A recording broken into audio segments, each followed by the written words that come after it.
The uncensored live stream of 2 weeks here from Austin, Texas, December 30th and 31st. You can snuggle up in the crib with your loved ones, or all by yourself, or with a bottle of tequila, or whatever you're doing in this crazy world. Snuggle up, stay warm, December 30th and 31st with completely uncensored filtering live from HEB South in Austin, Texas. This is a new super annual, amazing event. It is our biggest 2-night event of the year, and we're super excited about it. It is on sale now. Go to SonyLive.com. Get for your loved ones, get for yourself. Love it or hate it. Wow.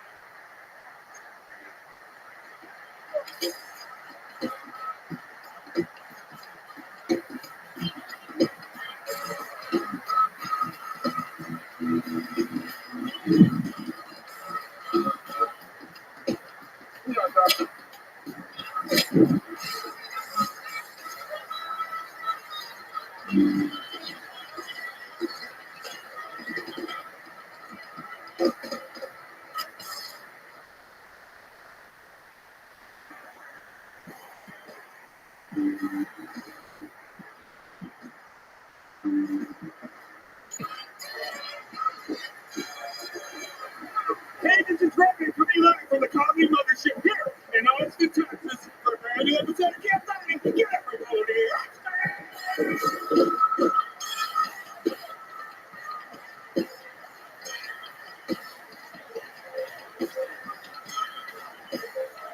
Who's ready to look at stuff in their lives, huh?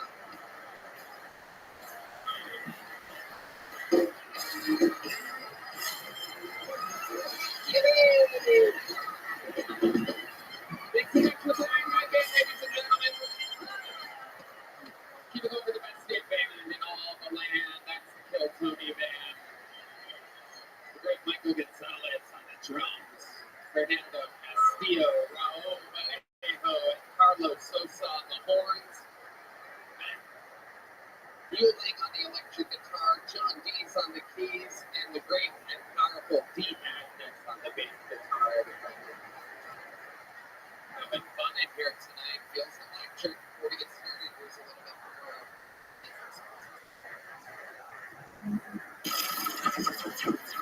The Sunset Strip Comedy Club in Austin, Texas is now open. Check out Red Band's secret show every Thursday. Go to sunsetstripatx.com for tickets.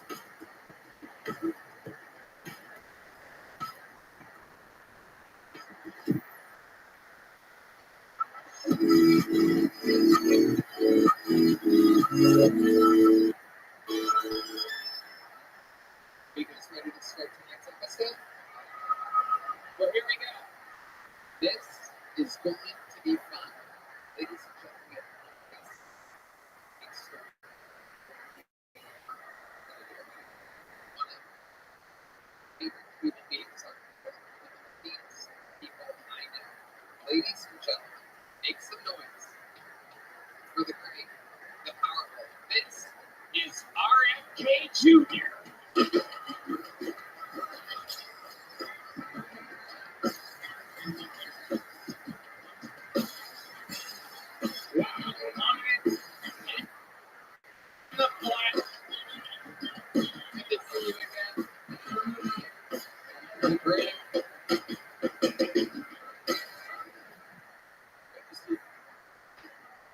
I'm so glad.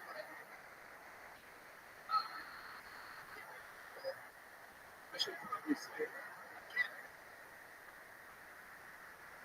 can't stay too long.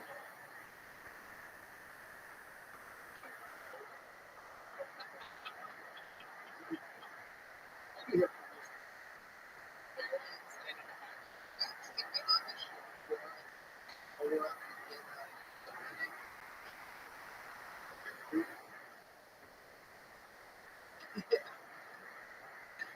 so you know how it works. And D here is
You know, out here it doesn't taste as good as you think it would.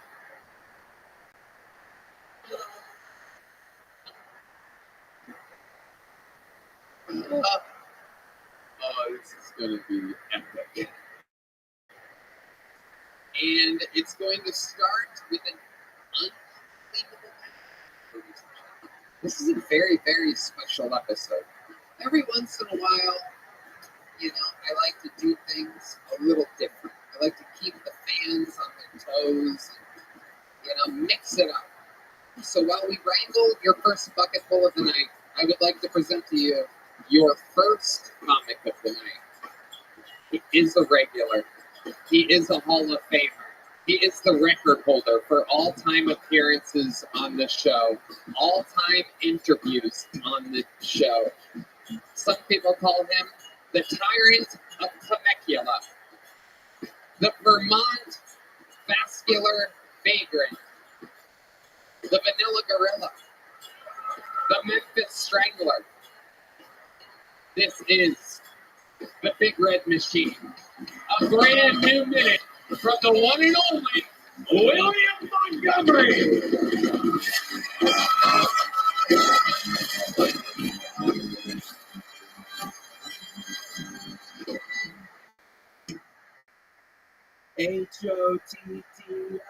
HOTTOGO. Hot to go. Sounds like something Hans Kim's mom would say when she's handing a customer food. My Spotify rap says my top song for 2024 was Crop Dusting the Funeral Home during visitations. The guy who shot the United Healthcare CEO in New York City was caught today in McDonald's in Pennsylvania. Apparently he was meeting with a hamburglar to get some tips on poisoning people. I'm planning a bar mitzvah, and at the last minute, the rabbi cancels on me because we're not Jewish, and I don't have a son. So, yeah, I'm back on the Hamas train. Okay, that's my time. Thank you. Yeah, William Lights Out Montgomery, the favorite of Vermont. Yeah. How exciting you won first. It was so exciting because Tony, I played Call of Duty this weekend. I was in Buffalo this weekend, so I am about to play some fucking Call of Duty. Whoa, look at this. I currently, but here's the problem. I currently only have 20 20 diamond camouflages for my guns. I need 33, so I need to get 13 more diamond camouflages this week, Tony, before I go to Indianapolis. Wow, this is very exciting. I don't know if you know this or really paying attention to the episodes, but lately, William has been screaming the throat isn't sore.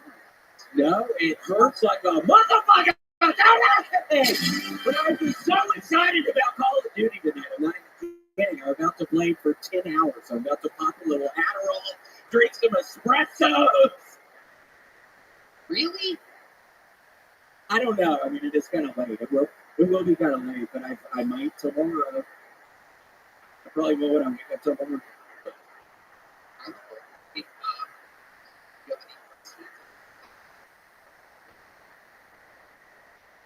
What RFP, so what is going to happen? Which other people that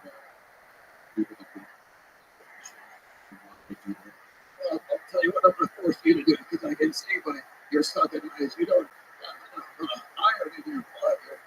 You're losing blood. So what I want you to do for me is I want you to save your feces and I want you to leave it out in the sun.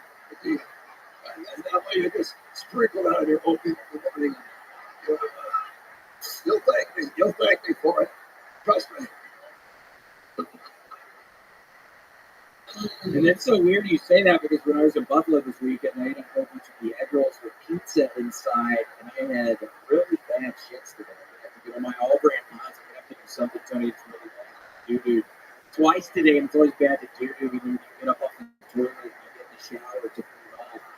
You got to doo-doo again. You know that's normally I get all the doo-doo out of me. But two today, they were still inside of me when I got in the show. How were your shows? Doing good? Yeah. Oh my Yeah, I got it. Oh my gosh, no, it was wonderful. It was the strangest thing. So I'm talking to this table of people. They're sitting very close to the front. And I'm just this guy and this girl. And I start kind of aggressively, what's that? It's out. It's fermented owl urine. You know, what's tough about it is the owls have what's called a colloquial, which is the vagina and the asshole are one thing. So it's more like a vast hole of sorts. And so what I have to do to get the urine is I have to filter out the feces, which you can never get all the feces out. Weirdly enough, that looks very similar to the antifreeze I was feeding to Red Band's fucking mom to keep her ass sick last year when I was living over at her house. Wow. Yo, I was giving her fucking dumbass antifreeze at night, dude. Whoa. And she get real sleepy then, Red Band. Making the Obama sleepy. Here he is with a big report. So anyway, I got this report this weekend that you made a woman cry and she had to leave with her husband. Is that what you were getting at? The strangest thing. And I was telling the guy he needs to divorce the woman. I mean, it was the craziest behavior. I was just kind of aggressively talking towards them. And then I looked back after like 30 seconds and the woman has her hands in her face. I'm like, bitch, are you crying? And she was fucking crying. And then I kind of went after her stupid fucking ass because it just seems like such weird behavior. And then they ended up leaving and they were trying to steal the drinks as well. They tried to leave without paying for the drinks. I don't know. It was very strange. You told the man, "Is this your bitch?" And then she was crying, and then you said, "You need to control your bitch." Yeah, it was fucking out of control, Tony. Yeah. It really did. And then they fucking leave. It was fun, though. It really was. And it sounds like a good time. I mean, we've been getting these reports about these weekends.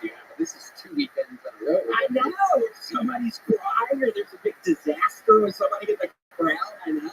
It's like my mom used to be very mean to women. Are you gay or something, maybe? Red Band roasting. I wouldn't tell you. Whoa. Let's see the gay man in the closet.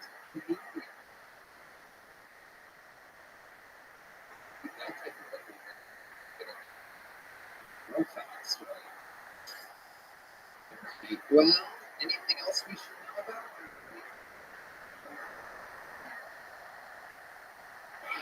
about? Getting a little better at Tetris. I've been playing Tetris on the Game Boy, like the airports and stuff. I'm getting a little bit better. I started looking it up on YouTube. So I'm seeing how to play. Figuring out how to play.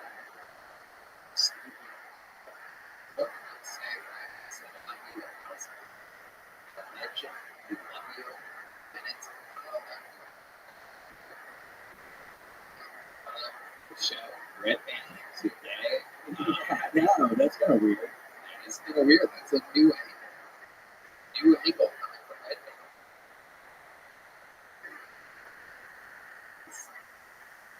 Did you color your beard, Red Band? You got a little color in that, though. Did you do some Just for Men, John? It looks a lot darker than yours. I gotta tell you, I did. I put a little bit too much Just for Men. It looks so natural. You wouldn't know anything about it. No, I don't have a beard. There's not enough testosterone for me to be able to grow a beard. I've been seeing these people on CNN, trans correspondents, these women that are turning to men. I saw one the other day have a full fucking beard. I'm like, this is bullshit. Like, how the fuck are the trans people getting more testosterone into their bloodstream than me? I'm truly jealous of these women becoming more men than I am. Like, I'm a man, and I'm on testosterone, and I have a penis and bones. And I still can't grow a full beard. One day. Okay. One day. I'll keep my fingers and my legs crossed. Ladies and gentlemen, the show has begun with the stylings of the great and powerful William Montgomery. Where do we go from here? What a way to start. That's normally how you end. It's like a Tarantino film. Started with the ending. I did meet Tarantino, one of my new best friends. No big deal. Your first bucket pull is a legend, ladies and gentlemen. I remember this guy very clearly. Very interesting human being. Ladies and gentlemen, it's the long-awaited return of Sturm Worm. How can we forget from years ago, Sturm Worm? One more time for Sturm Worm. Yes, about a year ago, I got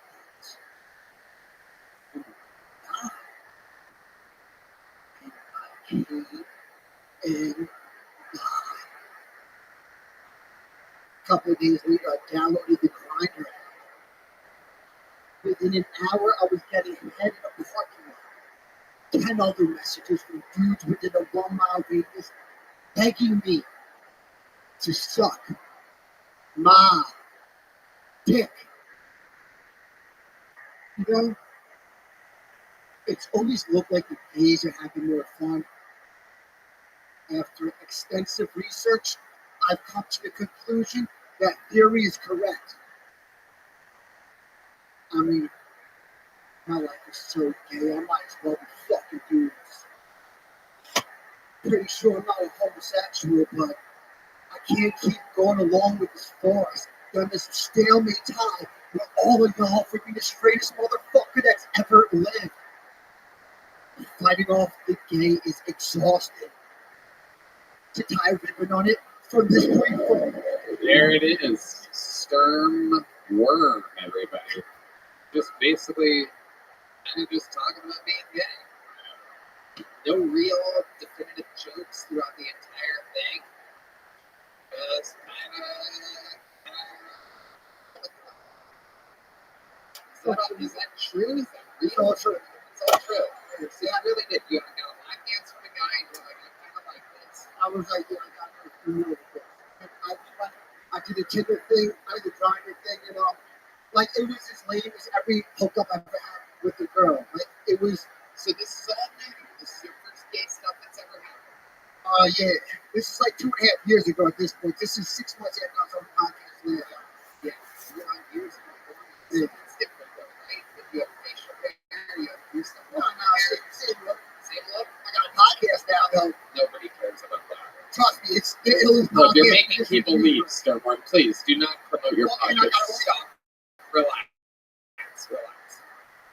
Let's get back to this becoming gay all of a sudden thing, because it sounds like a lot of fun. We help William out. Okay, you go right ahead. We help our friend William out. There you go. Yeah, I heard. I was back up. I heard. Yeah. Okay, so let's stick with it here, Sturm. So where did you get this lap dance from a guy? Where did you possibly I went to gay club. Okay. Yeah, where were you at? Jersey. Yeah. What was the name of the gay club? I don't know whether they're supposed to be doing that. I don't want to like air out the name. You don't want to get in trouble with your local gay club, right? No, like I don't know whether that's supposed to be going on with this. So a lap dance. Yeah, I mean, it was a dude that worked there. It was like the go-go. Yeah. It was arousing. I think St. Gender lap dances are arousing. But that was your first one. That's my first So one. that happens, and then you get on, you sign up for a gay dating. Oh yeah. Okay, and then what happened?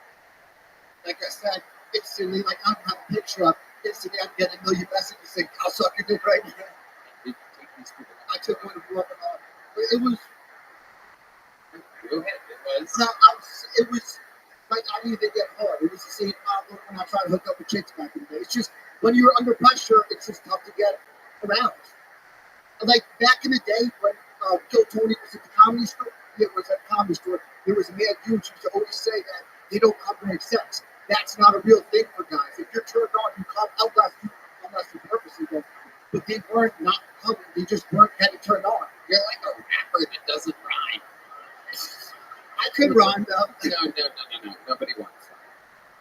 Do you have a big voice, or is that how you talk to these guys? No, this Just talk sounds like like that. everybody. Like, hey, sorry, I just can't get hot right now. It's You good old Jersey gay.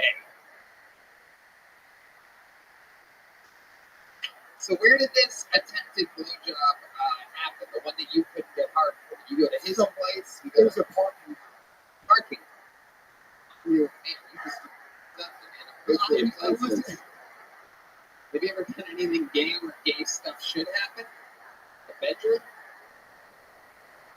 I gave a week later. I gave a guy head in his bedroom. I don't fucking care. I'm out here, you know. Like, if you sexually suppressed, then you're less attractive to girls. Like, I think I don't like girls? Nah, I do think I like girls. But am I fucked up in the head sexually? Yeah, I've been fucked up in the head sexually for 20 years. I've been checked out the game. I just tried to be a rapper. It didn't work out. RFK juice. This is why we've got to stop with the goddamn vaccines.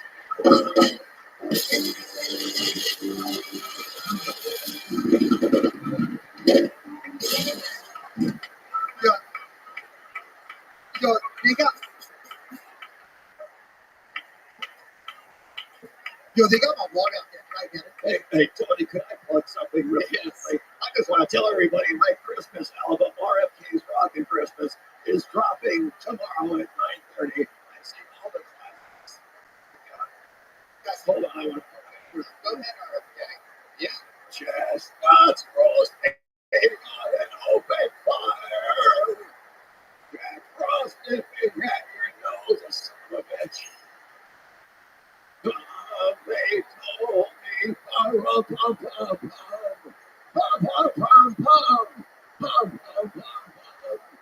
sit back around the fire with your family. Join RFK Drinkers.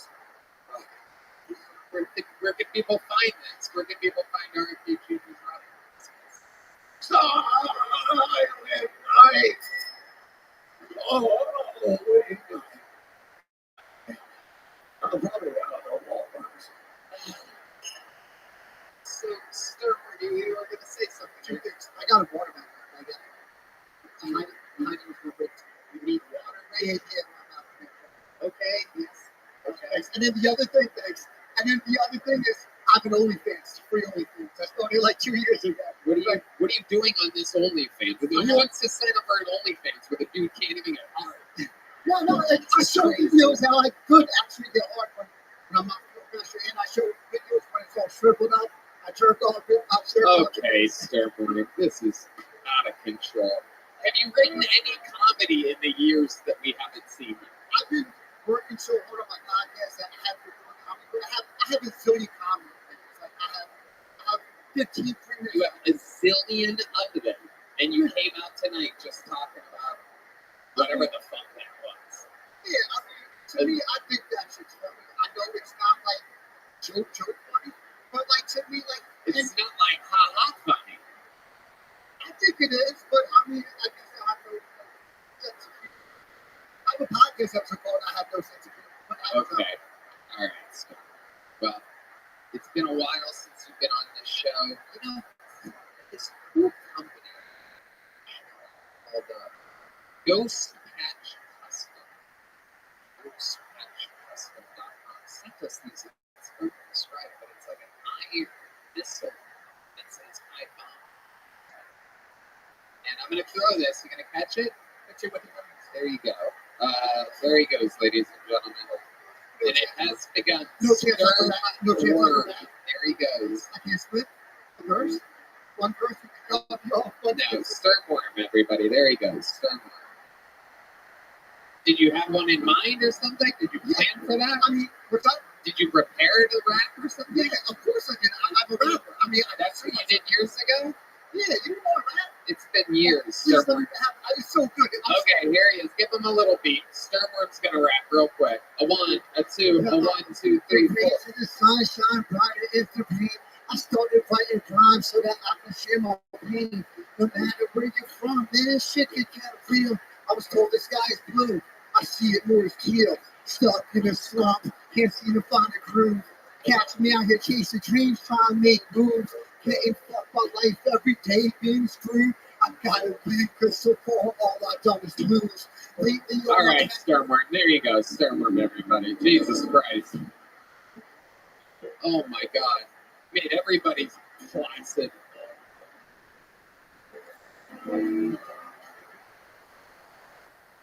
We got another bucket full. You guys ready for another comedian?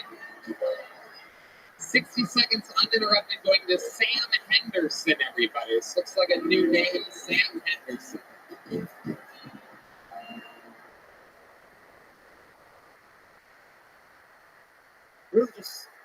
Really miss being a kid just because we were young, we didn't have to have it all figured out. When I was a kid, I thought the word pedophile was something with love feet. It really shouldn't have been a problem, but my dad was a podiatrist. Told my whole 5th grade class, when I grow up, I want to be a pedophile like my dad.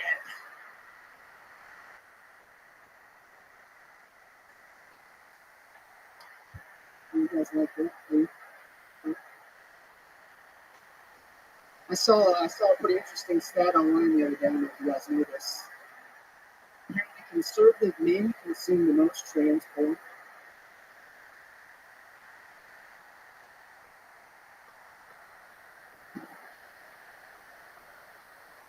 I thought it was an odd way to find out I'm a conservative. All right, thank you guys. There you go, Sam Henderson. Getting a joke there. Yeah. Hello, Sam. How long have you been on Sam? What I knew, man, like a year and a half. Lexington, Kentucky. Is that where you live? No, it was. Is that totally like size version of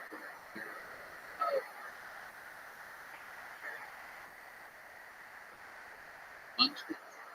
Remember that guy? You ever seen him? Look him up on your safari there. You're going to see what I mean. This is actually quite incredible. Mayor of Munchkin. That's what I was thinking of. Munchkin. Look at him. Look at that. Look. Pretty spot on. Anyway, doesn't matter. Big fan of Munchkin. Yes. How old are you, Sam? 27. What do you do for work? I work for an ice cream.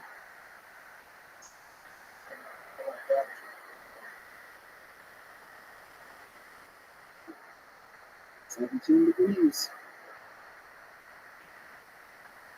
How long have you been delivering this? About 8 years. What's the most exciting thing that's happened to you while delivering things? I was in a gas station that got robbed. You got robbed? I didn't get robbed. You got They're all going to be robbed. amazing. You were in Philly? No.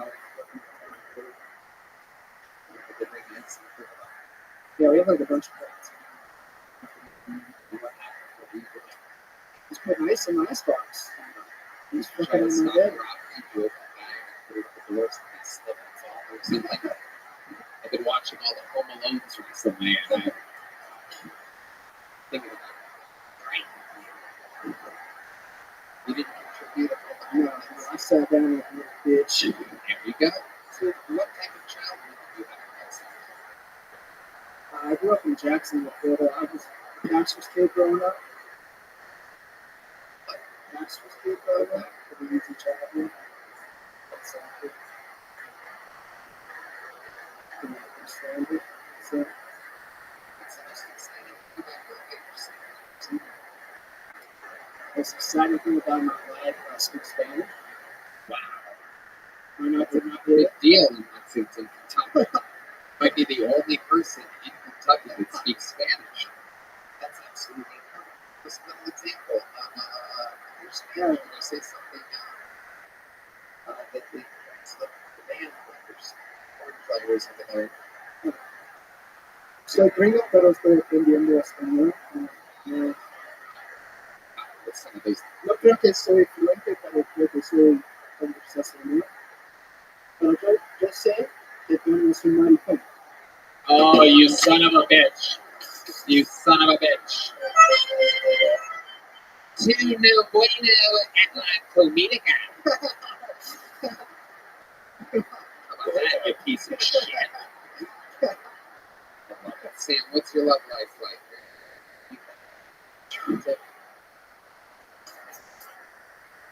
Wish. Single right now. Gonna have a relationship end of the year. Just been doing my thing, trying to do comedy. I've been kind of planning on moving here, so I've been trying to get in a relationship. Yeah. Yes. It's not completely dry, but I don't know. I'm too emotional about that. Did you say you're too emotional?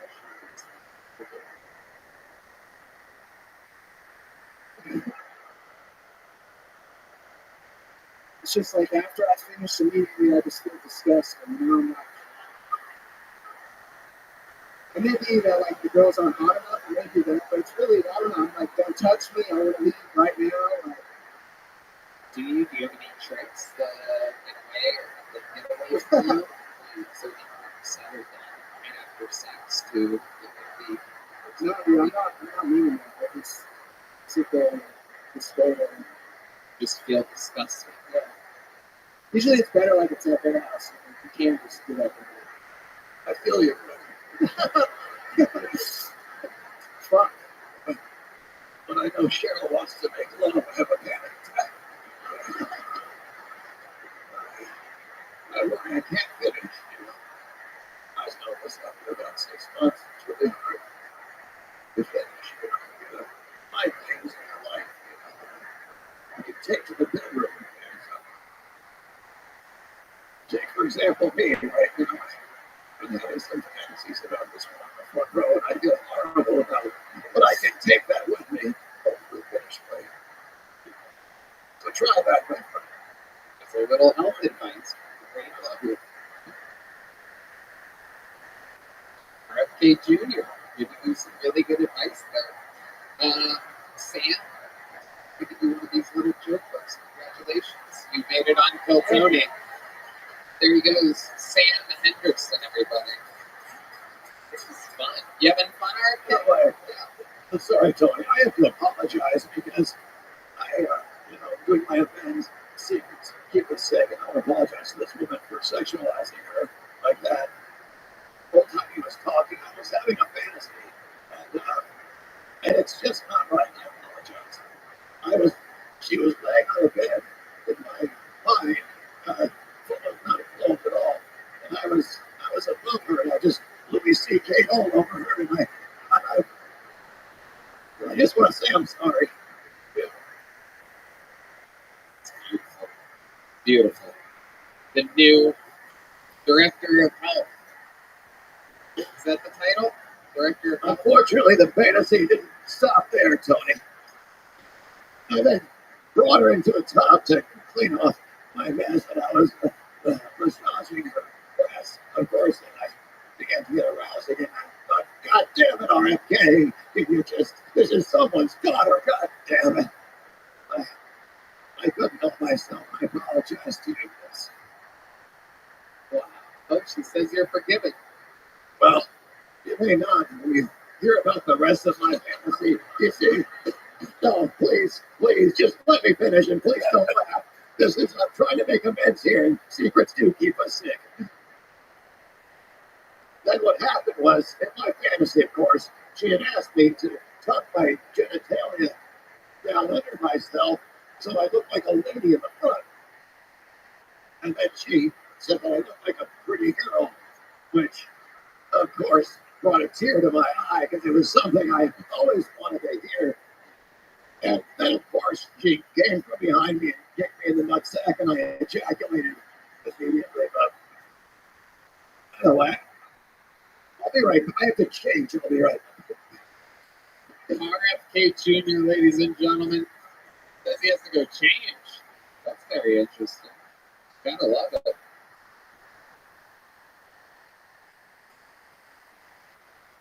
There's a microphone back there. He's going to keep telling us about the fantasy. All right. Pulled another name out of the bucket. We're going to keep the fun train moving along. This looks like another new name. Make some noise for Joe Barnholt, everybody. Joe Barnholt.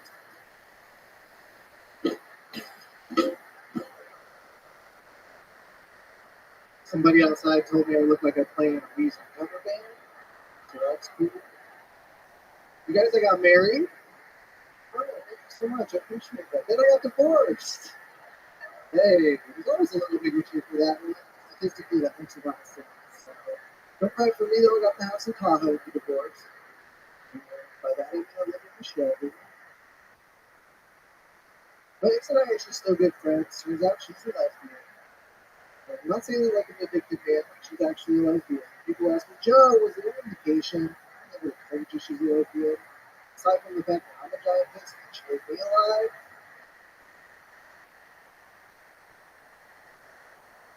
I can't say there was any indication.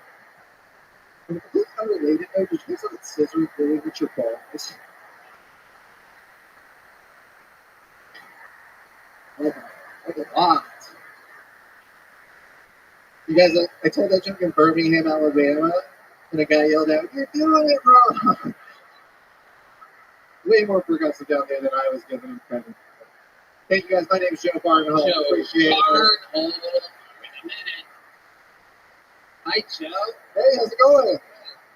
Welcome. How long were you married? I'm married for 5 years. We actually signed our paper on 50 years.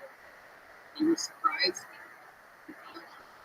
She started turning into a witch towards the end of our marriage. Self-identified incense and She water. was And, calling herself a witch. yes. Wow. Yeah. Absolutely incredible. So, but to say I was shocked would be a little bit of an overstatement. You didn't think there was something lesbian-esque about her when she married a Rachel Maddow impressionist? You should see me when I'm clean shaven. I'm very lesbian. So how did she break the news to you that she was interested in? She actually came clean to me because she was worried that a neighbor had seen her new partner coming through, and she wanted it to come from her. So she reached out to me and was like, "Hey, I need to confess I've dated somebody."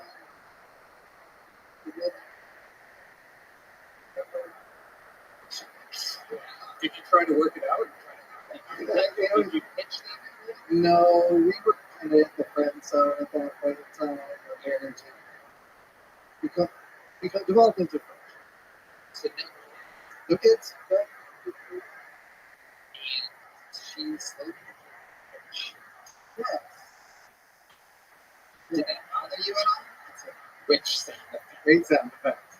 The rarely used witch sound effect. Yeah. And man has been lingering his finger over that button for 13 and a half years, just waiting for an opportunity. That's not the sound they make when you finger a witch. So That's a goblin laugh. I know a goblin laugh. Okay. So, what do you do for work? do comedy music. So, music. Comedy. And I'm in a band that does full band hip hop. You in a band? What? Full band hip hop. What band? Yeah. What do you do?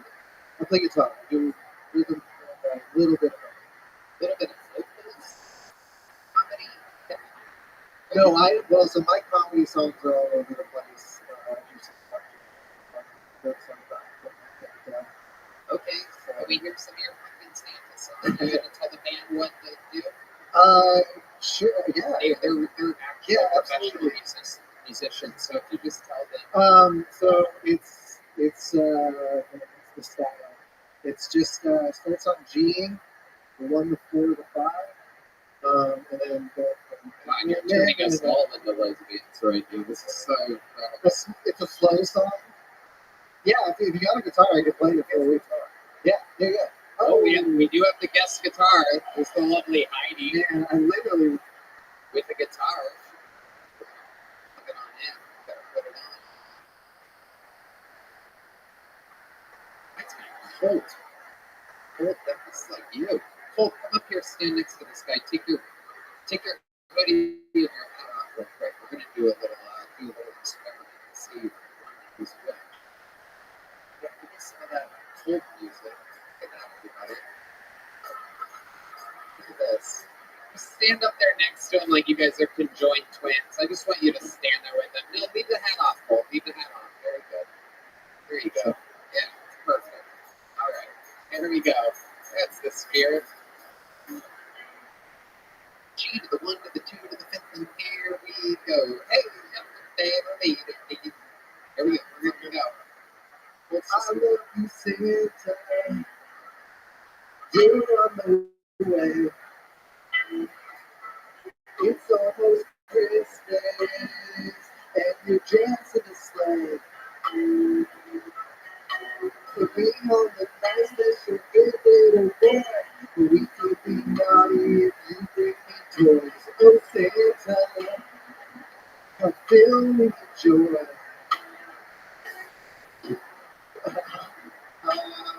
Chestnuts roasting on an open fire. Yes. RFK Jr. is rocking Christmas. Oh my God. Available now. Fucking some people want presents, I just want your sack. I left out cookies and milk for you, Santa, but can I be your snack? My polar bear Santa. Wow. Amazing. You give me pause. Sing a shepherd boy to the fight. What did you say, RFK Jr.? Sing a shepherd boy. Go ahead. Let's do it.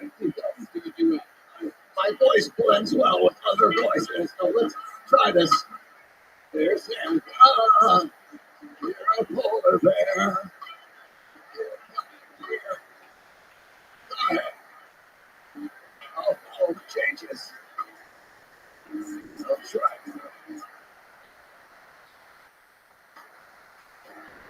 This is your big break. That's what you got. You can do it, Rachel. Shave your head, Santa. You son of a bitch. Jesus is Claus. The old whore. Slide down my chimney, it's my fantasy. Oh, no step Santa, I'm stuck in the tree. Santa, come bring me to me, yeah. With our kids rocking Christmas tomorrow. Joe Barnwell with a little music, with the lovely Colt backing him up. Twin brother. Thank you, Colt. And amazing harmonies by the great RFK Jr. Amazing stuff.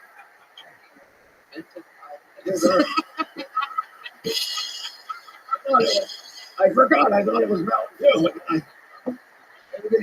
You really got to prepare before you put owl urine in your mouth.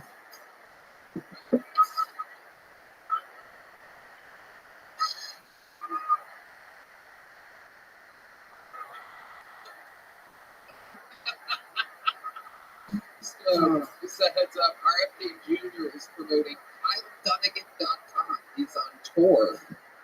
KyleDunnigan.com. It's DUNNIG. Important to know. Sometimes we have these people come on like that. Right? It's exciting. RFK Jr. That's anything from with amazing comedians, free speech. KyleDunnigan, you might have performed. Fantastic. It's like puppet work. And he juggles too. Go see Kyle Dunnigan. He actually just juggles the puppets. He doesn't actually mouth them. He was here this weekend. He was fantastic.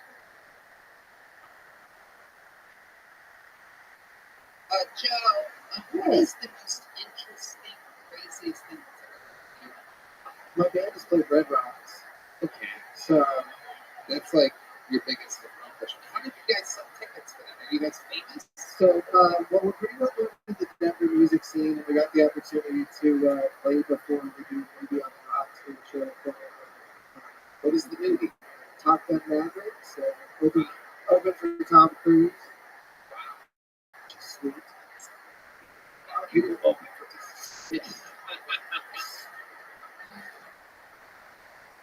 Hey, Joe. Well,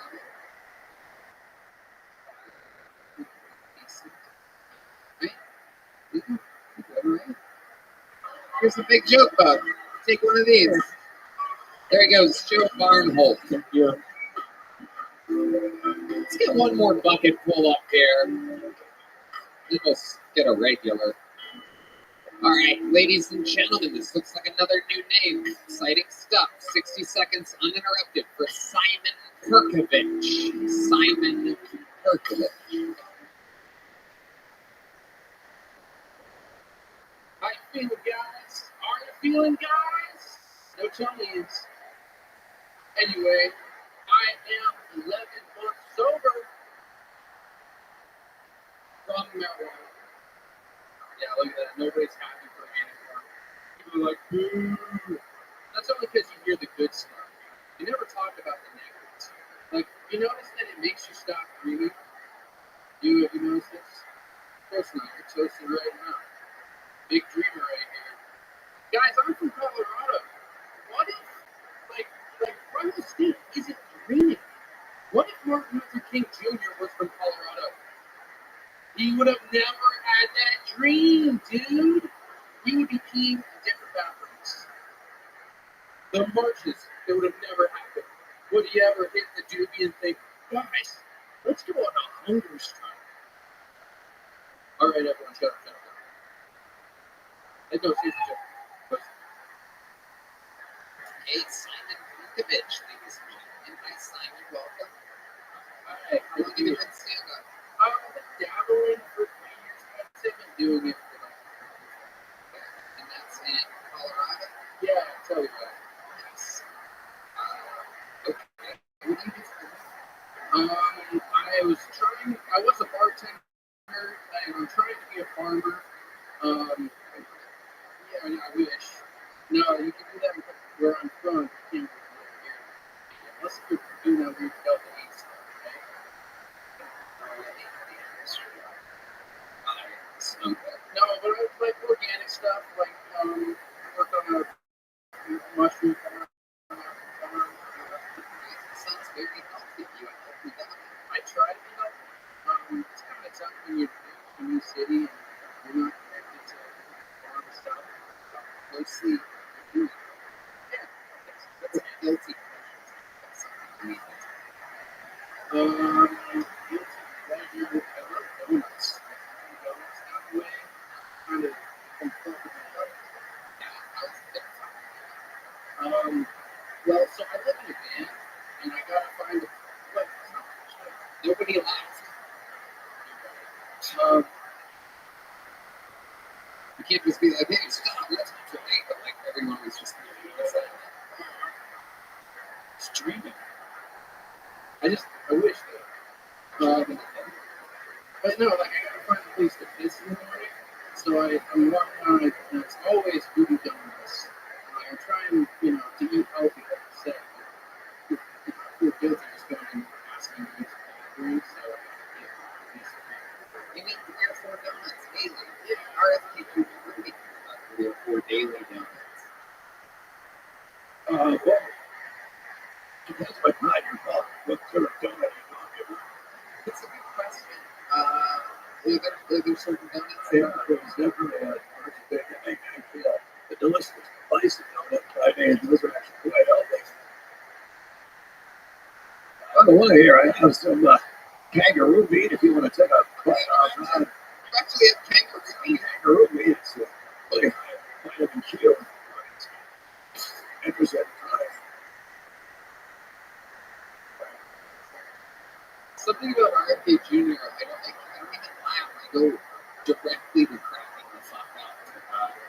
Pretty special. I can't believe my hero. You're a big police guy. I've never been vaccinated. And, like my mom, you're like my mom's biggest hero too. All right, have you tried any owl urine? No, this is the purest measles, mumps, and I'm hoping herpes. Please God.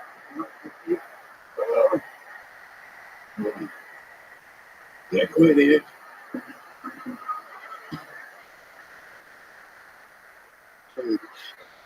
So Simon, what do you do for fun? What's a bad do you ride? Well, to tell you right, it's skiing, snowboarding, Is that what you do? yeah, I do all these things. Have you ever been two-stepping? I've Really? Yeah, I just never see blacks. Right? What do you? They come for one festival, I can tell you. It's called Loser Cruise, and they're on my stage.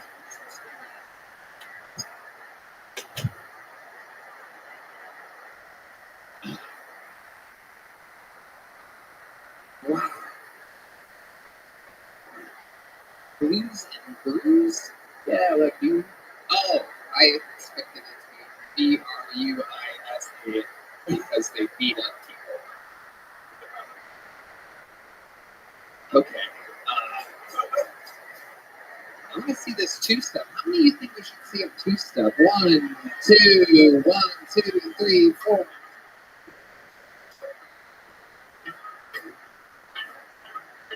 It's a giant woman you're dancing with. Whoa. Rudolph the Red-Nosed Reindeer had a very shiny nose. And if you ever saw him, you would even say, oh, the other reindeer is the laughing common names, goddammit. They never let that son of a bitch play any goddamn game from the police. The assholes out there. He's their reindeer, and they take him in the goddamn head. I am having so much fun right now. Oh my god. Yeah, it's real hard two-stepping, though. Yeah. Obviously, it's also hard doing comedy when you're you. Simon. What's your love life like when they tell you Tell your right nothing.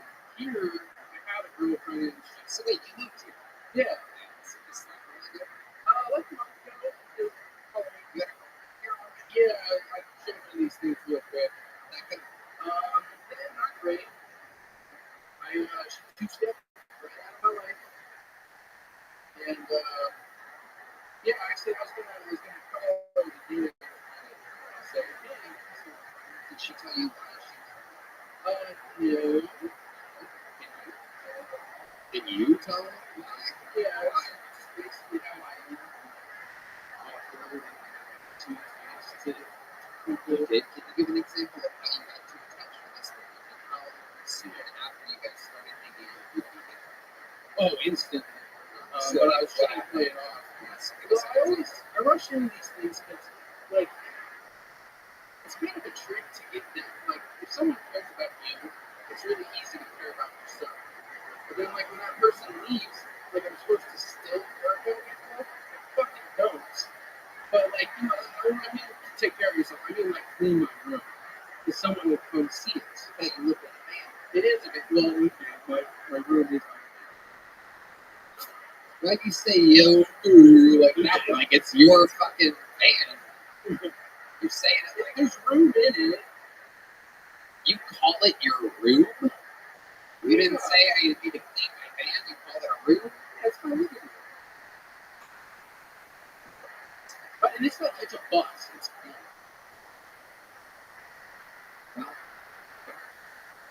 So did you what did you say to the people so clean? Right after I got on Kill Tony the first time. You've been on before? Yeah, I was here like 3 or 4 weeks ago. Holy shit. You made me talk about having lichen sclerosis, which, by the way, I've admitted to like my parents and then you.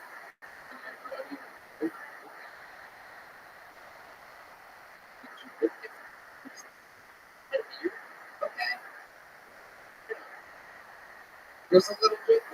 Congratulations. We'll put it out of the bucket twice in a month. There he goes. We're going to move it right along. Ladies and gentlemen, it is indeed time for a regular. 60 seconds uninterrupted from one of the greatest regulars in the history of the show. A freak of nature out there, touring, selling out absolutely everywhere. Truly one of the fastest growing comics in the world. This is a brand new minute from the one and only, the great and powerful. This is Cam Patterson.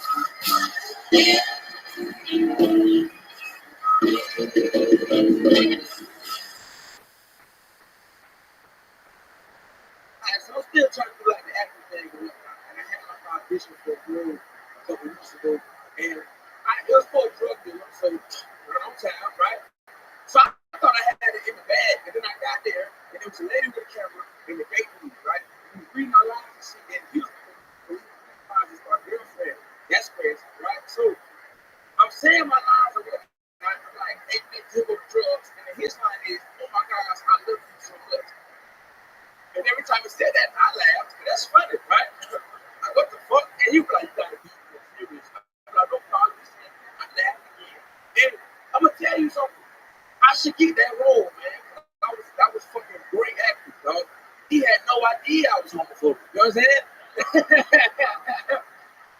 And if you think I'm dead ass, I'm not homophobic. I have no problem with gay people. I have gays in my family.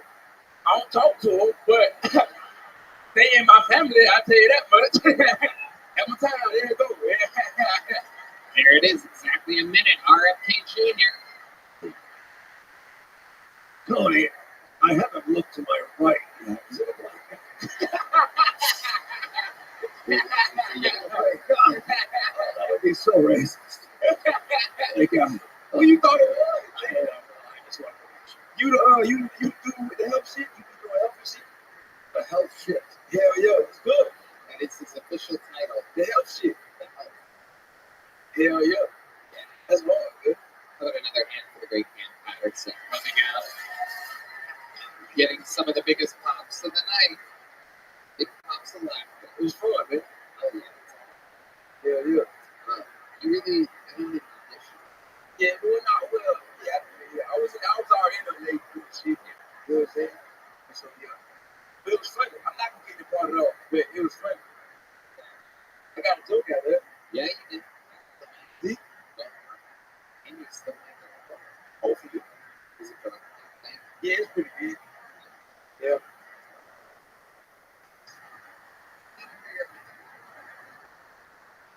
Nothing. There's something there. No, it's not. Yeah, I'm not.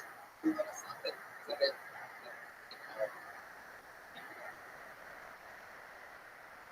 Whoa. Oh my goodness. It's more like a black genie. Oh my goodness. Whoa. Whoa. Wow. What's up? Oh, it's you.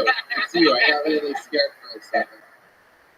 It's a ski pack that's cold and shit be cold outside, and I got the haircut, so it helped with my hairline. My people don't have that problem because y'all don't have y'all head on. You know what I'm saying? You know what I'm saying? Help me, right? Yeah. To help me get what I'm saying. Right, man. Hell yeah, man. Like this, it's good, man. Hell yeah, it's nice. Yeah. A junior, a true politician, you gotta talk to any type of person. You the one with the worm in your brain, huh? Type shit. Hell yeah, that's wrong. Good, man. Hell yeah. So, what's going on under there? What you mean? Some stuff In like that. my head? Yeah. On my why? I ain't get a haircut for people, so my hair look good. Yeah. Fuck no, bitch. Wow. No. Hell no. I'll take it off for $200. Whoa, $200, lady. Bitch. Do you have the money, white bitch? Nope, she says no. She does not have the money. So what else is going on? I was in Rochester, New York this weekend. Yeah, that place is fucking terrible. It's terrible. You That guys, it's so interesting to me. You're William. Yeah. Truly, so many times. Absolutely. Two of the worst places in the United States of America. Upstate New York is the worst. Yeah, man. They had this shit up there called a garbage plate. And it was just like, this is exactly what you think it is. A bunch of bullshit on the plate. Puerto Rican food. Oh, shut up. Come on. Puerto Rican. Exactly. He makes another joke about Puerto Rico. So, where did you get that? That's a new one. Got a bunch of new shit. You got a few new ones. First time the soundboard has changed in 7.5 years.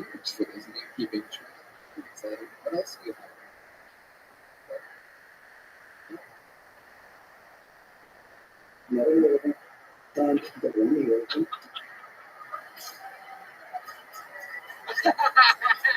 Oh, I just got it. I just understood what that was.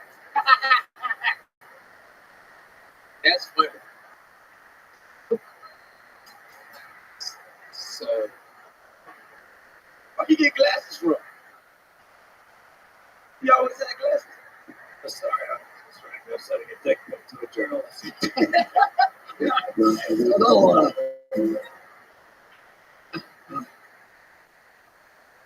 love it. So, Cam, what are we talking about? Rochester? Garbage plate. Yo, yeah, garbage plate. Ass, nigga, it's terrible. It made me mad because they really stood by that bullshit. And it was me, Sally, and my other one, Charlie, we down there, my wife, that a lot from there. Yeah, reparations, you know, Sally, white people, got to see how that works. I'm a good person. You feel me? What?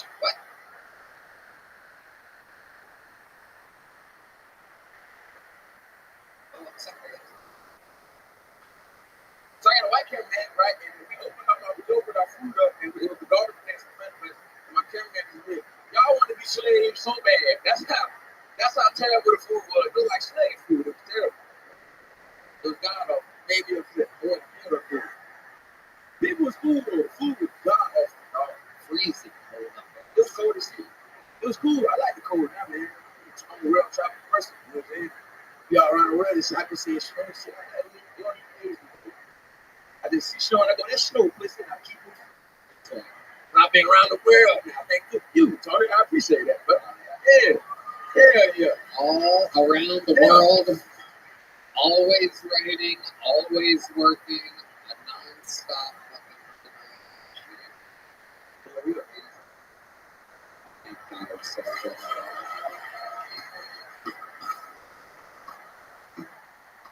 Another new minute. Amazing sometimes how the people that do it every week. You know, It's been a real sausage fest. Come on. yeah. We're gonna see what happens next. It's a one-word name. Anything could happen. Could be a boy, could be a girl. Ladies and gentlemen, make some noise for Law. L-A-W. It's Law, everybody. So when I was in high school, girls would play this game called Fuck, Marry, Kill. And it's like where you make a list on who you rather fuck, marry, or kill. And one time this girl made a list of me, Shrek, and the donkey from Shrek. Yeah, guess who got killed? The girl who made the list.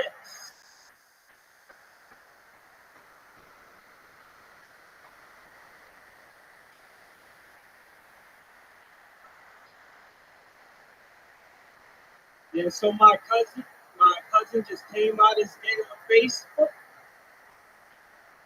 because I have his password.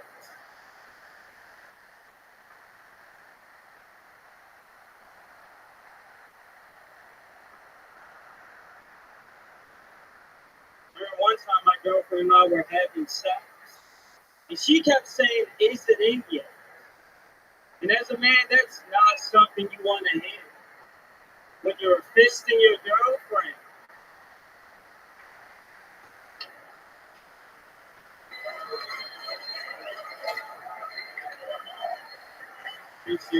Law, ladies and gentlemen. The Kill Tony debut of Law. What's good, brother? Wow. Very impressive. It's the first time I've seen your stand up, but I have seen you around. I do. Amazing stuff. Adam knows how to pick up. Amazing. Sign up for the show, huh? Yeah, what a work. How long have you been on stand? 4 years. Baltimore, And you moved here how long ago? 6 months ago. I've been here. That's great. I really like it. I didn't like him at first. But, Why didn't you like them at first? What do you prefer? So what's the pluses and minuses of white bitches? racism. No, white bitches. The pros. It's just a cultural thing. Out here, it's just like this. It's pretty chill. The cons, yeah, their dads hate.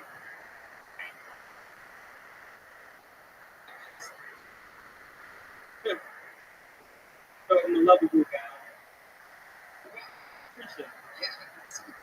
Really like working with the reason for our planning, everything. What do you, I was a middle school special education. if you're all the white women, like, Yes, they really all hit that note. yes, sir. Jeez, what was that like for you? Son, yeah, it was terrible. I mean, I did it in Baltimore, so it was just chaos. It's hard to teach a kid at home. It's pretty difficult. But I had to do it. Thought that kid felt slavery. There are a lot of them calling that, right? Unfortunately, yes. Well, but you yeah. We can't restrain them though. So like I had to like learn different holes to restrain a kid. I'm like I did get a couple of lessons. Absolutely. Are there any special ones that stood out to you? Oh man. Yeah.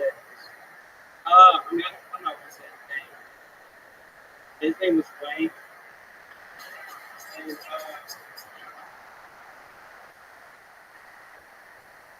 there was this chunky ass white kid. And I mean obviously he was racist. But he like loved me. So all the racist. And so he would get into these things called like crisis, where like he would just flip the table, get all the kids, go dance, same thing. You get to see I don't think this guy had any mental problems whatsoever. it was tough. By the end of the day, I mean, he loved like cops, like police officers. Yeah. It's just the lights in the car. Yeah. And so we would just bring in a police officer at the end of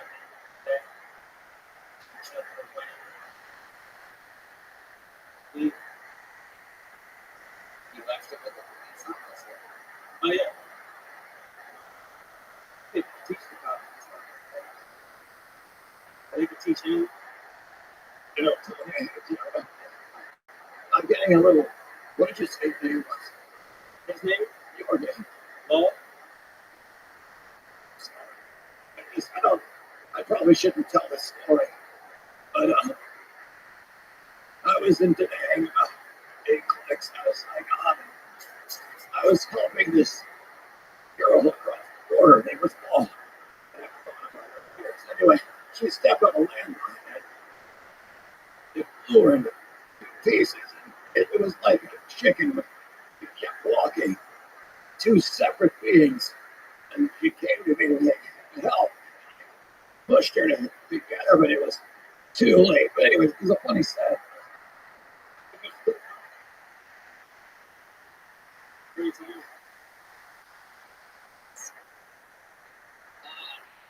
So we raised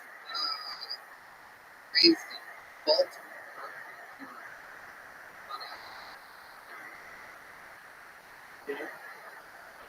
And your name is those guys breaking. Because I hear they love breaking Black men breaking me. laws. Black men love breaking laws. Your name is the law. I got nervous at first. Oh, John Dees is booing my black men breaking laws joke. Okay.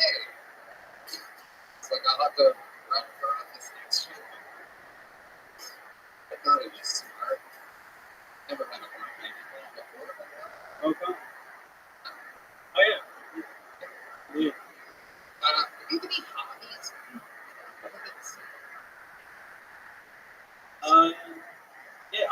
read a lot of books. All right, so I guess urban fiction. What? Yeah. Yeah. All right. So it's like this author called Donald Collins. And so he has this novel. It's called Poor Son. So it's about like a prostitute, like a mom. She gives birth to a son. She's like a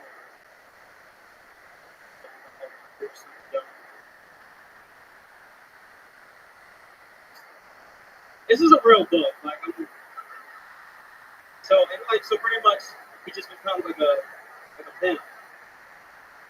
Is this erotic fiction that you're reading? Like, is this like, I mean, if you like getting women and stuff like that. is this like, and it's about black people? Yeah, he's like a pimp. Is there a special like library you can go to or something? Somewhere where you just take the books and go check them out? You just leave it or something? Maybe you should just yeah, it's like a one shelf in Barnes and Noble. With all the security cameras pointed towards it. I am positive you're so funny. I just know I don't think that's not here. And you have multiple minutes in it. What's the longest? 1 hour. That's the biggest audience.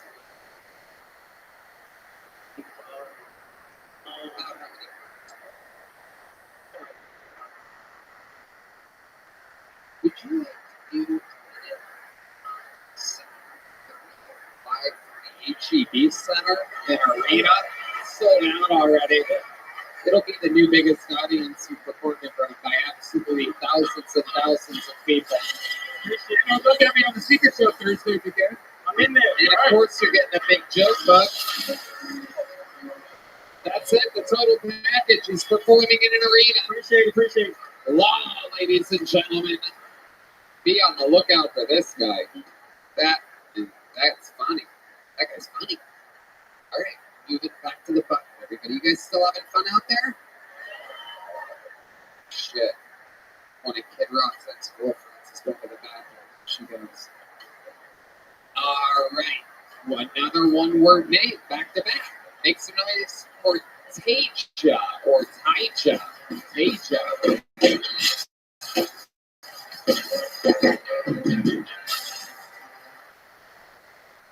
How y'all doing? How the rest of y'all doing? Good. Like I'm a good man. It's a real very diverse role. White people. Now, white people make some noise. All right, black people make some noise. Don't make no more noise, bitch. That shit was crazy, man. No, look, okay. Let me do it. I just went over. 7 years old. Yeah. He whooped my ass, though. Beat the shit out of me. That dude beat the shit out of my face. He said, that's how you bowl, nigga. My granddad's white, by the way. Like that, like my racist granddad. He looked like you, nigga. I ain't gonna lie. Nah, man, I am biracial. It's crazy. Used to make me do yard work all the time. Some shit just don't feel right. You know what I'm saying? Now, he said, no, you can make sure that yard look nice so people don't think we white trash. I was like, we? Don't think I'm a slave, boy. All right, that's my time. Thank you. Okay. Taja. Am I saying that right? Taja. Taja. T-A-I-J-A. Everybody mispronounces that, right? Oh, God, I knew a girl. I've never. Oh, I want to know. Oh, come on. Go back now. This tame is the last story. Well, the one where you put a person split in two back together? Of course, from now on, I'd rather not say it, or I told you it's a comedy show.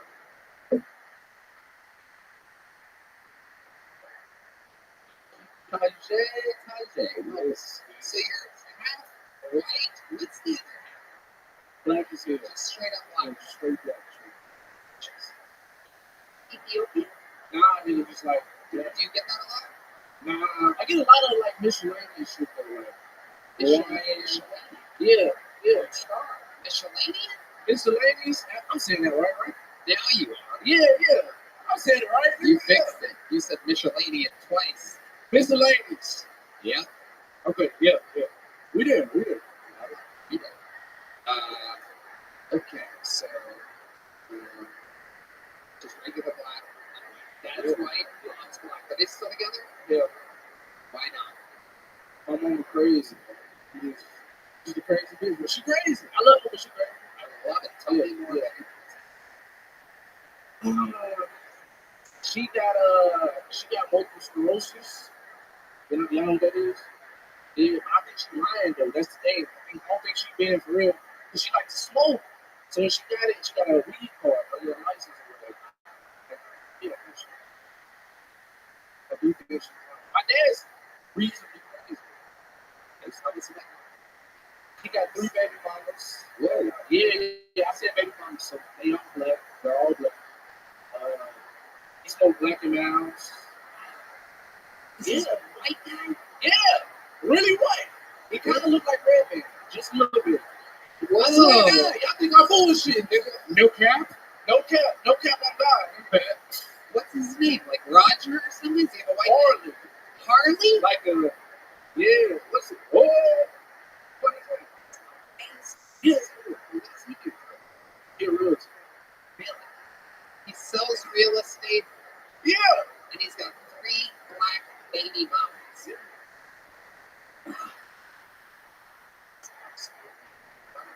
Who's the one with MS? I want you to do something because I can cure this. All right, listen.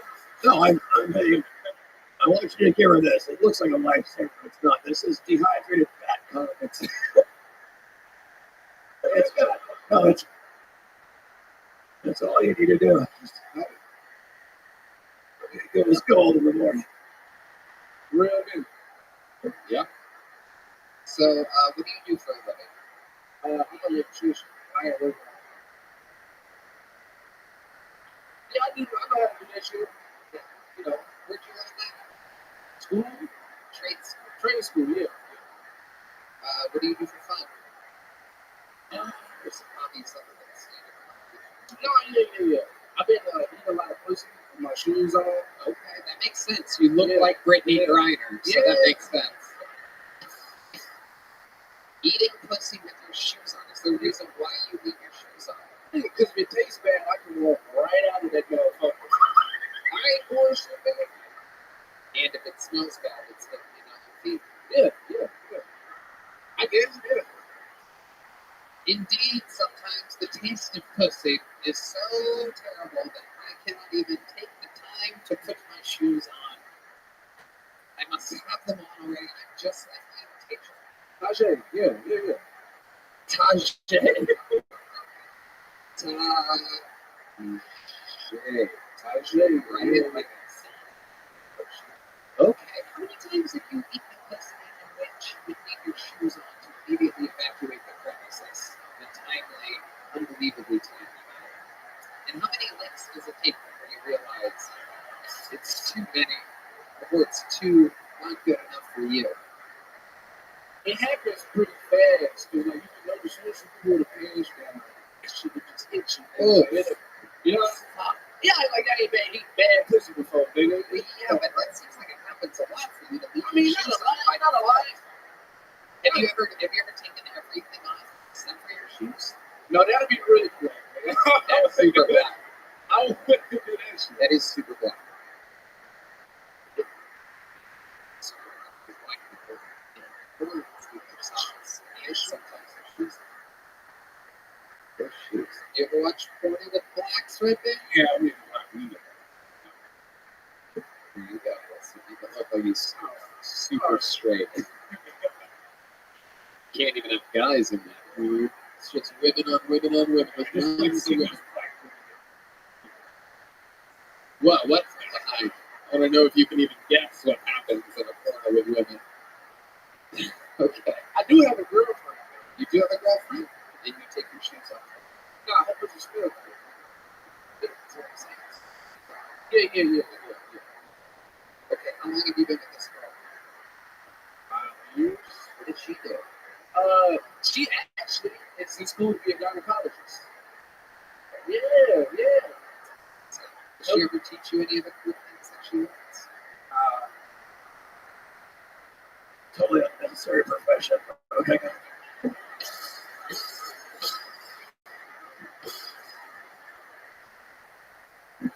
You just need to eat wheatgrass, mate. It's just that wheatgrass every 3 days. You're fine.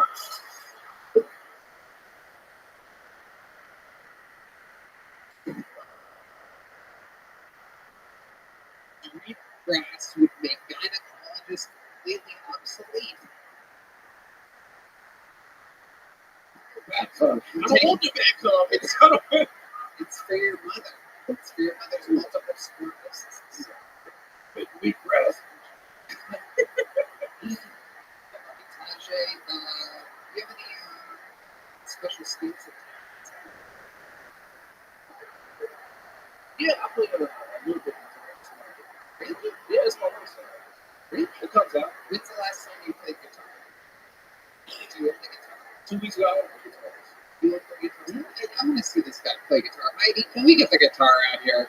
This has been a music-heavy episode. Can you put it in drop D? I'll put it in drop D. Don't worry about it. Drop D. Jesus Christ. Cheryl's little, right?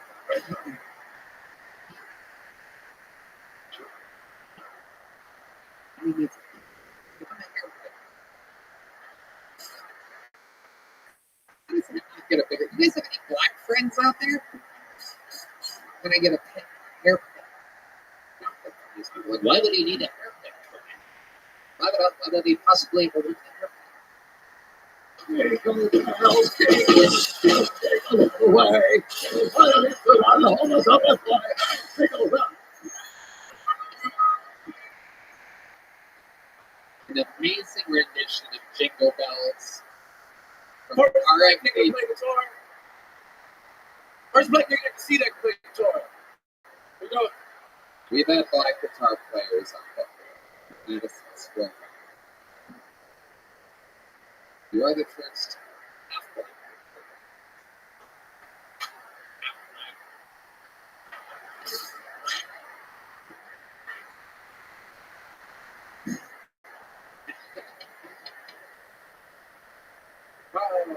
I'm not telling you, my girlfriend is Puerto Rican. Oh, okay. Yeah. Did she vote this one? No, but she heard about the incident. Yeah, what did she have to say? She wasn't even mad, and she wasn't mad at all. She's dating. Told you that. N-word. I think we're probably Do good. something about it. Just give me a little word, Tony. I'll take care of it. She wasn't mad. She's got to get some people. Yeah, she said she loves gay guys. You know- She loves it. There you go. You know who it was? Watch it, pal. All the Puerto Ricans have a great sense of humor. Great sense of humor. She has a good sense of humor. Yeah, she's a good girl. She gotta be down time. To get dirty pussy out there, you gotta be able to keep your spirits out. She keeps her shoes on.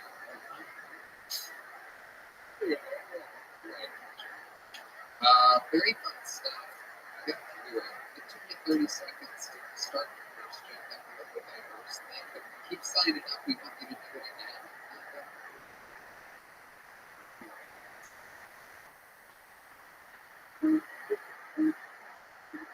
So, we do have delicious watermelon Zippix toothpicks, but they're not just watermelon, they're peppermint watermelon.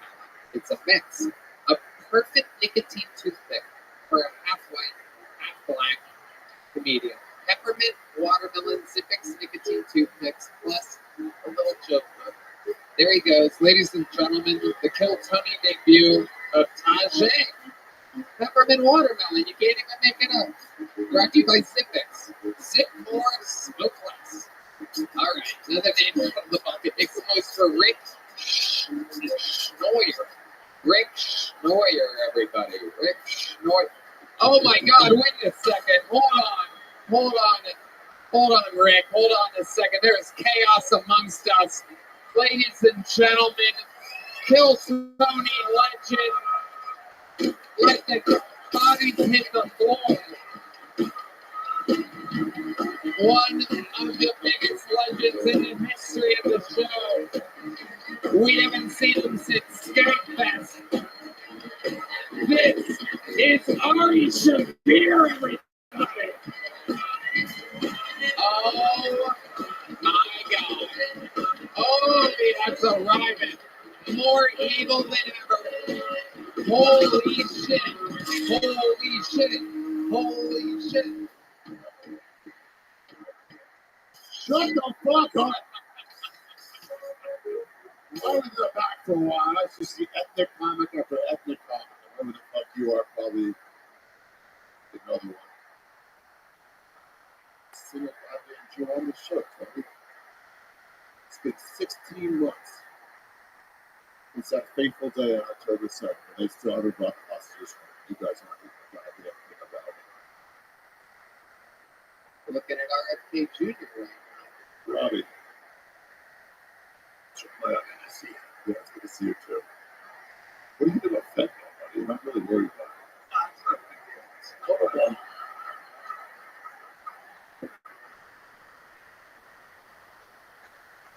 sick. I want to party. I'll see you guys later. Thank you very much. You're not going to hang out, Ari? Probably this is another fucking 20 or 30 minutes or so. Got shit to do today. What? Today it's 10 p.m., Ari. I mean, you're wearing the perfect shirt. Ari Shaffir, ladies and gentlemen, joining the fray. We're just about to watch this guy do an uninterrupted 60 seconds. You ready for it? Oh yeah, it's time. I'm sorry to interrupt. It's all good. Too. Ladies and gentlemen, we're going to do it all together. How about one more time for Rick Schnoyer? Thank you. Yeah, so I was in the HEB parking lot the other day, and I almost got hit by that thing. I forget what it's called, but it's kind of like the human centipede, except for shopping carts. Oh, the train shopping carts. You know, I'm just minding my own business, and almost that tree ring. In my ass, you know. My train would be a lot. Give me a threesome any day. Specifically, one with two girls. I feel like a threesome would do kind of like going to a diner and order a sandwich, get a bit on the side with it.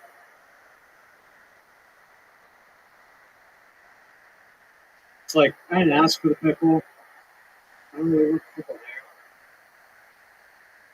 It's nice to get his taste of it.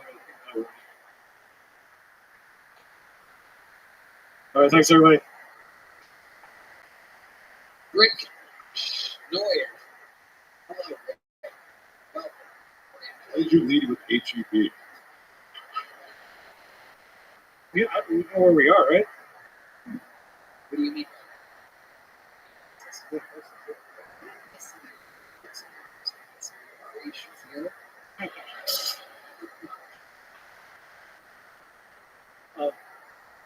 Actually, Oh.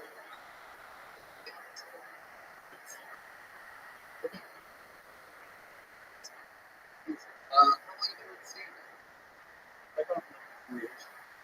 Yeah, I'm mostly off. I mean, that minute I'm off so much. And I don't know what other stuff to do, but I think that's like doing some things to eat. For you, so I don't know. What do you mean by that other stuff to do? well, I would go to like open mics. No, That's like practicing guitar. Okay. So do you love it? it's That you are really passionate? What, not committing to something? Your passion is failure? yeah, I'm looking forward to the part. And it concludes in trying to understand why would you only do it once a month? Passionate. Oh, it was just always like a agree with you. We love to You thought you were going to get an hour special this well, that was like my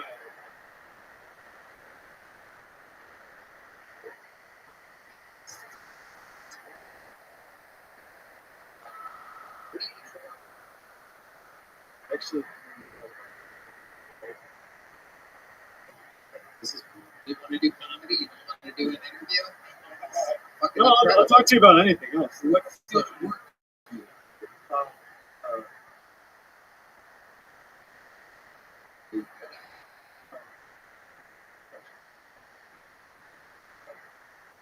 What's up, dude? You a child lecturer? Wow. Okay. Can you tell us anything interesting about your entire life before I give you a pretty record-setting interview? Yeah, sure. So I'm from Pennsylvania originally, but I Amazing. You, That's pretty cool. you, No one question it right now. yeah. I spent I didn't think you had it in you, but you really stepped it up. You, The comeback story of the year with that Pennsylvania story. Man, that's fucking so down deep. You're real tough fluting. yeah. Can I ask anything interesting about you? Quick answer, yes. 9 million people from Pennsylvania. oh well, I wanted to say that I spent 3 years living on the West Coast. So, but What were you doing? it's season jobs. So,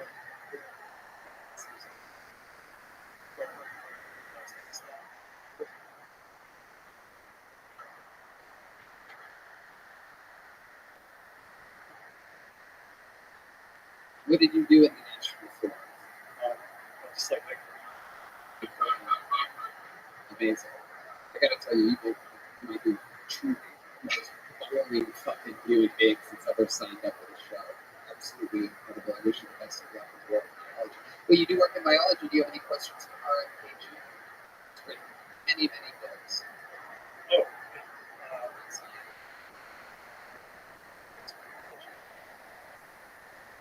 what is the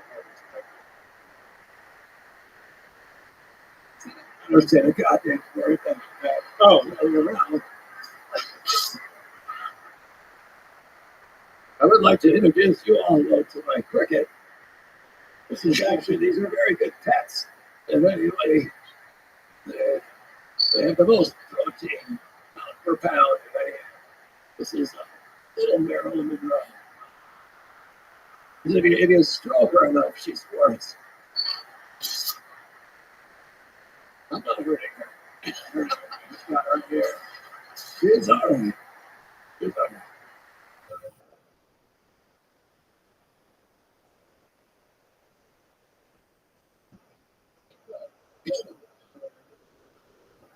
There you go. There you go. Oh, But now, anyway, we'll do applause. I wanted to get a woman out of the bucket, so I pulled until I found a woman.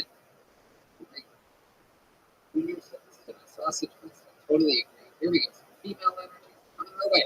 This is 60 seconds uninterrupted. And I do believe perhaps the full Tony debut of Jamie Lee Simmons. Everybody. Here we go.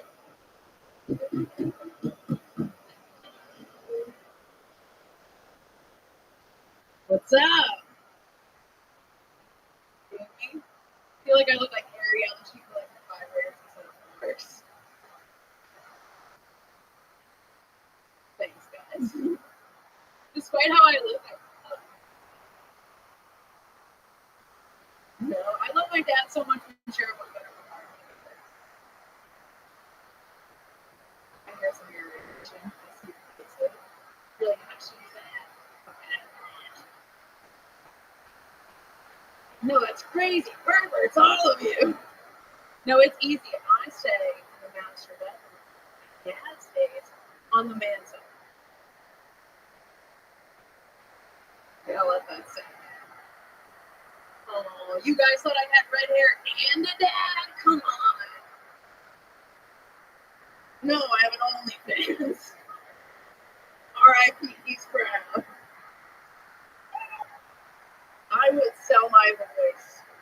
just to hear my dad say I love you one last time. All right, thanks, guys.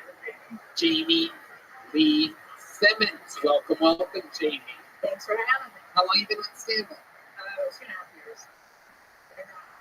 I started in Boston, then went to Miami, and then here.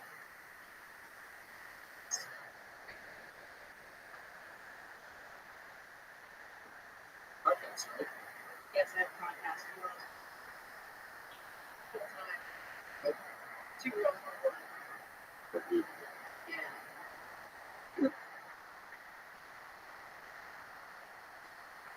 Good observation.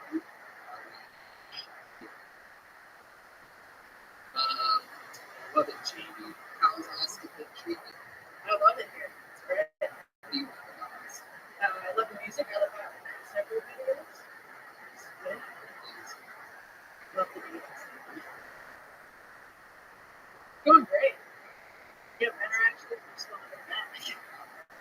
Good thing. Oh, because you're on Yeah, I'm on Miami 4.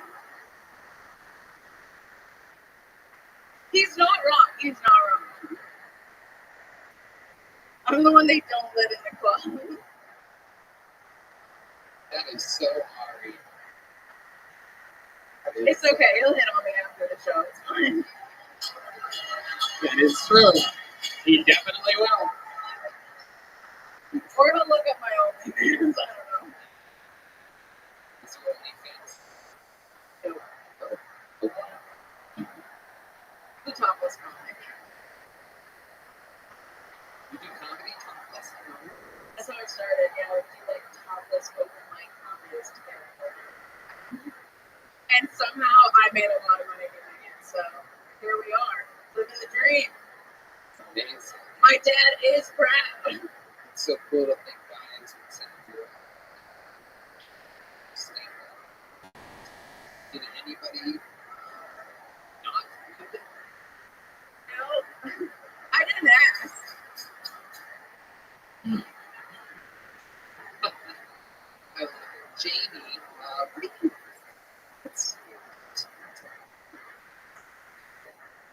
Scares me. Oh, I have like a irrational fear. I don't know what this is. Maybe it was a past life. But I'm terrified of sleeping on my bed. Because I think sleeping on my back, someone's going to stab me directly. And that would make my pelvis hot. Yeah. Does the carpet match your vagina? All right, we were all thinking about it.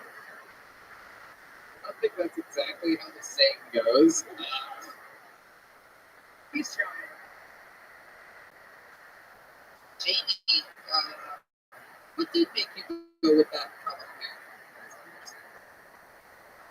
I think what every girl does when they go through a breakup, really, is do something with them.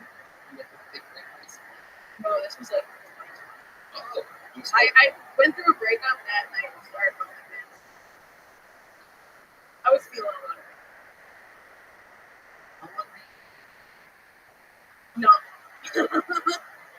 I didn't say it was mentally well, guys, okay? You could have got that from the comedy. what are you into, like hockey? Stand-up? Well, I just stay home. Or cats? Yeah, why go anywhere when I can stay at the pussy bed? Four cats. Did you move here with 4 I cats? did. Did you live in Miami the whole time with 4 cats? I did. Did you live in Boston the whole time with 4 cats? I did too. So then you moved to Miami.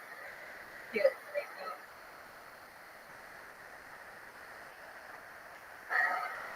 I'm a good time. You only has 6 cats. What the fuck? Are you fucking kidding me? Oh my god, you fucking creepazoid. 6 motherfucking cats. You have 6 cats? Yep. What are their names? Richie Jones, Mr. Bear, Esmeralda, White, and Pookie. Pookie! Wow. Pookie's a sweetheart. absolutely incredible. If you I'll talk two, to you. if you two got into a relationship, you'd have 10 cats. It sounds like Fucking- a family. You should have to convince me. Wow. I've always wanted a dad. So Imagine that household. Imagine that household. Just 10 cats, a husband, a wife, a mentally ill timeless comedian. Oh, and 2 daughters. You have kids? You have kids? You have 6 cats and 2 daughters? Jesus Christ, Matt Yoling. We need to have a conversation sometime. I didn't know any of this about you. We should grab a coffee sometime or something. Let's do it. We've been working together every Monday for years. This is absolutely wild. 6 cats, you have 2 daughters? One of them 16. What? Are you fucking serious? What's your only? You have a.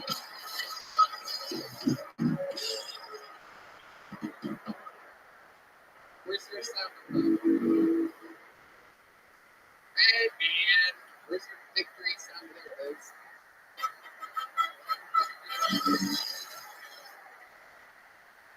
You have a 16-year-old. You have a 16-year-old cat or a dog? 16-year-old daughter. How old's the other dog? Well, Oh my god, how old is the cat? definitely for 8. That's 100 years of pussy. Incredible. You have a century's worth of leave your shoes on pussy at your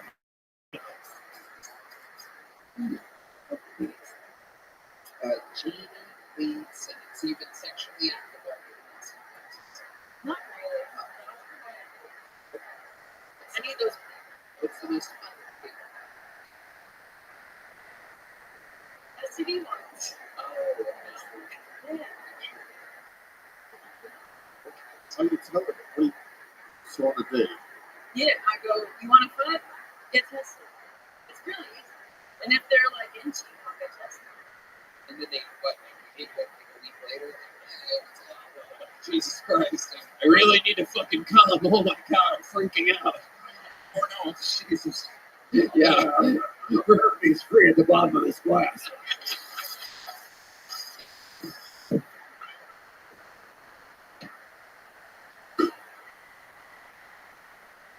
Chug.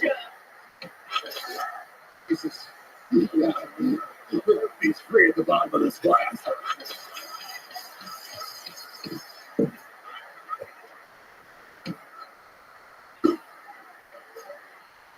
Chug.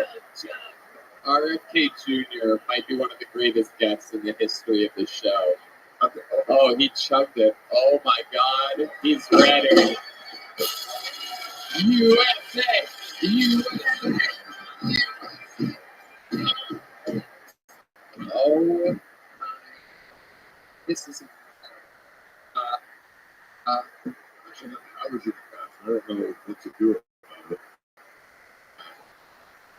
If anyone has any So, advice.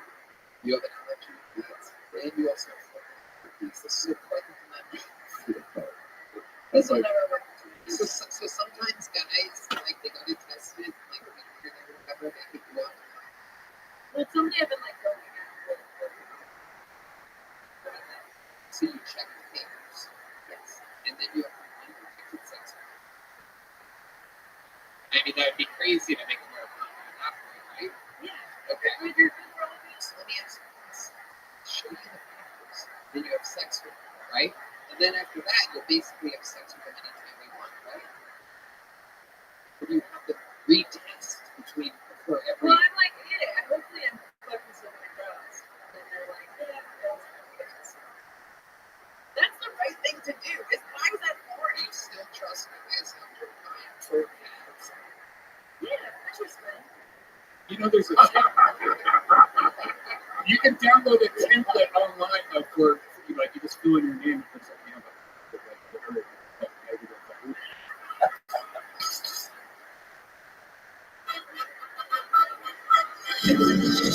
Red man. That's what he does. I know who's making my next clean STD test.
I never thought of that. I love it. Jamie Lee Simmons, very funny. I'll go back on the secret show. Oh my god.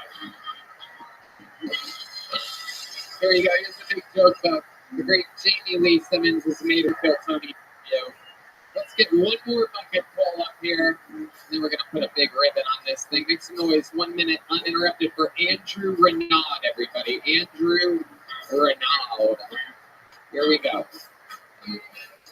Oh, one more time for Andrew, everybody. Hello? Hello? Thank you for having me. It's my birthday today. Believe that. So, I was going to try to grease the wheels a little bit and tell everybody I was going to signed up. And let Carmen work its way out. We have one joke prepared. It's about Michael Vera.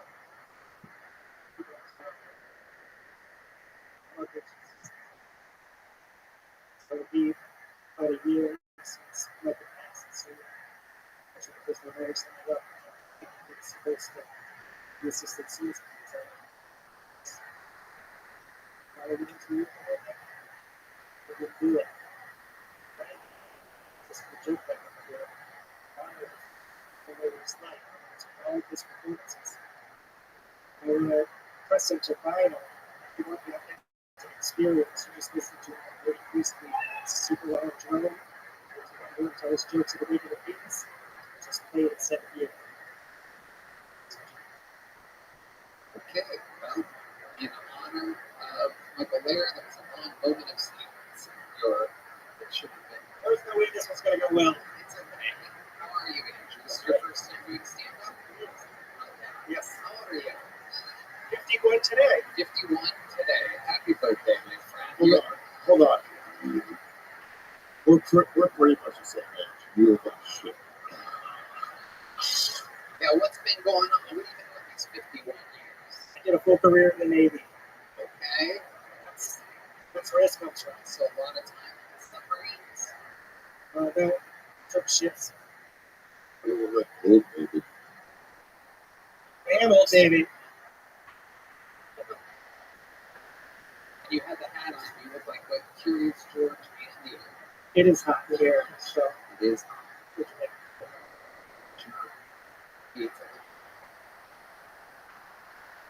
Yeah, I know. I come across as a jerk, and that's what I know is going to make this super hard for me. You're like if somebody pushed Jeff Mask together and took out all the comedy. Okay.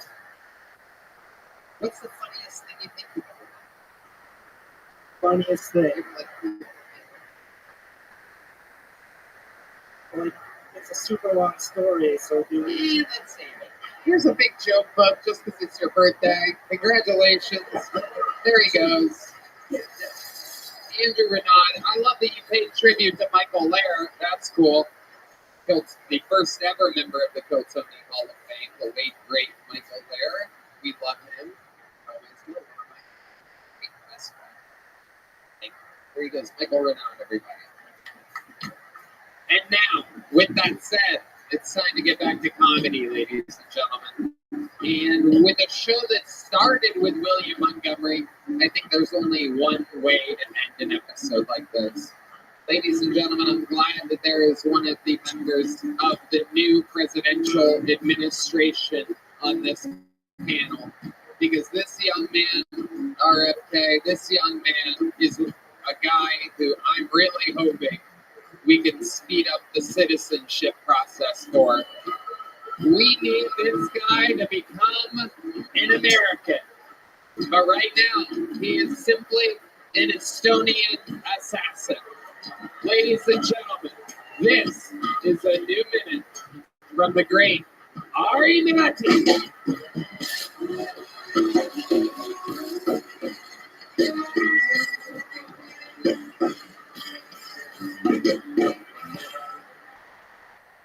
Hello. I have a confession to make. I eat ass. I'm tired of hiding it, ladies. Don't hide your asshole. My tongue is going up that Ass! If you're a lady with a guy who doesn't eat your ass, what's wrong? A little poo-poo in your mouth? Ooh, a little poo-poo. Gay boy? I don't give a fuck! I remember when the research came out, they were like, it's official, squirt this piss. I was at home like, I guess I'm a toilet. I don't give a fuck! Every liquid you ladies make, I want in my mouth as soon as possible. Anybody on their period, save the tampon. I want to make some tea later.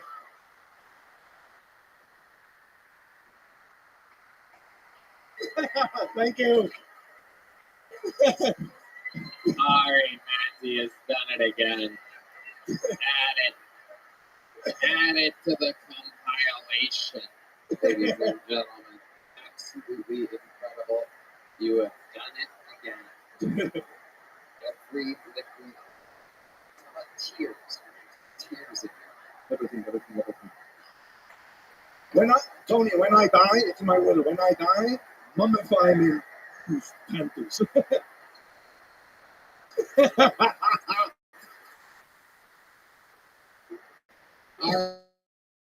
RFK Jr. knows a lot about human liquids and whatnot. What do you think about this? You, sir, are never getting into this country. Doesn't eating ass have some kind of vitamin or nutrients or something?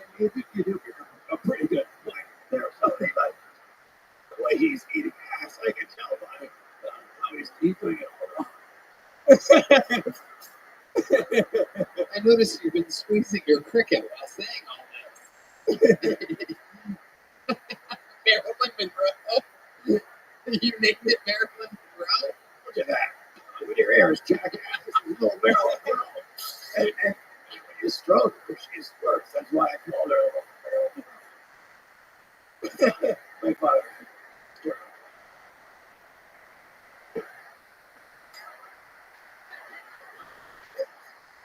There's so much protein. They're good pets, but one day I will consume her. No, don't worry. Days, which is thousands of years for them.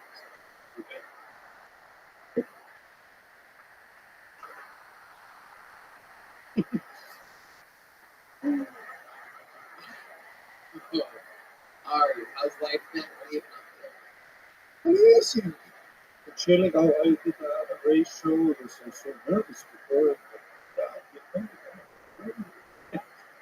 do. I did the next night in San Diego. You were in Phoenix. Yeah, nobody had a fight during this. Yeah, it was perhaps the dumbest thing I've ever witnessed in my entire life. I was in San Diego complimenting how great burritos in San Diego.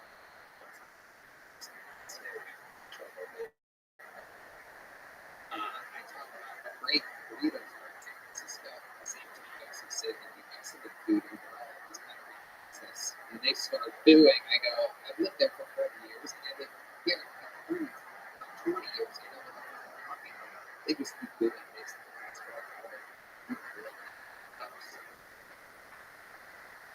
Your parents doing things. Show. And then one guy in the front goes, this little guy, and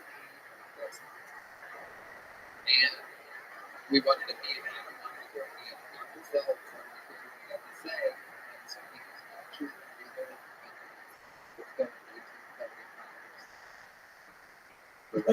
humanly possible. And it's just there was something about this guy saying San Francisco, and me saying that Texas was better. All the Latinos were having so much fun. There was one angry, fat white woman, as always, right on cue. Just a simple case of psychology. This is a woman that eats, right? Consumes, and then just dumb shit in her face. Because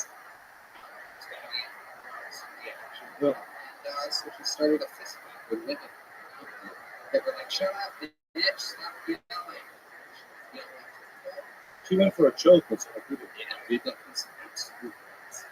That makes sense. That women have got a out of control in this country. Yeah. Yeah. So it's so obvious you haven't hit women in a while. It's unbelievable. It's unbelievable. That the only person that caused any ruckus during my political thing was a fat white woman. I mean, it is just right on cue. What'd you say? I heard you muttering over there. Yeah.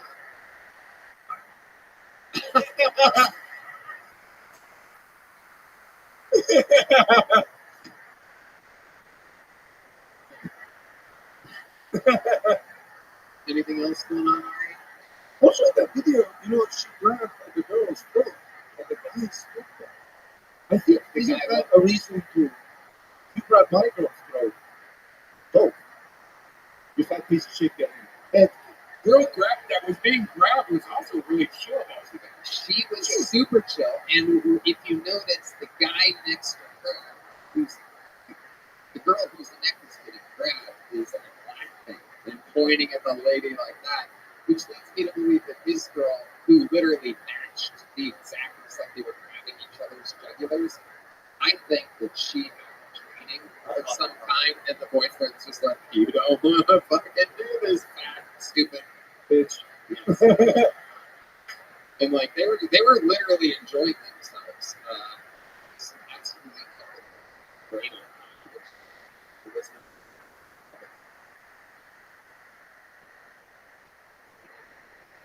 It's 65 minutes. Just acknowledging the animal that he was doing an impression. What's just yawning? Oh. Ari, Maddie, another unbelievable set. That's how you fucking do it. The regulars tonight, absolutely incredible. Future American citizen Ari Maddie. I gotta tell you guys, for the love of God, KyleDunnigan.com. Get fucking tickets. See this guy on tour. Absolutely destroyed all weekend. This is the plug that RFK Jr. was interested in. He's a big Kyle Dunnigan fan. How loud can this place get for the great RFK Jr.? I mean, wow. I don't know about you guys. I don't know. If it translated to your home halfway as hard as it made me laugh, I was fucking down tonight. You were just muttering.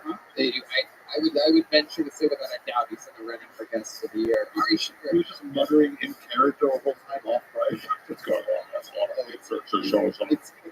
It's hysterical. Very hard to host this type of show where I literally just want to fall back in my chair laughing the whole time. I have to somehow keep it together. Ari Shaffir, what's going on? You're in town all week, huh? Not all week. We just hang out in Austin. Oh, we're going to have so much fun.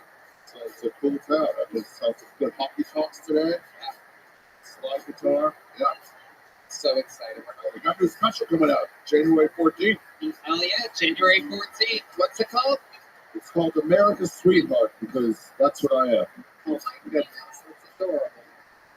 Ari, I should show you guys my pubes. Oh my goodness. I'm done with that. Good. Check that out on Netflix. KyleDunnigan.com. He's on tour. You saw it here tonight. Let him know you came from the Kill Tony universe. The Giant from Ryan J. Belt is in. Let's see what Chris Rogers has. Oh my God! Is that little baby Tony? Oh my God! Oh my! That's adorable. Wow! That's the cutest thing ever. Look at that. My hairline wasn't that big when I was a baby, but his mustache was. That is adorable. I'm gonna hand those Chris Rogers art. Zippix Toothpicks, and again, another big shout out to the amazing people over at Ghost Patch Custom. They make a bunch of stuff: patches, pins, poker chips, decals, badges, coins, bunch of stuff. Check them out, ghostpatchcustom.com. Send some traffic their way. These amazing iconic Kill Tony torpedoes are absolutely unbelievable. It's all run by police officers, former police officers, so that's cool. Thank you so much for coming out, everybody. Red Band. Love you guys. We love you. Thank you. Good night, everybody.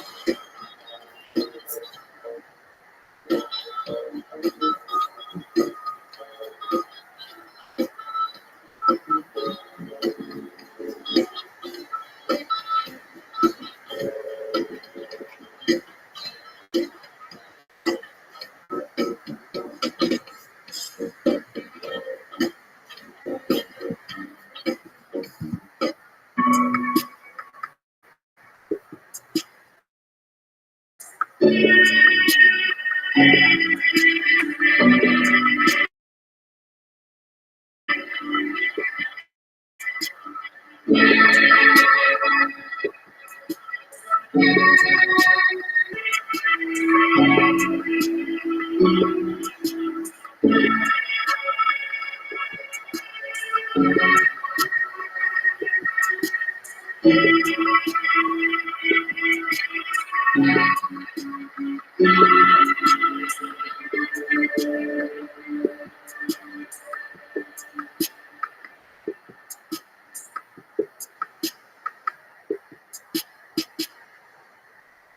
uncensored live stream of 2 nights here from Austin, Texas, December 30th and 31st. You can snuggle up in the cold with your loved ones, or all by yourself, or with a bottle of tequila, or whatever you're into in this crazy world. Snuggle up, stay warm, December 30th and 31st, with completely uncensored Bill Tony's live from the HEB Center in Austin, Texas. This is a new super annual amazing event. It is our biggest 2-night event of the year, and we're super excited about it. It is on sale now. BillTonyLive.com. Get it for your loved ones. Get it for yourself. Love it or hate it. Live. December 30th.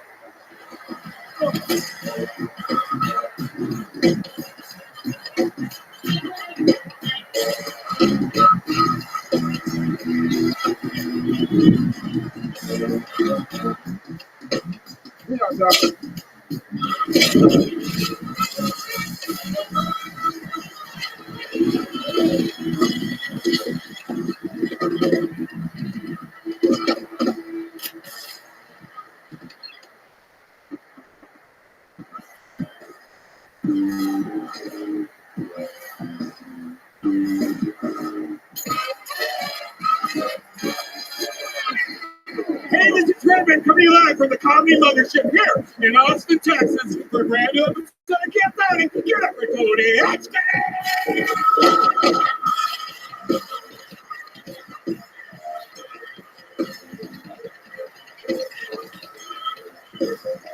Who's ready for the best fucking night of their life? Huh?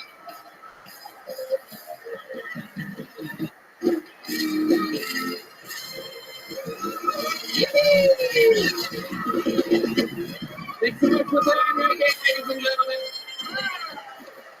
Keep it going for the best hit band in all the land. That's the Kill Tony Band.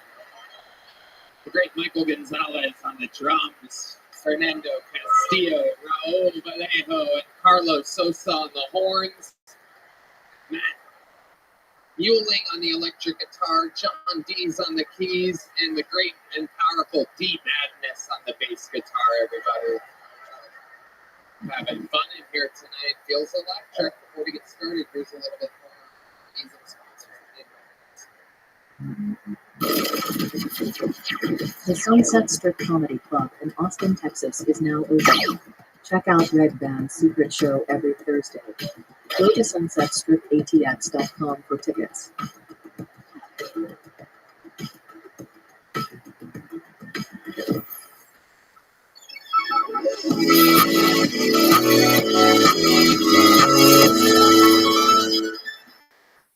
Are you guys ready to start tonight's episode? Well, here we go. This is going to be fun. Ladies and gentlemen, we have one guest tonight. Guest only. Couldn't be more excited about it. One of my favorite human beings on planet Earth. One of the funniest people I know. Ladies and gentlemen, make some noise for the great, the powerful. This is RFK Jr.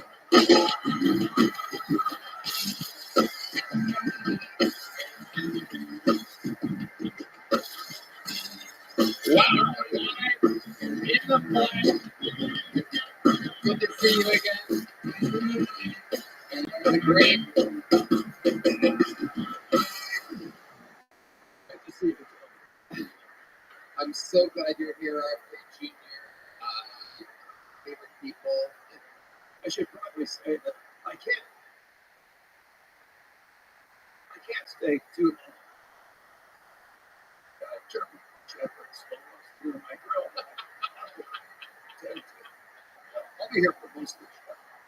Very excited to have you. You've actually been on this show before at the LA Forum. You did a minute with the show.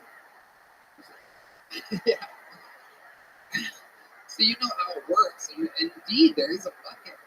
It's like 32 tonight. 232 human beings. Absolutely anything. Whether they not make it 60 seconds, you know, someone can wrap it up then because right now the big was having a lucky human in the front pick the first name. We don't have to read it, so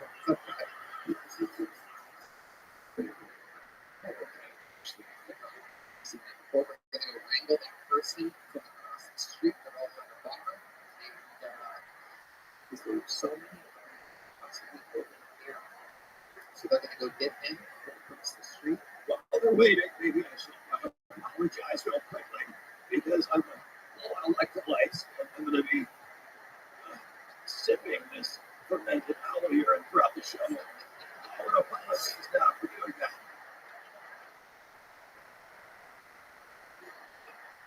Jesus Christ. you know, aloe urine doesn't taste as good as you think it would.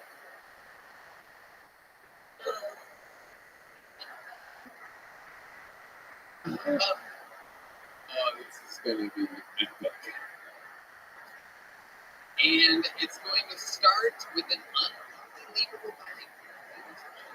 This is a very, very special episode. Every once in a while, you know, I like to do things a little different. I like to keep the fans on their toes, you know, mix it up. So while we wrangle your first bucket full of the night, I would like to present to you your first comic of the night. He is a regular.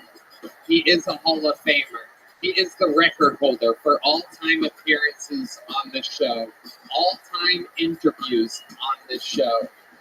Some people call him the Tyrant of Temecula, the Vermont Vascular Vagrant, the Vanilla Gorilla, the Memphis Strangler. This is the Big Red Machine. A brand new minute from the one and only William Montgomery.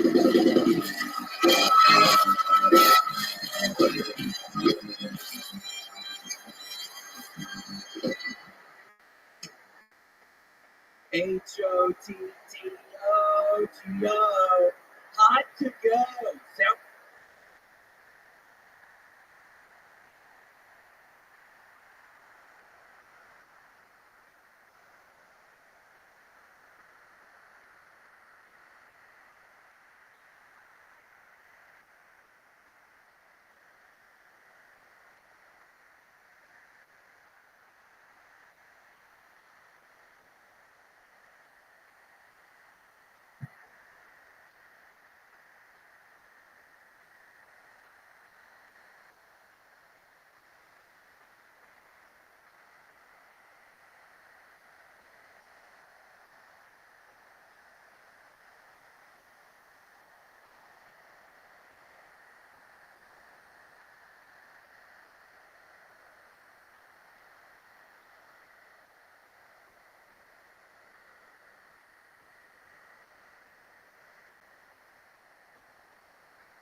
Sounds like something Hans Kim's mom would say when she's handing a customer food.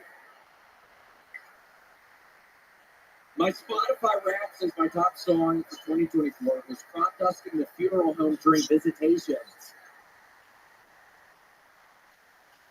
The guy who shot the United Healthcare CEO in New York City was caught today in McDonald's in Pennsylvania. Apparently he was meeting with a hamburger to get some tips on poisoning people. I'm planning a bar mitzvah, and at the last minute, the rabbi cancels on me because we're not Jewish and I don't have a son. So, yeah, I'm back on the Hamas train. Okay, that's my time. Thank you, Yeah. Tony. William Lights Out Montgomery, the vagrant of Vermont. Yeah, I'm excited to go first. it was so exciting because Tony,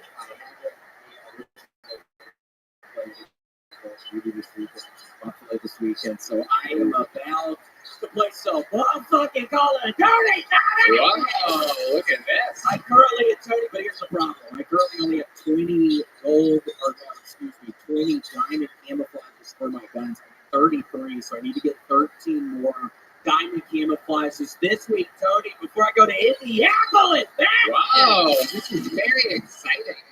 I don't know if you know this or noticed something in the episodes, but lately, William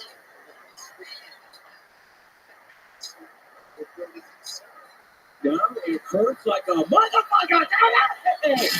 I'm just so excited about Call of Duty today. I'm not even kidding. I'm about to play for 10 hours. I'm about to pop a little Adderall, drink some espressos. Really? I don't know. I mean, it is kind of late. It will be kind of late, but I might tomorrow. I probably will when I wake up tomorrow.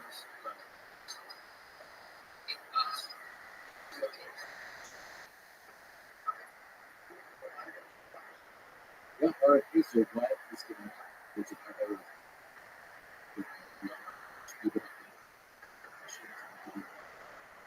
Look, I'll tell you what I'm going to force you to do, because I can see by your sunken eyes you don't have enough iron in your blood. You're losing blood. So what I want you to do for me is I want you to save your feces, and I want you to leave it out in the sun.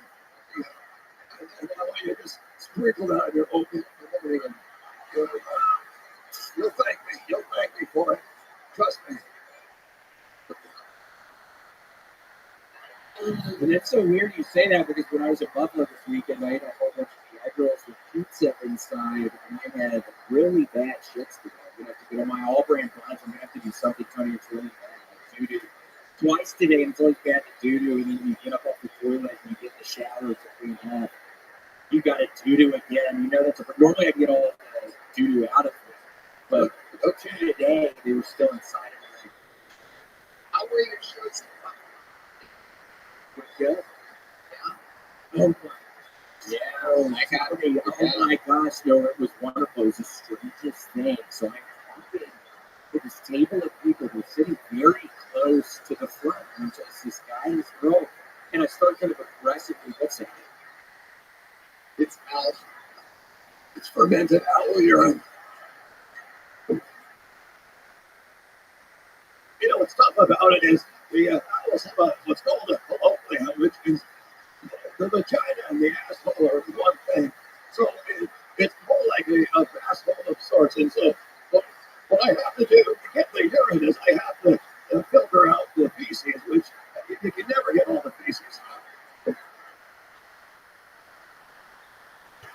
Weirdly enough, that looks very similar to the antifreeze I was feeding to Red Band's fucking mom to keep her ass sick last year when I was living over at her house. Wow. Yo, I was giving her fucking dumbass antifreeze at night, dude. Oh, and she get real sleepy then, Red Band. I'm making your mama sleepy. Here he is with a big report. So wait, I got this report this weekend that made a woman cry, and she had to meet with her husband. Is that what you were getting at? Thing, and I was telling the guy he needs to divorce the woman. I mean, it was the craziest behavior. I was just kind of aggressively talking towards them. And then I looked back after like 30 seconds, and the woman has her hands in her face. I'm like, bitch, are you crying? And she was fucking crying, and then I kind of went after her stupid fucking ass because it just seems like such weird behavior. And then they ended up leaving, and they were trying to steal the drinks as well. They tried to leave without paying for the food. So I don't know. You told the man, "Is this your bitch?" And then she was crying, and then you said, "You need to control your bitch." Yeah, it was fucking out of control, Tony. They really did. And then they fucking leave. It was fun, though. It really was. And then Sounds like a good time. I mean, we've been getting these reports about these weekends you have. This is 2 weekends in a row. I know. Somebody's crying, or there's a big disaster with somebody in the crowd. I know. It's like my mom, you seem very mean with women. Are you gay or something, maybe? Okay. Red band roasting. I wouldn't tell you. Whoa. The gay man in the closet.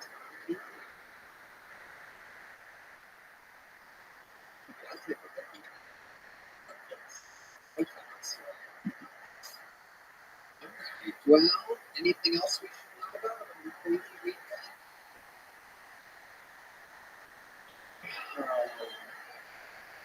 Getting a little better at Tetris. I've been playing Tetris on the Game Boy, like the airports and stuff. Getting a little bit better. I started looking it up on YouTube. I'm looking at so seeing how to play. Figuring out how to play.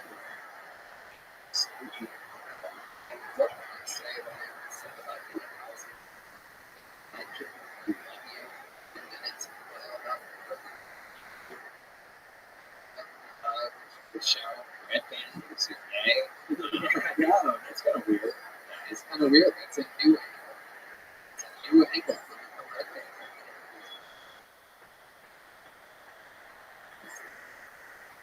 Did you color your beard right there? You got a little color in it, don't you? Did you do some Just for Men, Joe? It looks a lot darker than mine. I gotta tell you, I did. Look at that. I put a little bit too much Just for Men. it looks so natural. No, You wouldn't know anything about it. I would. You know, I don't have a beard. I can't. There's not enough testosterone for me to be able to grow a beard. I see these. I've been seeing these people. I see trans correspondents, like these women that are turning them in. I saw one the other day after fucking beard. I'm like, this is bullshit. I'm like, how the fuck are the trans people getting more testosterone into their bloodstream than me? I'm truly jealous of these women becoming more men than I am. Like, I'm a man and I'm on testosterone, and I have a penis and legs. And I still can't grow a full beard. One day. One day. I'll keep my fingers and my legs crossed. Ladies and gentlemen, the show has begun with the stylings of the great and powerful William Montgomery. Where do we go from here? What a way to start. That's normally how you end. It's like a Tarantino film. It started with the ending. They did meet Tarantino, my new best friends, no big deal. Your first bucket full is a legend, ladies and gentlemen. I remember this guy very clearly. Very interesting human being. Ladies and gentlemen, this is the long-awaited return of Sturm Worm. How could we forget from years ago, Sturm Worm? One more time for Sturm Worm. You yes, about a year ago,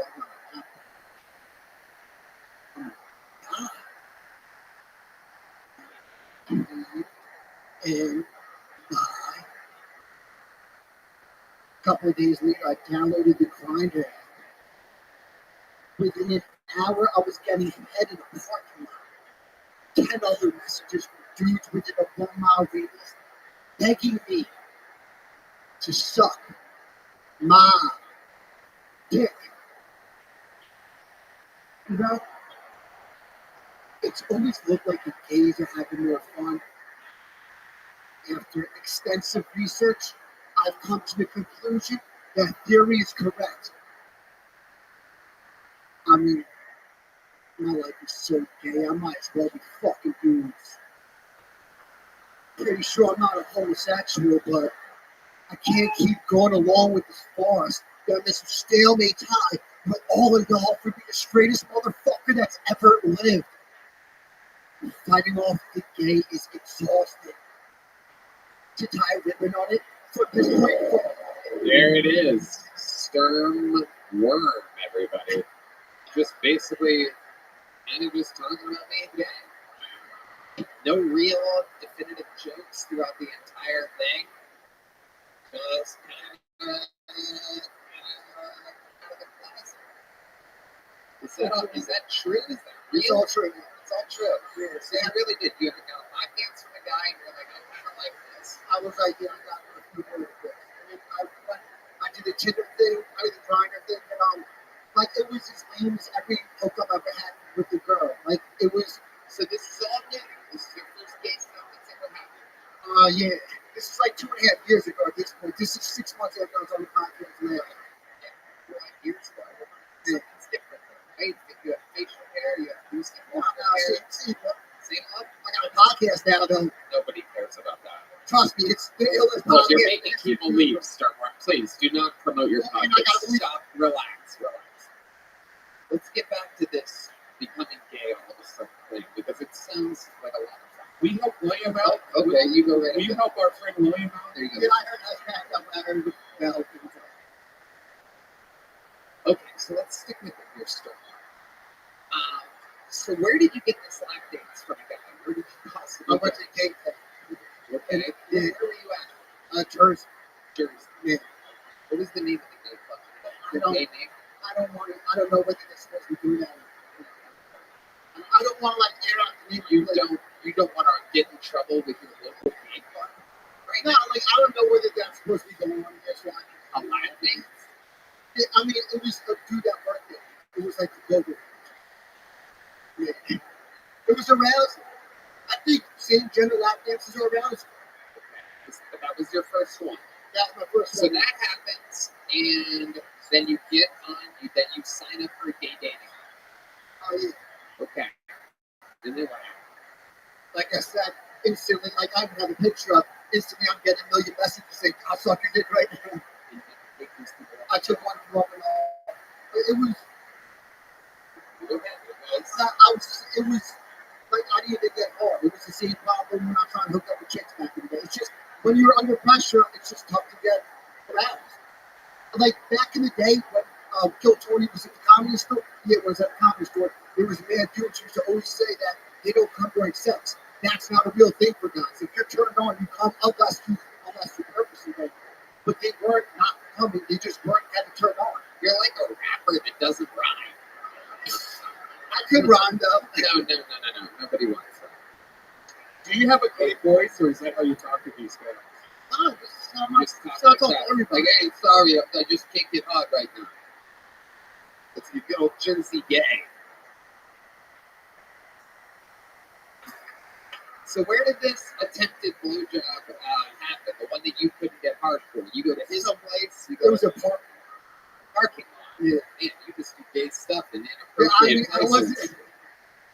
Have you ever done anything gay where gay stuff should happen? A bedroom?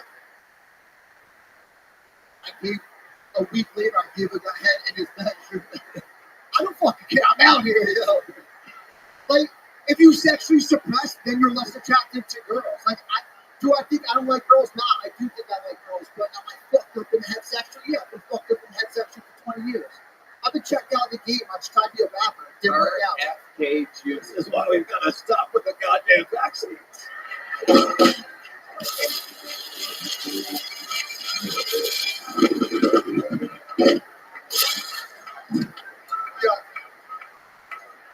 Yo, they got. Yo, they got my blood out there right now. Hey, Tony, could I plug something really quickly? I just want to tell everybody my Christmas album, RFK's Rockin' Christmas, is dropping tomorrow at 9:30. I see all the classics. Thank God. Hold on, I want to. Yeah. Chestnuts roasting on an open fire. Jack Frost nipping at your nose, a son of a bitch. They told me,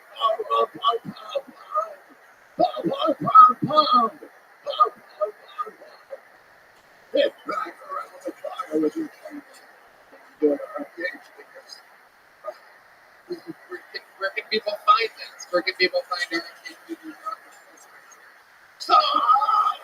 night. Oh, wait. I'm probably got on the wrong person. So, Sir Marty, we were going to say something. Two things. I got a water back. Behind you was number 2.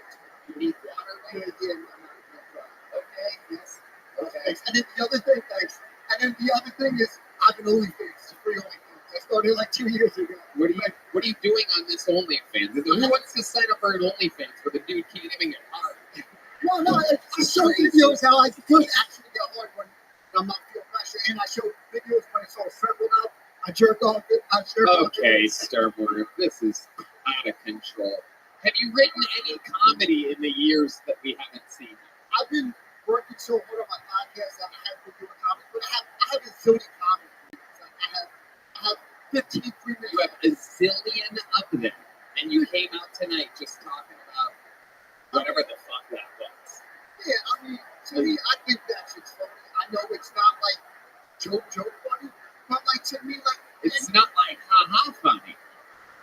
I think it is, but I mean, I guess I have no sense of humor. I have a podcast episode called "I Have No Sense of Humor." But Okay, all right. So, well, it's been a while since you've been on this show. You know, this cool company called Ghost Patch Custom. GhostPatchCustom.com. See this needs to be described, but it's like an iron missile that says iPhone rock. And I'm gonna throw this. You gonna catch it? There you go. There he goes, ladies and gentlemen. And it has begun. No chance on that. There he goes. I can't spit. Verse? One verse, you can cut me off. Now, Sturmworm, everybody. There he goes. Sturmworm. Did you have one in mind or something? Did you plan for that? I mean, what's that? Did you prepare to rap or something? Yeah, of course I did. I'm a rapper. I mean, That's what you did years ago? Yeah, you want rap? It's been years. It's So. so good. Okay, here he is. Give him a little beat. Starworm's gonna rap real quick. A 1, a 2, a 1, 2, 3, 4. Rays of the sunshine, brighter is the pain. I started writing rhymes so that I can share my pain. No matter where you're from, man, shit you can't feel. I was told the sky's blue. I see it more as teal. Stuck in a slump, can't seem to find a group. Catch me, I get chase of dreams, trying to make moves. Getting fucked by life every day, being screwed. I gotta be, cause so far all I've done is lose. Lately, All right, Starworm. There you go, Starworm, everybody. Jesus Christ. Oh my God. Made everybody flaccid.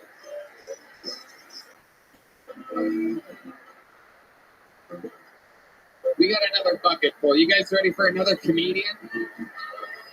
60 seconds uninterrupted going to Sam Henderson, everybody. This looks like a new name, Sam Henderson.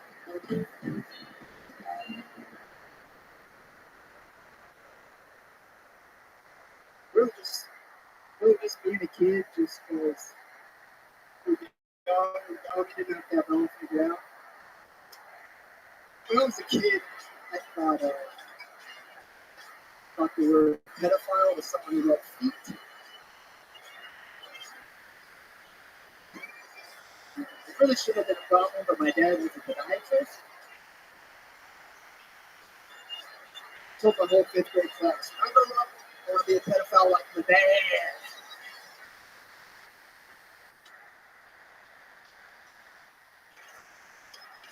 You guys like that? True. I saw a pretty interesting stat online the other day. I don't know if you guys know this. Apparently, conservative men consume the most trans porn.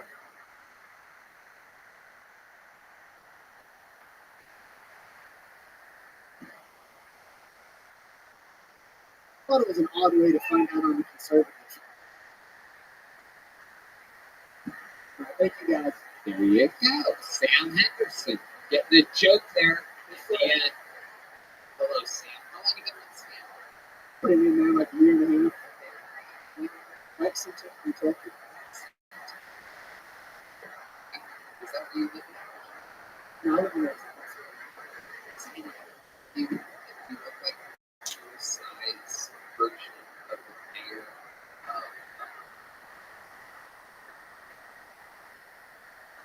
Munchkins. Remember that guy? Have you ever seen him? Look him up on Safari. You're going to see what I mean. This is actually quite a hair of lunch.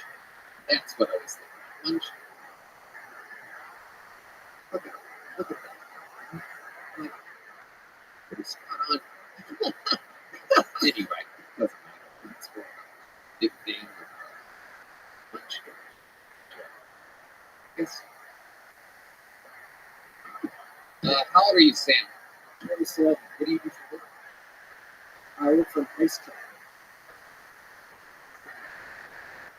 I run that truck. It's 17 degrees. How long have you been About doing this? 8 years. What's the most exciting thing that's happened to you while delivering ice? I was in the gas station work while I got robbed. You got around? I didn't get robbed. You got around. The wall robbed me. You were in Philly? No. Yeah, we have like a bunch of plants around. Just put ice in my icebox. Just Try fucking to up stop my the bed. robbery, you open the bag, put it in the door, something slip and fall or something. I've been watching all the Home Alones recently, and I'm thinking about great. You didn't contribute all the No, I sat down and looked, bitch. There you go. So, what like your childhood you got? I grew up in Jacksonville, Florida. I was a pastor's kid growing up. Easy childhood. Played soccer. Pretty standard. What's the most exciting thing about your life? Most exciting thing about my life, I speak Spanish. Wow. I'm not It's a big deal in Lexington, Kentucky. You might be the only person in Kentucky that speaks Spanish. That's absolutely that's an example of your Spanish when you say something that the band or players over there. Soy gringo, pero estoy aprendiendo español.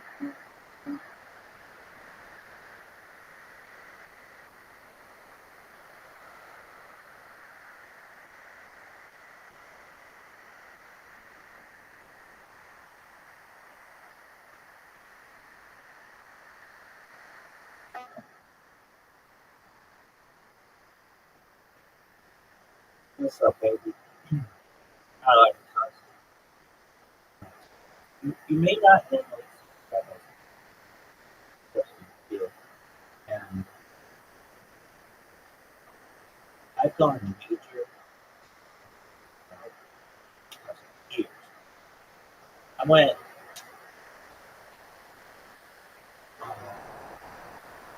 I've gone years ago. If anyone out there is like, no, I didn't get that person. Hey, listen.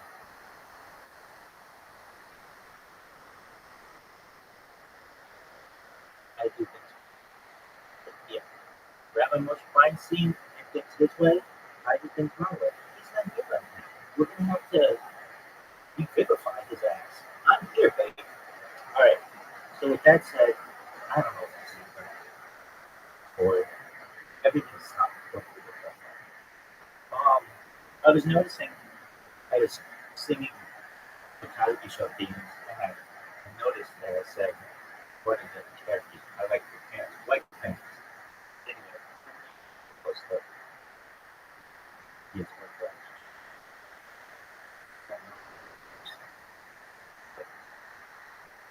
Girl, where she pants go for? Why? That's not. No one sees that in my story. Or, but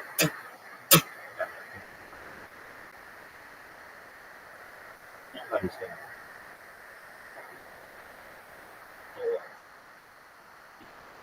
You. That's pretty good. Now, is everybody going to agree with me? Perhaps not. And guess what? You can tell all of those jackasses words, most of them aren't counting. And when they do, then what they say goes. But until then, it's Rabbi's wedding, or it's the highway.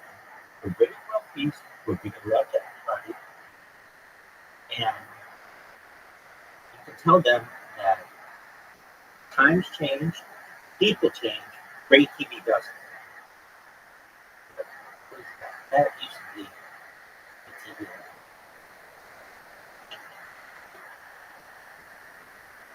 If you're like, what is TV?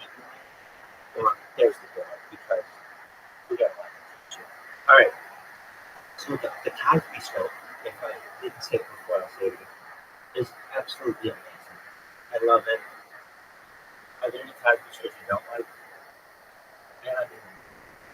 But there are some that are just so amazing.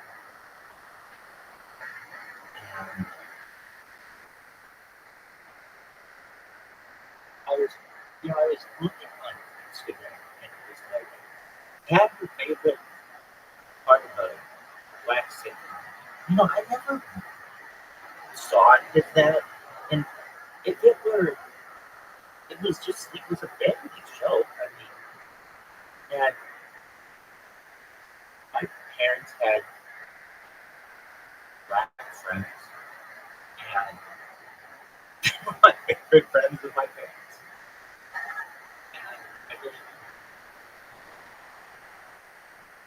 I mean, I like my parents' other friends too, but bullshit. Zuckerberg. Anyway, what I really mean, I just love my parents' friends. They were wonderful people. But I don't want to say I especially love them when friends are friends. But, I love them. They're and my parents had friends who were very diverse. Black friends, white friends, Asian friends. My parents had Pakistani people, Filipino people, Hispanic people, Latinx, or whatever. I mean, my parents didn't discriminate. If you're you can become my parents' friend. And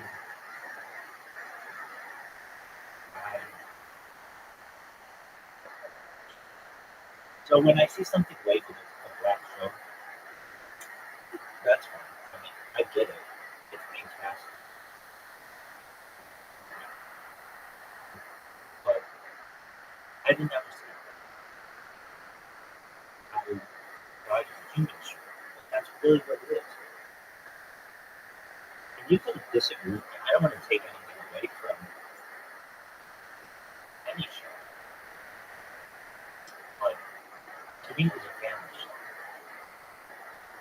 And it covered topics that happen in every family. And I love it. But so there were these anniversary events that they did were just phenomenal. My favorite kind of the show, perhaps maybe, I don't know, but I love the singing. It's a sense of, I love it. I just love it. Boy, it's something. I'm very specific. I like to make sure that things are very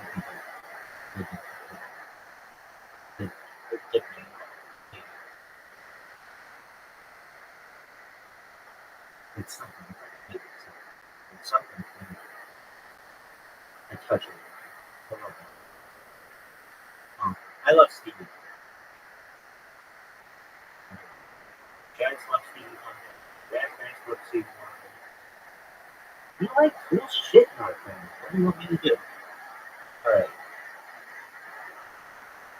And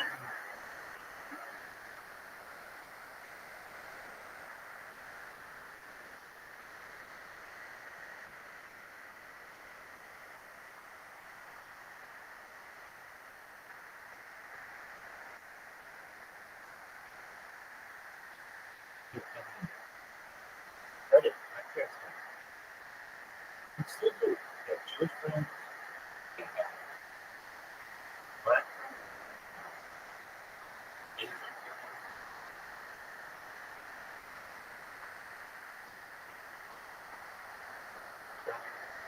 And I do as well. I don't really care what you are. They're the same in common. Funny's funny. And if you're funny, you make me laugh, or you're intelligent, you make me think, then you're cool. I'm a video fan. I don't care what. I've had friends who have alcoholism. I have had friends who have dwarfism. I've had really tall friends. I've had really athletic friends. I've had really like super athletic friends. Like the best athletes in the world have friends, really, really Olympians and just incredibly talented. And others.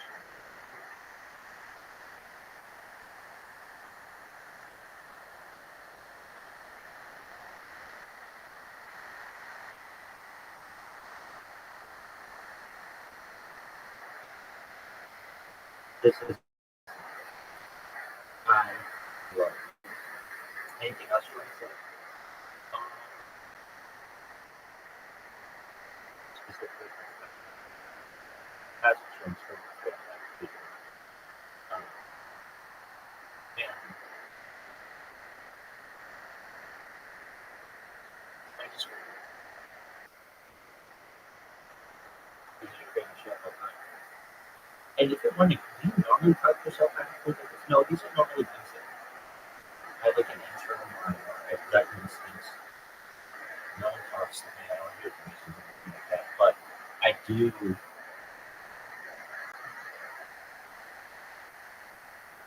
If I were just quiet, I wouldn't make these videos.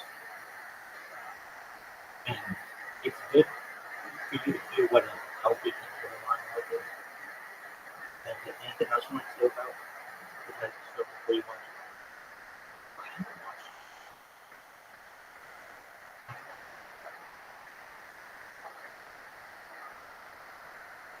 In our house, my grandparents, we just call it Cosby. There was Oprah, there was Cosby. Like when you become big enough, it's you get known that it's like there was Sally. That's just like how it was. Donahue, Seinfeld. Like when it's just big enough, some of them are named that, but other things like it's technically the Oprah Winfrey Show, but everybody calls it Oprah. We stuff. Oh, you love Oprah? Okay, special. But what about Gail? Gail's cool. She's doing it. And really, Oprah and Gail have this. I haven't found it in many years. I've looked all over the place. I just think it's a hard time somewhere. But they go on this road trip. Not when they go to the national parks. That's cool. And shout out to the national parks. And they're very special. But they do this road trip. Oprah and Gail. And it is so fun. Shout out to Stedman. What up? There you go. So I am gonna do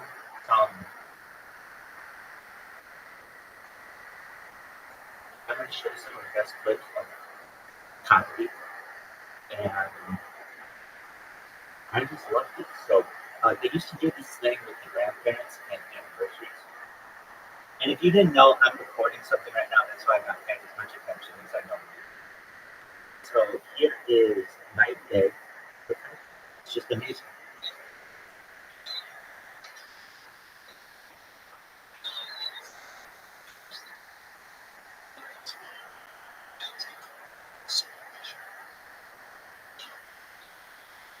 Yeah, I want to watch it too.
Love this one. It's phenomenal. The next one we're gonna do is the Huxtables and James Brown. These were so good. I don't know why shows don't do this anymore.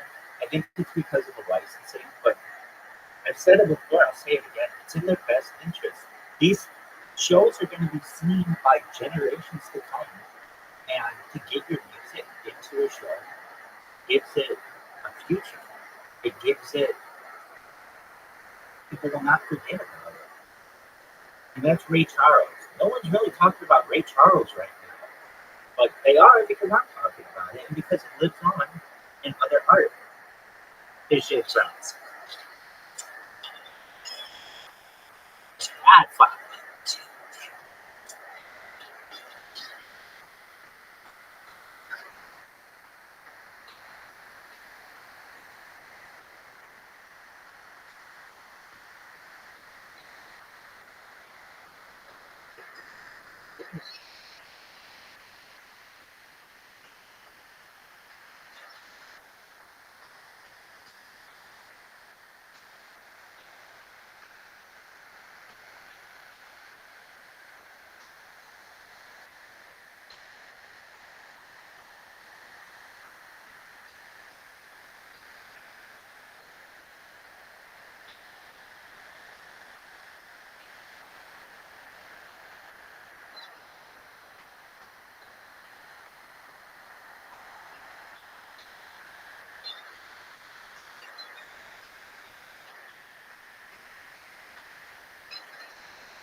My friends just got his street parties, and they were very good person. And boy, was anybody like they just naturally were diverse. My friends had very diverse friends, and at no point, I don't know, I see the way that the corporate kind of forces people to do certain things. And there's a cool people who just naturally congregate to each other, and I think that, oh man, the dance floor would be people doing the electric slide was a big deal. And I love them. They were asking fashion. All right.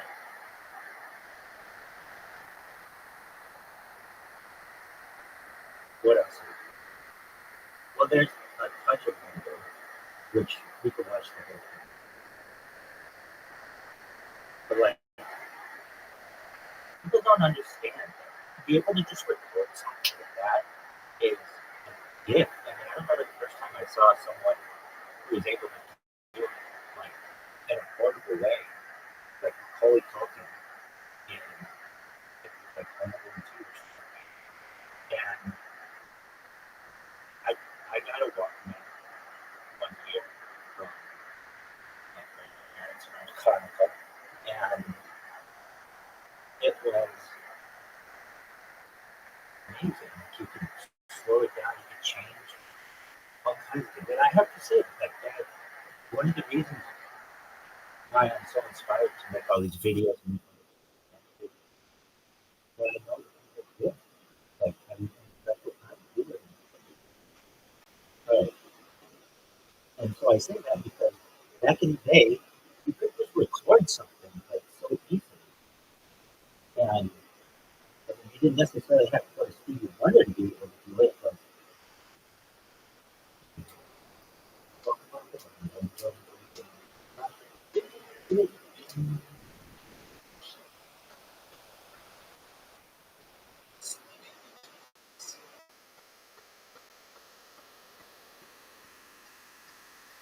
like they would never heard their own voice. Like, for example,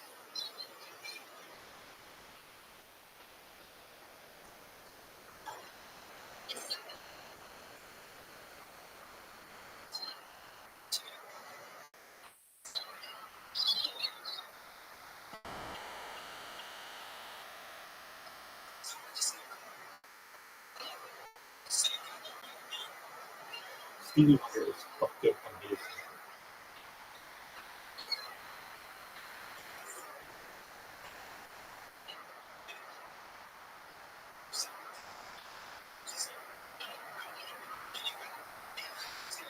Jam it on the floor. Jam it on the floor.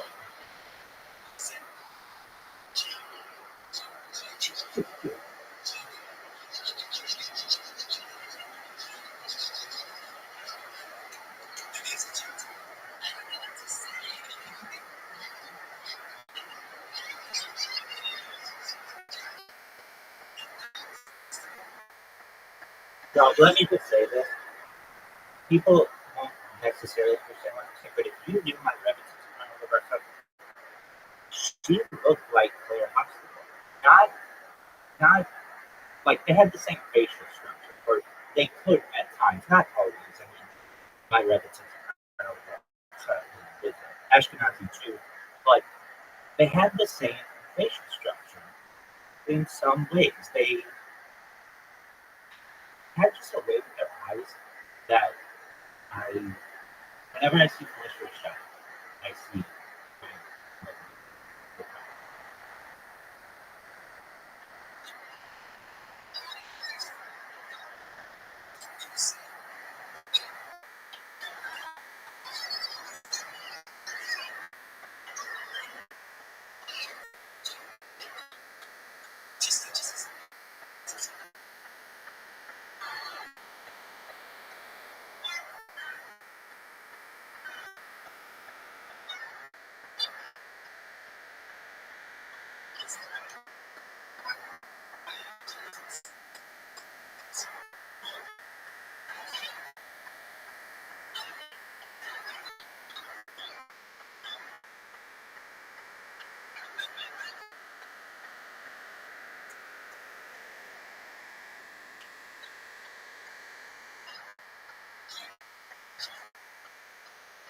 Like, this was unheard of. To just drink all this time.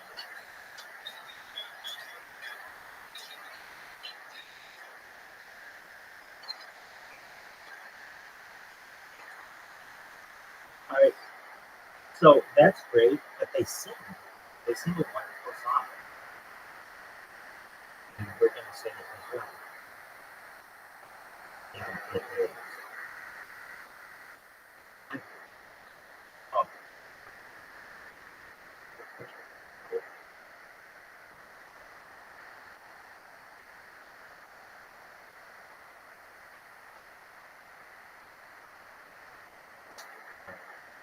Yes,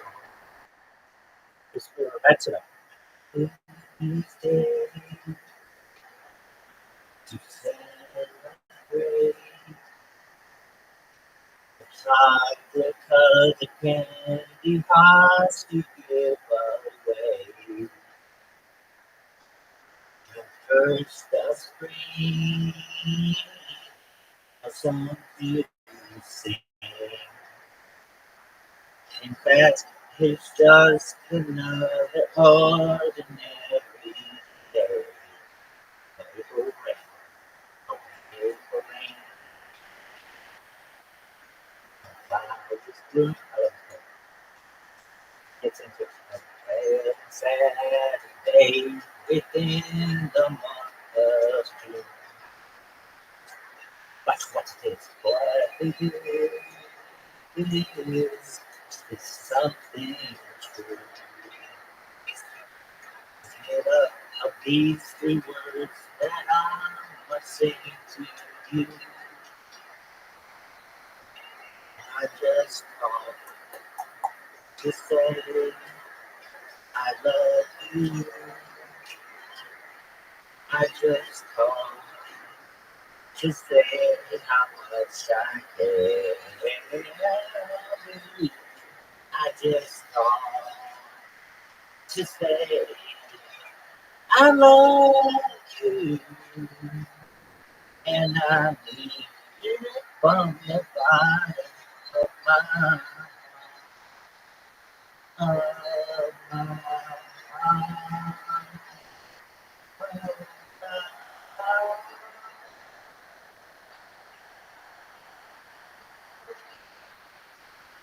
Cha-cha-cha. Love this one. Love Stevie Wonder. Love the Cosby Show. Love all of this. All right. Anything else you want to talk about in the past week? Well, there's just this hilarious line. Maybe we'll close it, where Theo gets this Gordon Gartrell shirt. It's so funny.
Which today, but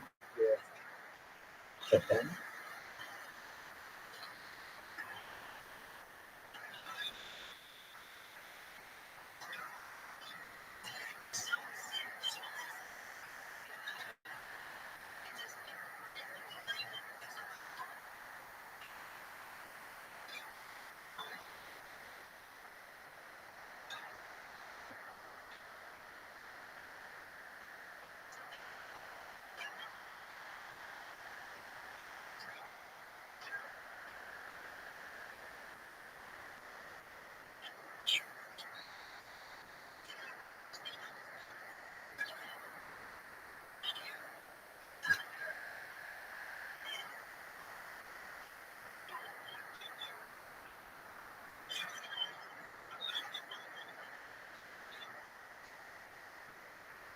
love it.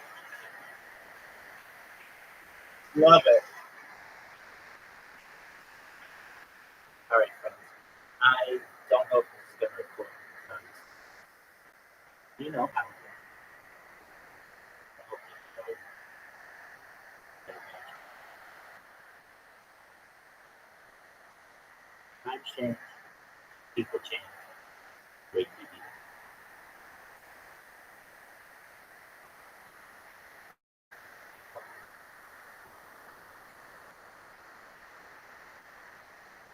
Yo, Caspian, how you looking, Pep? I don't know if you can hear me. How you doing? Apologies, I couldn't talk. I was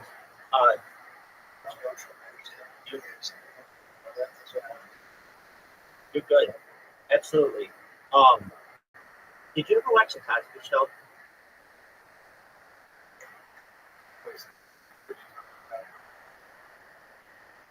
Yeah. I mean, who didn't watch the Cosby Show? But yeah, I mean, it's almost like I mean, cable existed, but it wasn't like they were phenomenal. Cosby, I mean, well, like they're like big shows. I Love Lucy, the Honeymooners, I Love Lucy, like get into Gilligan's Island and Bewitched and all that. You get into MASH and Mary Tyler Moore and like I don't know. I guess it's just like Nick at Night, but um, yeah. Oh, Taxi, big time, man. Taxi's huge. Taxi, there you go. So, um, I, I, I, I love Taxi too. Taxi might have the funniest line of any line in television ever, or funniest scene, which is when they go to traffic school. And okay, so there's this bit where Christopher Lloyd has to go to traffic school, and he's cheating on the test, and he asks the one guy, "What does like like me?" And the guy goes, "Oh, yeah." And he goes, "What does you know like me?" And yeah. Anyway, I love taxi. I'm gonna do a taxi. I'm gonna do as many TV shows as possible because um, I really like old TV. I think TV today is too watered down. I don't want to say too watered down. There are a bunch of things I have issues with, where they force messages on people and force um, plots to work in certain ways, and I don't like that. I like simple. Like I really think that there could be in the future like a play, like Taxi could be a play, or the Cosby Show could be a play, or like a musical even, or Seinfeld could be plays. Like they could be live action plays because they're just small little sets. And like in the 70s and 80s and 90s, you didn't have the ability to change up sets like you do now. But it's really not that difficult. And they're like short little 22-minute plays, each one of them. And I think in the future, television will have a much more of a connection to people than even movies do. And here's why. Movies are 2 hours long, 3 hours long. That's it. But television shows, like Game of Thrones, is like I don't know, 60 hours worth of footage, or it's like a whole. There are characters and all kinds of shit that go on in there, and I think that people in the future, when they're binging things, they don't really see a big difference between whether it came out in theaters or whether it came out as a television show. They're able to binge it, and so it's just content. And like basically, movies are 2 or 3 hours worth of content. Television shows are hundreds of hours worth of content, and that's why I think television has the opportunity in the future, long term, to be bigger than even movies.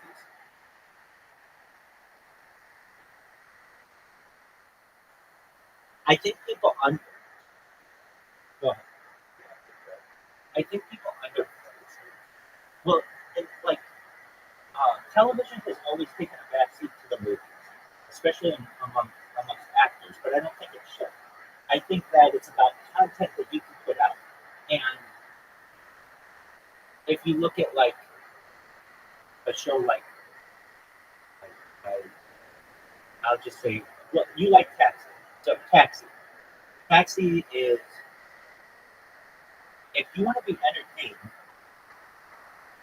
would you rather have the ability to watch Taxi, or would you rather have the ability to watch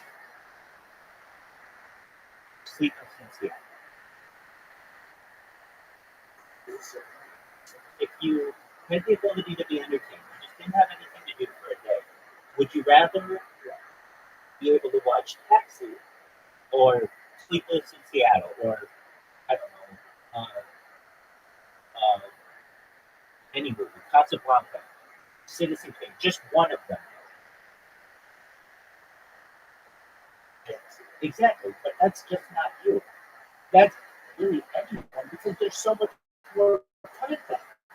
So it's about content, and I don't know if the executives understand that yet.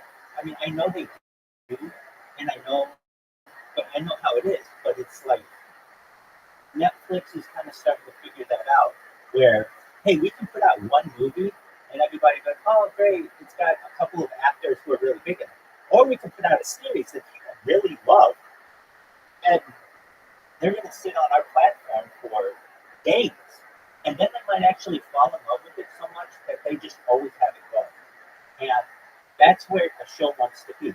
I know people who like The Office so much that it's just always going on in the background, and it's almost like uh, a security blanket, and or Parks and Recreation. But they don't do this with a movie. And if they did it with a movie, it'd be a little weird. People would kind of think that that's weird. Like, wow, all you do is watch, I don't know, Remember the Titans, which is a great movie, but it's like all you do is just watch that. Well, I keep it on in the background and makes me feel good. Okay, that would be seen as a little weird, but people do it with The Office all the time. It's like people, wherever The Office is, people switch from Hulu to Netflix to Peacock, wherever The Office is, and they're always playing it. And it just doesn't have to be The Office, but I know that there are people who do that because it has much more content. I just think that in the future, like if you're a little kid and I say to you, all right, we could watch something that has 100 hours worth of content or something that has 2 hours worth of content. Which one are you really going to get into? Somebody may say, well, 2 hours worth of content is a really good story, but then it's done. There's no more continuation of the characters. There are no more jokes. It's done.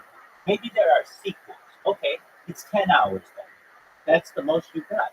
When a television show has hundreds of hours worth of it. And to a kid who didn't grow up with it, being in the theater versus being on TV, they're going to say, I want the best bang for my buck. I want the best, most amount that I can get. And that's why I think that television, like I wouldn't sleep on it, or I wouldn't sleep on many of these shows.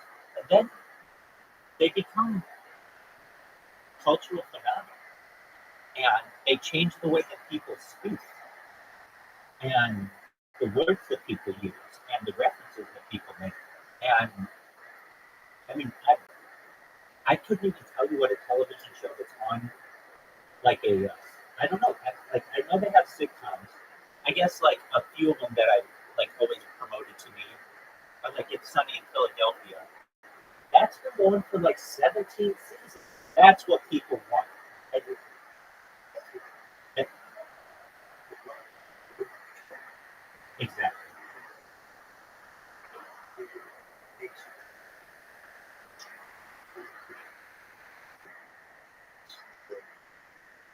Exactly.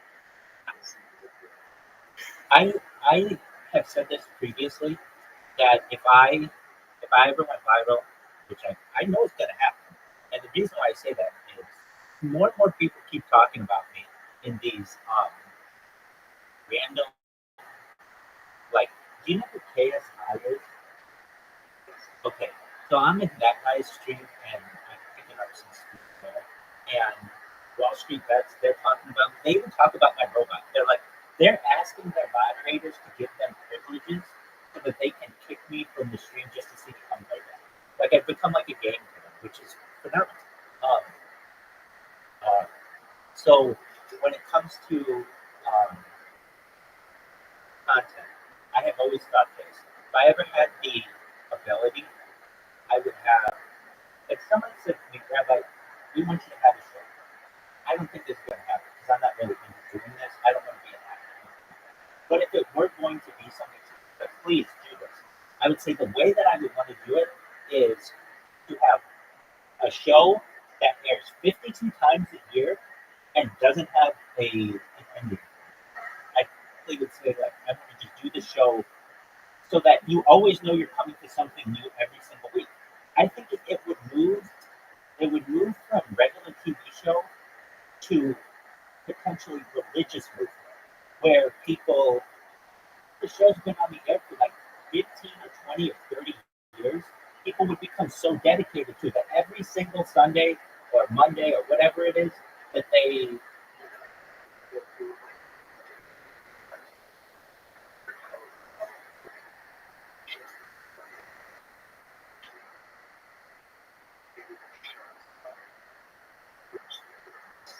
Exactly. Exactly. Yeah.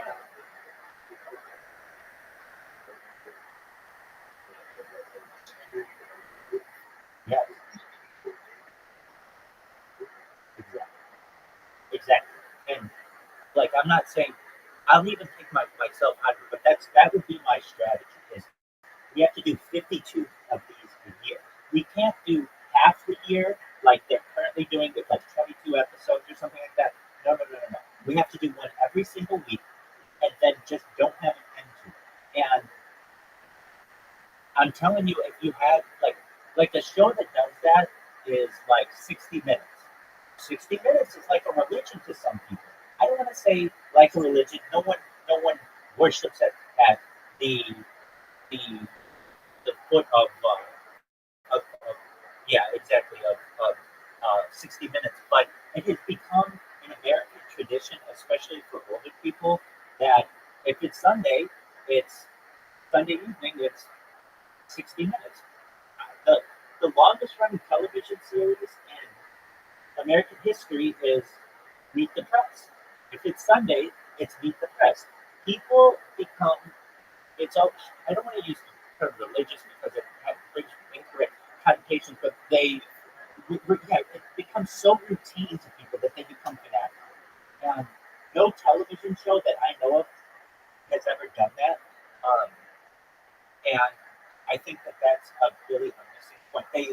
They're too worried about editing and having everything be perfect that I don't feel like they recognize the potential that they have.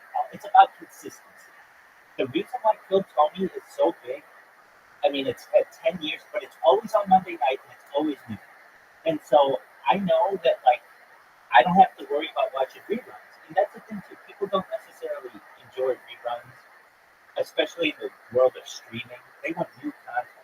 And I thought to myself that if any actor out there really just said could have the influence to be able to say, look, we're going to do a show every single week for 52 weeks, and it's going to be an entertaining show. It doesn't have to be news or anything like that. That has an incredible opportunity to become a phenomenon because people they'll schedule their lives around it. And like it's the consistency exactly. And the way that it used to be was, I mean, there was must see TV on Thursday night, which was like a phenomenon in itself. When you really have major shows, like even the lesser shows of must see TV, like at points it was like Caroline in the City and News Radio, those were still pretty big shows. But then you had Seinfeld and Friends, and even Frasier got in. And it was like everybody knew what you were doing on Thursday night to be able to watch those shows. And if you didn't, you were uncool. Like if you weren't able to talk about it around the water cooler, it was you were out.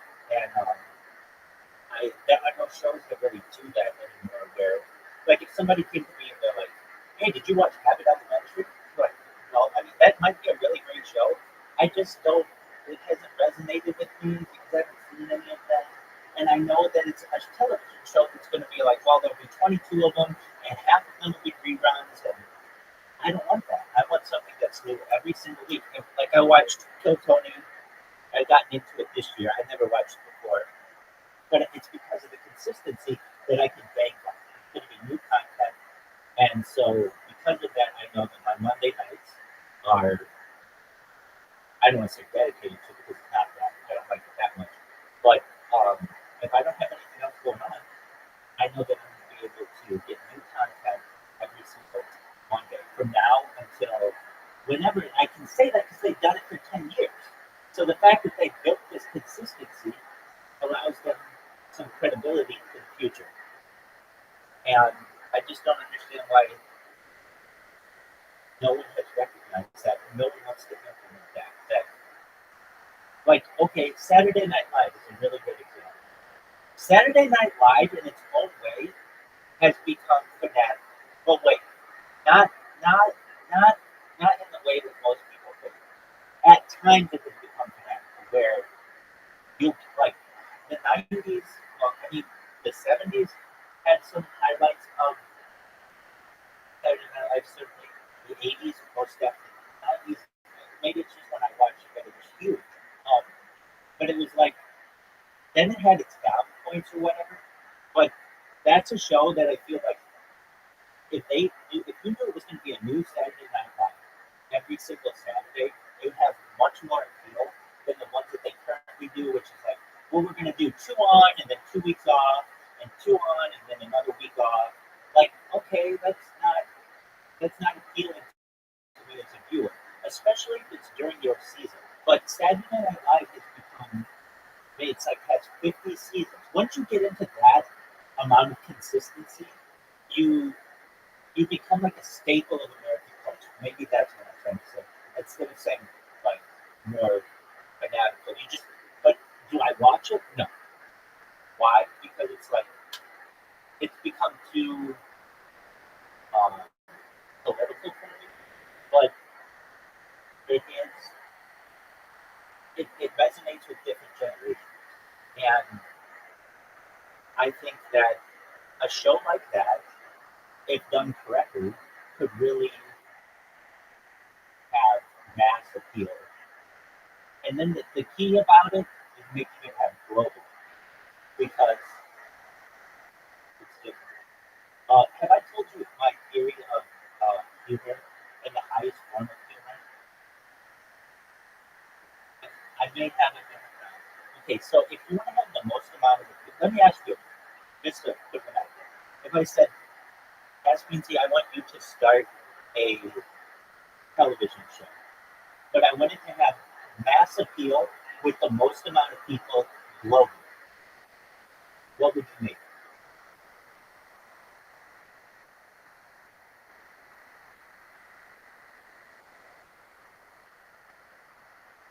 Right. And I'm saying that, let's say people in China can watch it, and India can watch it, and Russia, and everyone in Africa, and everyone in South America.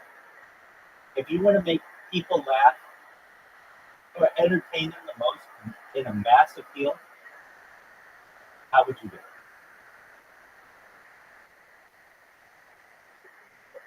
Perfect. That's right. That's right. It's mine. It's physical humor that uses no words.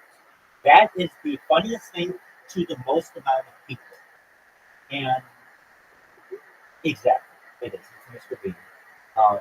And that kind of humor, because it doesn't need to be translated, translates the 100%.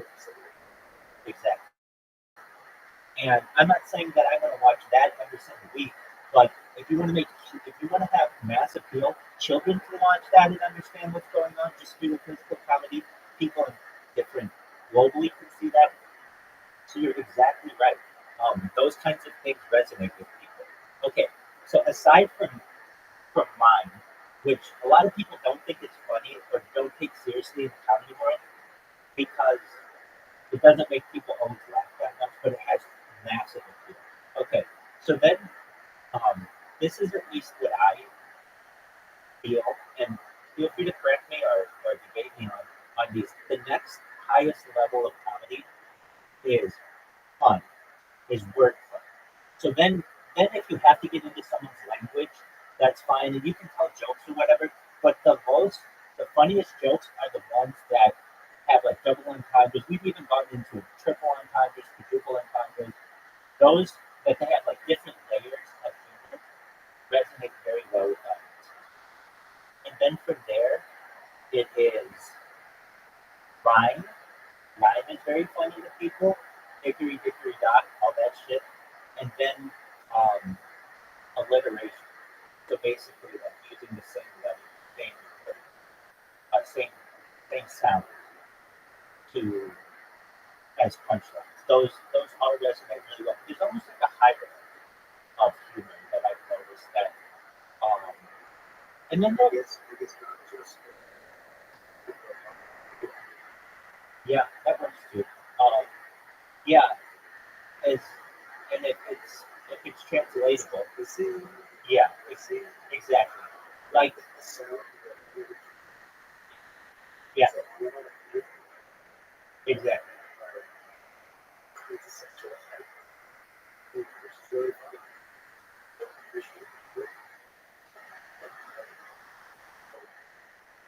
Yeah, I can say that I wasn't always a fan.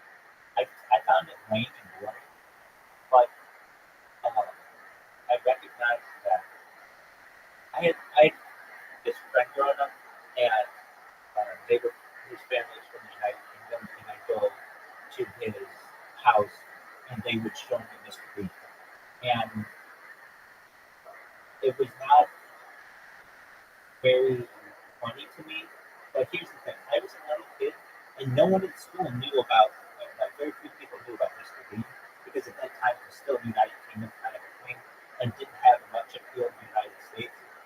And I would kind of be waiting for him to say something because I was so used to Art saying something, and he never did, or he never did, and so that caught me by surprise to some extent. But then when I got older and I started to recognize I don't know if you've ever seen it, but it's called Just for Laughs on YouTube. Well, it's not just YouTube, but it's from the Montreal Comedy Festival, and they make comedy videos that are just miming the whole time, and it's like a hidden camera show. And but you don't hear any words. And when I watch that, it can be very, very fun. And so when I started to get into it a little bit more, I recognized that you could show this in China, and it would be very fun to the Chinese people. You show it in Australia, you can show it anywhere. And that I think is very, very interesting. I also think that shows that are like okay, a show like America's Got Talent. If you did one of those shows every single, I'll just take Sunday because it doesn't interfere with generally people. Like Sunday nights, usually people are is a people are usually home, and I know you have to compete with football and things like that. But if there was a show that was like America's Got Talent, but you just knew it was always going to be on Sunday, I think we'd have huge appeal, just absolute huge appeal, because it wouldn't be like in seasons. It would be like it never stops. Just like it's like America's talent show. I think that is would have major appeal. I guess as I talk this out, I don't like shows that end. I don't like endings to shows. I want them to continue for indefinitely. And I think that while I don't watch Saturday Night Live, there's something about me that likes that it's still on. That it's like of all the bad shit, you know what I mean? Like of all the bad shit that we've gone through in the last 50 years, there's been one staple on Saturday night that you can turn on, and if that's what you want, that's you're gonna get what you want. You're gonna think it's funny. I get clips from it, so I see some things are still funny. The thing that was really funny, Weekend Hunt, which was like the Daily Show before the Daily Show, and the different, just making fun of them. That to me was a very, it still has a lot of appeal. Anyway,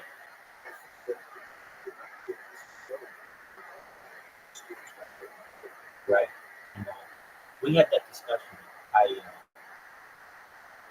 yeah, it just, I don't know. Well, I think a big thing is cable's very expensive.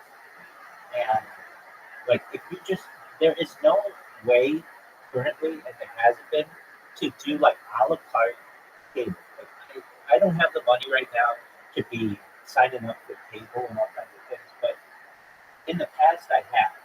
But the reason why I never got it, and I just went with Netflix and Hulu and all that other shit, is because I could. It was like $5 or $10 or $15 or something, and I could basically get everything that I wanted. And I would say that if I want to watch ESPN, I can easily just Google it. But let's just say that wasn't an option. You're gonna pay like $200 a month just to get one channel, basically. And you have to get all this other garbage. There's no a la carte where you can just be like, I want ESPN, I want CNN, and I want Comedy Central and the food. Those are the ones that I want. And they're like, all right, it's going to be $22 a month. There is none of that. You have to get this huge fucking package, and it has a bunch of things that you don't necessarily want. And then you've got a major bill every single month. I mean, major to some people, but I'm looking at minor to some people, but I'm looking at like your average American who has less and less money every month, and they just don't have the money for that kind of stuff. So thus, these things don't get this massive amount of appeal, and now they have streaming in which to compete, and I kind of just wanted. I have thought, why is it that you don't have shows like? Let me ask this: when's the last show that you remember it being a big deal that it was the finale?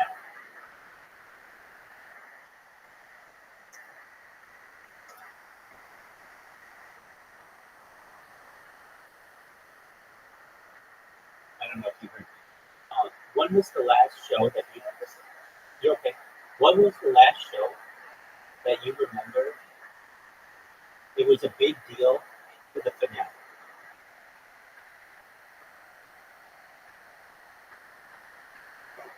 Exactly.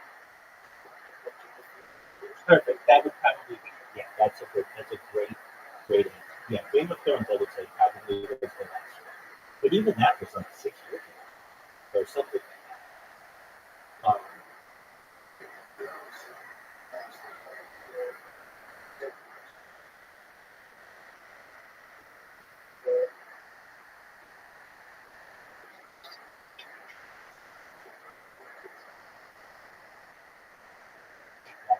don't want to say it's like cult, cultish, but like it's. I say that because people say cult classic, but like it's almost factions are. It's a much better way to say that people really get into things and then they have to convince their friends to watch it in order for it to be. I think Game of Thrones was an excellent answer as the last big. Um, yeah, exactly. And I can't think of one that's happened since the pandemic. And the thing that happens as well is because a lot of shows allow you to stream them, they you can just watch, you can binge them. So it's not like everybody has to be available Thursday night at 8 p.m. to be able to watch it. You just watch it all on a Sunday. And so people don't have that connection. I talked about this in an earlier video that I did. Um, you know, like you're not a sports fan, and I know that, but you know what the Super Bowl commercials are, right? You know that they're like a phenomenon. Like there are commercials. Nobody gets excited for commercials any time of the year except for that one period of time, and then people don't mind them so much. And I was trying to understand why that phenomenon was, and I think it has. I could be wrong, but I think it has to do with you're around. A lot of times you're at parties and things. You're around people you love, people who care about you, and there's something that enhances a consumer good or whatever they're promoting, when you're with people, when you're laughing with people who you know, and in order for that to happen, it has to be like in a group setting or something like that. And I just, I kind of just think that that's pretty accurate. That there's something that's heightened when you're with someone about whom you care, and then somebody wants to advertise to you. And not only do you remember the advertisement, but you remember who you're with when it's being advertised. That's an important aspect.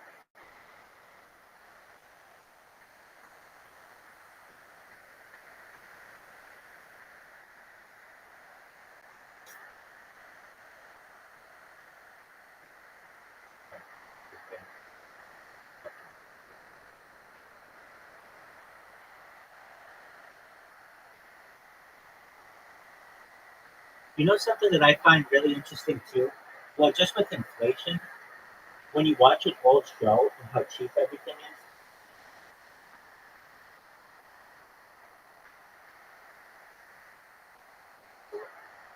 when I mean, because of inflation, when you watch an old show, how cheap everything is, and like maybe the show translates really well, but the pricing does not. And then it makes you think like, wow, that um, it makes inflation come into your mind. So like um, like if you watch, I don't know, I Love Lucy, and they start like saying like, oh, it's 10 cents to take the subway or something like that. That's like nothing now. But back then it meant something. Well, I have gotten the idea that executives don't like their writers to include prices because when you watch these things in the future, it doesn't translate very well, and it makes people recognize how inflation erodes their paycheck. And so, a perfect example that I've seen. Did you ever see that Seinfeld where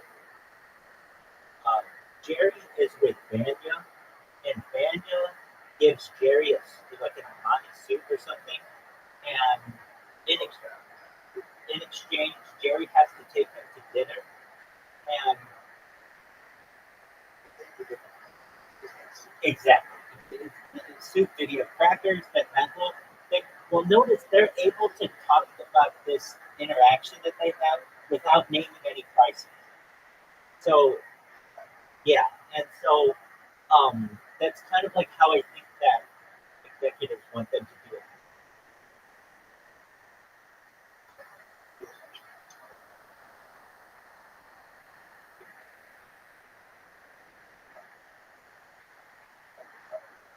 Exactly. And is this a fair trade? Um, and so, I mean, it would have been one thing if it was like, that's like, I don't know, when I'm on the soup then, I remember around that time when e-commerce had left, my uncle had an Armani suit. I remember and it was like $1,000.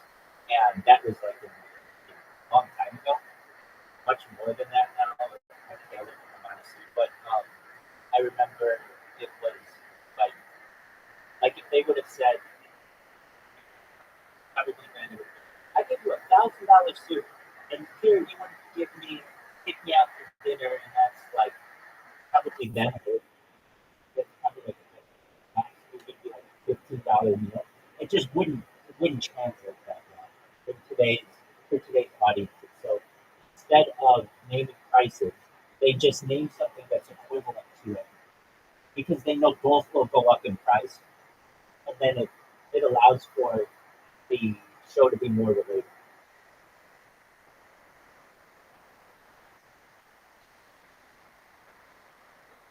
Exactly.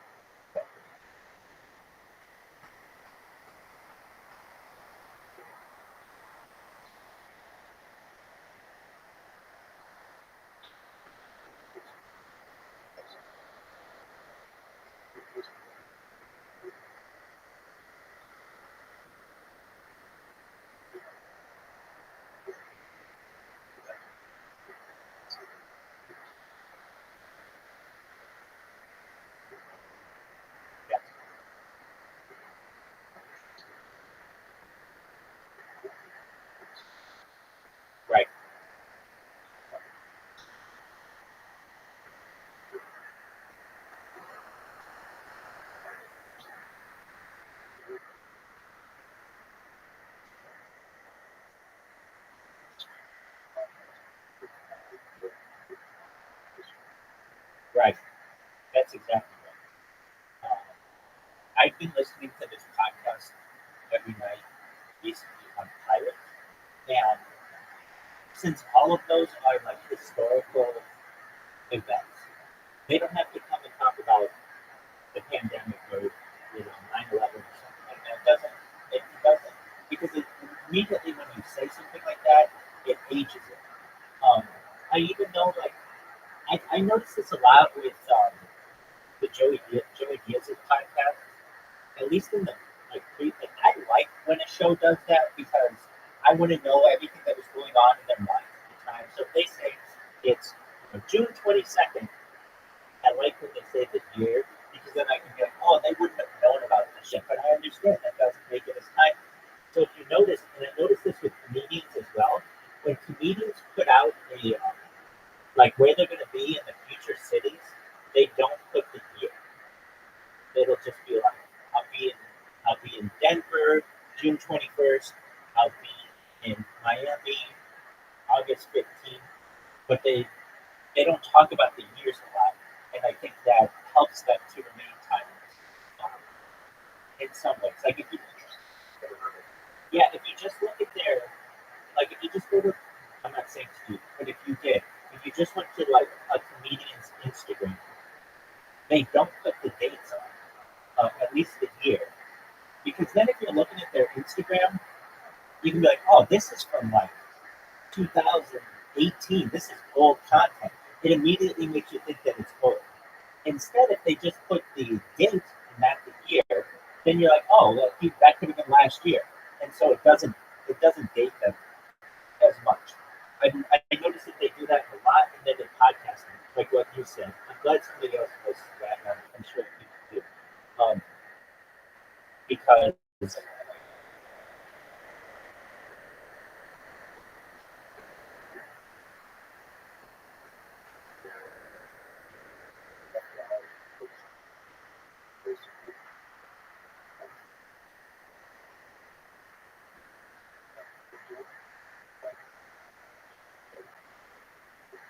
right,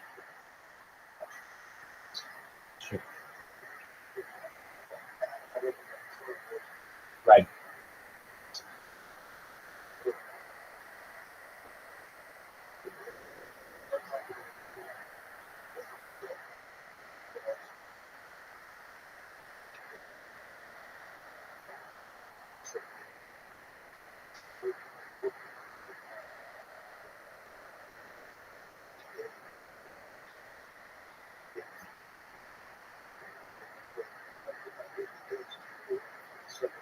right. You're exactly right. Now that I we have that discussion, I do the same thing. I make I'm always streaming, obviously, but sometimes I make videos just where I comment on them, and I do my best never to mention current events because I want them to be timeless. I want somebody to be able to watch this in 100 years and have at least some idea of what was going on and not have to go to a history book or whatever we have them to be able to find it. It's just, yeah. And but yet then there's the other part of me that wants people to know every single moment of every single day, and that's why I keep the radio on so that we always know what's going on in the world because I think it's important to have the time capsule of society. So I try to actually utilize both methods. Um, hey, amazing. I Caspian, see if I had to make a prediction of how I'm gonna go viral, it's gonna be from this Wall Street Bets Discord, and I just have to be in it for just a few months. I don't know, maybe not even. But I mean, they kick me out, but I come right back, and now they've gotten to the point where they don't kick me out anymore. And I just have to be like a constant, like it's about consistency.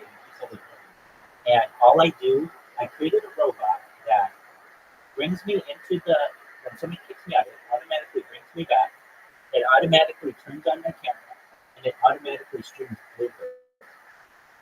Like that to me is well, it's a pretty cool robot to be able to do that. But also, it's um, it's it's about consistency. It's about consistency with anything. And yeah, consistency is, I think, very underappreciated in our society. But like, even with like streamers, if I go on Kick, like I see these people on Kick every single day, and I know who the consistent. I mean, well, it works in our relationship. If I wasn't always streaming, you would have just made friends with other people and done your own thing, and that's totally cool. But the fact that you know that I'm always here, that I'm always streaming, is like, oh, well, it's a consistent individual. I align to that, and I mean, it's just like if I only did a stream once every 8 days or something, you wouldn't be in my Discord right now, guaranteed. But you know that I'm here, and it's like people want to associate with consistent people. I think that's a very important fact about men, and I think consistency is underappreciated. When I work, well, when I've had career, I go years without missing work, and I'll even like there's something about having perfect attendance that I like. I like just that I like to be. I mean, when I go to shul for years and never miss. And I mean, this is every single day. I mean, every single Shabbat. It's just there's something I get pride out of that, of just being someone everyone can count on. And I think that's not really appreciated as much in today's day and age. But those people who do appreciate it recognize how important that is. And I think that's pretty powerful.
Welcome, welcome. How are you? Hey, KK Kato, how you living, Pim? Excellent. Hey, how'd you find out about me? I knew it. I saw you. It's right over there. Absolutely. What's going on neck of the woods, my man?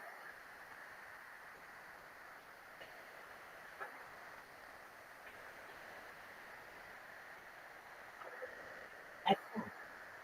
Do you mind if I tell you a little bit about myself? Excellent. I'm Rabbi Rothschild. I stream my life 24 hours a day, 7 days a week, 365 days a year for world peace. I don't want war anymore. So I've dedicated my life to creating the world's largest compilation of data in global history. You can watch my stream going back to the pandemic. We see the death of a queen, the birth of AI, the coronation of a king, and everything in between. Essentially, some of the things that we talk about on the stream that aren't normally discussed in society are things like anti-gravity, antimatter. We talk about invisibility cloaks and de-extinction. We talk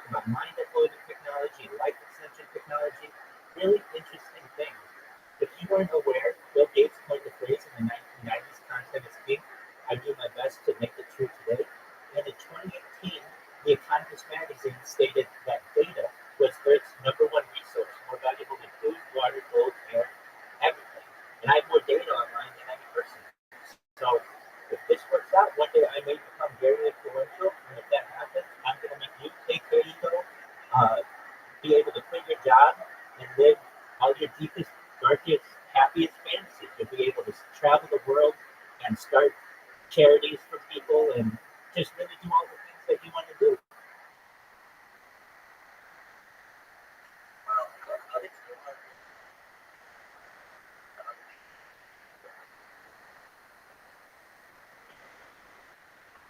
Yeah, so I've streamed as far north as Santa Barbara, as far south as San Diego. I've streamed at the beach. I've streamed in Beverly Hills. I've streamed in Santa Monica. I've streamed as far east as the desert cities and the mountains. And but generally, the place where I have the strongest amount of Wi-Fi is in my room. And I have so many different devices that I overwhelm any kind of data plan that I normally use. But yeah, no, I stream outside too. I've had picnics in the park with fans. I've had people who traveled from like 8 hours to meet me, and they've taken tours of where I live, and we've had picnics in the park. So yeah, I go outside, but and I go outside certainly to just touch grass, but generally it's easiest for me to stay on camera in my room.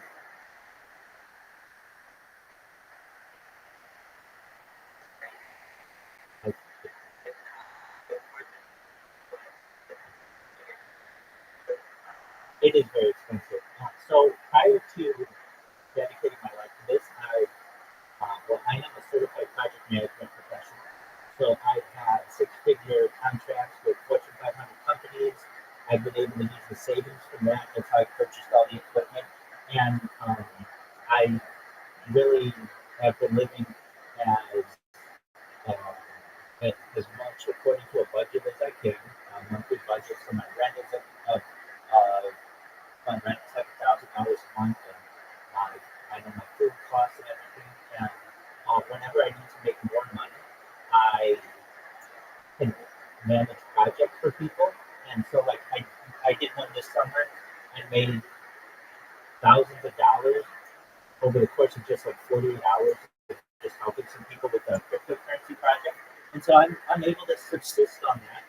And then whenever I need more money, I just do another project or something.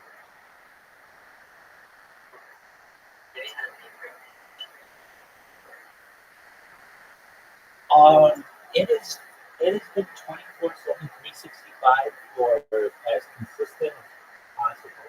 Um, the only time I really have any kind of perhaps, well, let me say that 3.5 years ago, we had a power outage for like 4 hours in Irvine, and I was able to use my data, and also I had GoPros at the same time. I was actually streaming as the power went on. So I do have some of it. Some of my stream is on GoPros whenever there's an internet issue or power outage or something like that. But yeah, for the most part, it's I'll say this: if the internet ever drops, which that happens. I'm so sorry. I didn't mean to call. I'm so sorry. No, you're absolutely fine. No need to apologize at all. No need to apologize at all. But yeah, generally, I mean, people run into internet outages every once in a while, but it's only like maybe 10 seconds. And of like I have 10 different YouTubes going right now. So maybe if I get an internet outage of like 10 seconds, maybe 3 of them will go down, but the other 7 will continue. So, and then I've also created robots, Kato, that automatically post for me. So I actually always streaming on Instagram as well. And I'll send you my streams so you can see. I got a ceiling cam. I got side cams. Yeah, absolutely. You can watch me from above. You can see this conversation from above right now. If you would, take a look at the message I just sent you, and you'll see. You've never seen anybody with more live streams than I have. It's all stored essentially on servers of Alphabet and Amazon and Meta.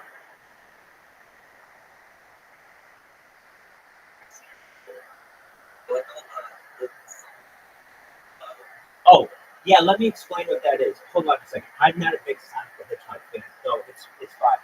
It's a cryptocurrency that sponsors me. So it's known as Harry Potter Obama Sonic 10 Ether, and it's worth $300 million. When I started with it, it was worth pennies, but it wasn't even worth a penny. But now it's around 27 cents each, and it has a market cap of $300 million right now. And so I, about a year and a half ago, was in a Twitter space with people in cryptocurrency and finance, and one of the people, or some of the people, that thought what I was saying was really interesting and wanted to get me into the project. And so they've sent me all kinds of merch, and so I promote it, but don't think that I'm like a huge Sonic. I mean, Sonic the Hedgehog is fine. Like, I played it as a kid on Sega Genesis, but aside from that, it really has no connection to me. What does have a connection to me is $300 million of a market cap for cryptocurrency. So they're wonderful people in there. They're very supportive of me, and so I'm in a lot of different communities. As you can tell, I'm in the Wall Street. That's one. I'm in different cryptocurrencies. I don't know. Do you know who Aiden Ross is? Oh, so that's okay. I'm the number one streamer of all time in his Discord. Um, I don't know if you know who Nitro Speed is. I'm the number one streamer of all time in his Discord.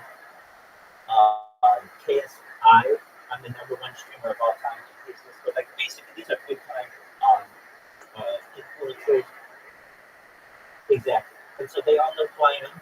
And then in addition, I created a robot, another robot. I have a bunch of robots. I'll show you it right now, just for a moment, and I'll get this device going.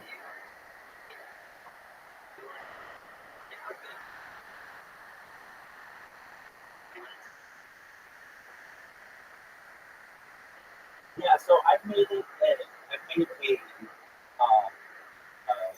conscious effort to not get into any type of relationship while I've done this, and I know that really, if I go viral, I may potentially be the most eligible bachelor on earth, because every woman out there is going to want to be with the most famous person, the person who has the most amount of data, and so I kind of see that as a light at the end of the tunnel. And I've certainly had many relationships with women in the past, but and I love women. I miss them, but I love streaming my life more. And I know it would be very difficult if I had a significant other. They wouldn't be.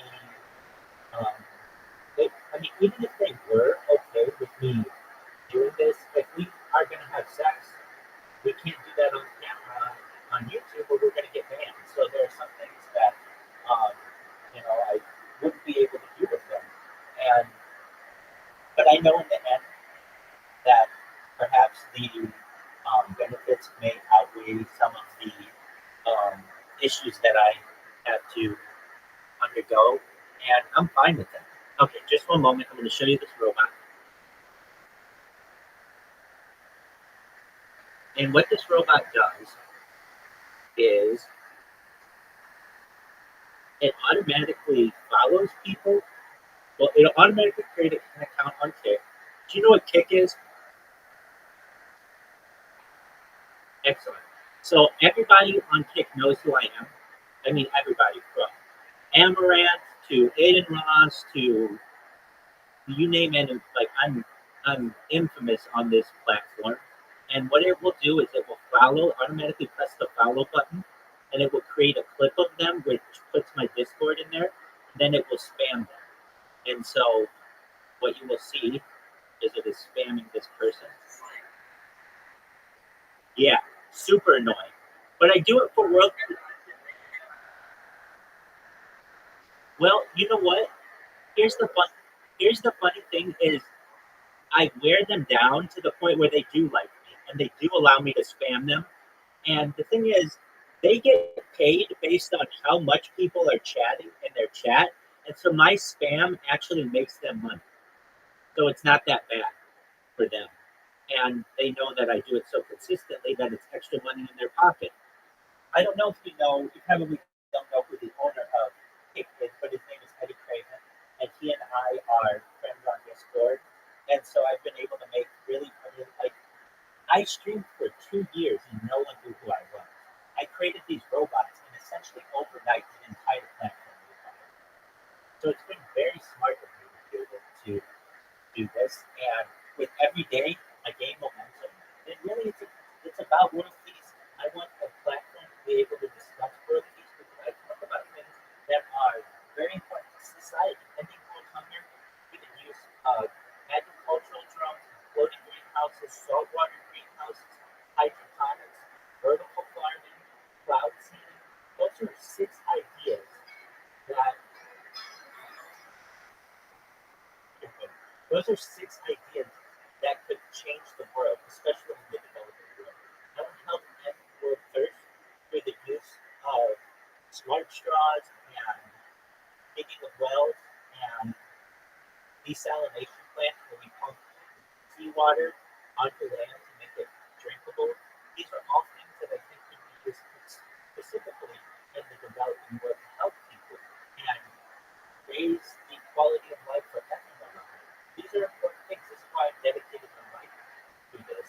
It gives me a platform to be able to discuss these things, to educate people. And here's the really cool part.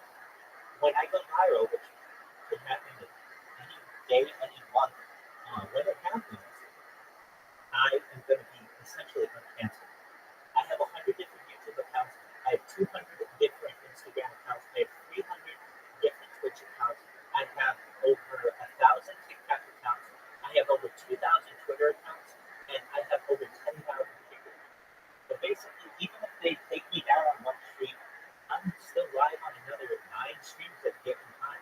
And it's going to be hard to shut me up because I'm going to talk about world peace. The reason why world peace is so important to me is we have to have peace at home before we start getting into space tourism and terraforming other planets and interstellar travel and intergalactic travel.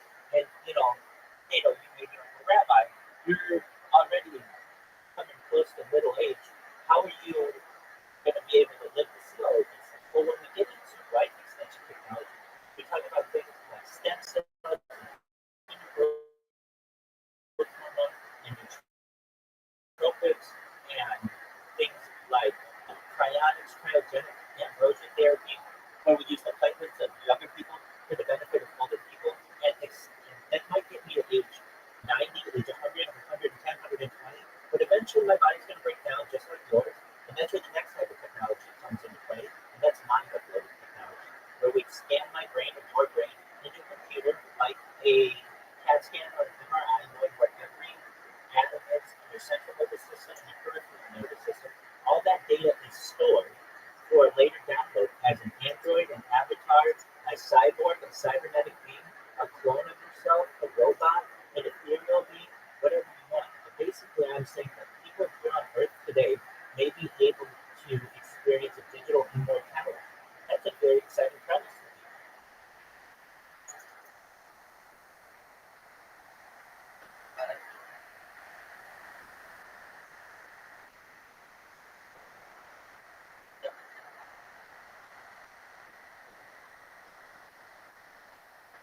You're 100% right, David. It is scary, and you're right. They are and they will. Essentially, what I'm saying, and I talk to people every single day who say, Rabbi, I don't want that. I want to just die at age 80 like a normal person. And I think that's certainly your prerogative. But there are those of us who want to continue. Okay, there we go. There are some of us, though, who want to keep the good times rolling. And essentially, what I'm saying is that what is being created right now is the breakaway civilization, and I want to be a part of that. And there will be those of us who will be able to afford it,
want you to be able to archive those things. Or I go to IBM and say, hey, I just need your server space.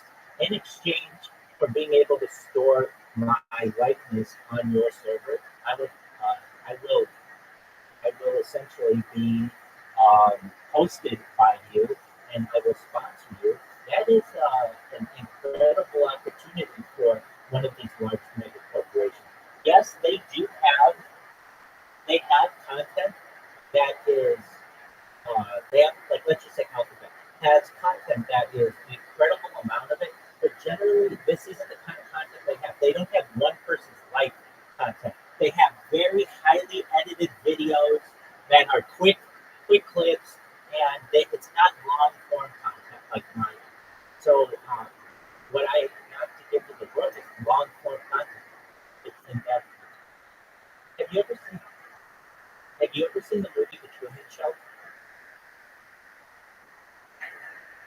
So it's similar to The Truman Show, how Truman Burbank became a global phenomenon when people found out that he was always on camera from birth, and they could follow his life and grow up with him. That's a very interesting premise that I can give to the world. And I have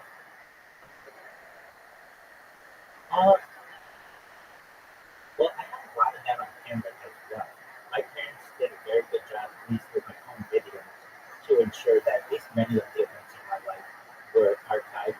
But I can also say that if I would have children, we can have their entire lifetimes on camera. I'm not saying that I'm going to be the only person to do this. I just have done it. Pardon? Go ahead. We're already being recorded. Our cell phones record everything that we're doing. We just may not know it, but every sound that is made in it, because currently these mega corporations like Apple, who has Siri, or Amazon, hello, how are you? Just one moment, I'm in the middle of the discussion. Or Amazon that has Alexa, do not have someone's consent to be able to share that data with the world.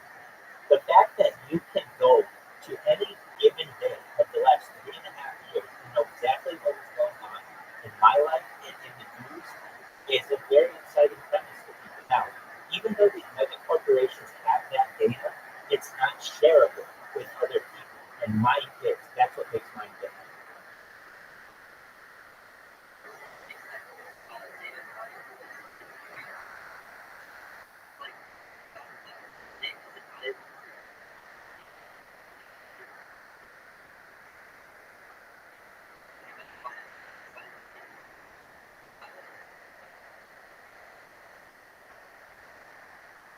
And they can do that with mine. So essentially, right now, you're seeing me on a two-dimensional screen. But in the future, people will be able to use augmented reality to know all kinds of biometric information about me, my heartbeats per second. They'll know what my skeletal structure is.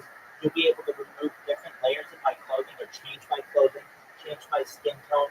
You'll be able to even remove different layers of my epidermis and my muscular layers and see into my brain and actually see what I'm thinking at a given time. And because I have so much data, I would be the perfect example for people to be able to train this out. You're exactly right. The reason why that data is important is because of its value in AI and algorithm training. And I have the largest data set of any person on Earth, which makes it very valuable.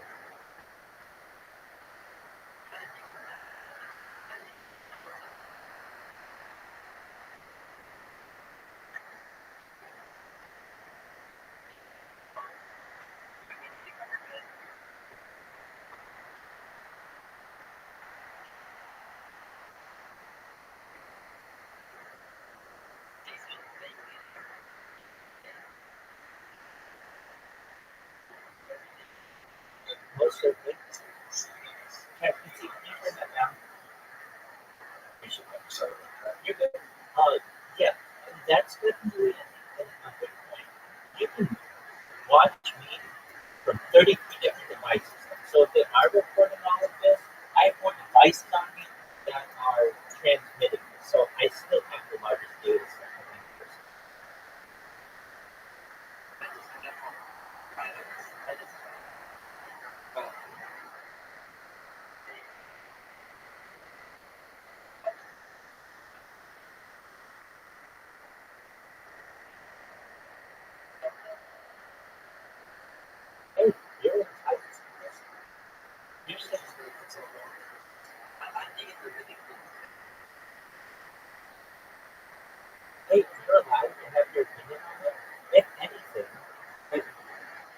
allow me to make a lot of money just by doing endorsements.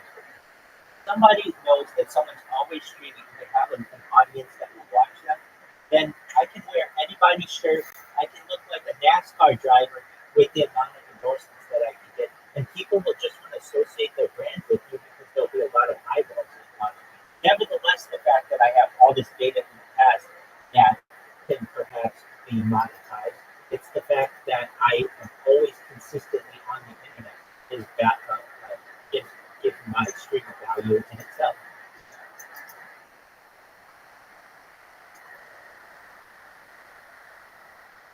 And it's one of these things that no one's ever done this. So it's essentially I'm an explorer for the digital age. And people might have said to perhaps Christopher Columbus, hey, there's what value is it going to be able to cross the Atlantic or perhaps to circumnavigate? What value is there going to be to climb Everest? We don't know. That's the exciting thing. We don't know. Hey, we could be completely right, and this has absolutely no value. Okay, nothing ventured, nothing gained, basically. I have made the investment to be able to allow the world to be able to watch my life in the past. I mean, if we just were to say, look at video that we have from like old video now, currently. When I say old video now, like video from the 20s, the 30s, the 40s, they're very high value. And people learn a lot from that old footage. Who's to say that people can't do the same in 100 years or 500 years or 1,000 years with live streaming? And one other thing, if I may add, where this becomes extremely valuable is when AI gets involved. So you don't have to watch a 24-hour stream of mine to understand what I did in a given day. It can automatically be edited for you to give you a 1-minute wrap of what my daily activities are. And we can grow up together. And you know that at any given time, if you're bored, you can watch somebody and they're doing something really cool. What am I doing? We watch every major podcast that's available, every major movie, including every Oscar nominee since every Oscar winner since 1959. Listen to every major music album. I sing karaoke on here. Every major artist, we feature the music. Listen to every major audiobook. And I really made it just like a world's compilation of art. So people will be able to connect to this perhaps from many different ways. It doesn't just have to be my life. It's all of the other art that complements it.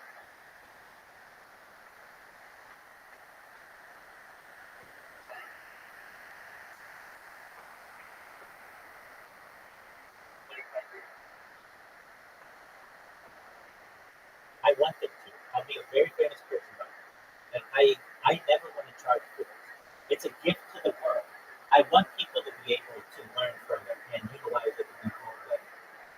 There perhaps will be a phenomenon by that point, and I don't ever want to copyright this.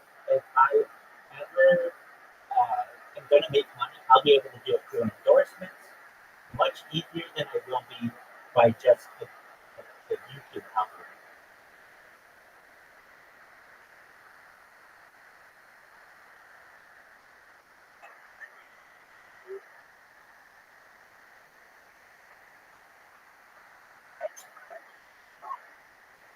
Hey, and I have this for more than 3.5 years, and I don't plan on stopping.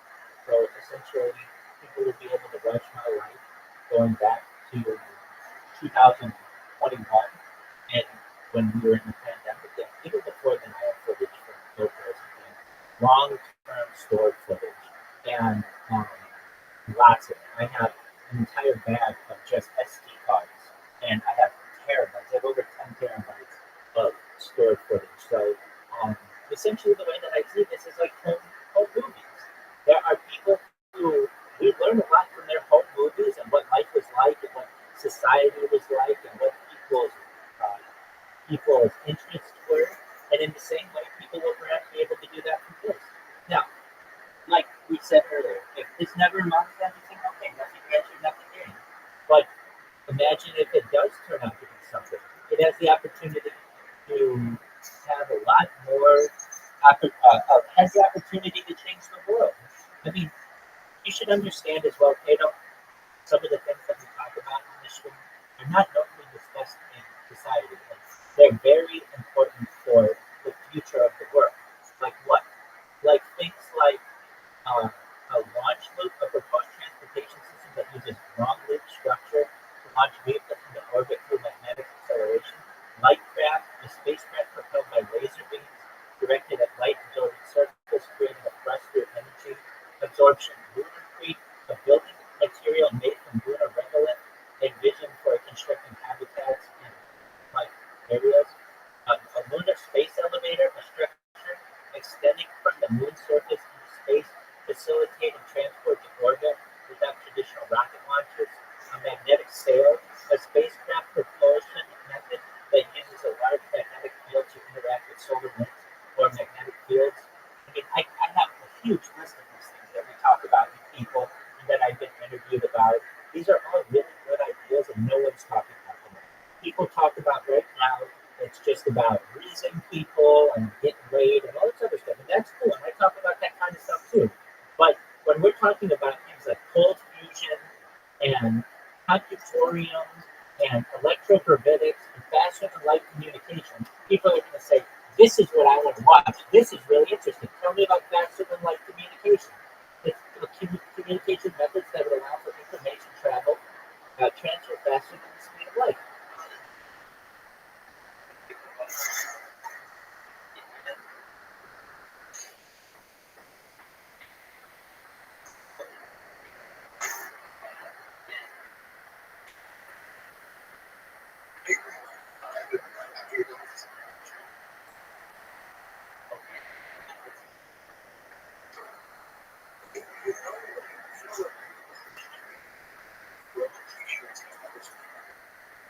And like, Okay, so these are people every second of their lives are recording and uploading it online. Well, if they're really on, they have a fan base that are dedicated to fun. They are dedicated to swatting. They are dedicated to all this stuff. Right. Yeah. Yeah, like, this one that like this channel, this is because it's got this crazy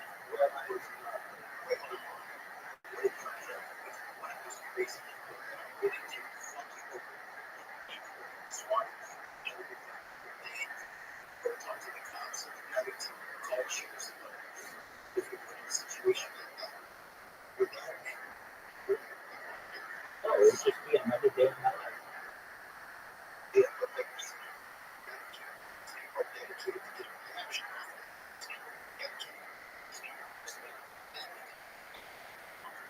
Okay, and then we'll have them arrested. These are illegal techniques that people want to use, and we will trace their calls and ensure that charges are perhaps first on them.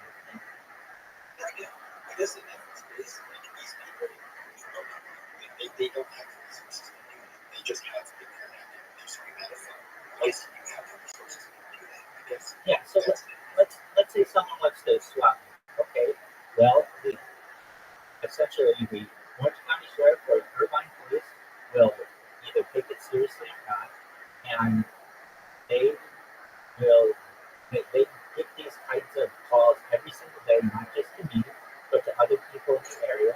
And if they think that it's realistic, then they can act on it. If they don't think it's realistic, then they will press charges. Irvine is, according to the FBI, the safest city in the United States. And it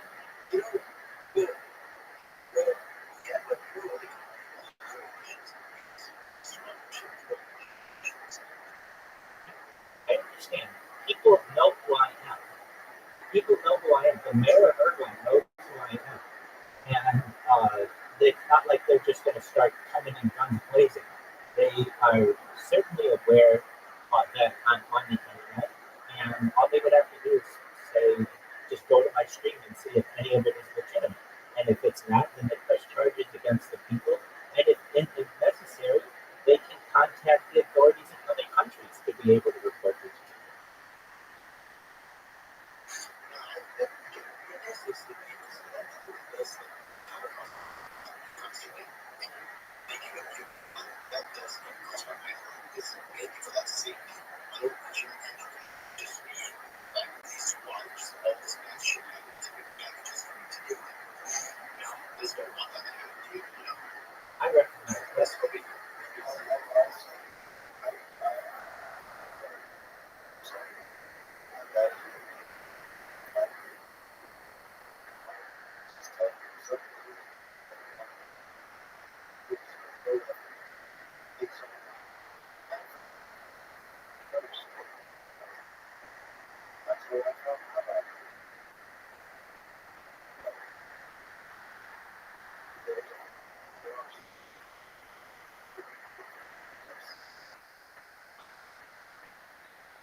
Wait,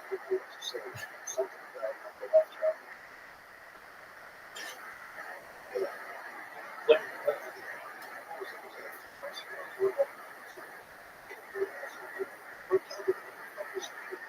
I'm liking it right now.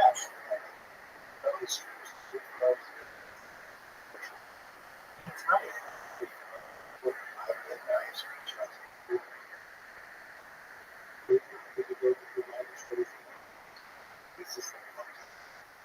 Absolutely.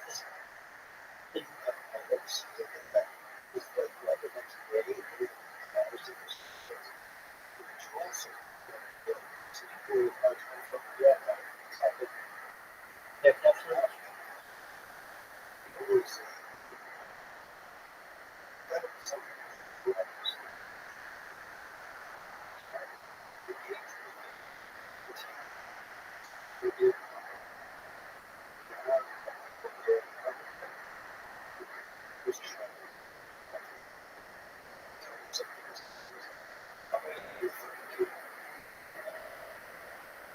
That's right.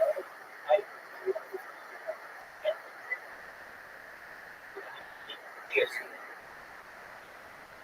Well, I'm reading.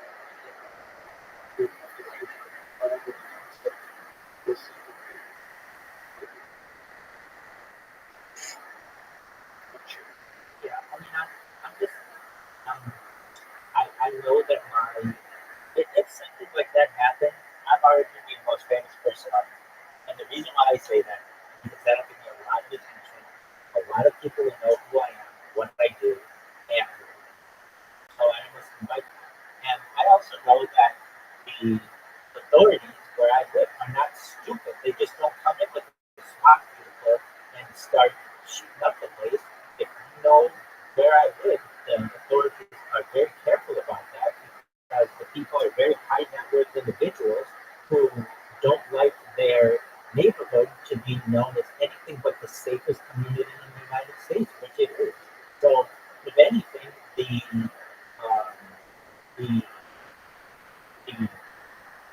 person who's making the call or whatever is going to have to prove more than just a random call. And if anything, they're going to reverse search that call and see if it's legitimate. I mean, not like they deal with this on a daily basis. I'm not the first person in Orange County who will ever be swatted or ever have a pizza delivered to them or ever have their car towed. I mean, not something that I really feel.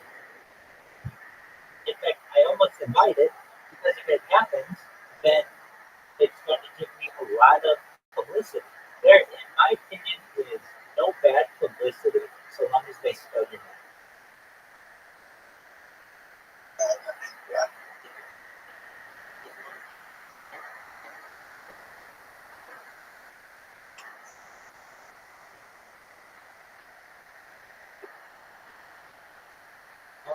I agree with you.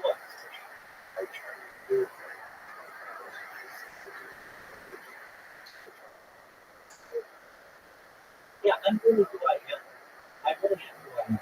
Nobody wants nobody nobody wants to see someone who is in character 8 hours a day and is not in character 16 hours. They want the same consistent person 24 hours a day.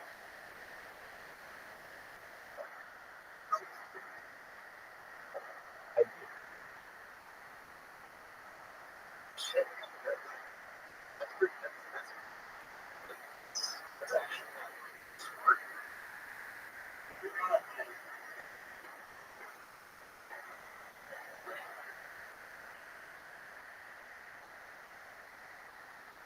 Well, I live my life to it, but I love it. I think you can see the smile on my face. The thing that makes me happiest in this world is knowing that I'm streaming 24/7, that I'm building the world's largest archive for people in the future. I think that that brings me joy. And if at any point I'm unable to stream for one reason or another, that would make me sad. I'd be able to overcome it. I would overcome many challenges in my life. But if you really know, like the fact when all my streams are going and everything's recording, I'm able to just chill here. I'm happier than a pig in shit. I am so happy because I know that at any given time, people can watch me, they can interact with me, and I know that my life is being recorded. That's my goal, and that's why I've dedicated myself to this. So, with, with, with the idea of becoming depressed, I'm a very positive person. I maintain optimistic trains of thought. If anything, very depressed people come into my stream. I do my best to make their life better. I do my best to raise their self-esteem. I do my best to make sure that they know that they're valued and that they always have someone here to help them. And they come in here and they tell me about their day and they tell me about what went well and what didn't go well. They ask me for advice and we become friends. That's what I do. I do my best to be a light to the nation.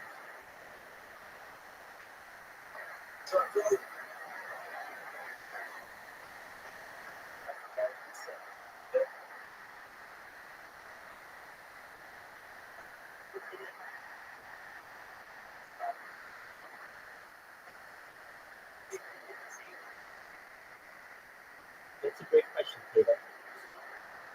Yeah, so long as you are not sacrificing your entire net worth on it, I don't see it as a bad thing. The second that it starts affecting your life to the point where you can't do things that you previously would have done, that's where it becomes an issue. So if you have excess income or assets and you want to be able to invest that, I see it as no different than investing in cryptocurrency or the stock market or even um, even like an investment into classic cars or real estate.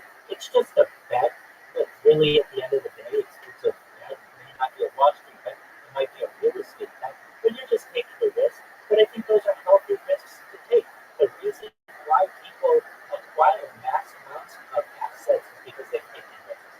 So long as it is not a risk to your day-to-day survival, I don't have an issue with it at all.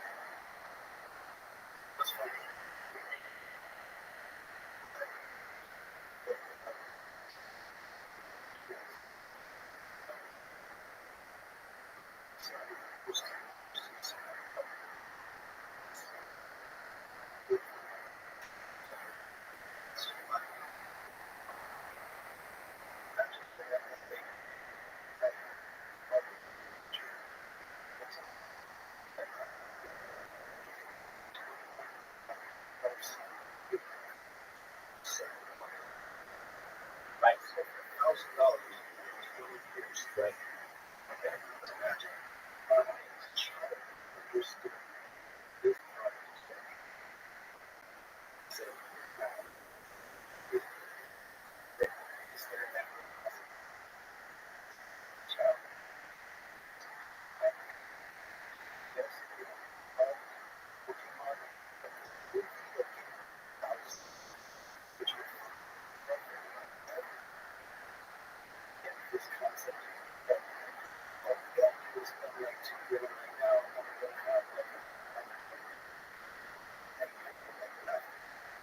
Yeah, right.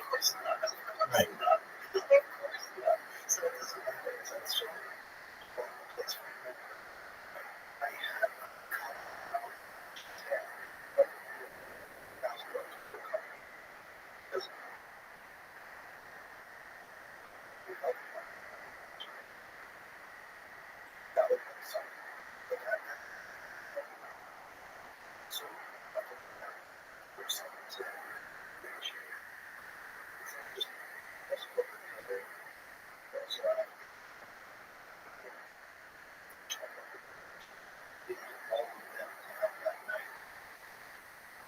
There are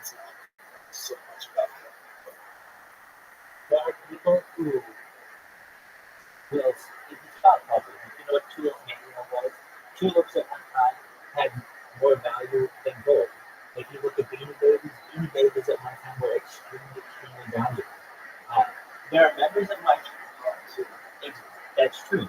But I even see those things actually having value in the future that we didn't necessarily know.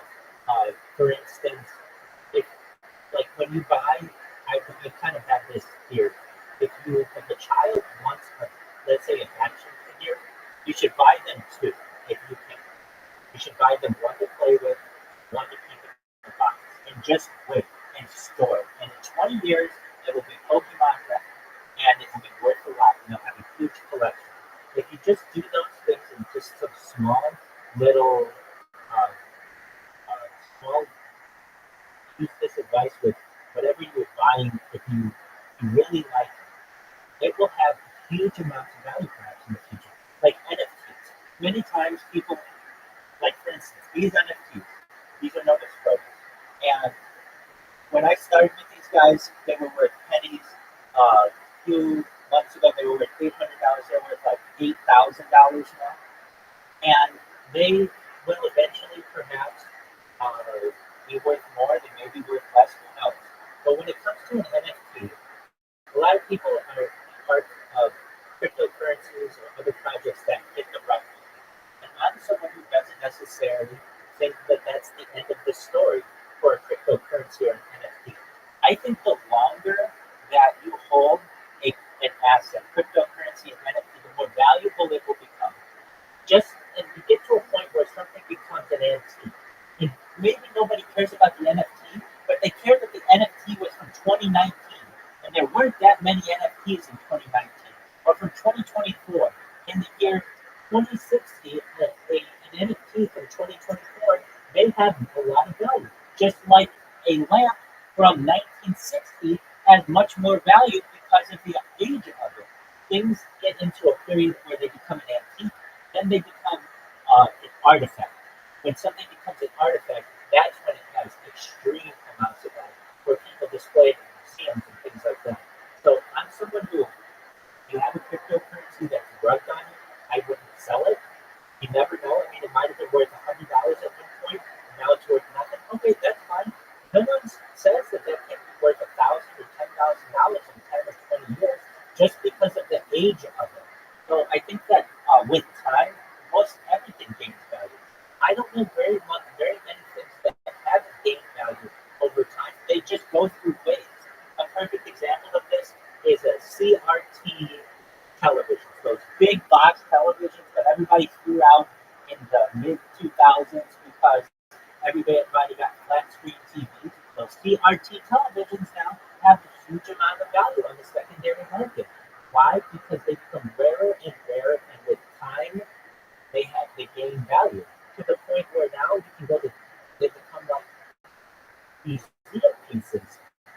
And they aren't that old. They're 20, 30, 40 years old. It's just about time. If you look at things as an investor with long-term foresight, I think that will be much more financially free and financially will benefit more financially. And the reason why is because you had the foresight to hold, and that if you do that for a long period of time, just about everything in the world goes up in value.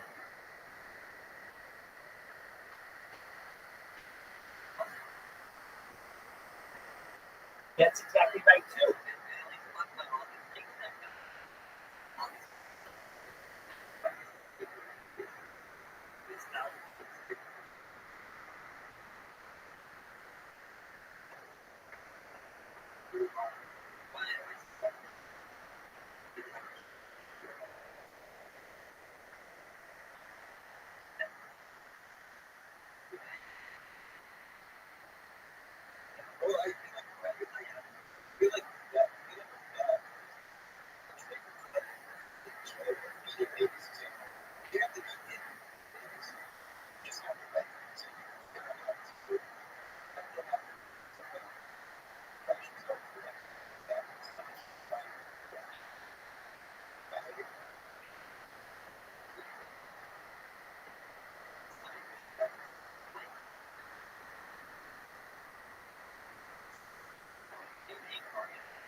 They're worth a lot.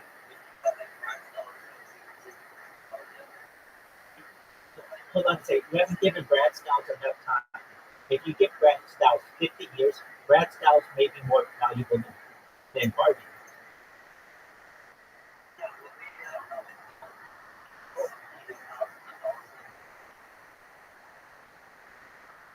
Well, I can say this. Any doll out there that's 100 years old is a very valuable doll in today's day and age. It's considered an antique. Any doll from 1924 is considered an antique now and will be on Antiques Roadshow and will be in collectors um, in collections from now for as long as they can be preserved. There's really something to the fact that you were able to preserve it over time. Those give things a lot of value. And it's to your point, Cato, you are doing your best to insulate yourself from inflation.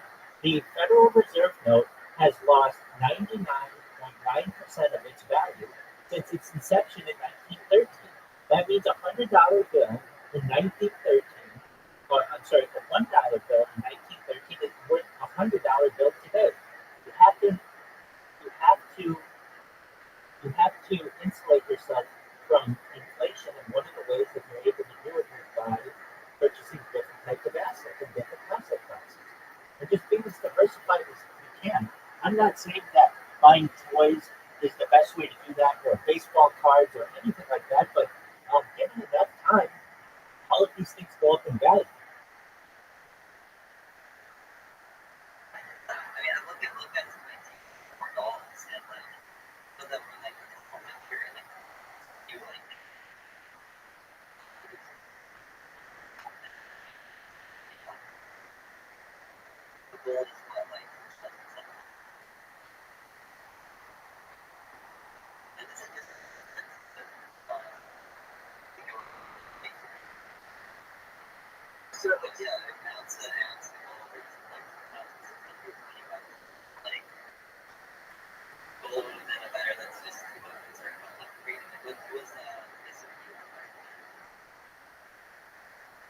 Much less than it. It's incredibly important.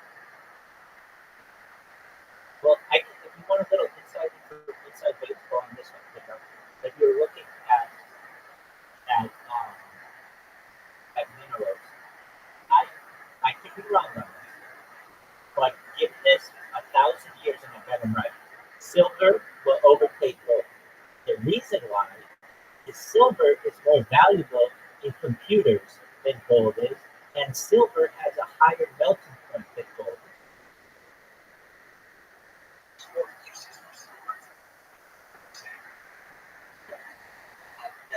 In computers.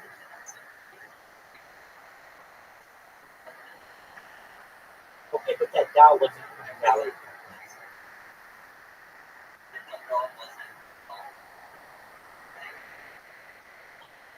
That would have been very expensive. Way expensive. Perhaps 10 cents.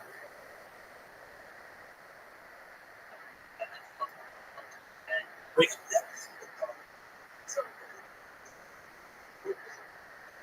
well, like you're saying, those dollars are being sold at that. And you have to understand, back then, people weren't looking at dollars as investments.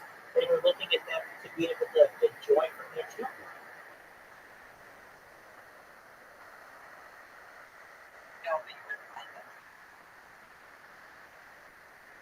No, not necessarily. Those dollars that you're looking at from 1924 aren't all in boxes. Many of them have been replaced.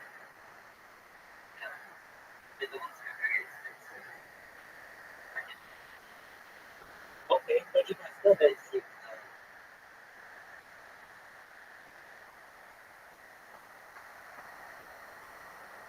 I mean, we can ask ChatGPT. I use ChatGPT every single day. Absolutely. I use it multiple times a day. So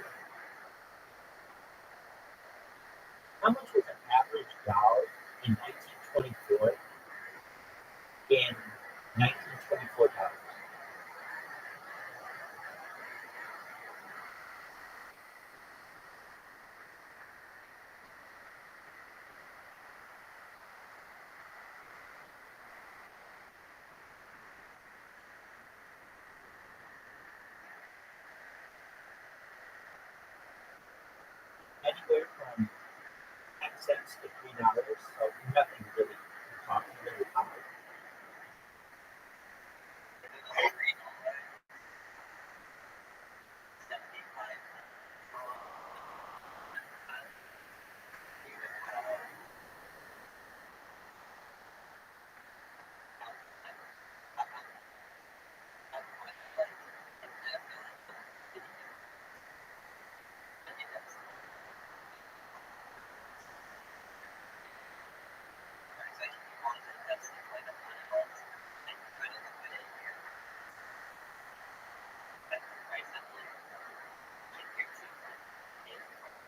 Okay, then look at this.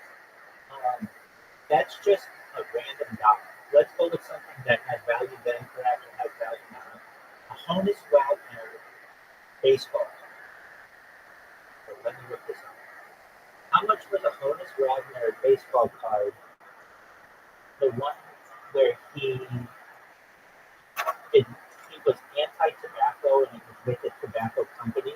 How much is that card worth, and how much was it worth originally? All right. So this is a 1909 to 1921 T206. Its original value was, let's see here. So the cost of one card back then was a small premium to a price of a pack of cigarettes. So a few cents, let's say 3 cents, and it's worth $6.6 million. So take your calculator and put in 3 cents. How much would it be today?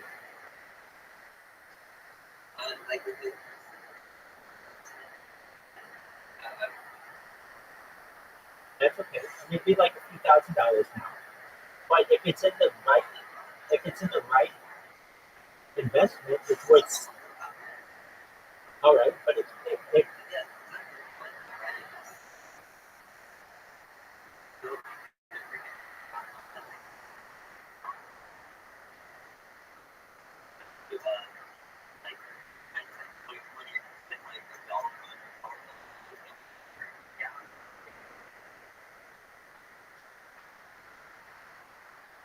most certainly is. But give anything enough time. There is, but not necessarily. Just take anything from the 16th century, and it's valuable to you. Anything. If you know that something is 400 or 500 years old, it's valuable to you. I don't care if it's a doll, or if it's a shoe, or even if it's just like trash. It's now become an artifact, and it has value. And it's worth millions of dollars.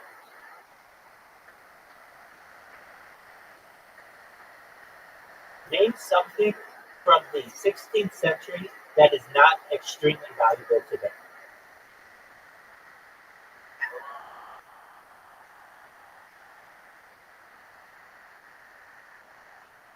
I guess an argument could be.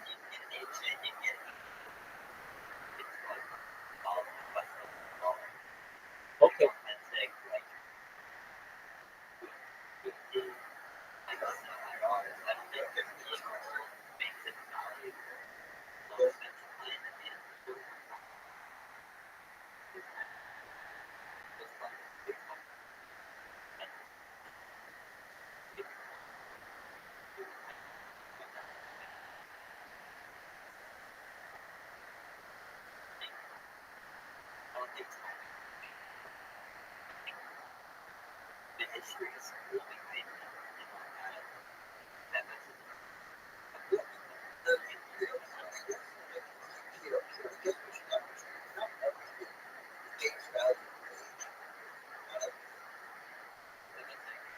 Name something.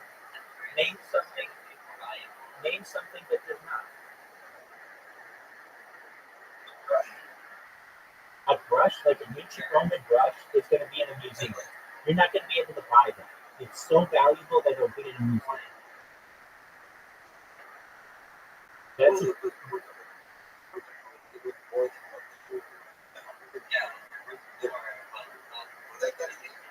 Wait, that makes my point. It has gained value because of time. So good. Yeah. That's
It respects the other voice certain investments like real estate or a stock market or things that like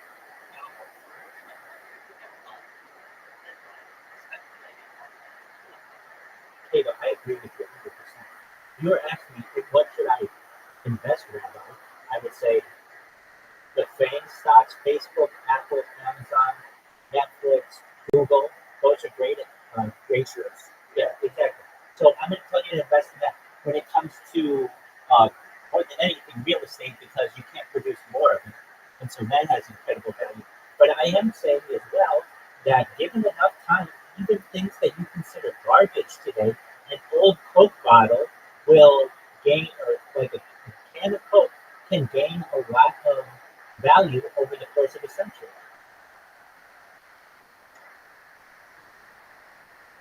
Do I think that that's the best investment? No. I would say that there are many investments out there, including gold and silver and platinum and palladium, that are much better investments. But given enough time, things, assets tend to increase in value. And one of the reasons, inevitably, is because inflation is a thing. And when you have inflation, your purchasing power is decreased. And so something bought and then allowed for time to pass will generally have more value to it when comparing it to buying it when inflation has increased. I'm looking at Beanie Babies because everybody uses them as an example of like a huge bubble. But even Beanie Babies are worth a lot of money still on eBay. And perhaps they're worth more than what they were originally. It's not like they really even lost value. They don't go. The thing that changed the world with Beanie Babies is the media frenzy that was over it. But that doesn't mean that they necessarily lost their value. Many of them still have held major amounts of value. I knew I have an aunt and uncle who were Beanie Babies.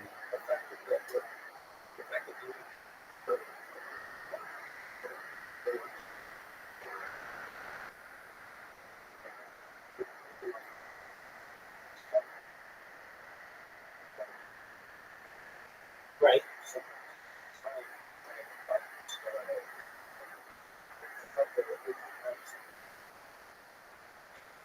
Well,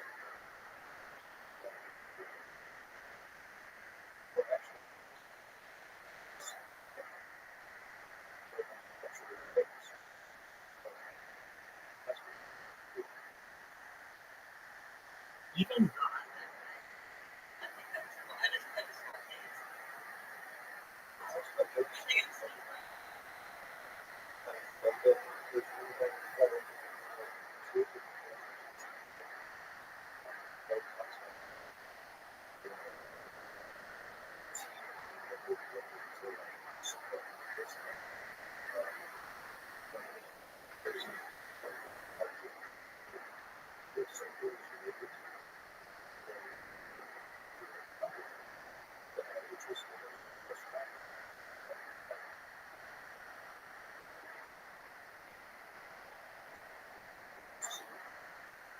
That's true.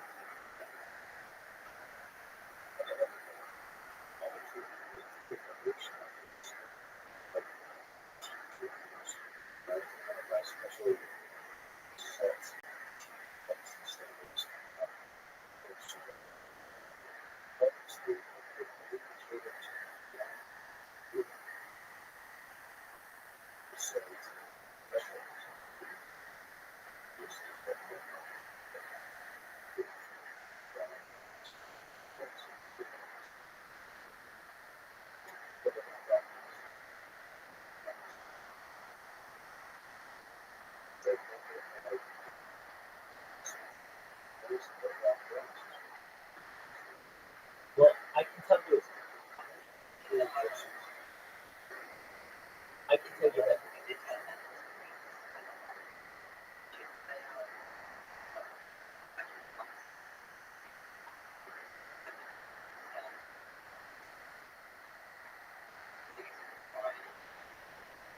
that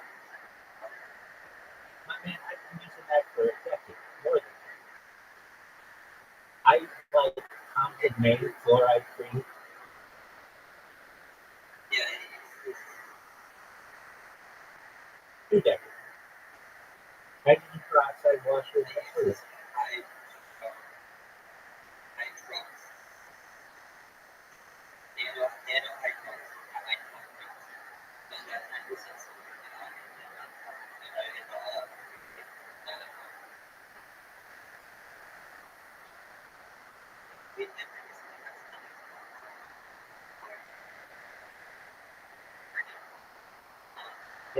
Yes, they did.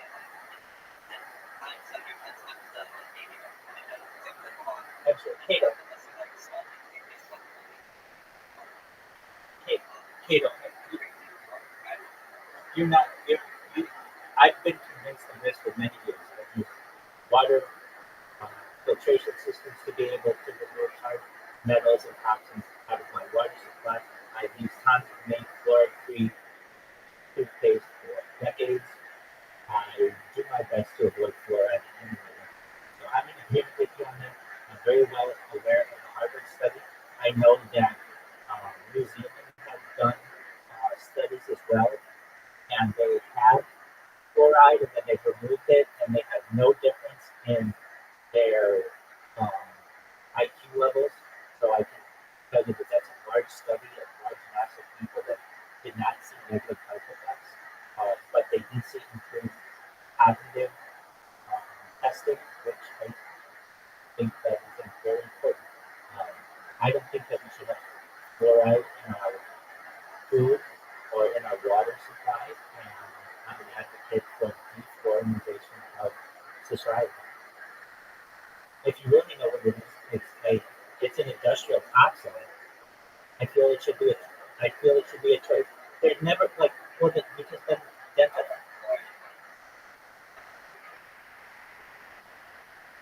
Okay,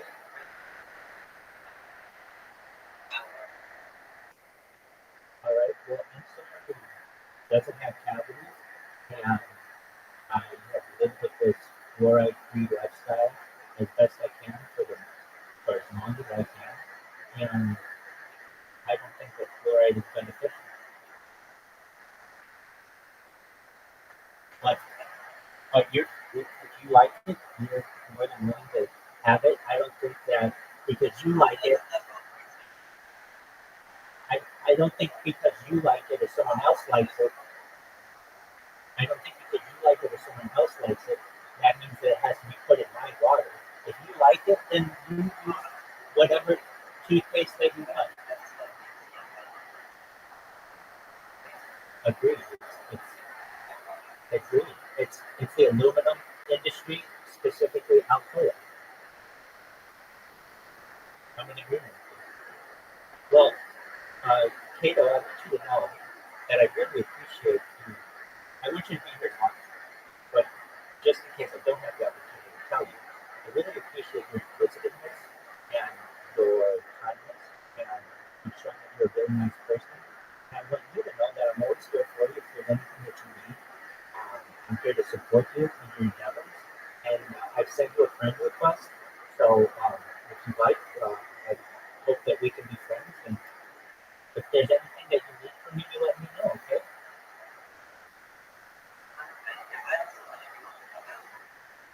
Okay, well, absolutely. Come back in when you have time, and we'll continue to be friends. Okay, Cable? Take care.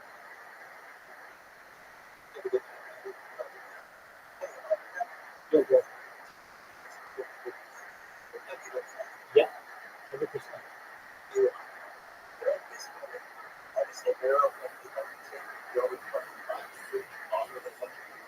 Yeah, you mean, yeah, but the next time. You're good. Yeah, are you on Reddit? Okay, well, you should check out the WWE and like old school, it's called wrestling subreddit. I'm in all of them. So, yeah, I'm essentially like, I don't want to say I'm a wrestling historian, but um, I love all of them. Yeah, I mean, I've been to wrestling events, and I very much I love that stuff. I saw Jake.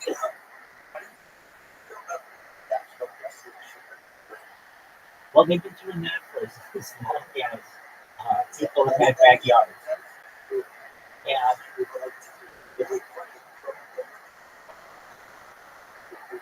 And it's most certainly it's dangerous. And I don't think it's right to put people's lives in danger, especially without professional medical professionals who can help people if they get injured. But I'm also about free speech and freedom to do what you want. And so long as it's not hurting anyone else, I don't have an issue with it. If it's hurting other people, well, then I have an issue.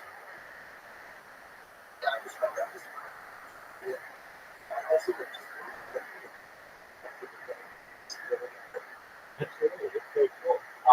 It's going through a new resurgence, I think, and like there's been different eras. My favorite was the like Raw era, the WWF Raw era, where I mean Monday nights were a huge deal for any adolescent person who liked that kind of stuff. And I think that perhaps it may get that way again with the WWE getting on Netflix. They've got a new contract that starts in 2025. Do you know about this? Yeah, so it's going to be live on Netflix every Monday for years. And I think that'll give it a new audience and could perhaps raise its ratings again.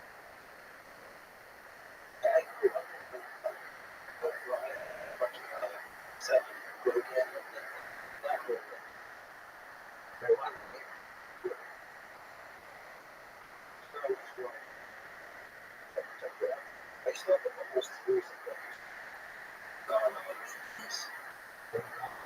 Hey, just let me use the restaurant.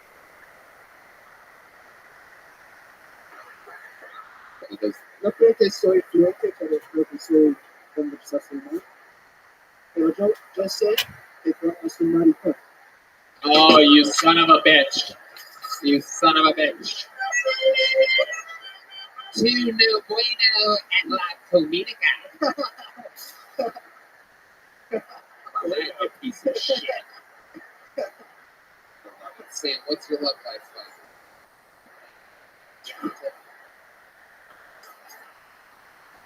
I wish. What's going on? I'm single right now. Gotta have a relationship in every year. Just been doing my thing, trying to do comedy. I've been kind of planning on moving here, so I've been trying to get into a relationship. Yeah. Yes, if you ever have to be lost in Texas. Listen, Dave, it's not completely dry, but I don't know. I'm too emotional about it. Would you say you're too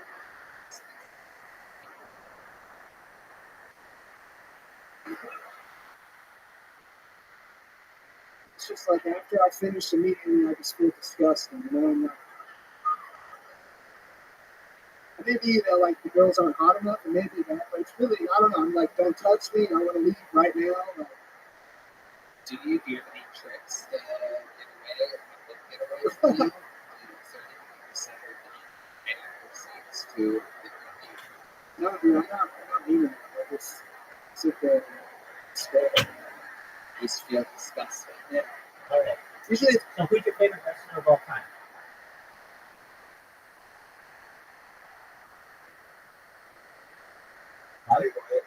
Okay.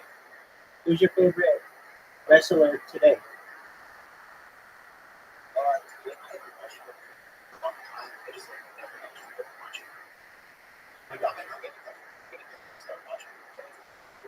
Yeah, let me take a look and make sure I understand WWE.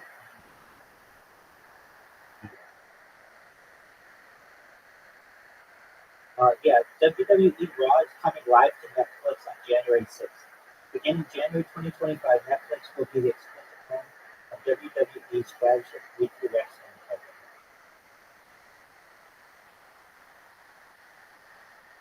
So, yeah, it seems like you'll have that opportunity, which will be really cool.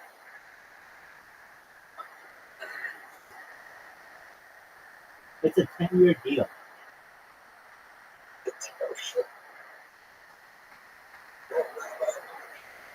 Hey, you take care, Mike. You're welcome anytime. We look forward to seeing you again soon. Excellent points. Take care, my friend. You too, buddy. usually it's better like it's at their house. You can't just get up there. I feel you, brother. Fuck. When I know Cheryl wants to make love, I have a panic attack. I worry I can't finish. Last year was out for about 6 months. It's really hard to finish. You know, you gotta find things in your life. You can take to the bedroom.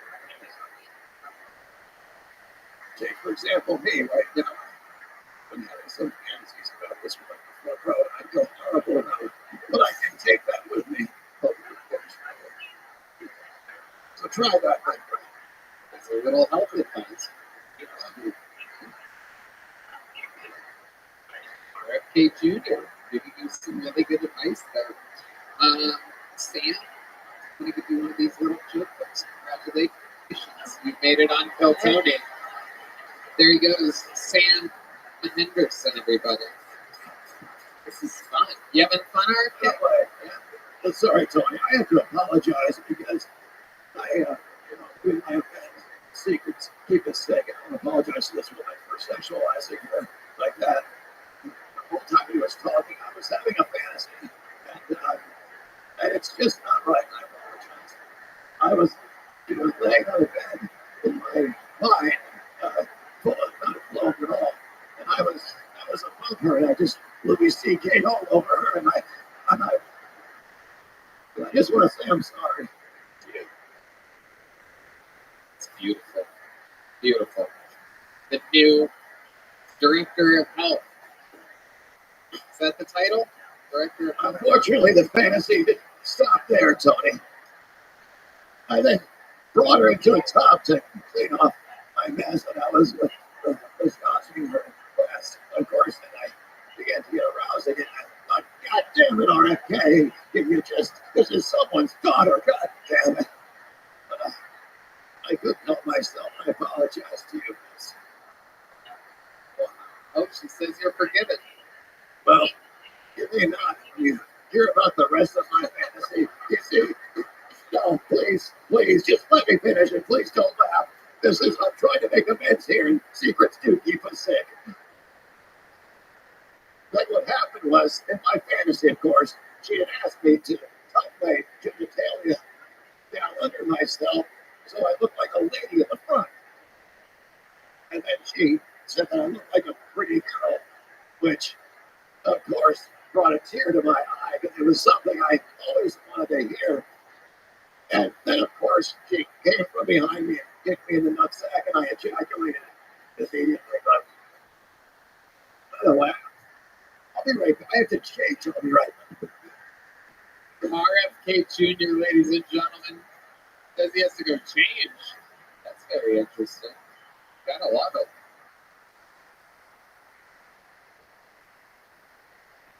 Wonder if there's microphone back there. He's going to keep telling us about the fantasy. All right.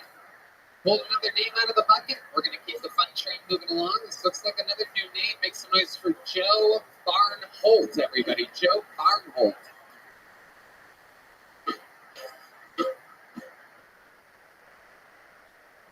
Somebody outside told me I look like I play in a music cover band.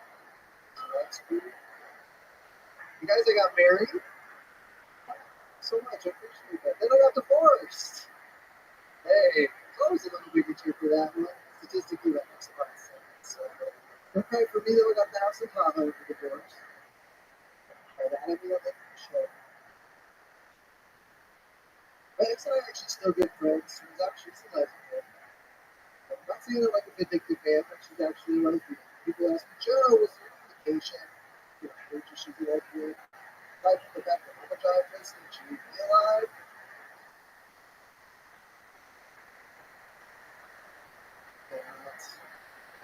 And I think there was any indication. On a completely unrelated note, did you guys know that scissors really hurt your bones?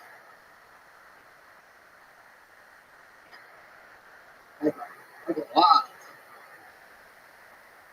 You guys, I told that joke in Birmingham, Alabama, and a guy yelled out, "You're doing it wrong." Way more progressive down there than I was giving him credit. Thank you guys. My name's Joe Barnholt. Joe Appreciate it. Barnholt. Wait a minute.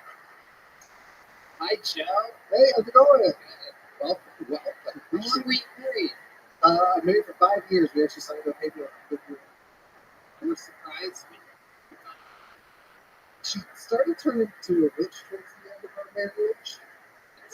Self-identified incense and blue water. Was calling herself a witch. Yeah. Wow. Yeah. Absolutely incredible. So, but to say I was shocked would be a little bit of an overstatement. You didn't think there was something lesbianist about her? She married the Rachel Maddow impressionist. You should see me when I'm clean shaven. I'm very lucky.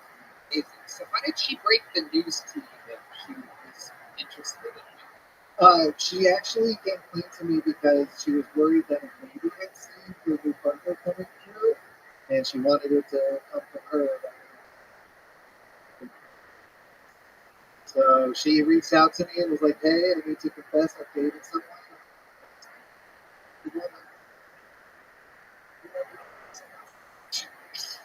Did you try to work it out? Did you pitch that idea? No, we were kind of at the friend zone at that point until marriage become developed into friendship. So No kids, no. and she slowly became rich. Yes. Did that bother you at all? It's a Witch sound effect. great sound effect. The rarely used witch sound effect. Yeah. And man has been lingering his finger over that button for 13 and a half years, just waiting for an opportunity. That's not the sound they make when you finger a witch. So Right. That's a goblin laugh. I know a goblin laugh. Okay. So, what do you do for work? do comedy music. And a music. I'm in a band that does folk and hip hop. You in a band? What? Folk and hip hop. What do you do? I play guitar. Do rhythm and a little bit of vocals. A little bit of vocals. You comedy, hip hop. No, so my comedy songs are all over the place. Okay, so can we hear some of your fucking Santa songs? Are you gonna tell the band what to do? Sure, yeah. They're Yeah, professional absolutely. musicians, so if you just tell them. So it's what's the style?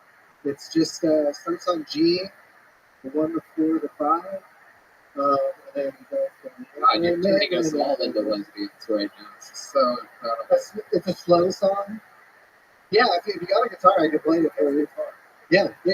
Oh, yeah, we do have the guest guitar. There's the lovely Heidi Yeah, and literally, with a guitar. Plug it on in. You gotta put it on. Colt. Colt, that looks like you. Colt, come up here, stand next to this guy. Take your hoodie and your hat off real quick. We're gonna do a little experiment. See which one is which. Yeah, give me some of that Colt music. Look at that, everybody. Look at this. Just stand up there next to him like you guys are conjoined twins. I just want you to stand there with him. No, leave the hat off, Colt. Leave the hat off. Very good. There you go. Yeah, perfect. All right. Here we go. That's the spirit. G to the 1 to the 2 to the 5th, and here we go. Hey, here we go. Here we go. Colt's I just love you, Santa. You're on the way. It's almost Christmas, and you're dressed in a sleigh. You know the niceness you give it.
What up, dude? Come on in.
There he is.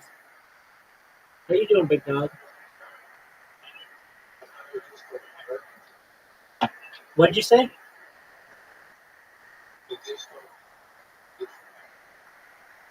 Oh, I'm glad that you got in. I have a question for you. You want to get your ass kicked 5 times in mini golf? Excellent. Very, very good Christmas. Thank you, big dog. Same to you, my friend. But that doesn't mean I'm going to take it easy on you. This is a game of skill.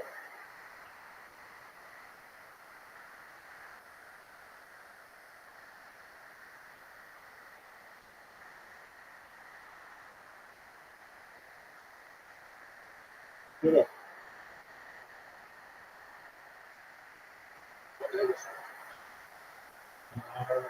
The 24.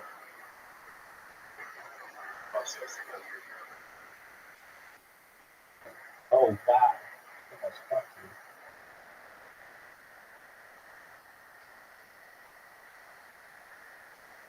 One to one. You did very well. You like this whole ball.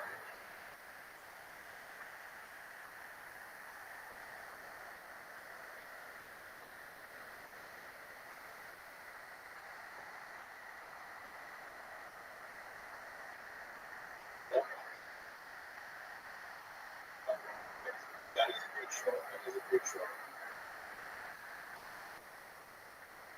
That is actually is it? It's good. It's a good shot. Let's see. I think it's better.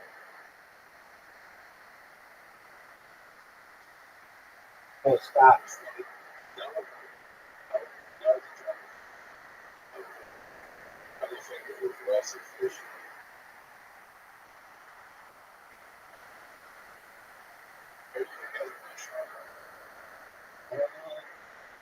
I think you have a better shot. You can make it. You just gotta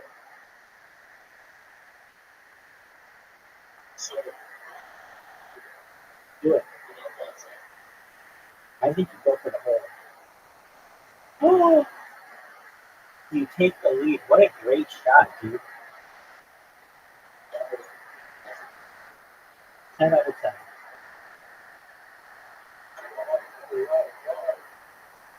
Oh, no way. Wow. I've never seen someone take out all that shit. It's all right.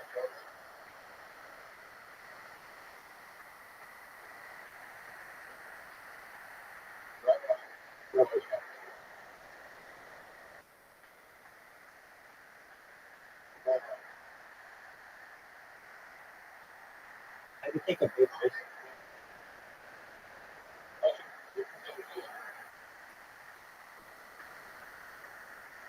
What can you? All right, this is a big shot for me. I need to get that beat back. Oh no!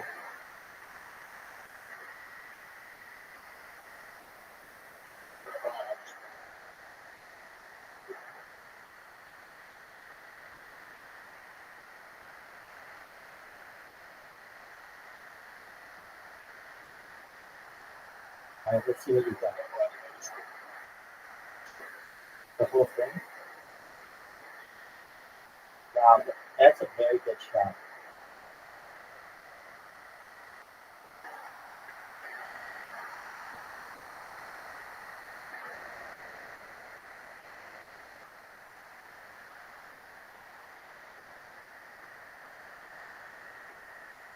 Oh,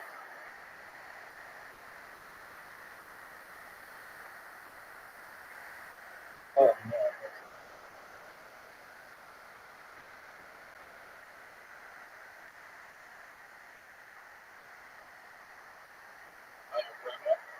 What the hell?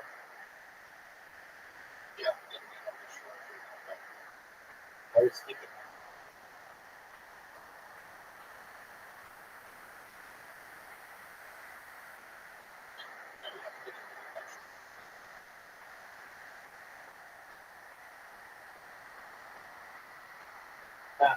Stop.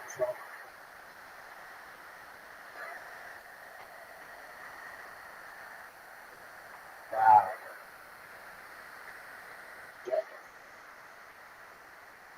No, not at all. If you make this, you win.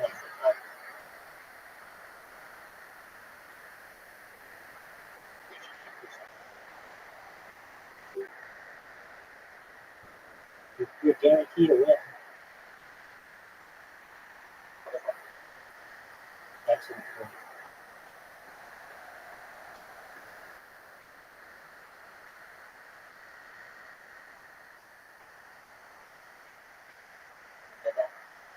Yo,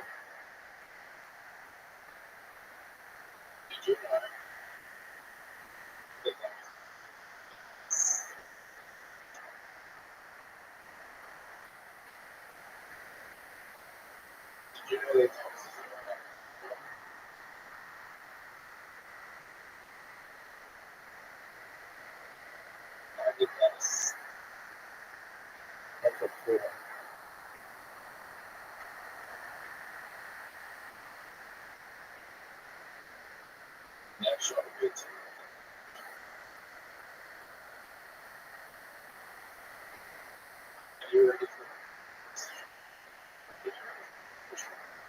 Yes, sir.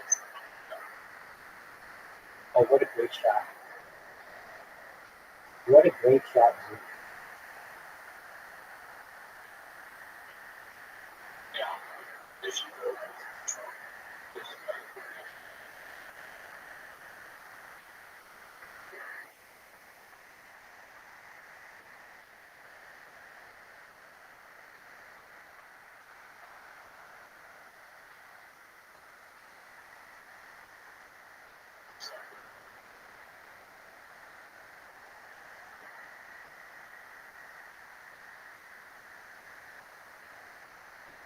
If you both make this, you win.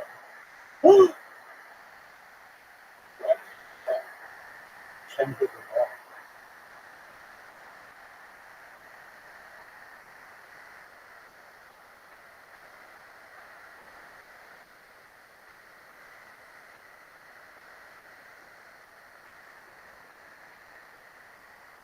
Dude, coming up with the big W right at the beginning.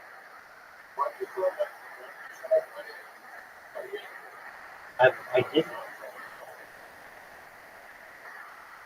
I don't think I did. Was I even? Oh, because if we would have tied, then I had to win that hole. So then you were up by one.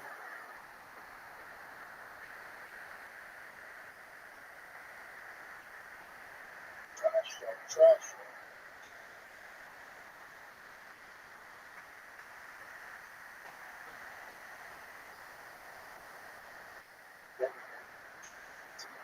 Very good shot.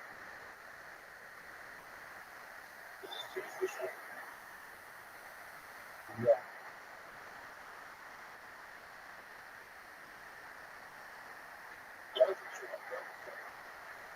Thank you, sir.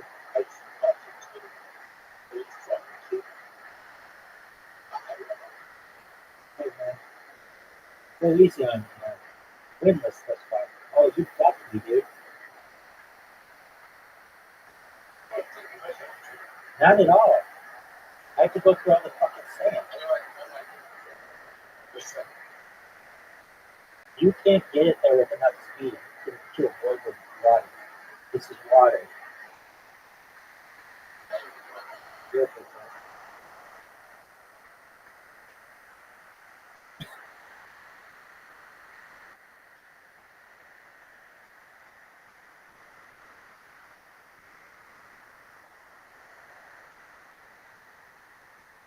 Oh, that's what I'm talking about.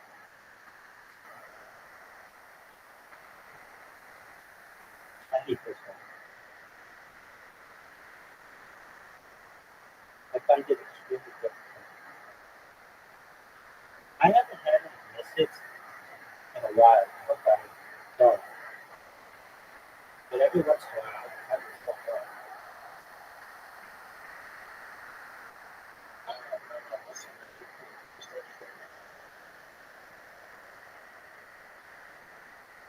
So I ran out of money and I couldn't provide for those treatment.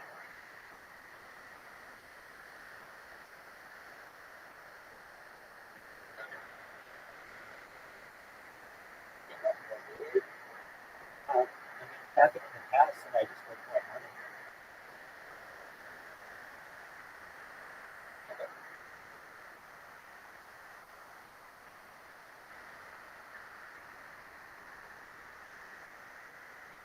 You have a tough shot.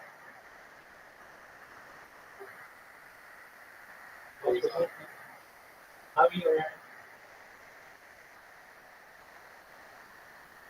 How's your day going?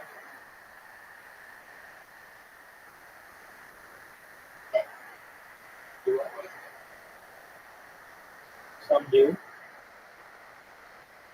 Depends.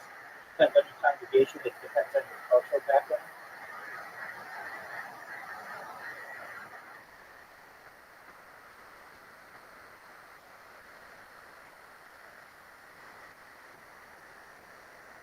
There are schools of thought that say rabbis should not get paid. There are schools of thought that say that they should.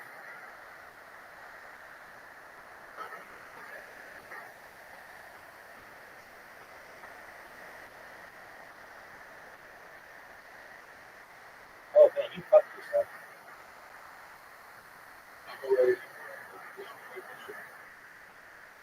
I believe it should. I don't think we as I don't think that we should. We should do it out of the goodness of our heart. And some of the most preeminent rabbis are in the group.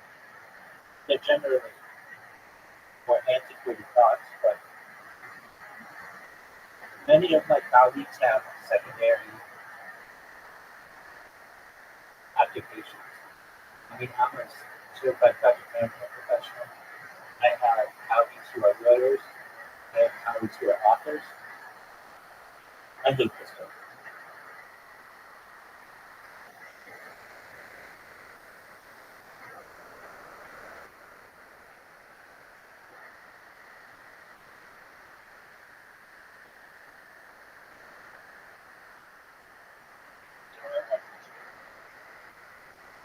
Where is it?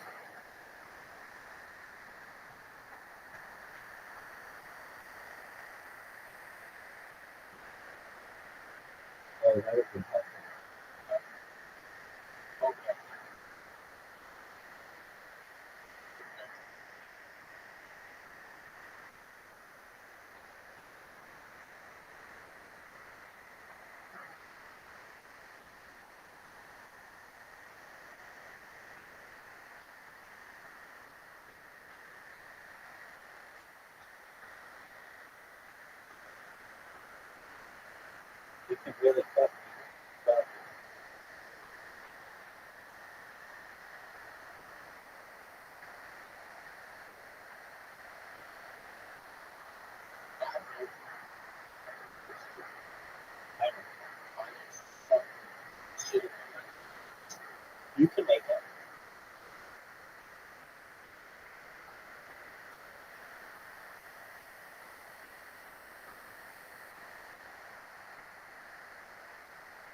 Yep.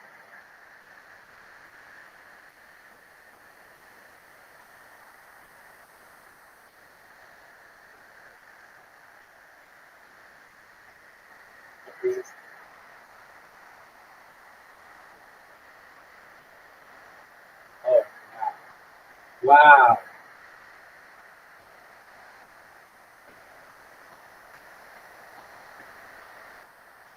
Oh, what an amazing shot. Oh, Tom Knight, all in the hole. All right, that's 1-1.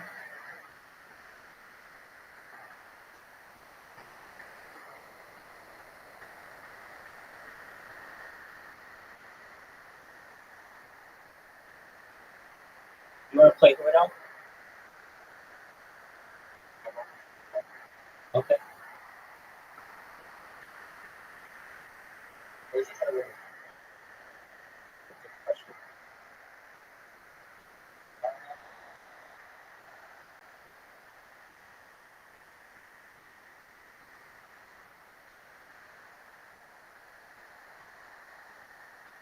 Well, I like some rabbinical authors, but not including them. I mean, I like a lot of them. But if you're talking about like fiction works, I like Dostoevsky. I like um, Orson Welles. I like um, Mark Twain.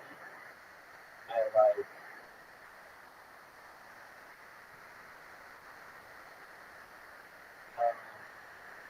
um, her name is like E.P. James, the lady who did um, she did the 50 Shades of Grey books. E.L. James or something was her name.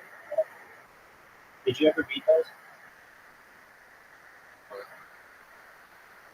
I listened to them for like a month straight on the stream, so I know them very well. And because I think they'll be very impactful in the future. Like women love those books, and do my best to have good races with chicks.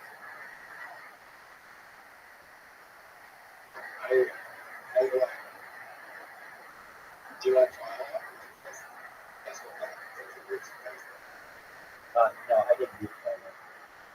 So I'm not saying I don't like that. I don't know.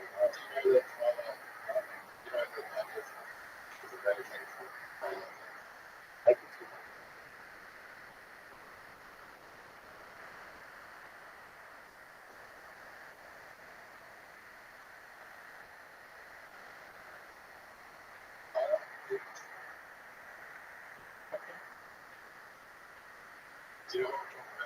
Yeah, the Ronnie the Rich and the Wardrobe and Narnia and stuff.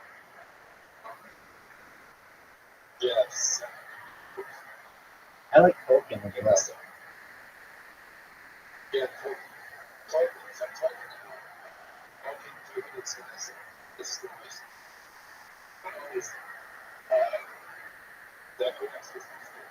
Right.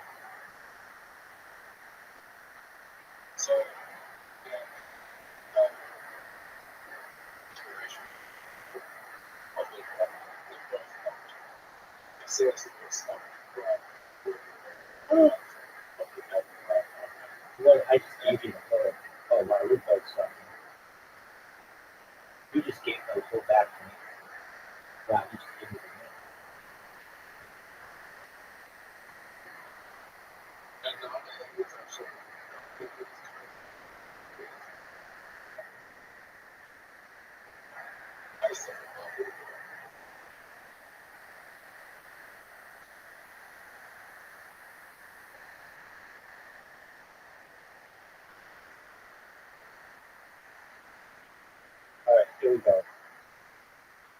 did not like my first shot.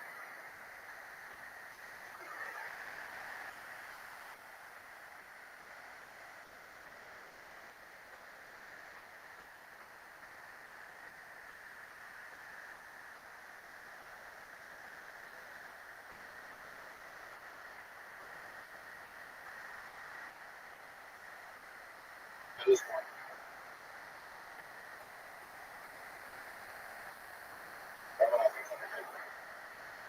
That's not how you do it. Oh, wow. But you still got that. You deserve to make that shot. That was a good shot. All right, here we go.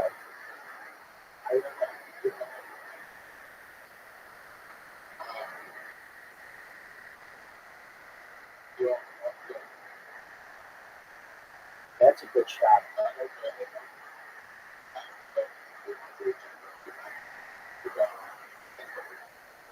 That's what the fans think.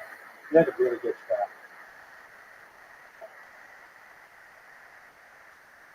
I got really fortunate.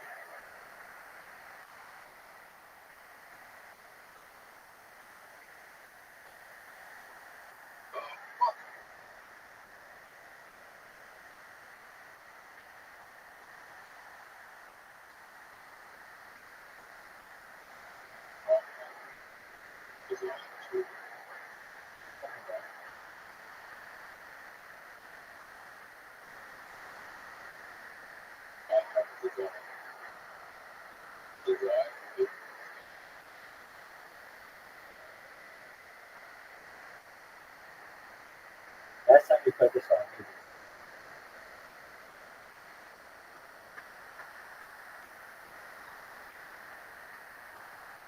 Oh, it's not there.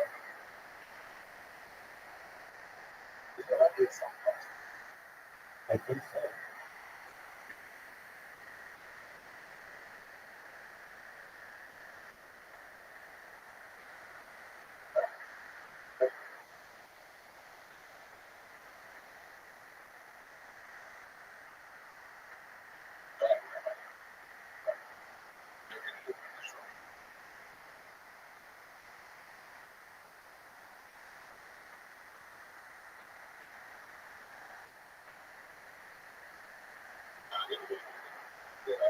All right, buddy.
And she says that, you're actually one.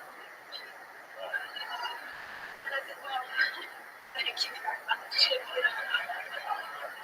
And then she says, have you ever seen the show? And I said, I don't want to get into this. I said, no, I don't really want to tell you. She said, well, I don't know what the fuss is all about. I think it's all about.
The uncensored live stream of 2 nights here from Austin, Texas, December 30th and 31st. You can snuggle up in the cold with your loved ones, or all by yourself, or with a bottle of tequila, or whatever you're into in this crazy world. Snuggle up, stay warm, December 30th and 31st with a completely uncensored Kill Tony's live from the HEB Center in Austin, Texas. This is a new super annual amazing event. It is our biggest 2-night event of the year, and we're super excited about it. It is on sale now. KillTonyLive.com. Get it for your loved ones. Get it for yourself. Love it or hate it. Live. December 30th.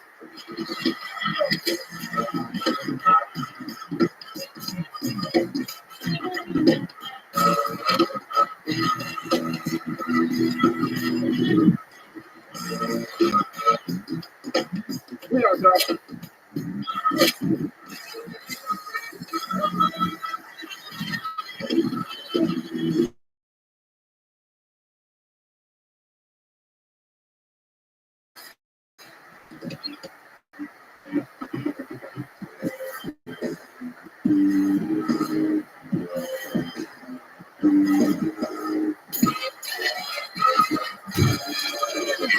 Hey, this is Rabbi coming live from the Comedy Mothership here in Austin, Texas for a brand new episode of Get Down and Get Up Recorded.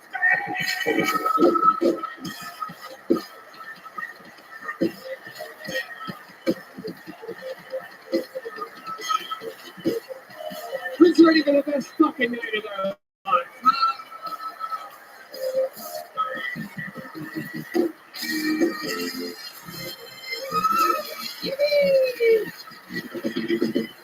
Thanks so much for Brian. Keep it going for the best hit band in all the land. That's the Kill Tony band. The great Michael Gonzalez on the drums. Fernando Castillo, Raul Vallejo, and Carlos Sosa on the horns. Matt Muling on the electric guitar. John Dees on the keys. And the great and powerful D Madness on the bass guitar, everybody.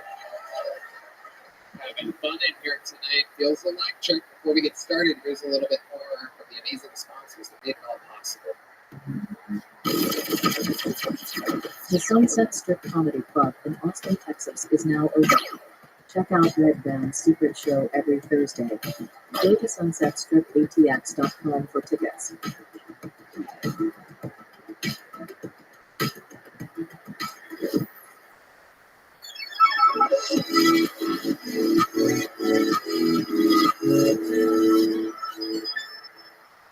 Are you guys ready to start tonight's episode? Well, here we go. This is going to be fun. Ladies and gentlemen, we have one guest tonight and one guest only. And I couldn't be more excited about it. One of my favorite human beings on planet Earth, one of the funniest people I know. Ladies and gentlemen, make some noise for the great, the powerful. This is RFK Jr.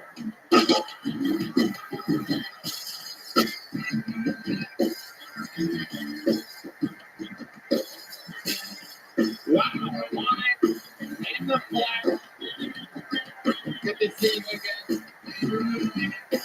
The great. Good to see you, Joe. I'm so glad you're here, RFK Jr. You're one of my favorite people. I should probably say that I can't stay too long. I have a German Shepherd slow roasting on my grill that I tend to. But I'll be here for most of the show. I'm very excited to have you. You've actually been on this show before at the LA Forum. You did a minute. Your wife Cheryl came out. How's Cheryl? Who's that? Yeah. So you know how it works. And indeed, there is a bucket. Usually about 232 tonight. But people missing maybe 25 days or something. 232 human beings signed up tonight inside of this bucket. Absolutely anything can happen. If I pull their name out, they get 60 seconds. You know their time's up when you hear the sound of the kitten. It means they have to wrap it up then, or else they bring out the angry West Hollywood band. But they first name. Hand it off to me. You don't have to read it, sir. It's okay. Oh, okay. That's actually a familiar name we've seen that before. We're going to go wrangle that person from across the street. They're all at a bar. And because there's so many, I can't possibly hold them here. So they're going to go get him from across the street. While they're waiting, maybe I should apologize real quickly because I'm on electrolytes and I'm going to be sipping this fermented owl urine throughout the show. I want to apologize now for doing that. Oh, Jesus Christ. You know, owl urine doesn't taste as good as you think it would. Oh,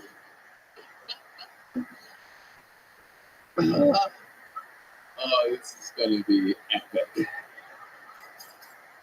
And it's going to start with an unbelievable bang, ladies and gentlemen. This is a very, very special episode.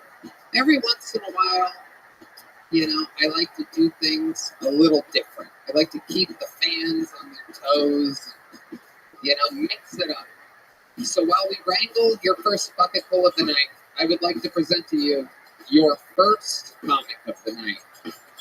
He is a regular. He is a Hall of Famer. He is the record holder for all-time appearances on this show, all-time interviews on this show. Some people call him the Tyrant of Temecula, the Vermont Vascular Vagrant, the Vanilla Gorilla, the Memphis Strangler. This is the Big Red Machine. A brand new minute from the one and only William Montgomery.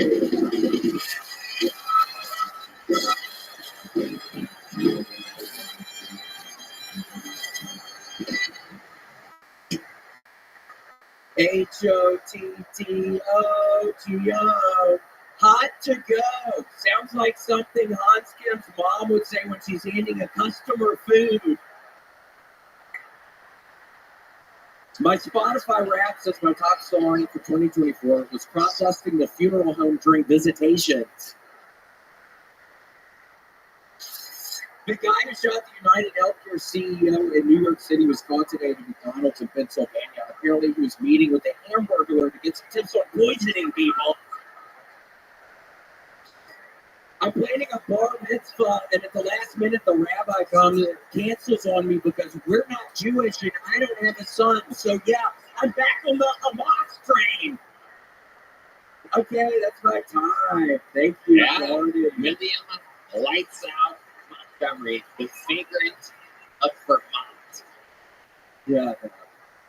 Well, how exciting. You going first? It was so exciting because Tony, I wasn't able to play any Call of Duty this weekend. I was in Buffalo this weekend, so I am about to play some motherfucking Call of Duty. Wow, look at this. I currently, it's Tony, but here's the problem. I currently only have 20 20 diamond camouflages for my guns. I need 33, so I need to get 13 more diamond camouflages this week, Tony, before I go to Indianapolis. Wow, this is very exciting.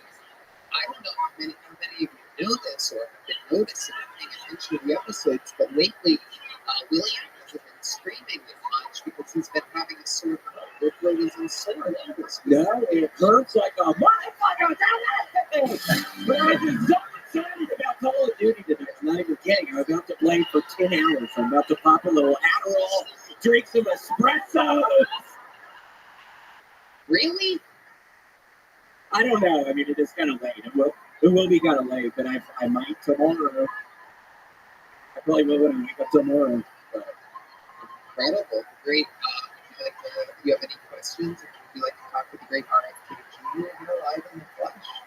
Yeah, RFK, so what is going to happen if there's another big hit or something where we're going to force people to get the vaccinations and we're going to do them? Well, I'll tell you what I'm going to force you to do because I can see by your sunken eyes you don't have enough iron in your blood. You're losing blood. And so what I want you to do for me is I want you to save your feces and I want you to leave it out in the that way you just sprinkle that on your whole meal in the morning, and you'll thank me. You'll thank me for it. Trust me. And that's so weird you say that because when I was in Buffalo this weekend, I ate a whole bunch of the egg rolls with pizza inside, and I had really bad shits today. I'm gonna have to get on my all-brand buzz and have to do something, Tony. It's really bad. I doo-doo twice today. It's always bad to doo-doo, and when you get up off the toilet, you get in the shower to clean off. You got to doo-doo again. You know that's normally I get all the doo-doo out of me, but today they were still inside of me when I got in the shower. How were your shows in Buffalo? What did they go? Good gut. Yeah. Oh my Yeah, Oh my gosh, no, it was wonderful. It was the strangest thing. So I'm talking to this table of people. They're sitting very close to the front, and I'm to this guy and this girl, and I start kind of aggressively, what's that? It's owl. It's fermented owl urine. You know what's tough about it is the owls have what's called a colloquial, which is the vagina and the asshole are one thing. So it's more like a vast hole of sorts. And so what I have to do to get the urine is I have to filter out the feces, which you can never get all the feces out. Weirdly enough, that looks very similar to the antifreeze I was feeding to Red Band's fucking mom to keep her ass sick last year when I was living over at her house. Wow. Yup, I was giving her fucking dumbass antifreeze at night, dude.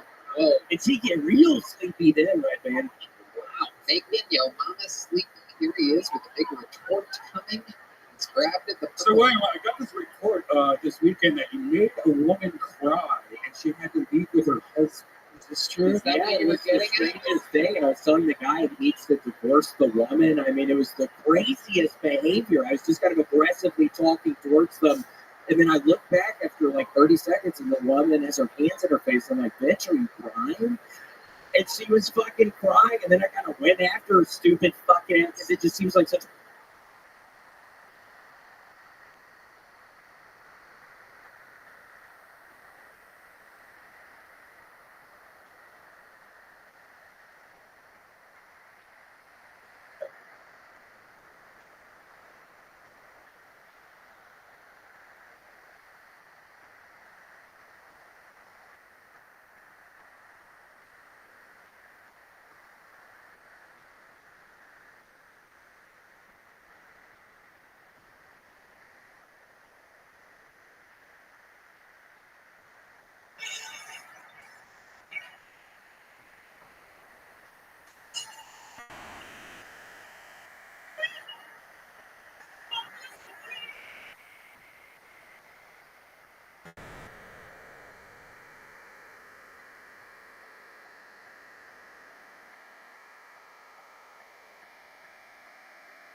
Every time I talk about listening to a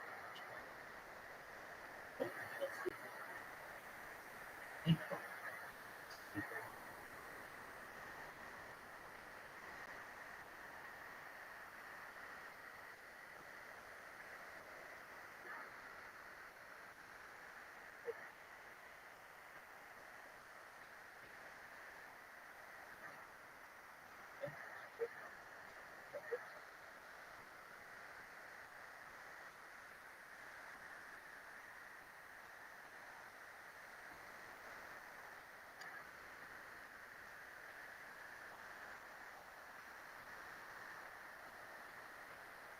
Dude, why is it ever everyone just take their time? Because people do, and then they get their shit taken down. It's just the way.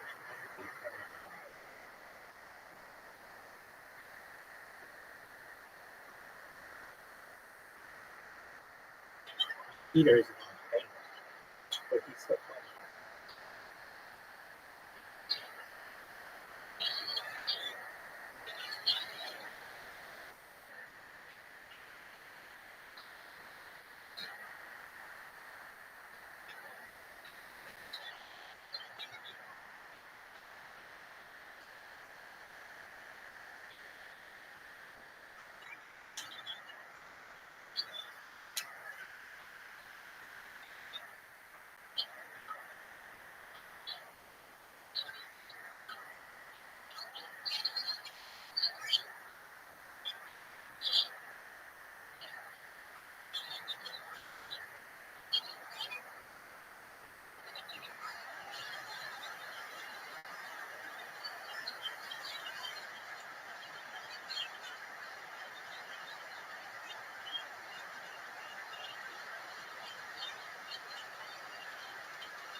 There are so many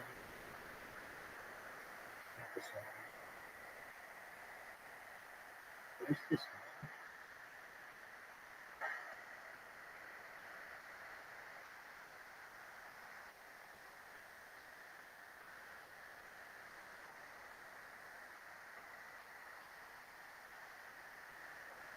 Okay,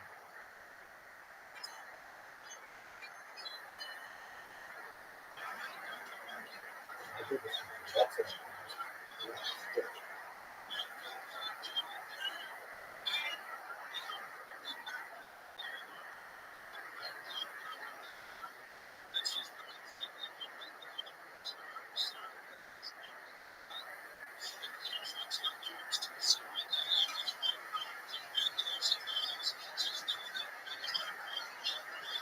They should make a thing entirely with the red guy where you can build yourself and have it considered into your onto Rabbi. And ladies can see how long they can ride. Why? Why not?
Varsity car seat.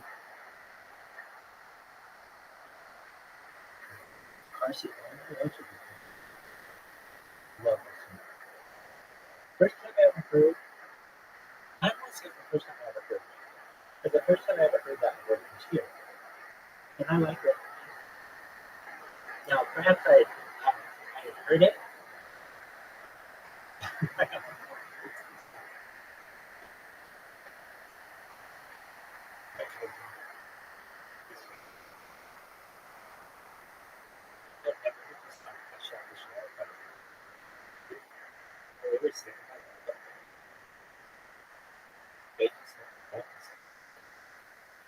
I did as well.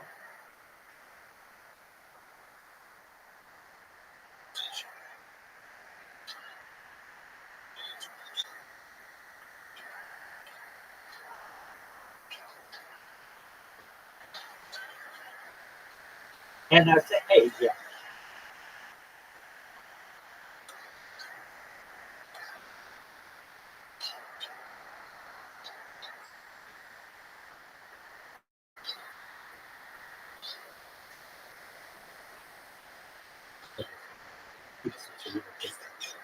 I said, hey,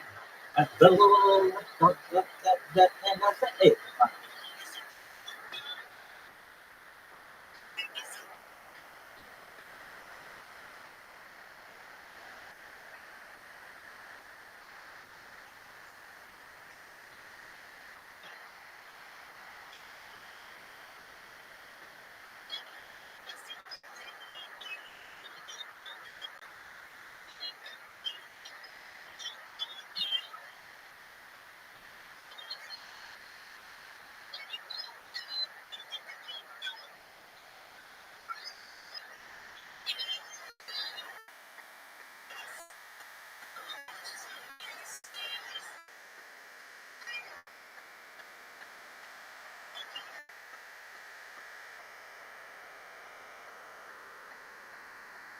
Now, I have a question. I know it's because of my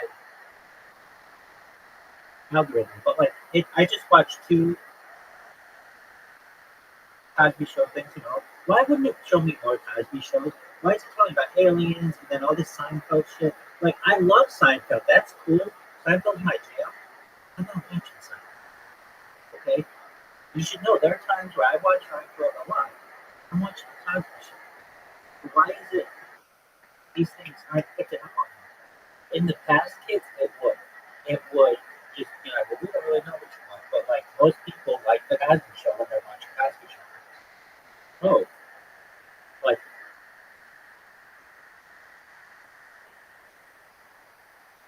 how many? I could watch these all. Okay. Oh, this one's great.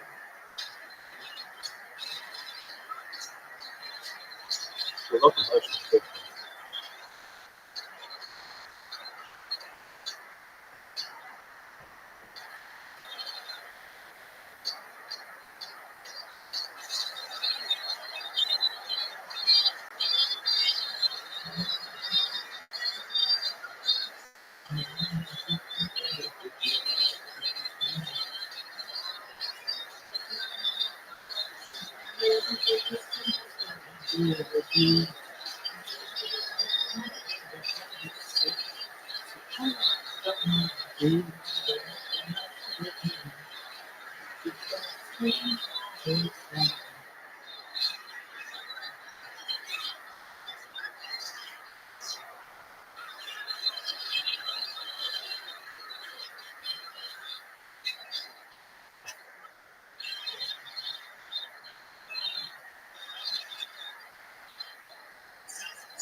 I'm saying super good.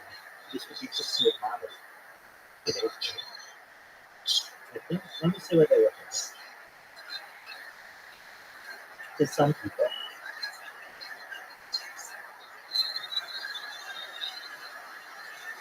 They look, I think, okay, like a movie.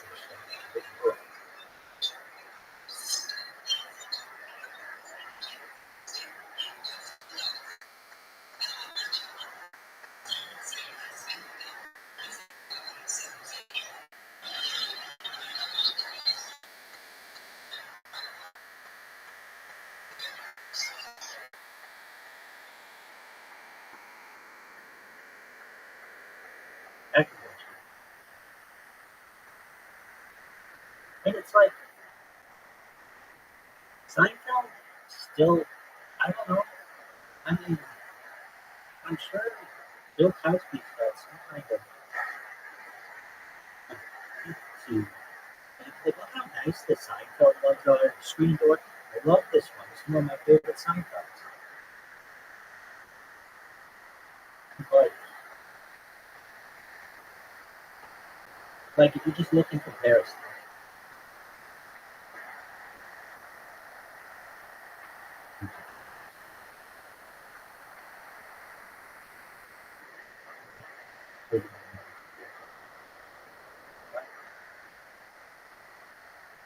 there's some serious.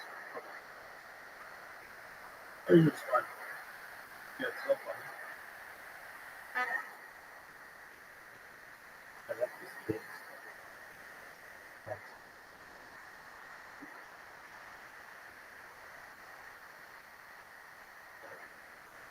The stage is something.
Just super cute thing. Bill Cosby used to do one of the iterations of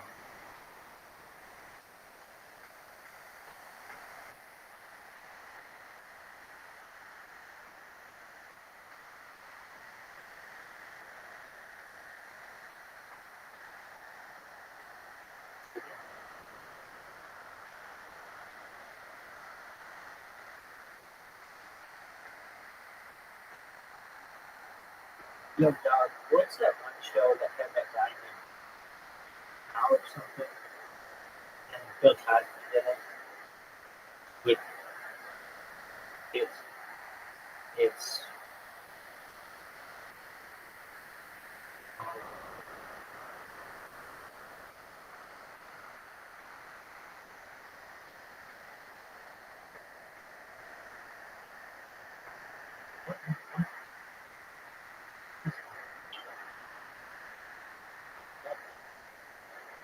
they get three kids and they would just ask them about questions.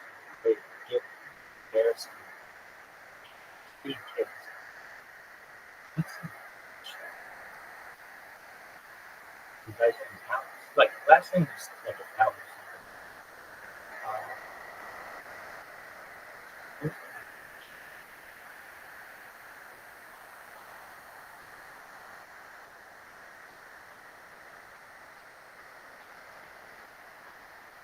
What was the show where they had three kids on chairs and they would ask them questions?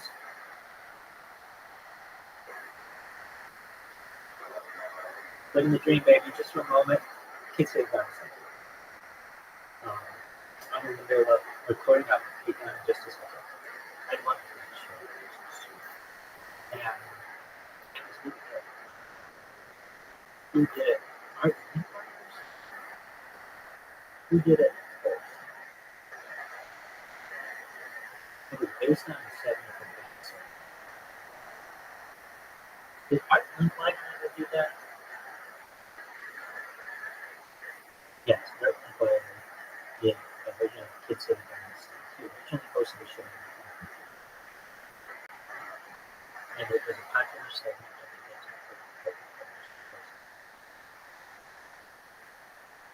It was a guy. That's what it was. All right. I'm not today. But it's all right.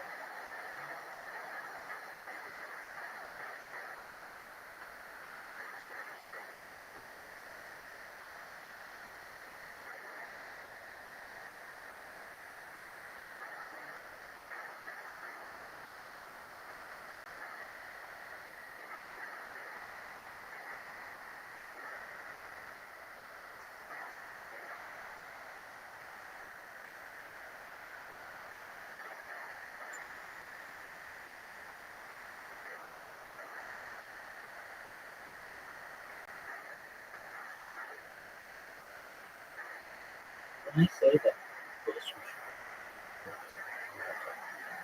she had this way, she had like these eyes that I never forget. The first time I was ever she with and said was not happy with the way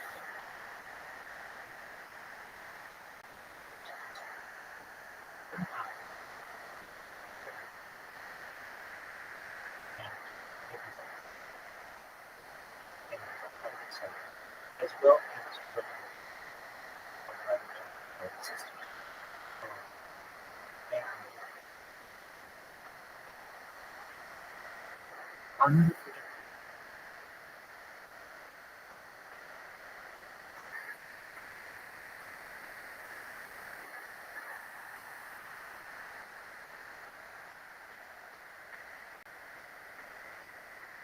First time I really knew what jazz was. I knew what jazz was, but it just wasn't like the we listened to rock and roll. Everything was rock and roll. And jazz was different. And when you think of it, there's like where they add some jazz or something. They just do a beat and they add some jazz.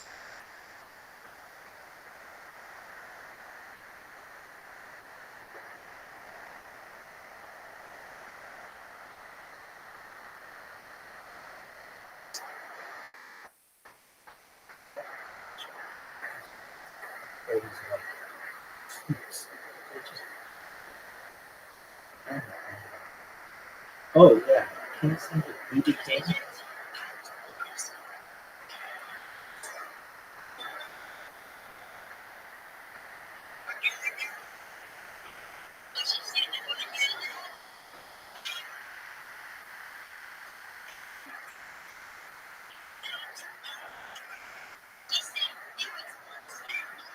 $10 dinner.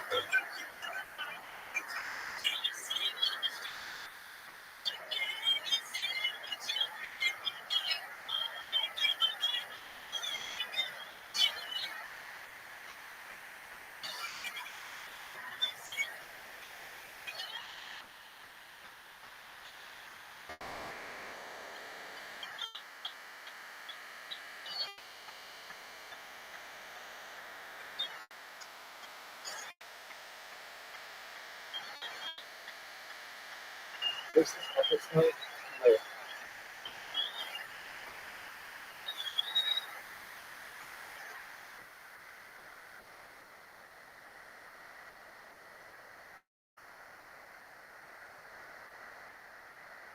Dizzy Gillespie.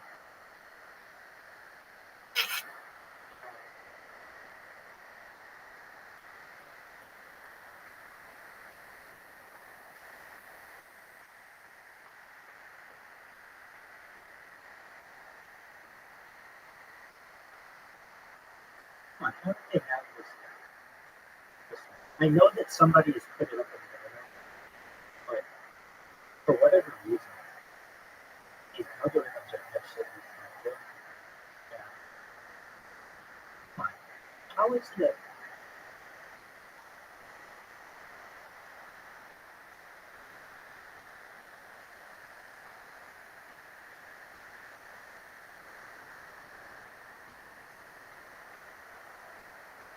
Like it's a famous episode.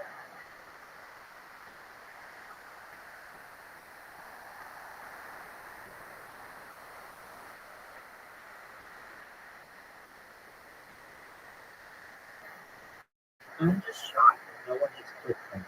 I'm sure they have, and they got taken out. Dizzy Gillespie.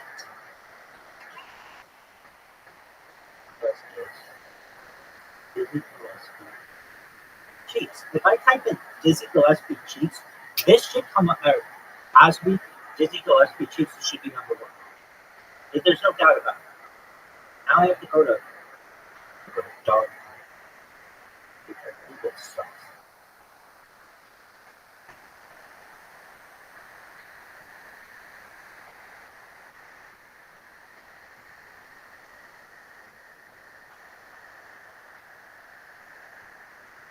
I mean, it's like famous. Rudy says, do it, and then Dizzy Gillespie.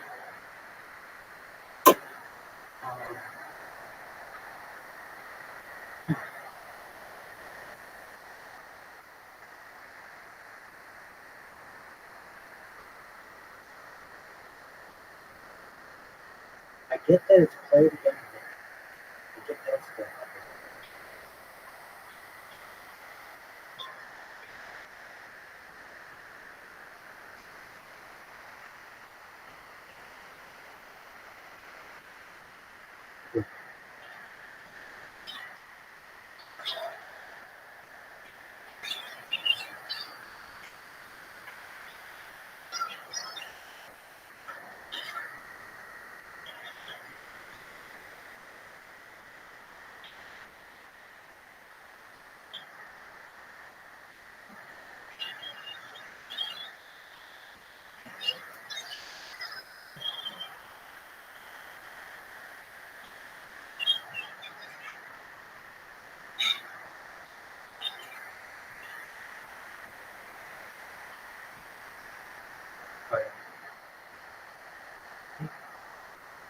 have to watch this one. Dude,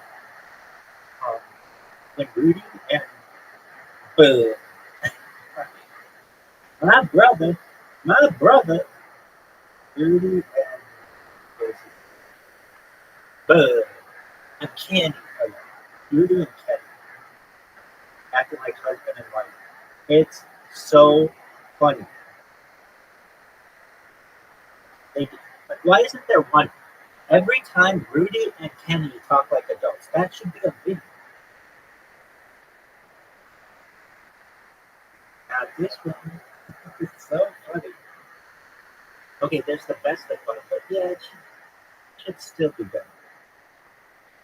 All right. We got help in this better.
AI is always right, obviously, but it's not even like sometimes I will think that I'm right on something. AI is like, and it turns out and it makes you second guess yourself. Or, what is history can say times?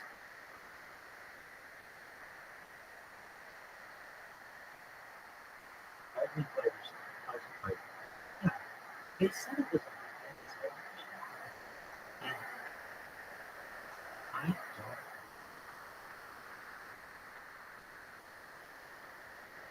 Those kids say the darkest thing ever on that television show. Like you saw it, just yes, it was. But not in the way I expected. The segment originally ended part of Art and Gliders, Art and Gliders House Party, which was a popular quality program during the 1950s. While the Ed Sullivan Show and House Party were both major TV programs of the air they were seen. However, there was an instance where Art and Glider brought children from this Kids Say the Darkest Thing segment onto the Ed Sullivan Show. This was a cross promotion between two of the air's most prominent shows. The children on the Ed Sullivan Show who share their memories, and children here on the Ed Sullivan Show share their memorable funny remarks in front of life. These appearances were in keeping with the format of Kids Say the Darkest Thing. The Linklater would engage with children who attended humorous responses So, while Kids Say the Darkest Thing was not regularly part of the Ed Sullivan Show, there was some crossover between the shows. So when I read this earlier, it said that it was featured on the television, which it was, but it was really Art Nicholas show. That's what it should have said. Anyway, it was a phenomenal show. I just want to say that it was a anything that I love her every Thanksgiving she goes to after Hollywood and heads out Thanksgiving weeks. Shout out to the owner and give him the last name.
Anyways,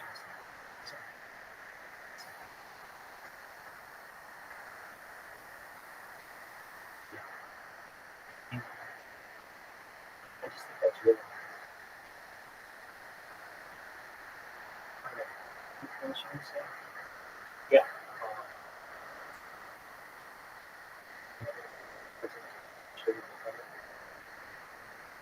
Yeah, Jazz. There's this, I think it's a Cosby show where, yeah, that's what it is. It's like,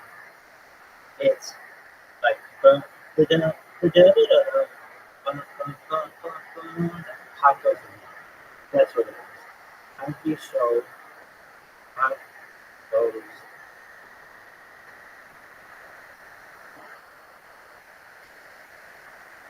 Yeah.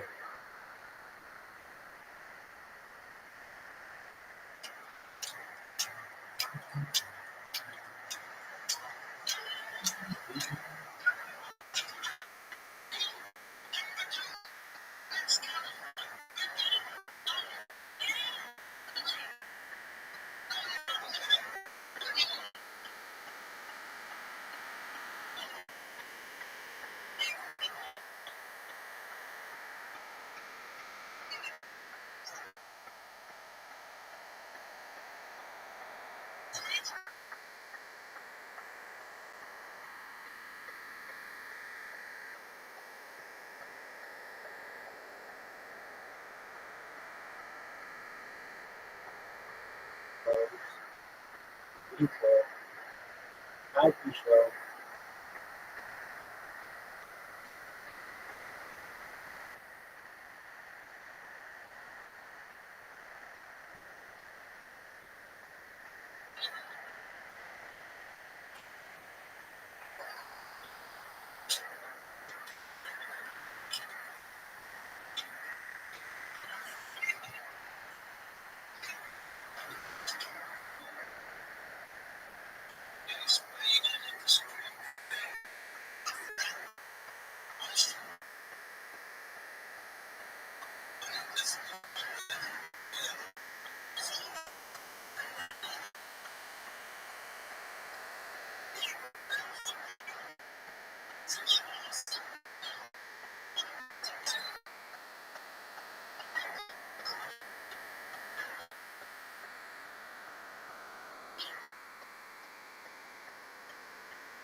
Let's see this is the right one.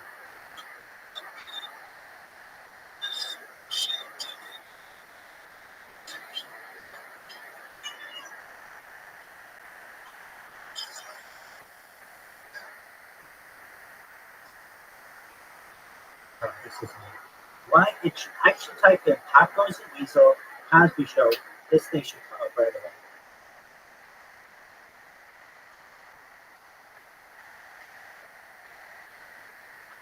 He teaches.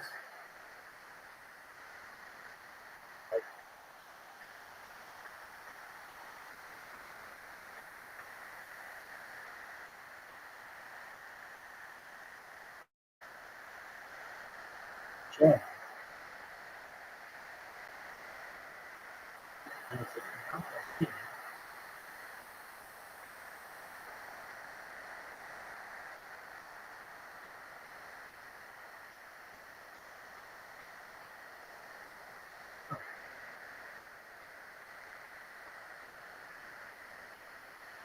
I don't understand why we use like 2004 types of search engine results when they can be so much better. Search engines are just so terrible. What is jazz? I can't keep sharing myself.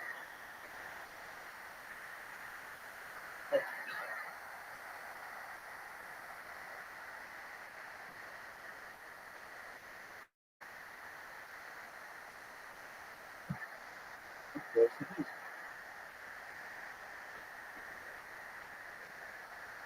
Or it's like literally tacos and diesel Cosby Show should come up just like that. And it's like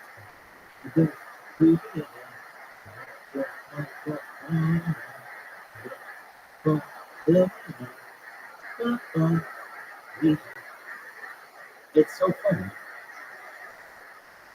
Alright, so I'll teach you how it goes. So if you know the nursery rhyme, it's something like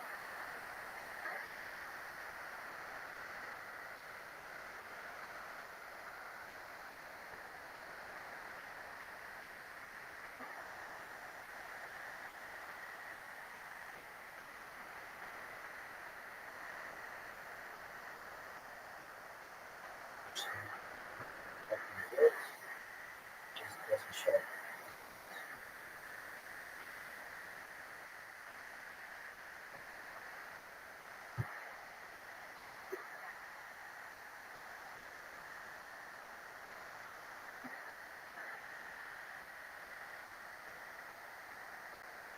But I know they can say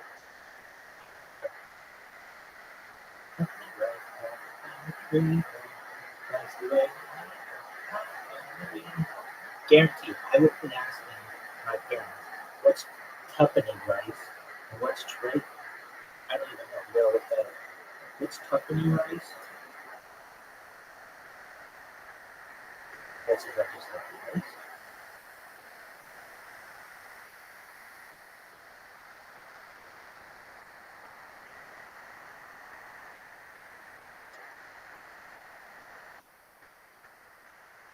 Rice pudding that costs 2 pennies. Okay. All right. Well.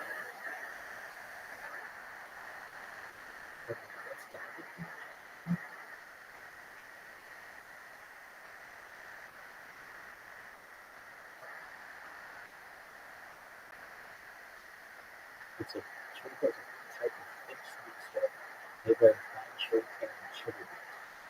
The joy bread is a kind of rice. All right.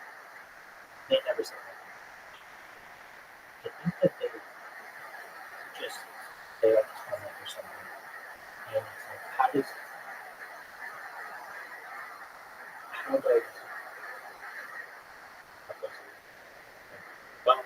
well, what I think she's saying the person.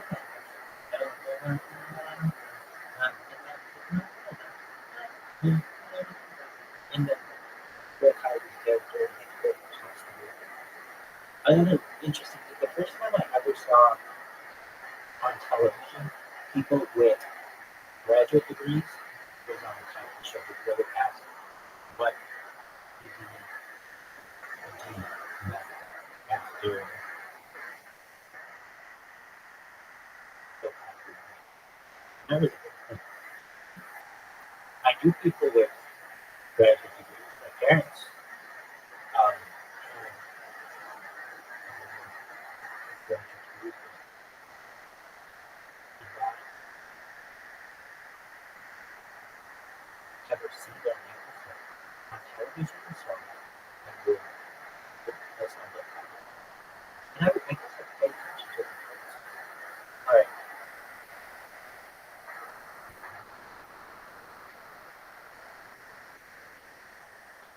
So, I guess Bill Cosby's character's like, yeah, but look, that's a jazz time.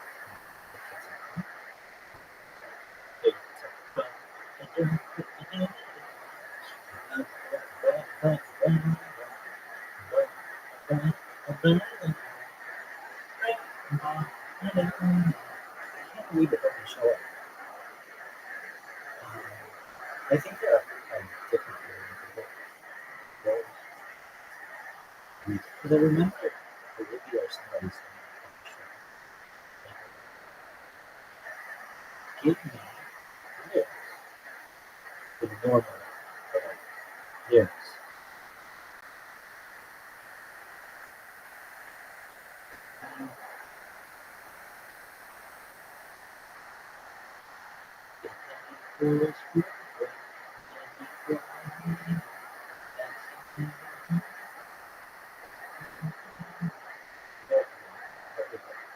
Yeah, this is all around it's all around the mother bush. The monkey chased the people and happened not in double books, no. We're all around the mother bush. The monkey chased the weeds, so the monkey got his own monkey. Not those the weeds, so that's the one that everyone cool with. Nobody's ever heard about cotton adventures in the 80s, but I guess it's pretty much. Alright, so it was all around the monkey bush. The monkey chased the weeds, the monkey started his own. Those weeds. And Bill Cosby's character was teaching her about jazz. And you had some things to it. And so it's all around the monkey bush. The monkey chased the weeds, the monkey found his own. Like those weeds. And they just jazz it up. And I remember thinking that was really cool. The first time I ever heard of Charlie Parker or Night Destination was in the Cosby Show. And they had an auction.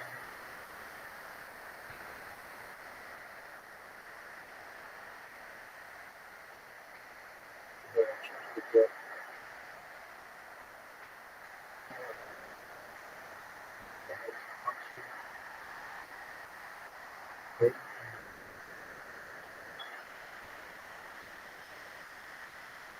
and there, I wish I get some.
You haven't seen the reality show. It's absolutely crazy.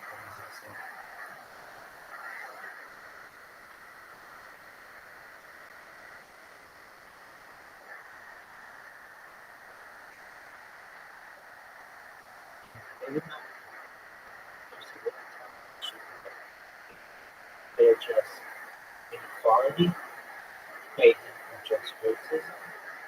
They address feminism. They address learning disabilities. They address diversity. They address sexuality. They address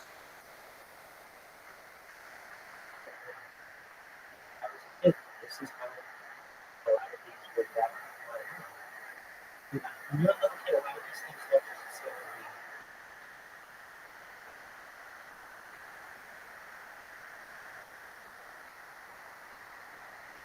you don't recognize the show how people see the world and what people endure, the many would endure, many of the subjects. Just do this for sure.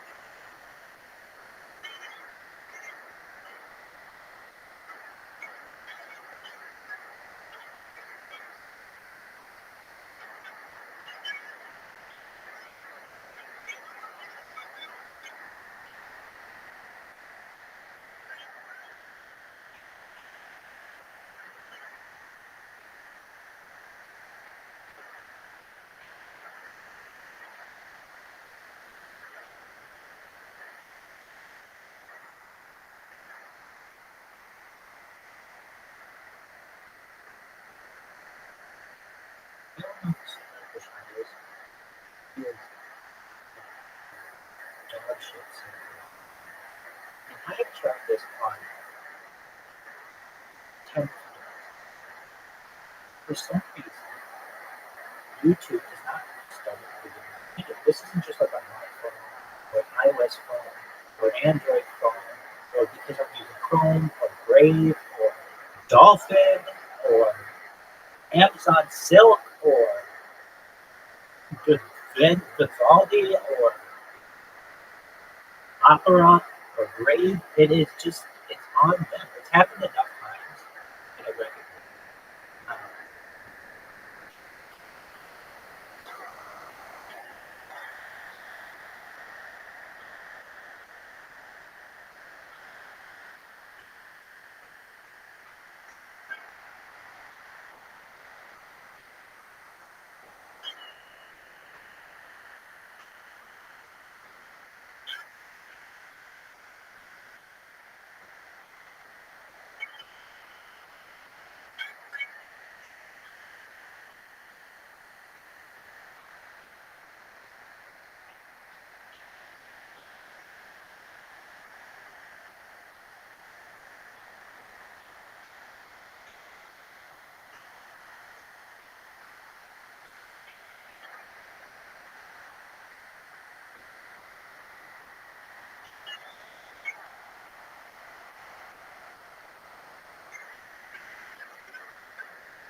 What's new in your neck of the woods, Caspian Sea?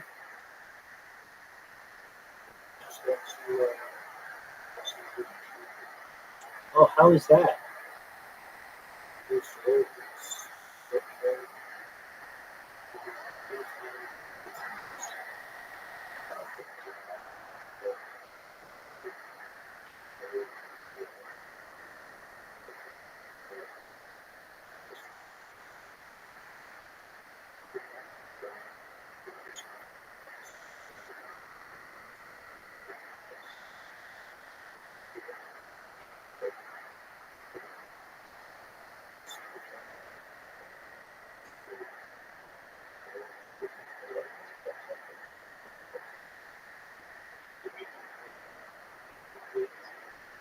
He has. He asks about you all the time. She'll cooking up if you can bring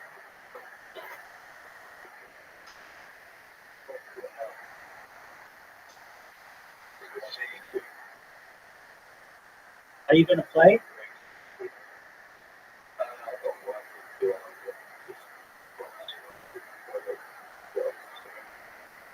Thank you so much. I appreciate it. Same to you, my friend. What's good in your neck of the woods? You're having to go to work?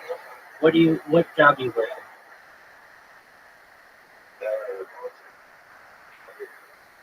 Beautiful. Is it going to be busy?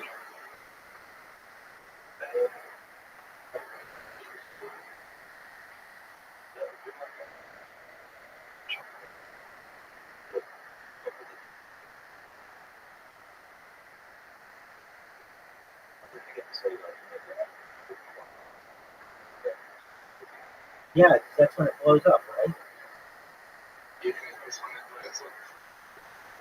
Definitely.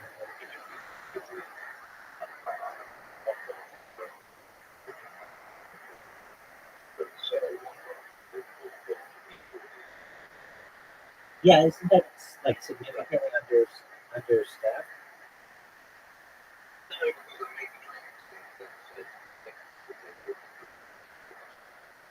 Oh, okay. So they do that. You, I bet they are, but I bet they take some time to make. Do they take a long time to make, or do you have a nice mixer?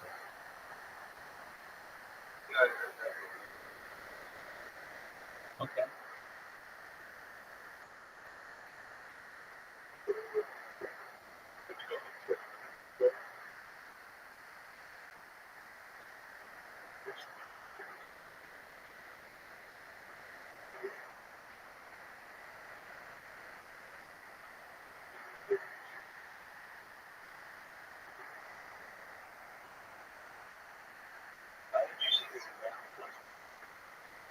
Yeah. So I noticed that you were in here. I do you know who Weird Al Yankovic is?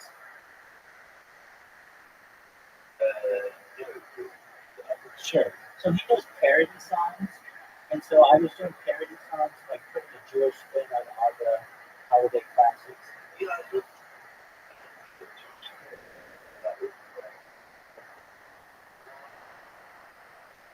Yeah, exactly. There you go. So I was because really we just have like dreidel, and that's fine. But I want people to have their own version. So I would use ChatGPT and change up the lyrics so that they're appropriate for the audience, and I would do like parody songs. So that was fun. And yeah, do you have a favorite holiday song?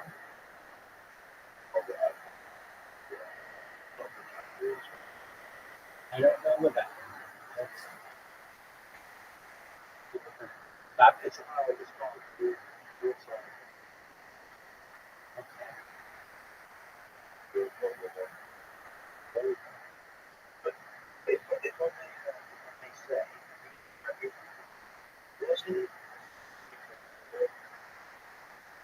You're saying chronological? Yeah. Well, traditional and traditional. Yeah. Around that many. And Hanukkah is not that. People think it's a really big holiday, but it's not a major Jewish holiday. It's not in the Bible. It's not Rosh Hashanah. It's not Yom Kippur. It's not any Tzeret. It's not Simchat Torah. It's not Passover. It's not Shavuot. So it's like all of the ones that I just said are arguably bigger holidays than Hanukkah. So, and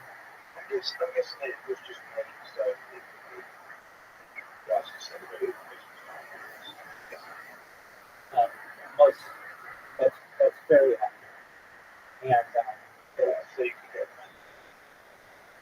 yeah, I mean certainly has historical connotations as well, but really, we have our major holidays in from the second.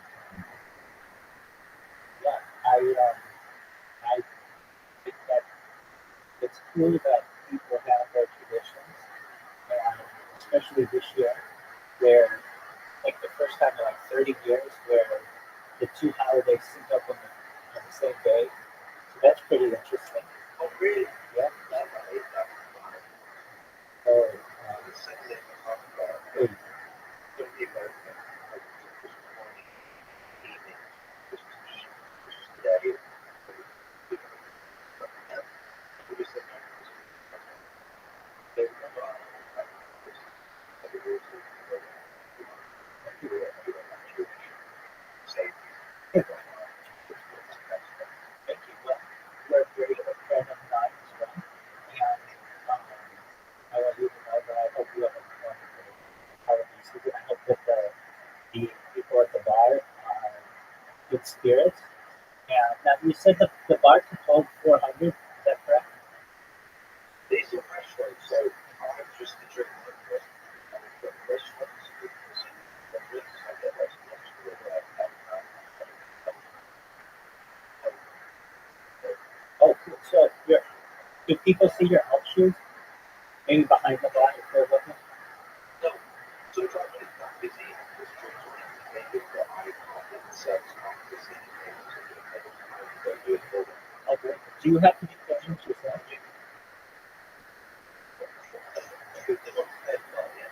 Okay.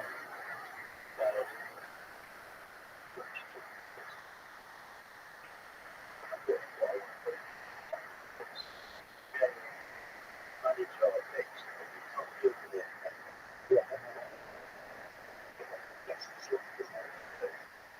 Do,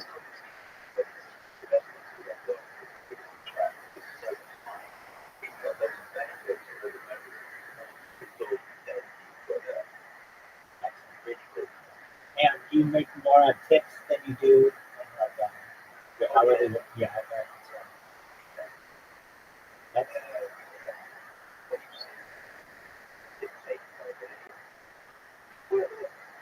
okay.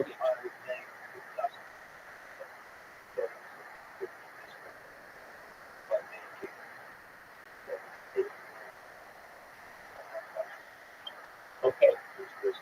So about half of your income is coming from tips. So that's can't beat that.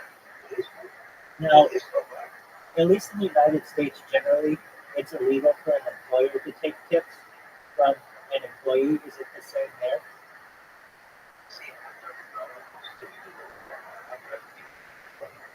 Well, you said something. You do. Okay. So what happens if like I come up to you and I give you a 20?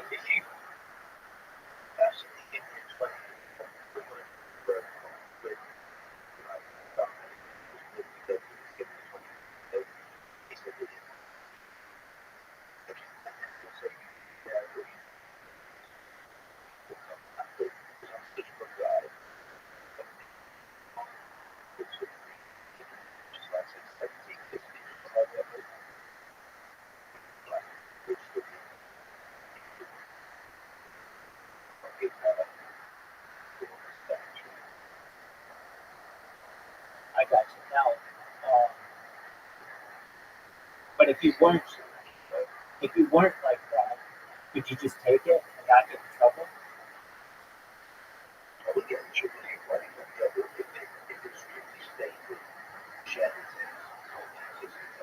Yeah. Yeah, that's what I figured. Okay. And then you said you got 20% of like the total tips at a given night. Is that correct?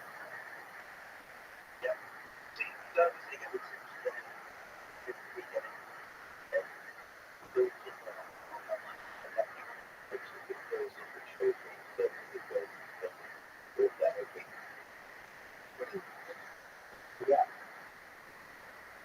I understand. And do you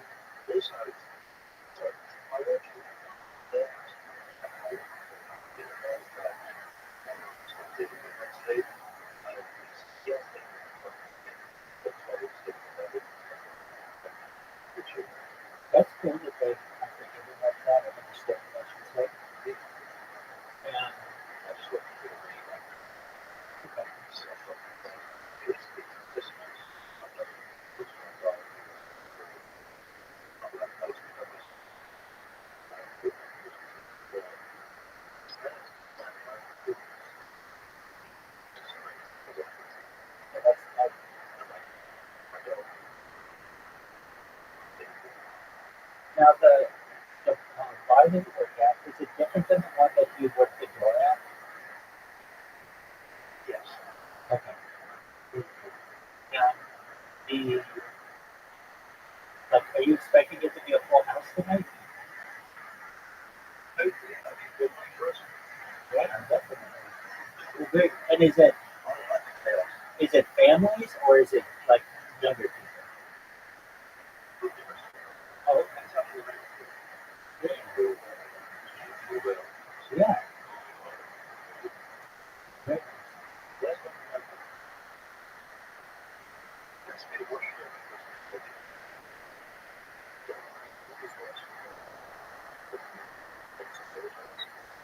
I said, what you do?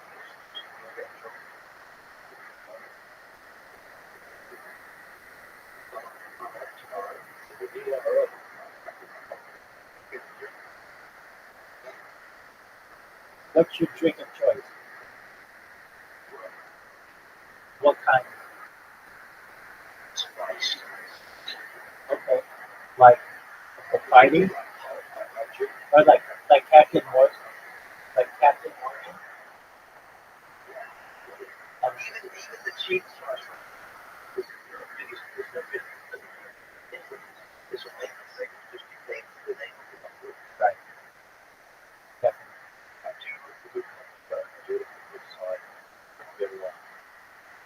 Okay. Do you like to make? Do you like garnishes?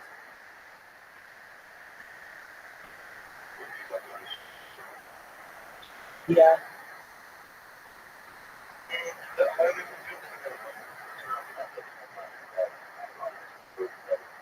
Exactly. Did they let you drink at the restaurant? Right. Well, I figured that, but some places they do. Not that it's recommended, but some places they do. So I'm just seeing how tight the rules are. So it seems like the management's really supportive of you, and you get along with the other employees.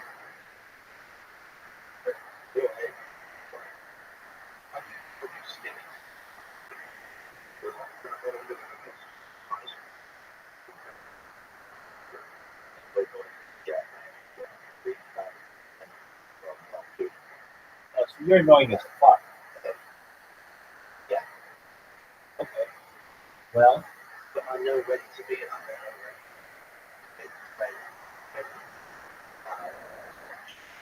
people smile because they're in an option that it's really strength.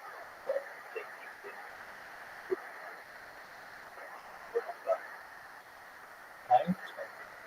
And when do you have like a recipe book that you have to follow, or do you?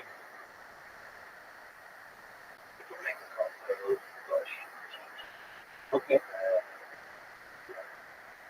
Very cool.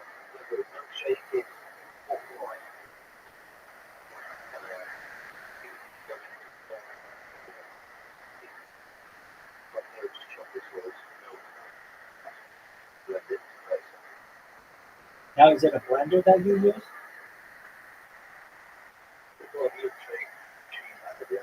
Very nice. Oh, okay. So, do you prefer the blender or the milkshake?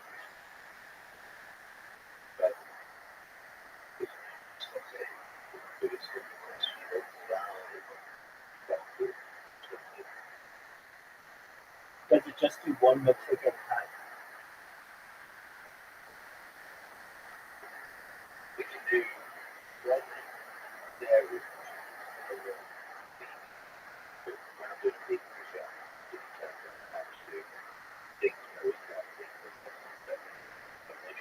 Right. And when you make a vegan milkshake, is that with like soy milk? Coconut milk?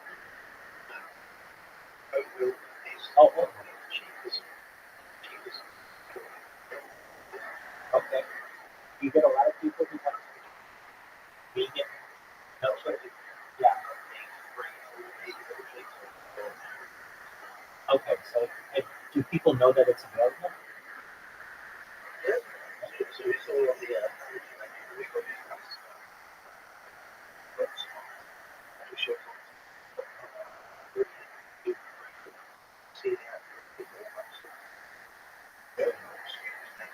you have to be careful with the nuts? Yeah. Okay.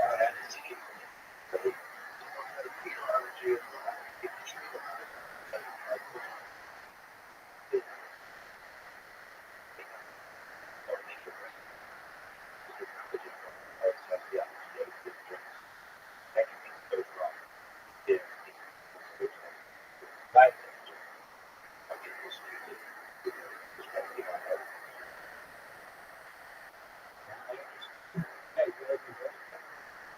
Okay, so you don't, you're not gonna, are you gonna game tomorrow?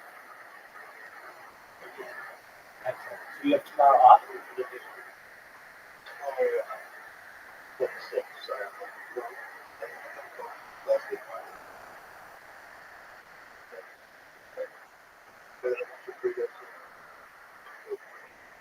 Excellent.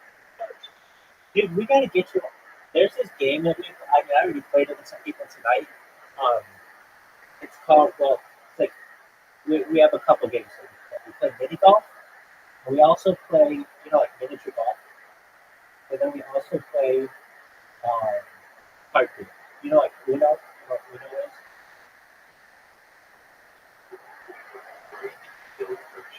Absolutely.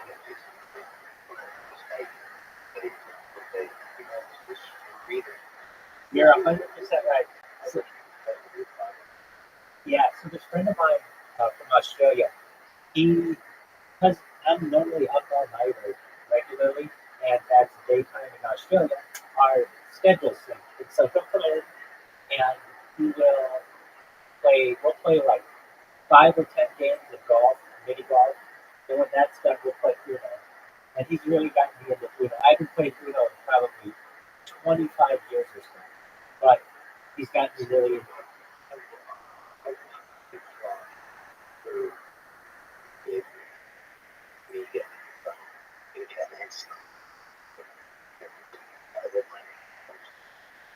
Okay.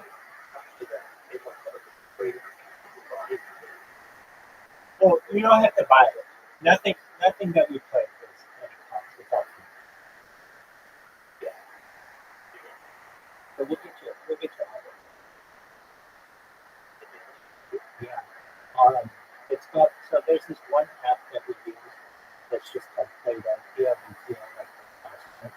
and it has all kinds of free games on it.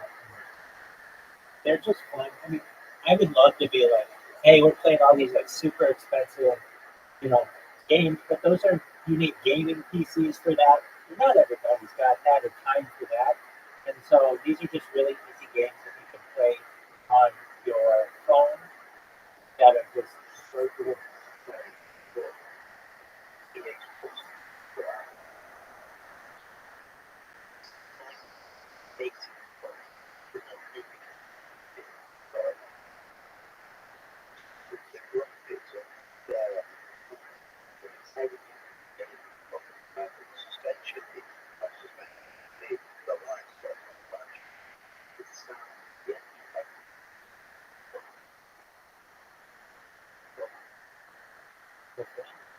So that's like rally cars.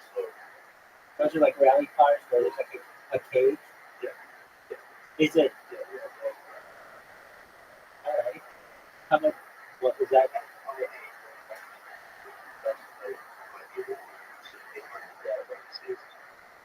Okay. You really like. Okay, so what was the thing that I was watching? I know it was called Dirt, right? Yeah. What kind of cars are those?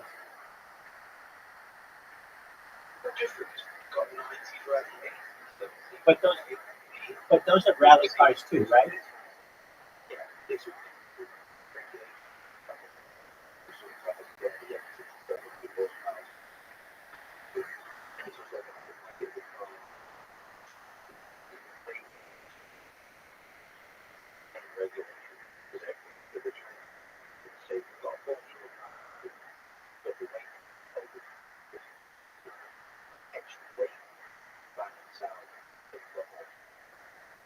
So let me make sure I understand. So let me make sure I understand this correctly. There are at least two rally games. One is Dirt, and the other is the EA Sports one that you mentioned.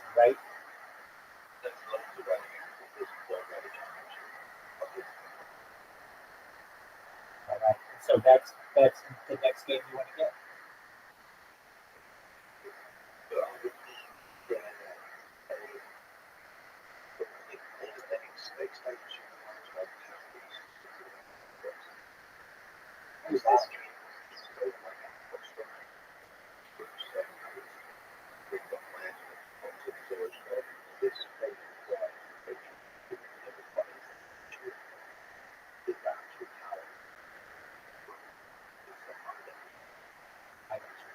And this is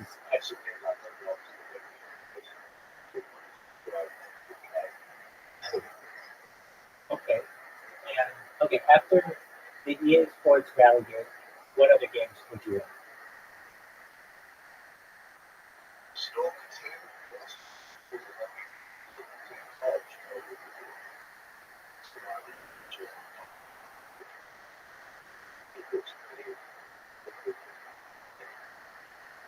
And, and it's called Stalker 2.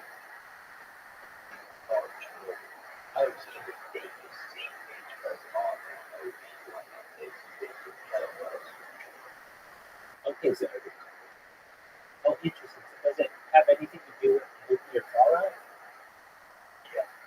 Oh, okay. And so that'd be the next game. What else do you want?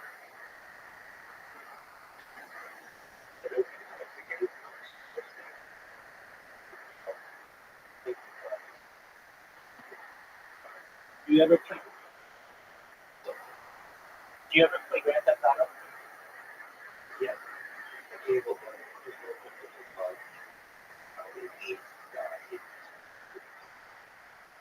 I agree. It's been going. They just launched another one.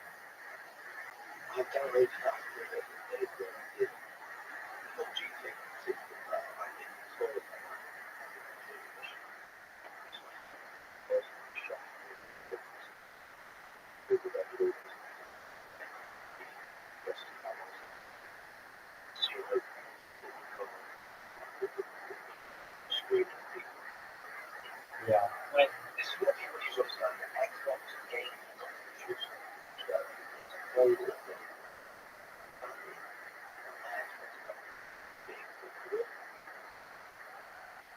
let's go back here to the number.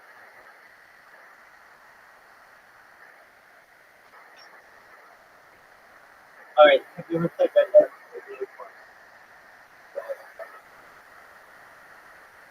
Do you like both 1 and 2?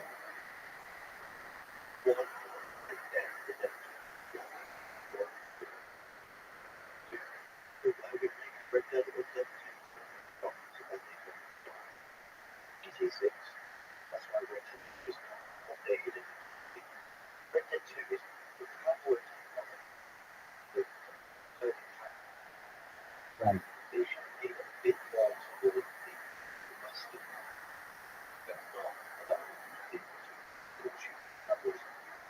Yeah.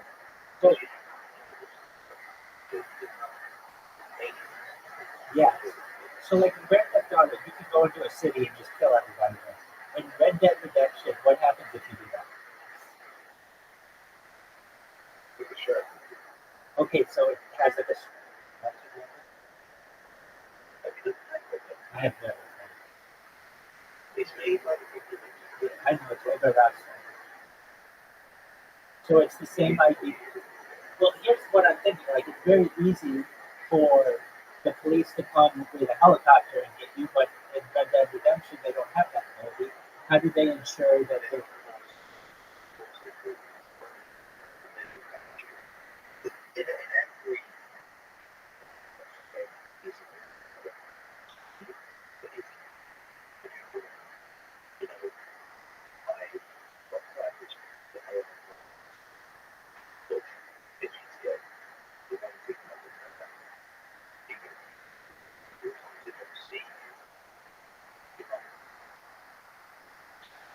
And are their horses faster than yours?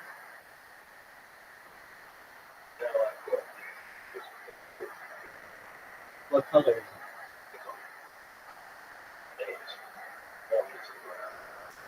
And it's the fastest in the game, so they can't catch you on that horse.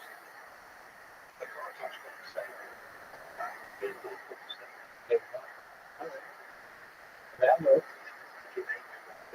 Can you steal their horses? And are they pretty fast horses?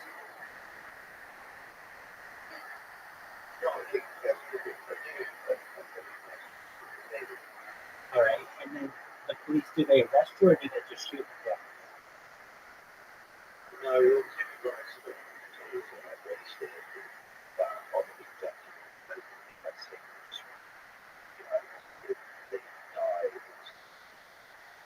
Okay. And then what's the point of it? Like, to do you? Well, wait. Are there zombies in it?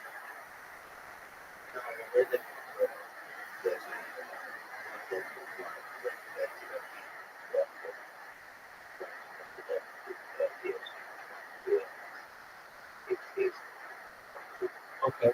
And do you get? Is it? Can you do like? Can you raise like a farm?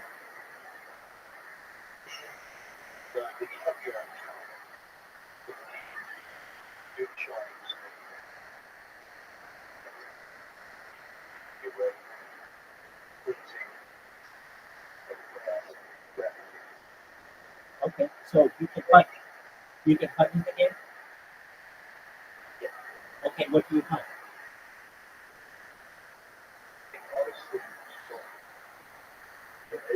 So what do you hunt? What, okay. So say you shoot a bear. Do you have to like pick it up, or do you have to go back and keep harvesting it? Or something?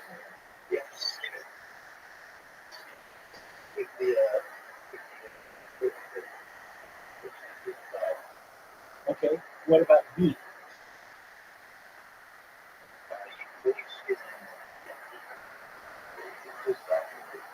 Okay. And can you hunt like small game, like rabbits and stuff? Very cool. Is it fun? Can you like get on a rowboat?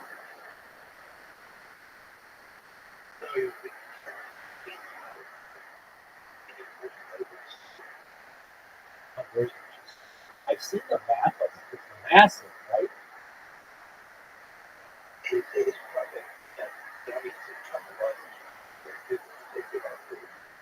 Oh, no.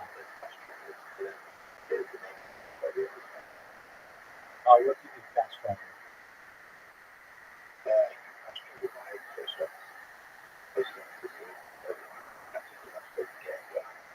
Yeah, which one?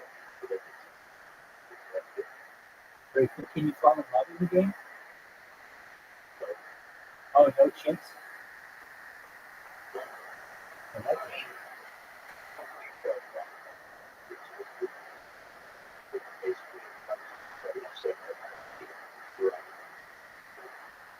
Yeah.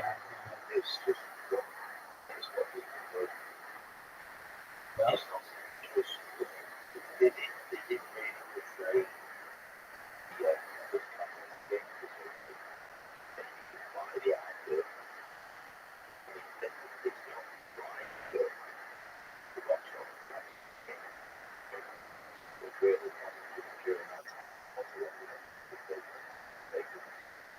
is there slavery in the game?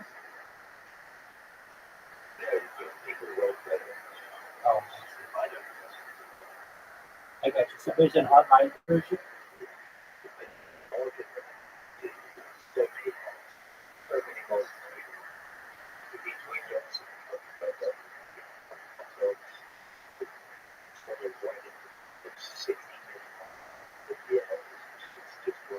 Are, are there higher levels? Okay. Very interesting. Yeah, the only game that I have not played that I would really like to play is yeah. Just because I really like Grand Theft Auto, and I've played and beaten all the Grand Theft Autos, but Red Dead is like the next big one that Rothschild was doing that I just haven't gotten a chance to play. So I'm very intrigued about it.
No. You have duels where, like, you walk away from each other. Oh, yeah,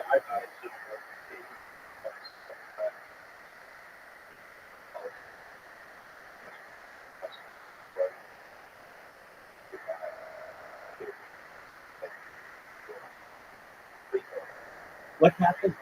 What happens when you drink? Does it make you guys stumble or slow or something?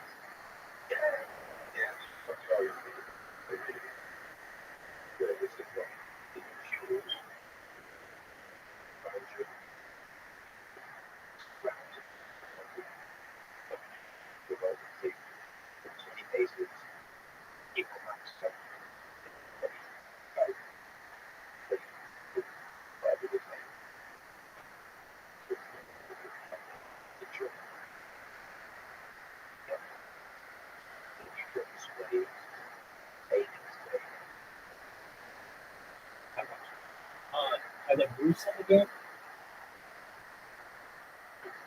Moose. M-O-O-S-E.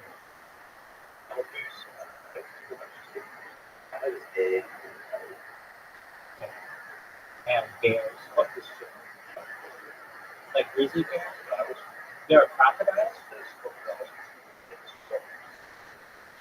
Will they kill you? Do you kill them and skin them?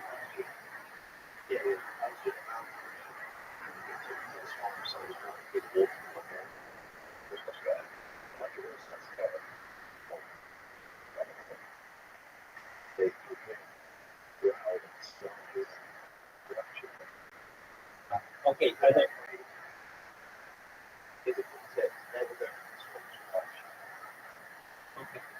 are there snakes in the game? All right.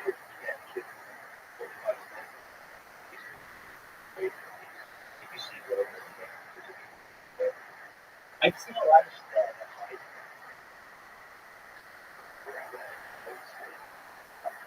I've seen I've seen people play, and it seems like the way that they get hurt a lot or killed is they run into trees on a horse.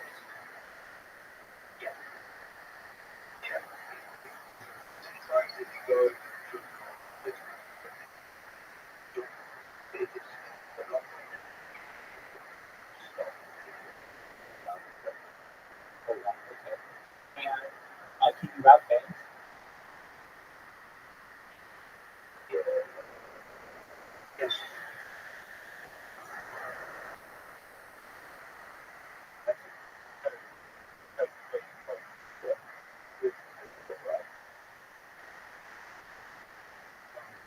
Well, hopefully someday.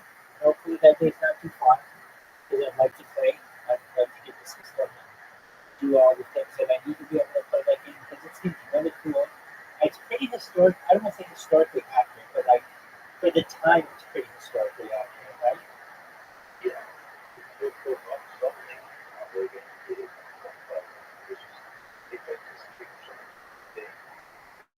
Okay. What's the PvP?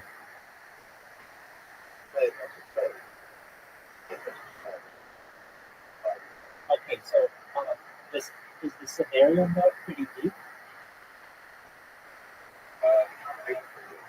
That's right. Okay, but once you're done with the campaign, it's then about you versus somebody.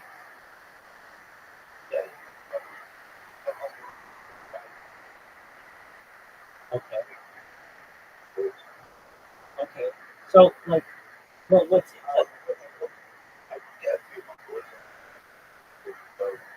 what seems different about this game is at least in the online version, and I could be wrong, but like I don't know, Grand Theft Auto, people are like always trying to kill everybody else. But they're not like you said, your guy was just like sitting at a bar, which would make you a Grand Theft Auto an easy kill. But then, do people just leave you alone?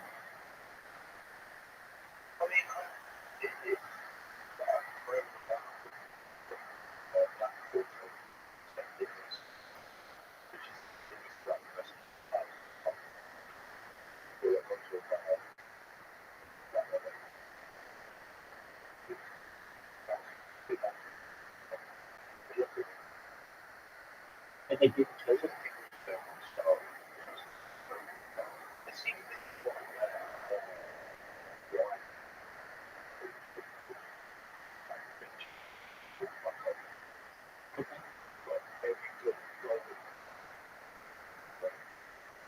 would they steal your horse?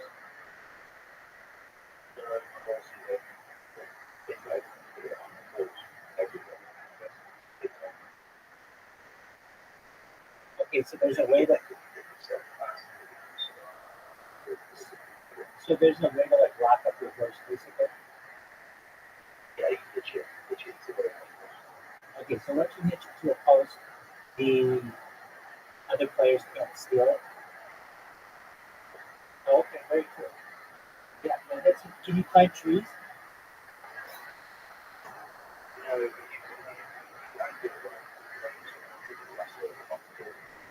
Is the lasso a good weapon?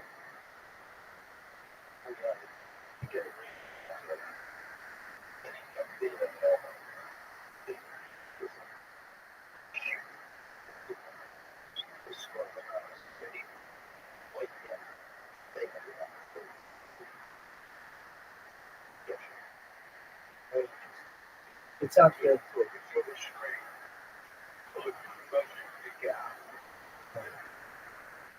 It sounds like a really fun game.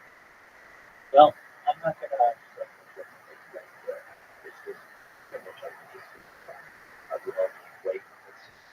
Yeah, it seems like it'd be a lot of fun. That seems like a really cool game.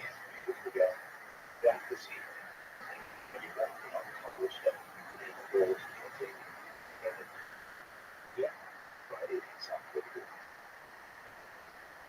Well, I'll have to check it out when I have the opportunity. Well, I know you got work coming up, right? Okay. Why don't you play your game?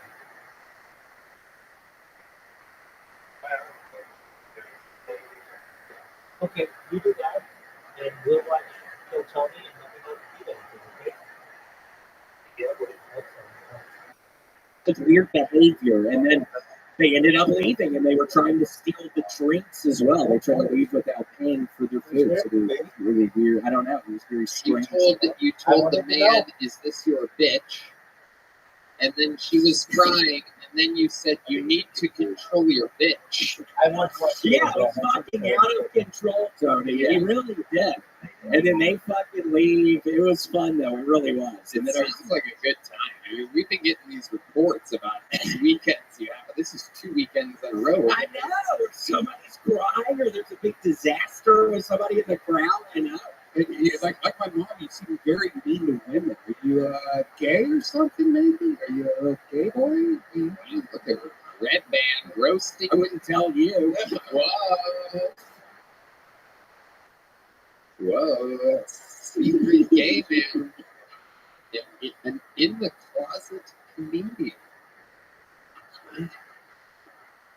You keep that type of behavior up, you might get a Netflix special real fast, William. All right. Well, anything else we should know about your crazy weekend, your life, and everything?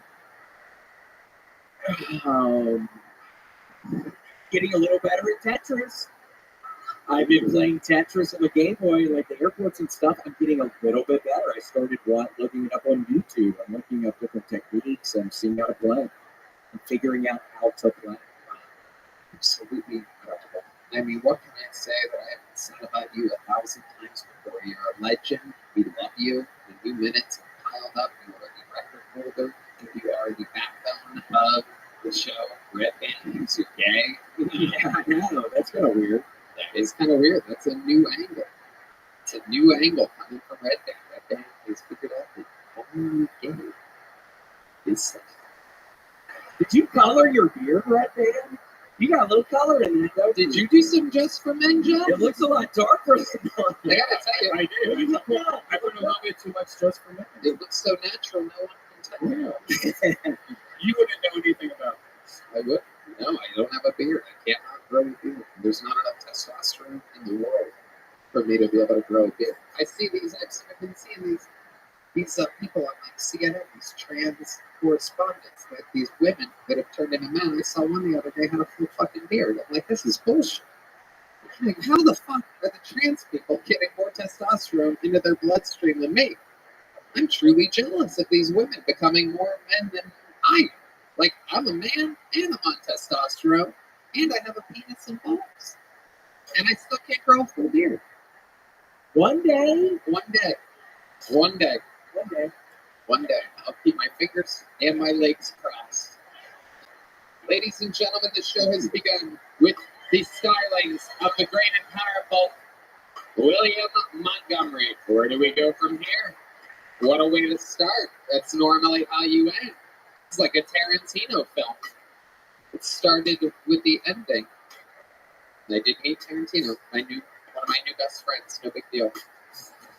Your first bucket pull is a legend, ladies and gentlemen. I remember this guy very clearly. Very interesting human being. Ladies and gentlemen, this is the long-awaited return of Sturm Worm. How could we forget from years ago, Sturm Worm? One more time for Sturm Worm. Yeah, so about a year ago, I got a lap dance from a guy. And I came in by. A couple of days later, I downloaded the Grindr app. Within an hour, I was getting head in a parking lot. 10 other messages from dudes within a 1 mile radius begging me to suck my dick. You know, it's always looked like the gays are having more fun. After extensive research, I've come to the conclusion that theory is correct. I mean, my life is so gay, I might as well be fucking dudes. Pretty sure I'm not a homosexual, but I can't keep going along with these bars. That this stalemate time with all of y'all for being the straightest motherfucker that's ever lived. Fighting off the gay is exhausting. To tie a ribbon on it, from this point forward. There it is. Sturm Worm, everybody. Just basically kind of just talking about being gay. No real definitive jokes throughout the entire thing. Just kind of coming out of the closet. Is that true? Is that real? It's all true. See, I really did. You got a lap dance from a guy, and you're like, I kind of like this. I was like, yeah, I gotta go through more with this. And then I did the Tinder thing, I did the Grindr thing, and like it was as lame as every hookup I ever had with a girl. Like it was. So this is all new to you. This is your first gay stuff that's ever happened. Yeah. This is like 2.5 years ago at this point. This is 6 months after I was on the podcast last. Yeah, you were on years ago. I remember you. Yeah. Something's different though, right? If you have facial hair, you have use No, hair. same look. Same look? I got a podcast now, though. Nobody cares about that. Trust me, it's the illest Look, you're podcast. making people leave, Starborn. Please do not promote your podcast. Relax. Let's get back to this becoming gay all of a sudden thing, because it sounds like a lot of fun. We help William out. Oh, okay, you go right We ahead. help our friend William out. There you go. Yeah, I was backing up. I heard Bell. Okay, so let's stick with it here, Starborn. So where did you get this lap dance from a guy? Where did you possibly I went to a gay club. Okay. Yeah. Where were you at? Jersey. Jersey. Yeah. Okay. What was the name of the gay club? Did it have a full gay name? I don't know whether they're supposed to be doing that in there. So I don't want to like air out the name. You don't want to get in trouble with your local gay club? Right now, like I don't know whether that's supposed to be going on in there. So I A lap dance? I mean, it was a dude that worked there. It was like a go-go dancer. Man, it was aroused. I think same gender lap dances are aroused. Okay. But that was your first one. That was my first So one. that happens, and then you get on, then you sign up for a gay dating app. Yeah. Okay. And then what happened? Like I said, instantly, like I have a picture of, instantly I've got a million messages saying, I'll suck your dick right now. Did you take these people I took one of them up and all. But it was, Oh, you go ahead. It was. it was like I needed to get hard. It was the same problem when I tried to hook up with chicks back in the day. It's just, when you're under pressure, it's just tough to get aroused. Like back in the day when Kill Tony was at the comedy store, there was man dudes who used to always say that they don't come for sex. That's not a real thing for guys. If you're turned on, you come unless you obviously don't come. But they weren't not coming. They just weren't getting turned on. You're like a rapper that doesn't rhyme. I could rhyme though. No. Nobody wants that. Do you have a gay voice, or is that how you talk to these guys? No, this sounds like Just talk sounds like like that. everybody. Like, hey, sorry, I just can't get hard right now. That's your good old Jersey gay. So where did this attempted blowjob happen? The one that you couldn't get hard for? You go to his place? You go It was to a parking lot. Yeah. Man, you just do gay stuff in inappropriate Yeah, I places. Have you ever done anything gay where gay stuff should happen? Like a bedroom? I gave a week later. I gave a guy head in his bedroom. I don't fucking care. I'm out here. Yo. Like, if you sexually suppressed, then you're less attractive to girls. Like, I think I don't like girls? Nah, I do think I like girls. But am I fucked up in the head section? Yeah, I've been fucked up in the head section for 20 years. I've been checked out of the game. I just tried to be a rapper. It didn't work out. RFK juice. This is why we've got to stop with the goddamn vaccine.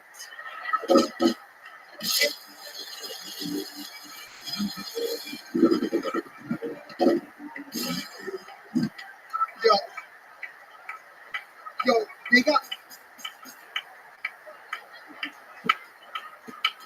Yo, they got my blood out there. Can I get it? Hey, Tony, could I plug something really Yes. quickly? I just want to tell everybody my Christmas album, RFK's Rockin' Christmas, is dropping tomorrow at 9:30. I sing all the classics. Like, guys, hold on, I want to. Go ahead, RFK. Yeah. Chestnuts roasting on an open fire. Jack Frost nipping at your nose, a son of a bitch. God, they told me, pum.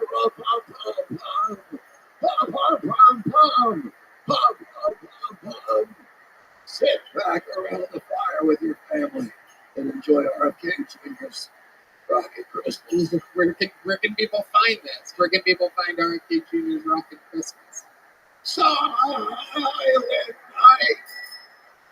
Holy night. I'll probably out on Wahlburgers. So, Sturford, you were going to say something. Two things. I got a water back. Can I get it? Heidi was going to bring to me. You need water, right? Yeah, I'm not going to Okay, yes. Okay. Thanks. And then the other thing, thanks. And then the other thing is, I have an OnlyFans, free OnlyFans. I started like 2 years ago. What are you doing on this OnlyFans? Who wants to sign up for an OnlyFans where the dude can't even get hard?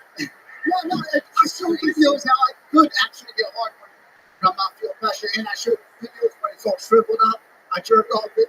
Okay, Sturford, this is out of control. Have you written any comedy in the years that we haven't seen you?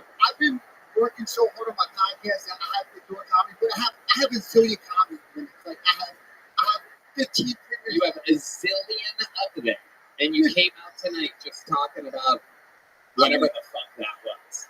Yeah, I mean, to me, I think that shit's funny. I know it's not like joke funny, but like to me, like it's not like ha funny. I think it is, but I mean, I guess I have no sense of humor. I have a podcast episode called I have no sense of humor. But Okay. All right, Stonewall. Well, it's been a while since you've been on this show. You know, this cool company, I'm going to give them a shout out, called Ghost Patch Custom. That ghostpatchcustom.com sent us these. It's hard to describe, but it's like an iron missile, and it says, I bombed on Kill Tony. And I'm going to throw this. You going to catch it? Catch it with your arms. There you go. There he goes, ladies and gentlemen. No And it has begun. No chance. There he goes. I can't spit. A verse. One verse. You can cut me off. Now, Sturmworm, everybody. There he goes. Sturmworm. Did you have one in mind or something? Did you plan for that? I mean, what's up? Did you prepare to rap or something? Yeah, of course I did. I'm a rapper. I mean, That's what you did years ago? Yeah, you didn't know that? It's been years. It's Sturmworm. so good. Okay, here he is. Give him a little beat. Sturmworm's gonna rap real quick. A 1, a 2, a 1, 2, 3, 4. To the sunshine, brighter after me.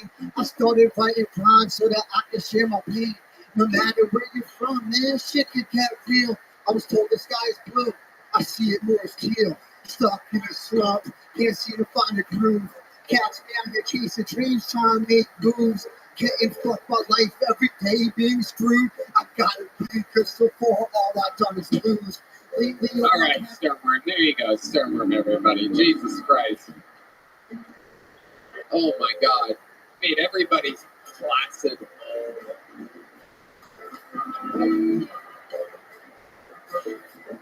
We got another bucket full. You guys ready for another comedian?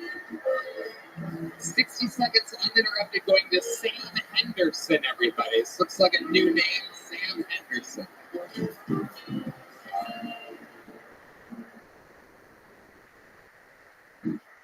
Really miss being a kid just because we were young, dumb, you didn't have to have it all figured out. When I was a kid, I thought the word pedophile was someone who loved feet. And it really shouldn't have been a problem, but my dad was a podiatrist. Told my whole 5th grade class, when I grow up, I want to be a pedophile like my dad.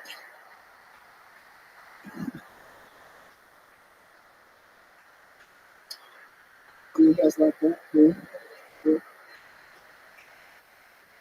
I saw a pretty interesting stat online the other day. I don't know if you guys know this. Apparently, conservative men consume the most trans porn.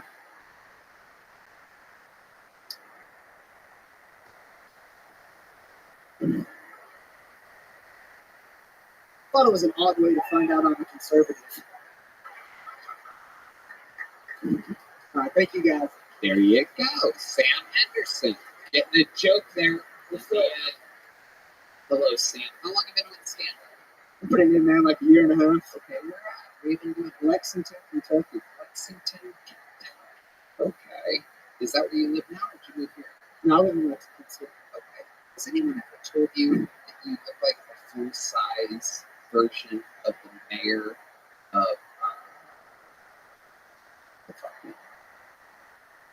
Munchkins? Remember that guy? You ever seen him? Look him up on your Safari there, Red Band. You're going to see what I mean. This is actually quite incredible. Mayor of Munchkin. That's what I was thinking of. Munchkin. Look at him. Look at that. Pretty spot on here. Anyway, doesn't matter. It's more like a big fan of Munchkin joke. I guess. How old are you, Sam? 27. What do you do for work? I work for an ice company. Oh, yeah. What do you do for the ice? I like drive a truck for the ice. Okay. Back. 17 degrees. Wow. How long have you been delivering ice for? About 8 years. Wow. Amazing. What's the most exciting thing that's happened to you while delivering ice? I was in a gas station once while I got robbed. You got robbed? I didn't get robbed. It got robbed. The wall went. Amazing. You were in Philly? Yeah, I was working in town in Philly. Okay. You were delivering ice in Philadelphia. Yeah, we had like a bunch of plants around the country. And what happened? What were you doing? Just putting ice in the icebox. Mm-hmm. Just Did you try fucking to on my stop the bed. robbery? You open the bag and put it at the door so that they slip and fall or something? I've been watching all the Home Alones recently, and I'm thinking about pranking people. You didn't contribute or help at all? No, I sat down like a little bitch. There you go. So what type of childhood did you have in Lexington? I grew up in Jacksonville, Florida. I was a pastor's kid growing up. What? Pastor's kid growing up. Pretty easy childhood. Played soccer. It's pretty standard, I'd say. What's the most exciting thing about your life, Sam Henderson? Most exciting thing about my life, I speak Spanish. Wow. Why not That's a say big it? deal in Lexington, Kentucky. Might be the only person in Kentucky that speaks Spanish. That's absolutely incredible. Can you give us a little example of your Spanish? Yeah. Can you say something that perhaps the band could understand, the horn players over there? Soy gringo, pero estoy aprendiendo español. No No, Wow, listen to those. no creo que soy fluente, pero creo que soy conversacional.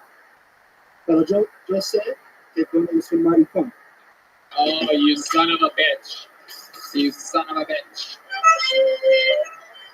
Two no bueno and la comida guy.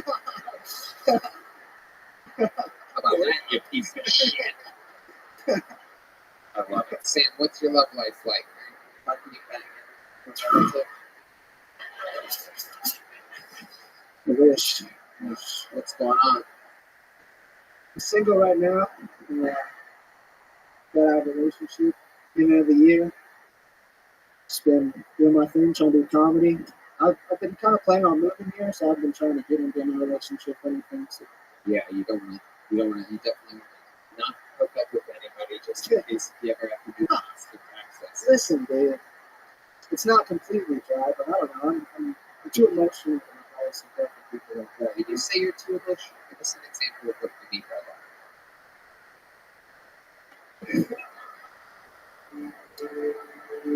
It's just like after I finish immediately, I just feel disgusted. You know, I'm like,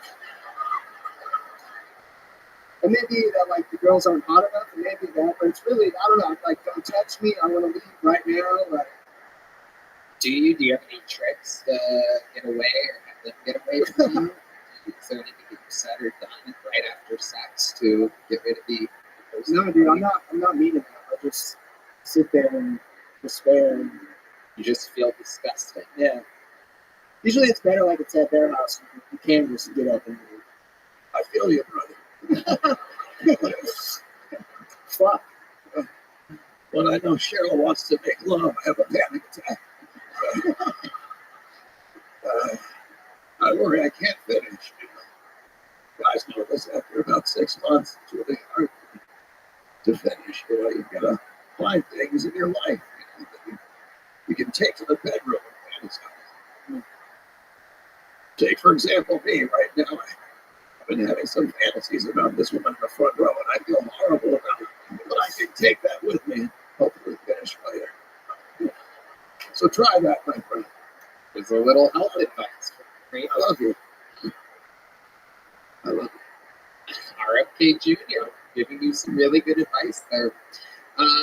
Sam, I'm going to give you one of these little joke books. Congratulations. You made it on Kill Tony. There he goes, Sam Henderson, everybody. This is fun. You having fun, RFK? No way. Yeah. Sorry, Tony. I have to apologize because I'm doing my events. Secrets keep us sick, and I want to apologize to this woman for sexualizing her like that. And the whole time he was talking, I was having a fantasy, and it's just not right. I apologize. She was laying on a bed in my mind, full of not clothed at all, and I was above her, and I just Louis C.K. all over her, and I just want to say I'm sorry. Yeah. It's beautiful. Beautiful. The new Director of Health. Is that the title? Director of Health? Unfortunately, the fantasy didn't stop there, Tony. I then brought her into a tub to clean off my mess, and I was massaging her breast, of course, and I began to get aroused again. I thought, God damn it, RFK, this is someone's daughter, God damn it. But I couldn't help myself, and I apologize to you, miss. Wow. Oh, she says you're forgiven. Well, you may not when you hear about the rest of my fantasy. You see, no, please, just let me finish, and please don't laugh. I'm trying to make amends here, and secrets do keep us sick. Then what happened was, in my fantasy, of course, she had asked me to tuck my genitalia down under myself so I looked like a lady in the front. And then she said that I looked like a pretty girl, which, of course, brought a tear to my eye because it was something I always wanted to hear. And then, of course, she came from behind me and kicked me in the nutsack, and I ejaculated immediately. But by the way, I'll be right back. I have to change. I'll be right back. RFK Jr., ladies and gentlemen, says he has to go change. That's very interesting. Gotta love it.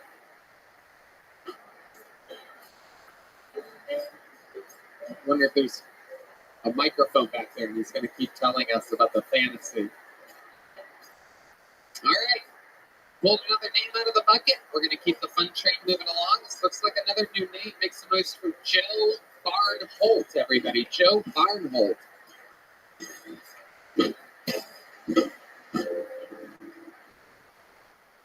Somebody outside told me I look like I play in a Weezer cover band, so that's cool. You guys, I got married. Oh, thank you so much. I appreciate that. Then I got divorced. Hey, there's always a little bigotry for that one. Statistically, that makes a lot of sense. So, don't cry for me, though. I got to have some Tahoe with the divorce. And by that, I mean I live in my Chevy. My ex and I are actually still good friends. Turns out she's a lesbian. I'm not saying that like a vindictive man, like she's actually a lesbian. People ask me, Joe, was it on vacation? I think I would have told you she's a lesbian. Aside from the fact that I'm a giant pussy and she ate me alive.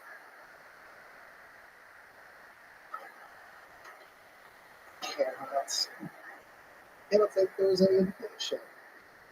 On a completely unrelated note, did you guys know that scissoring really hurts your balls? Like a lot. You guys, I told that joke in Birmingham, Alabama, and a guy yelled out, "You're doing it wrong!" Way more progressive down there than I was giving him credit for. Hey, you guys, my name's Joe Barnholt. Joe Appreciate it. Barnholt. Hi, Joe. Hey, how's it going? Welcome. How long were you married? I'm married for 5 years. We actually signed our paper on our 50th anniversary. You were surprised when you found out she was a lesbian? She started turning into a witch towards the end of our marriage. In what way? Self-identified incense and she moon water. was and, calling herself a witch. yes. Wow. Yeah. Absolutely incredible.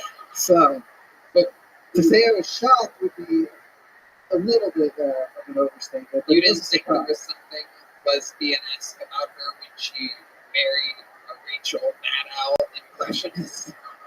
Yeah. You should see me when I'm clean shaven. I'm very amazing. So how did she break the news to you that she was interested in men? She actually came clean to me because she was worried that a neighbor had seen her new partner coming through, and she wanted it to come from her rather than come from the third-party source.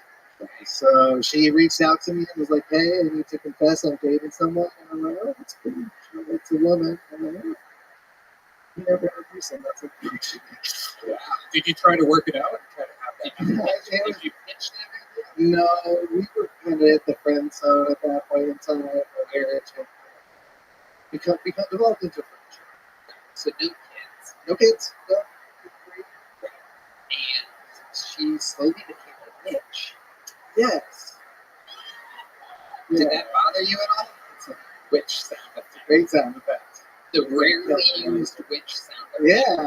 And Dan has been lingering his finger over that button for 13 and a half years, just waiting for an opportunity. That's not the sound they make when you finger a witch. So that's a goblin laugh. I know a goblin laugh.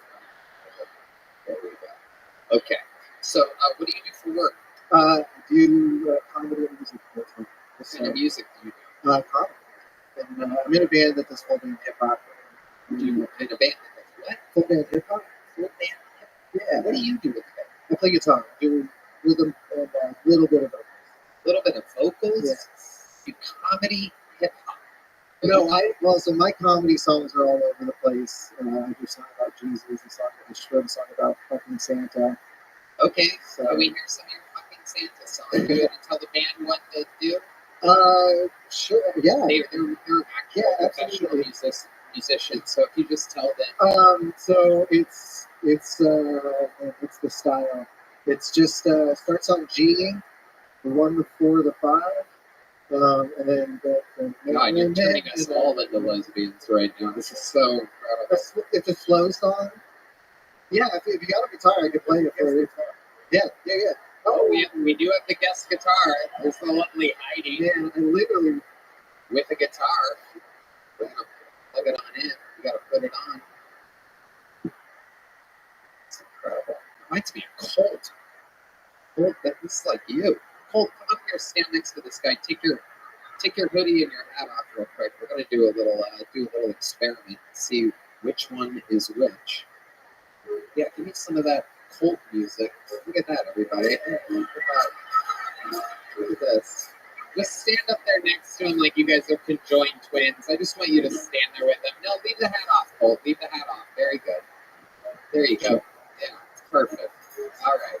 There we go. That's the spirit. The G to the 1 to the 2 to the 5th, and here we go. Hey, here we go. We're gonna go. Colt's I love you, Santa. You're on the way. It's almost Christmas, and you're dressed in a sleigh.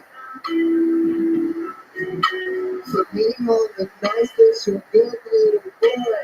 But we could be naughty if you bring me toys. Oh, Santa, come fill me with joy. Oh, Chestnuts roasting on an open fire. Yes.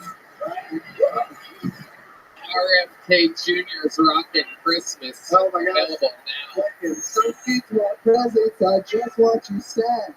I like the cookies and milk for you, Santa, but can I be your snack? My polar bear Santa. Wow. Amazing. You give me pause. Santa, Say a shepherd boy to the mic. What did you say, RFK Shake Jr.? your Say shepherd boy. Go ahead. Let's do a duet. You go. Let's do a duet. My voice blends well with other voices, so let's try this. There's Santa. You're a polar bear. You're running queer. Go ahead. I'll follow the changes. I'll try.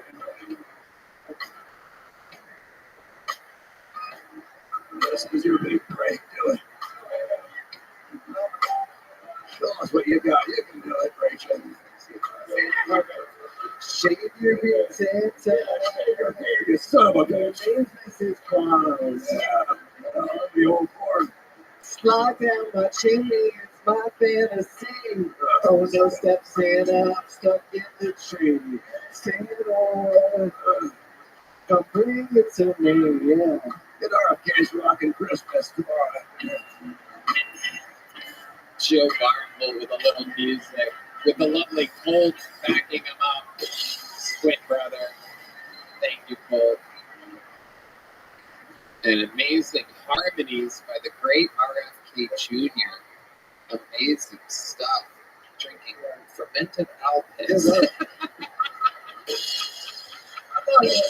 I forgot. I thought it was round two. You really got to prepare before you put alligator in your mouth.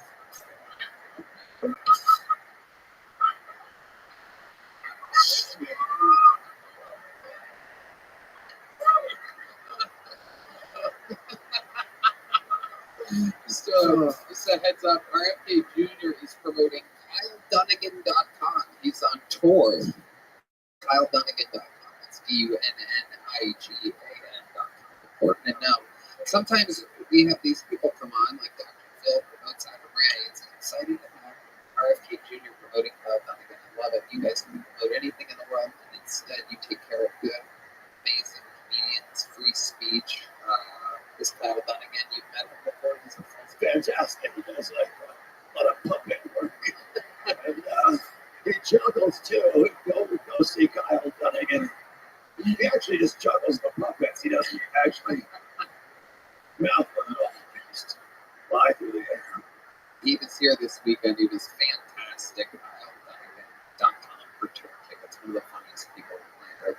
Joe, what is the most interesting, craziest thing that's ever happened to you in your life? My dad just played Red Rocks, Okay, so that's like your biggest accomplishment. How did you guys sell tickets for that? Are you guys famous? well, we're pretty well known in the Denver music scene, and we got the opportunity to play before they do a movie on the rocks for the show film. What was the movie? Top Gun Maverick. So, Wow. Open for Tom Cruise, Wow, which is sweet. amazing. Amazing. A lot of people open for Tom. Yeah. All right, Joe. Well, okay. Did pretty decent. Right? You did pretty good, right? Here's a big joke bone. Take one of these. There goes Joe Barnholt. Thank you. Let's get one more bucket full up here. Then we'll get a regular. All right, ladies and gentlemen, this looks like another new name. Exciting stuff. 60 seconds uninterrupted for Simon Perkovich. Simon Perkovich. How you feeling, guys? Are you feeling, guys? Don't tell me it's. Anyway, I am 11 months sober from marijuana. Yeah, look at that. Nobody's happy for me anymore. People are like, ooh. That's only because you hear the good stuff, you know? They never talk about the negatives. Like, you notice that it makes you stop dreaming? Have you noticed this? Of course not. You're toasting right now. Big dreamer right here. Guys, I'm from Colorado. What if, like my whole state isn't dreaming? What if Martin Luther King Jr. was from Colorado? He would have never had that dream, dude. We would be peeing in different bathrooms. The marches, it would have never happened. Would he ever hit the doobie and think, guys, let's go on a hunger strike? All right, everyone, shut up.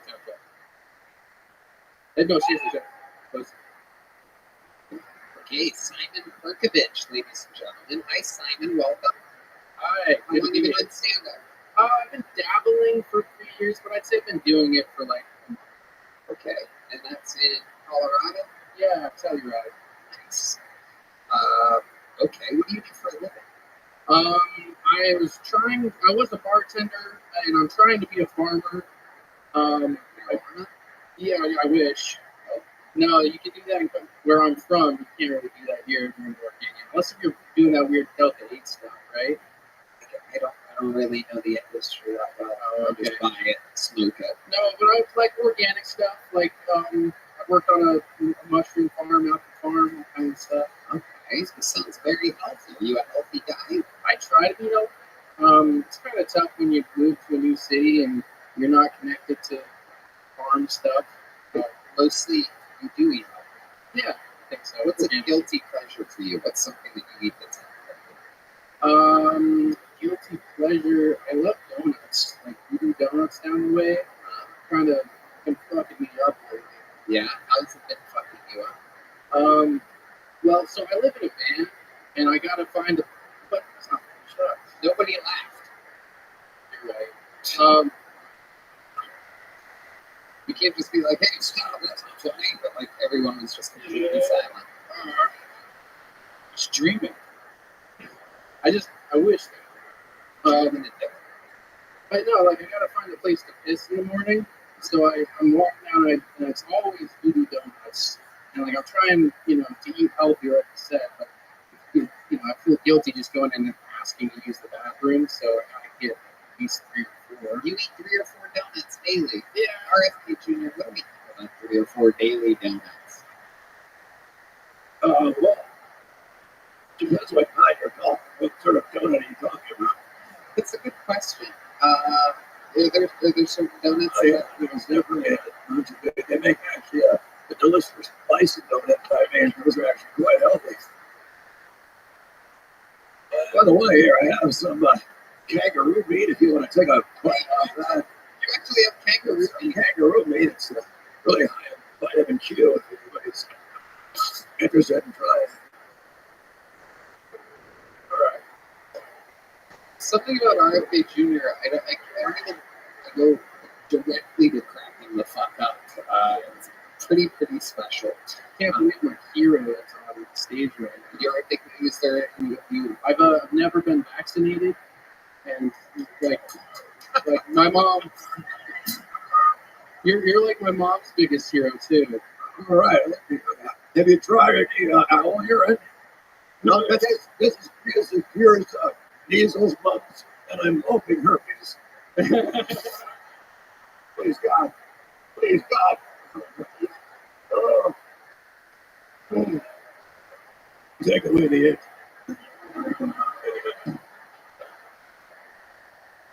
Holy shit. So Simon, what do you do for fun? What's a guy that you help in Telluride do for fun? Well, in Telluride, it's skiing, snowboarding, whitewater rafting. Is that what you do? Yeah, I do all these things. But here, I've been two-stepping. Oh, really? Yeah. I just never see wax. Right? I mean, when do you? They come for one festival in Telluride. It's called Blues and Brews, and they're all on stage. We're just staring at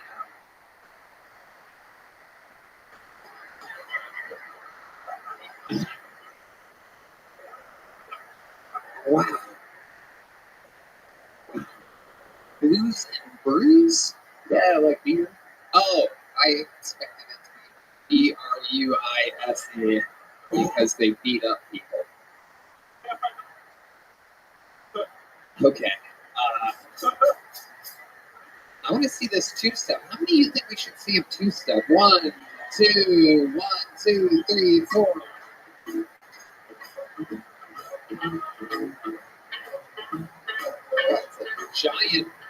It's a giant woman you're dancing with. Whoa. Rudolph the red-nosed reindeer, the very tiny nose. And if you ever saw him, you wouldn't even say it was the other reindeer. It's the laughing comic game, goddammit. They never let that son of a bitch play any goddamn game. What the bullies, the assholes out there. Use their reindeer and then take them in the goddamn head. I am having so much fun right now. Oh my god. Yeah, it's real hard two-stepping alone. Yeah. Alright. Obviously, it's also hard doing comedy alone when you're you. Simon. What's your love life like up in Telluride? Telluride, nothing. Here, I had a girlfriend and she. So wait, you moved here? Yeah. Yeah, I missed that. How long ago? Like a month ago. Okay. Halloween. You got a girlfriend here already? Yeah, I jump into these things real quick. How'd that go? They're not great. She two-stepped right out of my life. Yeah. And yeah, actually, I was gonna call her today and kind of say, hey, we're still friends. Did she tell you why she left? No. Oh, can you tell why? Can you tell why? Yeah, Why? it's just basically how I am. I'm like awkward and I get too attached to people. You did. Can you give an example of how you got too attached to this woman and how soon after you guys started hanging out did you get attached? Oh, instantly. So But I was trying to play it off. Yes. Well, I rush into these things because, like, it's kind of a trick to get that. Like, if someone cares about you, it's really easy to care about yourself. But then, like, when that person leaves, like, I'm supposed to still care about myself. I fucking don't. But, like, you know, when I mean take care of yourself, I mean, like, clean my room. Because someone will come see it. I bet you lived in a van. It is a bit long. Okay, my room is my van. Why'd you say you like that? Like it's your fucking van. You're saying it like there's room in it. You call it your room? You didn't say I need to clean my van. You call it a room? Yeah, it's my living room. Wow. It's amazing. But it's like it's a bus. It's big. All right. Well, okay. So what did you say that would do that was so clingy? Right after I got on Kill Tony the first time. You've been on before? Yeah, I was here like 3 or 4 weeks ago. Holy shit. You made me talk about having lichen sclerosis, which, by the way, I've admitted to like my parents and then you and everybody in the world. Okay. Yeah. Did you look different a few weeks ago? I had a beard. Okay. That'll do it. Yeah. There's a little joke book, Simon. Congratulations. You've been pulled out of the bucket twice in a month. There you go. So we're going to move it right along. Ladies and gentlemen, it is indeed time for a regular. 60 seconds uninterrupted from one of the greatest regulars in the history of the show. A freak of nature out there, touring, selling out absolutely everywhere. Truly one of the fastest growing comics in the world. This is a brand new minute from the one and only, the great and powerful. This is Cam Pattern.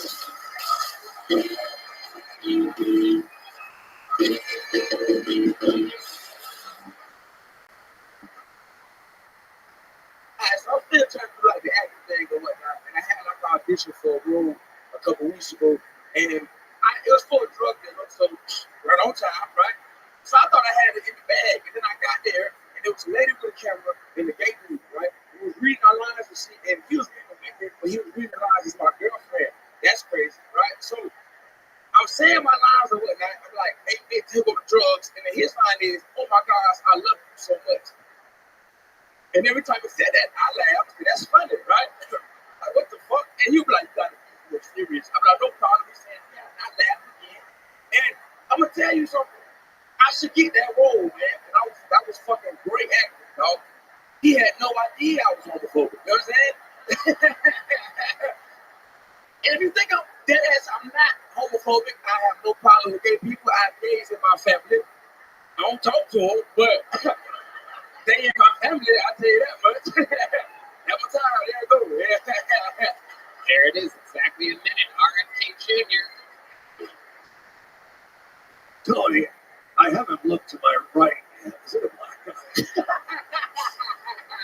Oh my God. Oh, that would be so racist. Like, well, you thought it was? Yeah, I just wanted to make sure. You do the health shit? You be doing health and shit? The health shit. Hell yeah, it's good. That is his official title. The health shit. The health shit. Hell yeah. That's hard, man. How about another hand for the great Cam Patterson coming out, getting some of the biggest pops of the night. Big pops of laughter. It was fun, man. Hell yeah, it's all happening. Hell yeah. You really got on an audition. Yeah, doing out well. Yeah, I did. Yeah, I was already in LA doing shit. Yeah. You know what I'm saying? And so yeah. But it was funny. I'm not gonna get the part at all, but it was funny. Yeah. I got a joke out there. Yeah, you did. That's all that matters. See? Well worth it. And you still might get the role. Hopefully.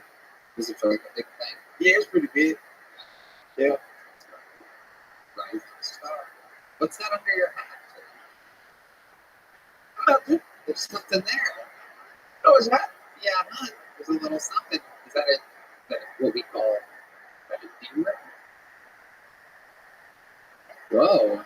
Oh my goodness. It's like you're like a black genie. Oh my goodness. Whoa. Whoa. Wow. Wow. It's you. It's you. I got really scared for a second. It's a ski mask that is cold and shit be cold outside, and I ain't got no haircut, so it help with my hairline and shit like that. Hell yeah. I people don't have that problem because y'all don't have y'all hair don't. You know what I'm saying? You get what I'm saying? Help me, right? Yeah, go do that. The help nigga get what I'm saying. That's right, man. Hell yeah, dude. That's it. Good, man. Hell yeah. It's nice. Hell yeah. Hell yeah. RFK Jr., a true politician, able to talk to any type of person. You the one with the worm in your brain, that type shit. Hell yeah, that's hard. It's good, man. Hell yeah, it's fun. So, what's going on under there? It looks What you mean? Some stuff happening underneath. Right in my head? Yeah. Right on my why? Like I ain't get a haircut in a minute, so my hair look crazy. Okay. Yeah. So, fuck no, bitch. Wow. No.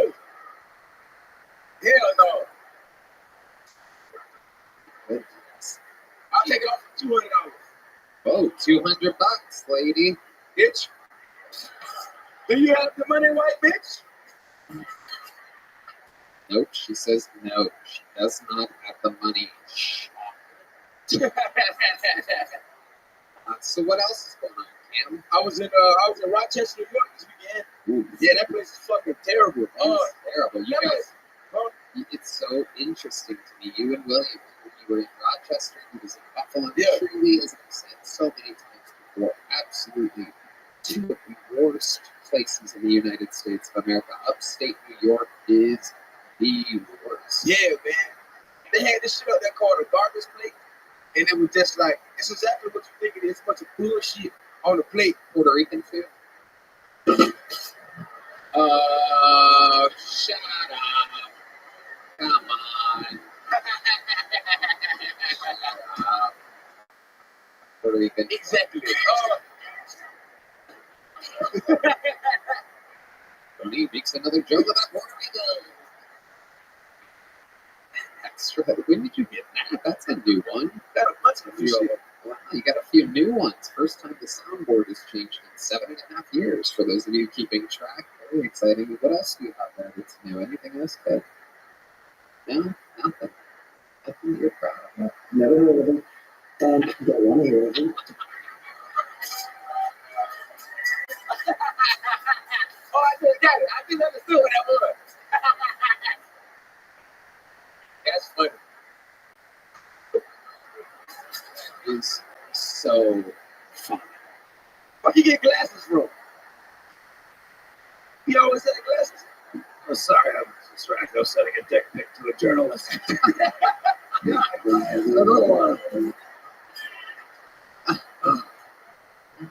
love it. So Cam, what were we talking about? Rochester? Garbage plate. Yo, yeah, garbage plate. Ass, nigga, it's terrible. It made me mad because they really stood by that bullshit. And it was me, Sally, and my other woman, Jar, we was all there. My cameraman is white. That white cameraman. Yeah, reparation, you know what I'm saying? White people got to see that. I'm a good person. You feel what I'm saying? What?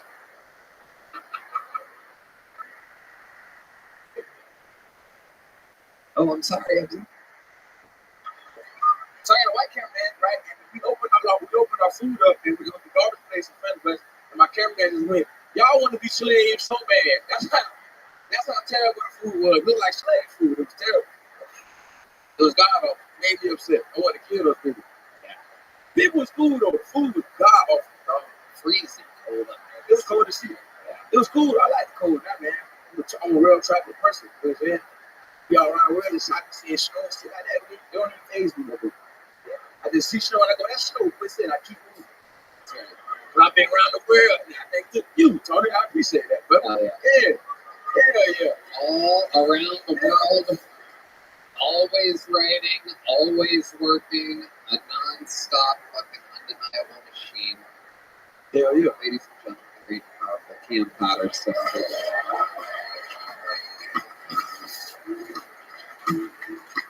another new minute.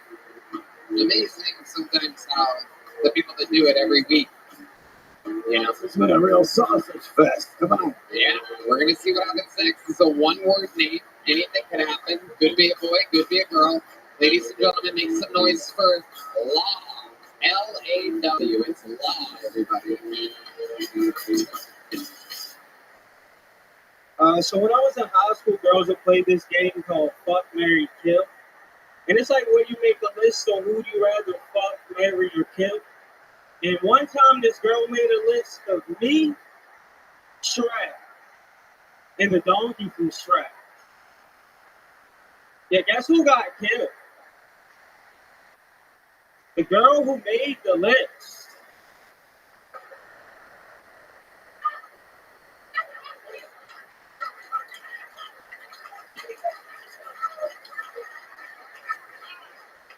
Yeah, so my cousin just came out as gay on Facebook because I had his password.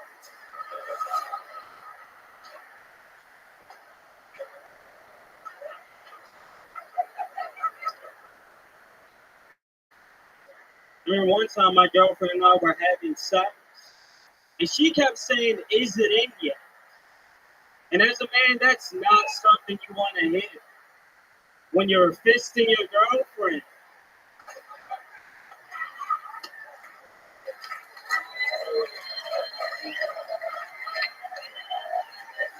You should. Ladies and gentlemen, What up, the what up? Kill Tony debut of Law. What's good, brother? Wow, very impressive. Thank you. Welcome. Thanks for having me, man. It's the first time I've seen your stand-up, but I have seen you around. You work here at the mothership. I do. Yeah. Amazing stuff. Adam knows how to pick up. Amazing. sign up for the show often? I mean, yeah, when I work, How long have you been doing stand-up? 4 years. 4 years. Where at? Baltimore, Maryland.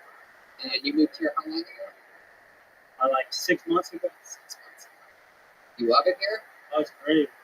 So many white people. Yeah. There's a lot of them. I didn't like them at first, but now. Why didn't you like them at first? What do you prefer? What's the pluses and minuses of the white bitches? Racism. White bitches. The pros. It's just a cultural thing. You know, Baltimore, all the white bitches do hair. So out here, it's just like ecstasy. Pretty chill.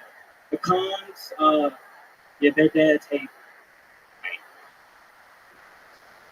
That makes sense. But I'm a lovable guy. You are. Appreciate it. Yeah, I could see that. You're extremely likable. Your delivery is incredible. Writing, execution, like everything amazing. Thanks, man.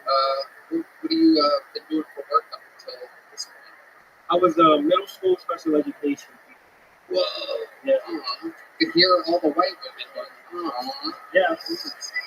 They really all hit that note. Yes, sir. Amazing. What was that like for you? It sucked. Yeah. It was terrible.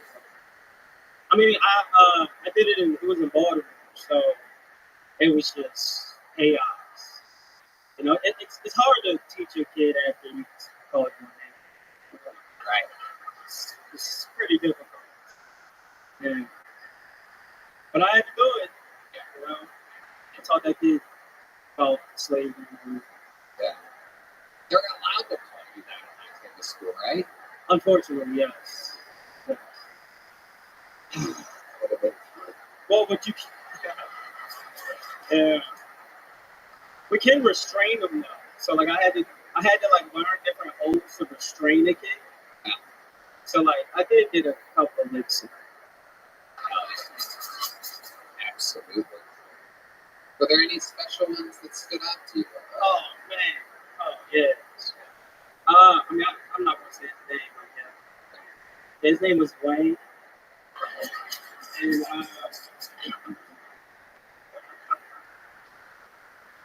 there was this chunky ass white kid. And I mean obviously he was racist. But he like loved me.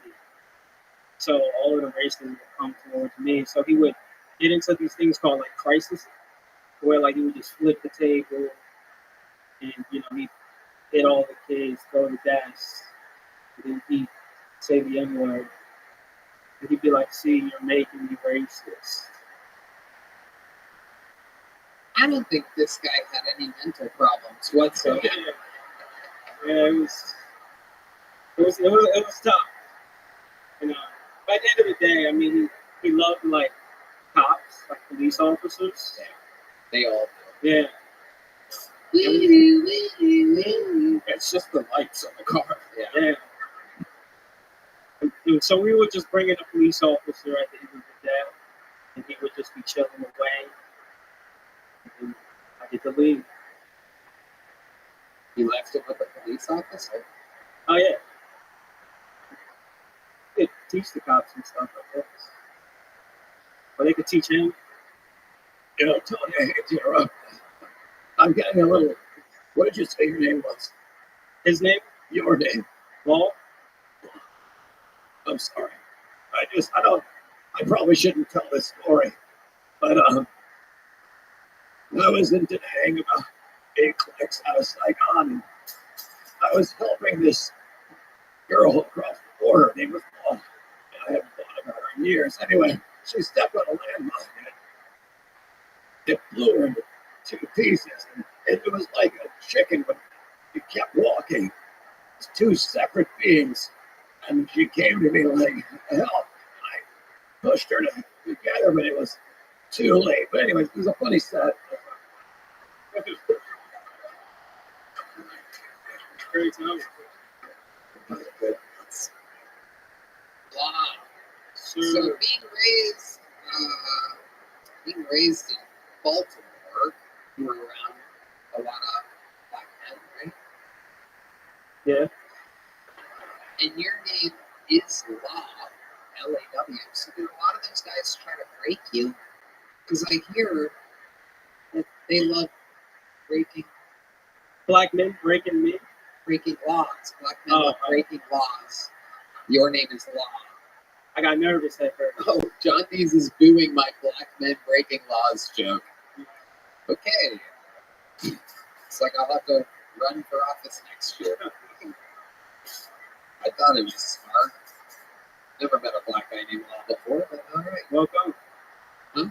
Oh yeah. Yeah. Do you have any hobbies or anything like that other than stand-up comedy? Anything that you're interested in? Yeah. I mean, I read a lot of books. Yeah. Yeah. What kind of books? All right. So, I guess urban fiction. What exactly is that? Like Tales from the Hood? Yeah. Yeah. All right. So it's like this author called Donald Cole. So and My type of person. yeah. So he has this novel. It's called Poor Son. So it's about like a prostitute, like a mom. She gives birth to a son. She's like, well, I'm a whore, and that's my son. So we're gonna call him Poor Son Jones. This is a real book. So pretty much he just becomes like a pimp. It's just erotic fiction that you're reading? Like, it's just like, I mean, if you like hitting women and stuff like that. is this like, and it's about black people. Yeah, he's like a pimp. Is there a special like black library that you go to or something? Somewhere where you just take the books and don't check them out, you just leave with them or something like that? Maybe we should just do it. Yeah, it's like a one shelf in Barnes and Noble. With all the security cameras pointed towards it. Law, I am positive you're so funny. I just know it. Adam is the guy for talent here, and if you work here, and if you have multiple minutes, anything like that minute that you did, what's the longest you've ever done before? 1 What's the biggest audience you've ever performed? biggest audience. About how many people? Just ballpark. Probably like 500. Very cool. Would you like to do a minute on December 30th live from the HEB Center in Arena? Sold out already. It'll be the new biggest audience you performed in front of by absolutely thousands and thousands of people. Appreciate it. Don't get me on the Secret Show Thursday if you can. I'm in there. And of course, you're getting a big joke, Buck. That's it, the total package. He's performing in an arena. Appreciate it. Law, ladies and gentlemen. Be on the lookout for this guy. That's funny. That guy's funny. All right, we're moving back to the bucket, everybody. You guys still having fun out there? Oh, shit. One of Kid Rock's ex-girlfriends is going to the bathroom. There she goes. All right. Another one-word name, back to back. Make some noise for Taja or Taija. Taja.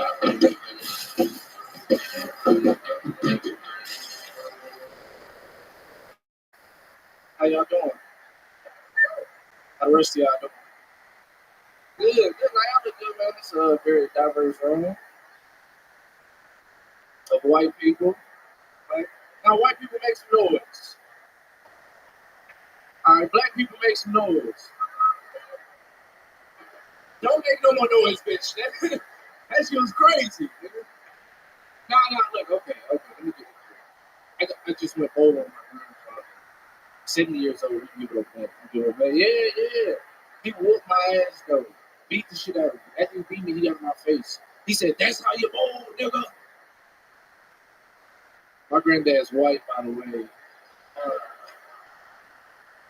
Like that, like my racist granddad. He looked like you, nigga. I ain't gonna lie. Nah, man, I am biracial. I grew up with a white man. But it's crazy. He used to make me do yard work all the time. Some shit just don't feel right. You know what I'm saying? Now he used to say, no, you need to make sure that y'all look nice so people don't think we white trash. I was like, we? They gonna think I'm a slave, boy. All right, that's my time. Thank y'all. Okay. Teacher. Am I saying that right? Tajay. Tajay. T-A-I-J-A.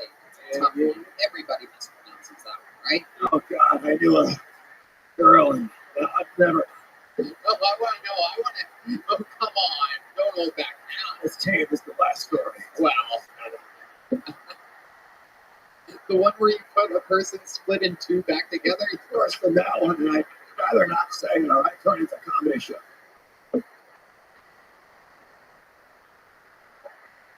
Tajay. Yes. So you're half white. What's the other half exactly? Black is here. Just straight up Yeah, black. straight black. Interesting. Yeah, just. Ethiopian? Nah, nigga, just like black. Do you get that a lot? I get a lot of like miscellaneous shit though, like Miscellaneous.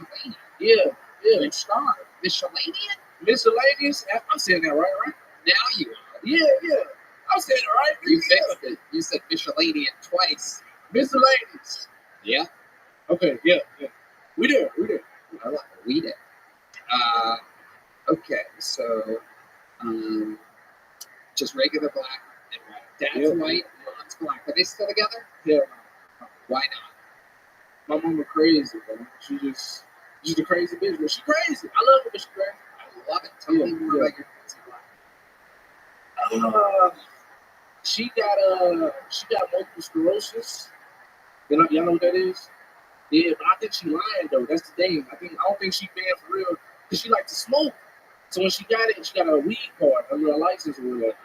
And yeah, I think she. I do think she lying. My dad's reasonably crazy. Hey, tell us about your crazy white. He got 3 baby mamas. Whoa. And, yeah, I said baby mamas, so they all black. They're all black. He smoked black and mouse. This is a white guy? Yeah, really white. He kind of looked like Redman, just a little bit. Whoa. I think I'm bullshit, nigga. No cap on God, nigga. Bad. What's his name? Like Roger or something? Is he a white Harley, Harley? like yeah. What's it? Oh, what was that? That's amazing. Yeah, What does he do for a living? he a realtor. Really? He sells real estate Yeah, and he's got 3 black baby mamas. yeah. Wow. This is absolutely hilarious. Who's the one with MS? My mom. All right, I want you to do something because I can cure this. All right, listen. No, I want you to cure this. It looks like a lifesaver, but it's not. This is dehydrated fat cup. It's got. That's all you need to do. She'll be as good as gold in the morning. Real nigga. So, what do you do for a living?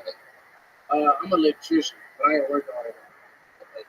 You know how to electric? Yeah, I do. I know how to do that shit. Yeah. You know, Where'd you learn that at? school, Trade school. training school. Yeah. What do you do for fun? Some hobbies other than stand-up comedy? No, yeah. I've been eating a lot of pussy with my shoes on. Okay, that makes sense. You look Yeah. like Brittany Griner, so Yeah. that makes sense. Eating pussy with your shoes on is the reason why you leave your shoes on. Nigga, because if it tastes bad, I can walk right out of that motherfucker. I ain't bullshit, nigga. And if it smells bad, it's definitely not your favorite. Yeah. I guess, yeah. Indeed, sometimes the taste of pussy is so terrible that I cannot even take the time to put my shoes on. I must have them on already. I'm just like you, Tasha. Tajay, yeah. Tajay. Tajay, Right? yeah. Like that sound. Okay. How many times have you eaten a pussy in which you need your shoes on to immediately evacuate the premises in a timely, unbelievably timely manner? And how many licks does it take before you realize it's too many or it's too not good enough for you? It happens pretty fast because like, you can notice as soon as you pull the pants down, that shit will just hit you. Oh. You know what I'm saying? Yeah, like I ain't been eating bad pussy before, nigga. Yeah, but that seems like it happens a lot for you to leave I mean, your not a shoes lot, on by not a lot. default. Have you ever taken everything off except for your shoes? No, that'll be really black. That's super black. I don't do that shit. That is super black. That is super black because black people in porns leave their socks and sometimes their shoes. Sometimes their shoes. You ever watch porno with blacks, Red Man? Yeah, only the black women. Yeah, black women. There you go. That's to make it look like he's super straight. Can't even have guys in it anymore. It's just women on women on women with mountains of women. Well, what's the high? I want to know if you can guess what happens in a porno with women. Okay. I do have a girlfriend, though. You do have a girlfriend, and you take your shoes off for her. No, how much is good, dude? Right. Yeah, that's what I'm saying. So shoes off. Yeah. Okay, how long have you been with this girl? Oh, 5 years. What did she do? She actually is in school to be a gynecologist.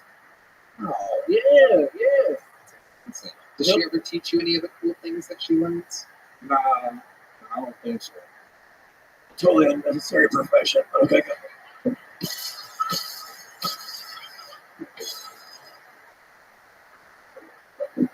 You just need to eat wheatgrass, ladies. Just have wheatgrass every 3 days. You're fine.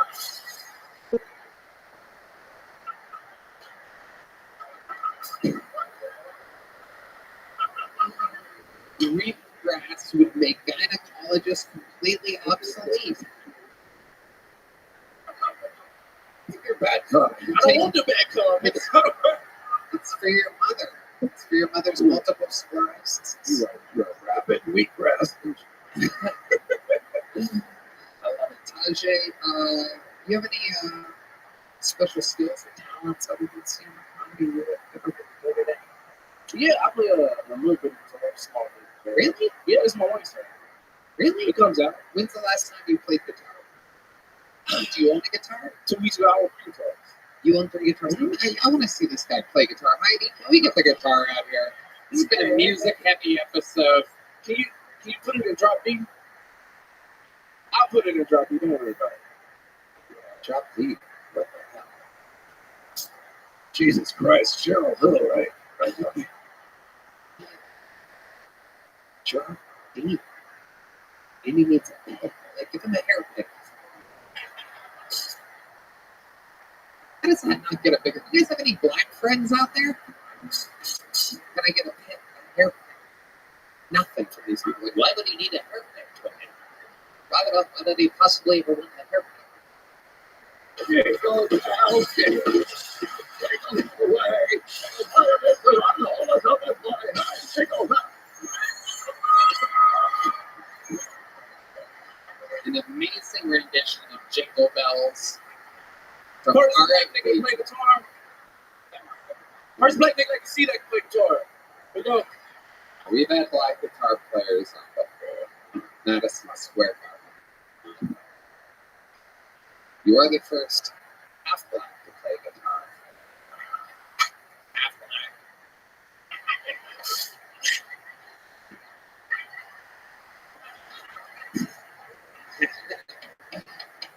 Like, I'm not telling you, my girlfriend is Puerto Rican. Oh, okay. Yeah. Did she vote this election? No, but she heard about the incident. Yeah, what did she have to say? She wasn't even mad. She wasn't mad at all. She's dating. He's called you the N-word like 5 times. Yeah, I think we're probably good. Do something about it. Skip it. Give me the word, Tony. I'll take care of it. She wasn't mad. She's got to get some humor. Yeah, she said she loves gay guys. Yeah, She loves them. There you go. You know who? Watch it, pal. All the Puerto Ricans have a great sense of humor. They'll find one of the highest rankings of sense of humor of all the races. I've studied this. She has a good sense of humor, right? Yeah, she's a good girl. She got to get down to college. Yeah. Seeing dirty pussy out there, you got to be able to keep your spirits high. She keeps her shoes on all the time, right? Here and there. Right, gotcha. Very fun stuff. You got through it. It took you 30 seconds to start your first joke after the whole diverse thing, but keep signing up. We want you to do it again. And we need your months.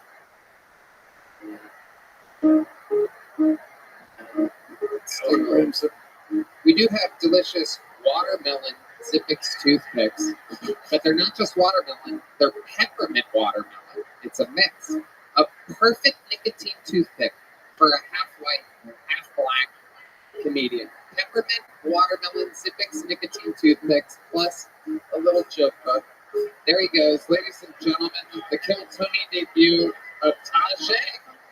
Peppermint watermelon, you can't even make it up. Brought to you by Zippix. Zip more, smoke less. All right, another name out of the bucket. Make some noise for Rick Schnoyer. Rick Schnoyer, everybody. Rick Schnoyer. Oh my God, wait a second. Hold on, Rick. Hold on a second. There's chaos amongst us. Ladies and gentlemen, Kill Tony legend. Let the bodies hit the floor. One of the biggest legends in the history of the show. We haven't seen him since Scamfest. This is Ari Shafir, everybody. Oh my God. Oh, he's arriving. More evil than ever. Holy shit. Holy shit. Holy shit. Shut the fuck up! Why is it back for a while? I just see ethnic comic after ethnic comic. Whoever the fuck you are, probably it's another one. There's a single goddamn Jew on this show, Tony. It's been 16 months since that fateful day on October 7th, and they still haven't brought the hostages home. You guys don't do a goddamn thing about it. We're looking at RFK Jr. right now. Rabbi, what's your plan? Good to see you. Yeah, it's good to see you too. What do you think about fentanyl, buddy? I'm really worried about it. That's not a big deal. Oh,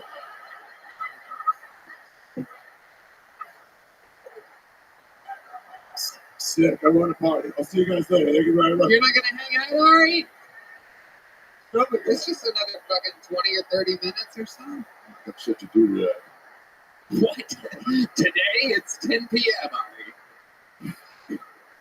I mean, you're wearing the perfect shirt.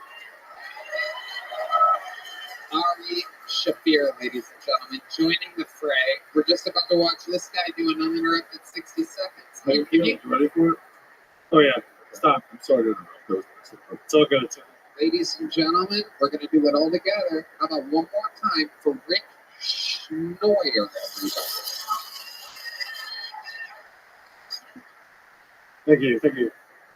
Yeah, so I was in the HEB parking lot the other day, and I almost got hit by that thing.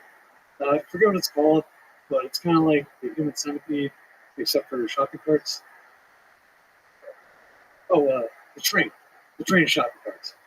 And I'm just minding my own business, and almost had a train ran on me. Get my ass, you know? I don't know, a train would be a lot. I'll give me a threesome any day. Specifically one with two girls. I feel like a threesome with a dude. It's kind of like going to a diner. You order a sandwich. You get a big pickle on the side with it.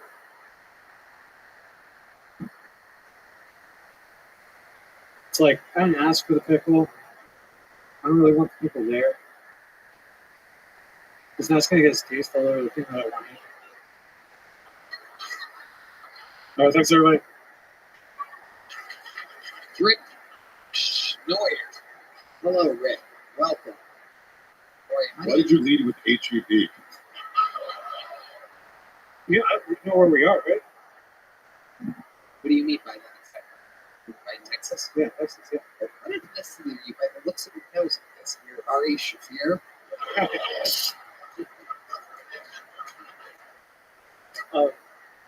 I'm actually Oh, wow. It's the opposite of what I would have guessed. Look at you, though. Amazing. How long have you been with stand-up? like off and on 4 years. When you say off and on, mostly off, I'm guessing. No, Right? yeah. Are we that minute man?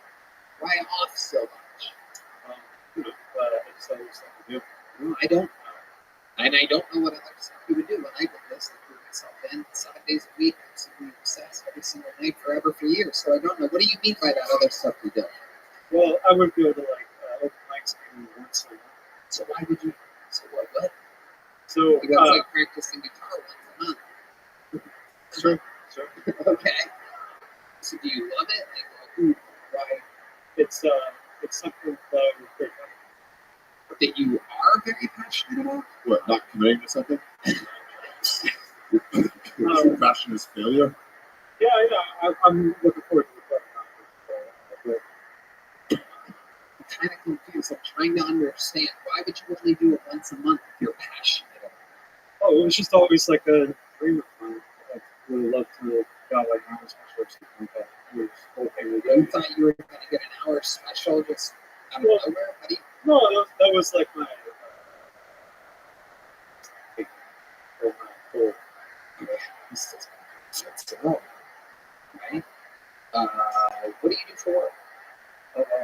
I actually do edible work when I'm retired. Okay, all right. This is, you don't want to do comedy? You don't want to do an interview? Okay. No, I'll talk to you about anything else. What field of work do you do? Biology. Are you good at it? I'm actually a biologist myself. What does that mean? Oh, God. You're a child spencer? Wow.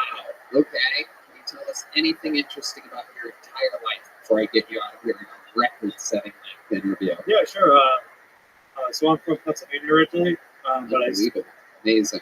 Wow. That's pretty cool. Yeah. You're really crushing it right now. Yeah. but I spent I didn't think you had it in yet, but you really stepped it up. Incredible. You and The comeback story of the year with that Pennsylvania story. Man, fucking no doubt deep. You're real tough 30. yeah. I ask anything interesting about you, you have a quick answer. Yes, I'm one of the 9 million people from Pennsylvania. Oh, well, I wanted to say that I spent maybe 3 years living out on the West Coast, so that was like California, like living out in my car and stuff. What were you doing during that? I did some seasonal jobs. Like So, what kind of seasonal jobs? so I worked in the Stanislaw National Forest.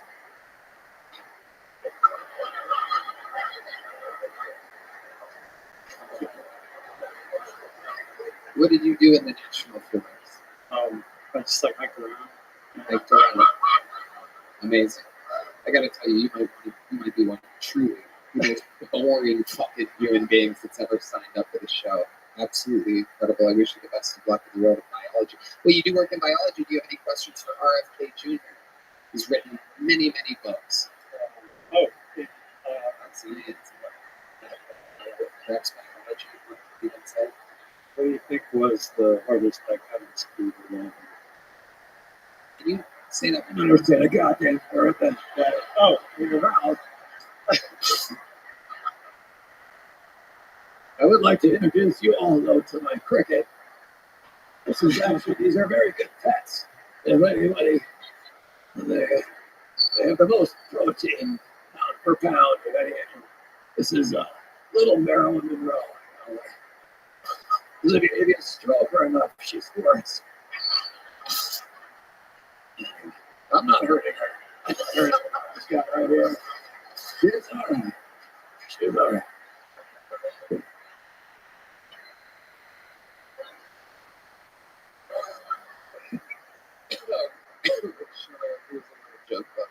There you go. There you go. I'm not even sure it was.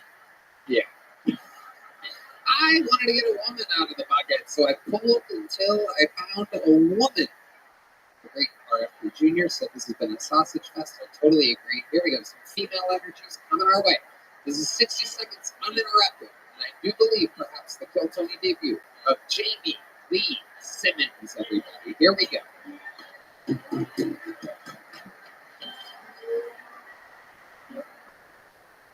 What's up? I'm Jamie. I feel like I look like Ariel. She collected vibrators instead of forks. Thanks, guys. Despite how I look, I do love my No, I love my dad so much we share one bedroom apartment together. I hear some of your reactions. I see your faces.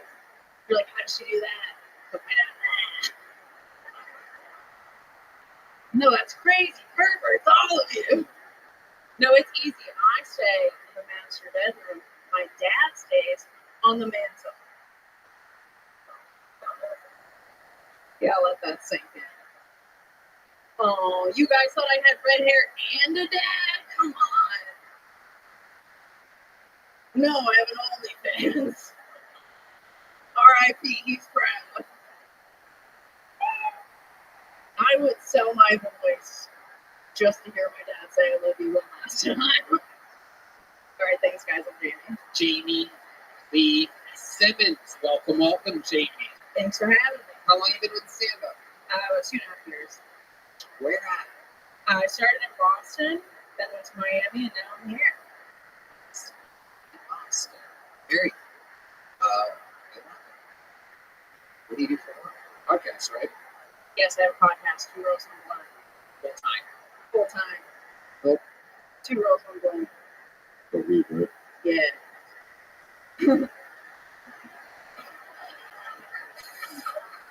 Good observation.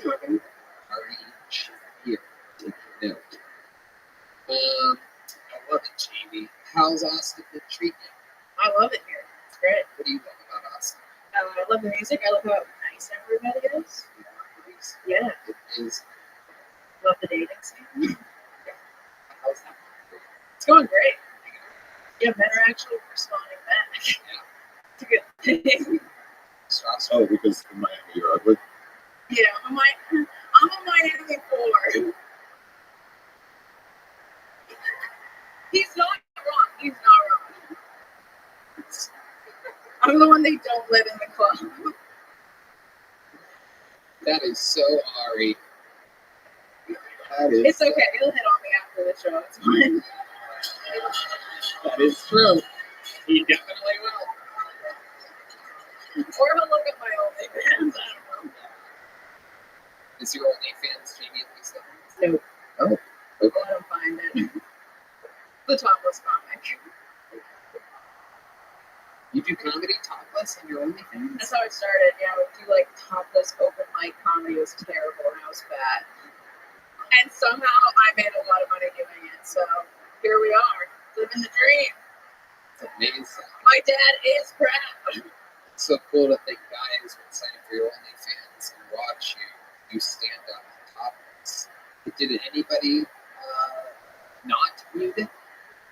You know, I didn't ask. I love it. Jamie, what are you afraid of? What scares you? Sometimes I ask people what scares them. What scares me? Quirky fear of something. Oh, I have an irrational fear. I don't know what this is. Maybe it was a past life. But I'm terrified of sleeping on my back. Because I think when I'm sleeping on my back, someone's going to stab me directly through the nipple. And that would make my Thomas Coffee. Yeah, that would. Yeah. But then again, that's afraid of the hurricane. Does the carpet match your vagina? All right. We were all thinking. I don't think that's exactly how the saying goes. He's trying. I love it. Jamie, what did make you go with that color hair? It was an interesting color hair. You know, I think what every girl does when they go through a breakup, right, ladies? Dye her hair. Do something that you can control. You went through a big breakup recently? No, this was like in 2020. Oh, just I went through a breakup that I started OnlyFans and dyed my hair. I was feeling a lot of things. Yeah. Okay. How long were you with that guy for? Not long. I didn't say I was mentally well, guys, okay? You could have got that from the comedy. What are you into, like, hobby-wise, when you're not doing stand-up or something like that? Yeah, I just stay home with my 4 cats. You know? 4 cats? Yeah, why go anywhere when I can stay at the pussy cats, you know? 4 cats. 4 cats. Did you move here with 4 cats? I did. Did you live in Miami the whole time with 4 cats? I did. Did you live in Boston the whole time with 4 cats? I did too. So when you moved to Miami, you got Here, break up, kind of, those guys. I'm a good time. You only has 6 cats. What the fuck? Are you fucking kidding me? Oh my god, you fucking creepazoid. 6 motherfucking cats. You have 6 cats? Yep. What are their names? Jones, Mr. Brown, Aaron, Esmeralda, Nodi, and Pookie. Pookie! Wow. Pookie's a sweetheart. Absolutely incredible. If you I'll talk to you. if you two got into a relationship, you'd have 10 cats. A Sounds fucking like a family. She'd have to convince my wife. wow. I've always wanted a dad, so. Imagine that household. Imagine that household. Just 10 cats, a husband, a wife, and a mentally ill topless comedian. Oh, and 2 daughters. You have kids? You have kids? You have 6 cats and 2 daughters? Jesus Christ, Matt Mueling. We need to have a conversation sometime. Hang out, bro. I didn't know any of this about you. We should grab a coffee sometime or something. Let's do it. We've been working together every Monday for years. This is absolutely wild. 6 cats, you have 2 daughters? One of them is 16. What? Are you fucking serious? What's your only? You have a.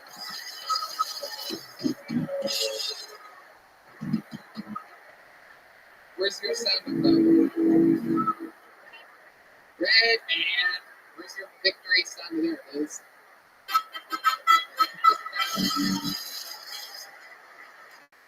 You have a 16-year-old. You have a 16-year-old cat or a daughter? 16-year-old daughter. How old's the other daughter? 12. Oh my god! How old are the cats? A couple of them were like 8. Wow. That's 100 years of pussy. Incredible. You have a century's worth of leave your shoes on pussy at your house. Amazing. Jamie Lee Simmons. So you've been sexually active while you're in Austin, Texas. Not really. No, I've just been going on dates. Okay. I need those papers. What's the most fun debate? What kind of papers do The STD ones. you? You know? Yeah. Make sure that Actually, they're good. okay. How you tell it? What do you so on a date? Yeah, I go, you want to fuck? Get tested. It's really easy. And if they're like into you, they'll get tested. And then they hit you up like a week later, like, hey, what's up? Jesus Christ, I really need to fucking come. Oh my god, I'm freaking out. I'm torn off. Jesus. Yeah. He's free at the bottom of this glass.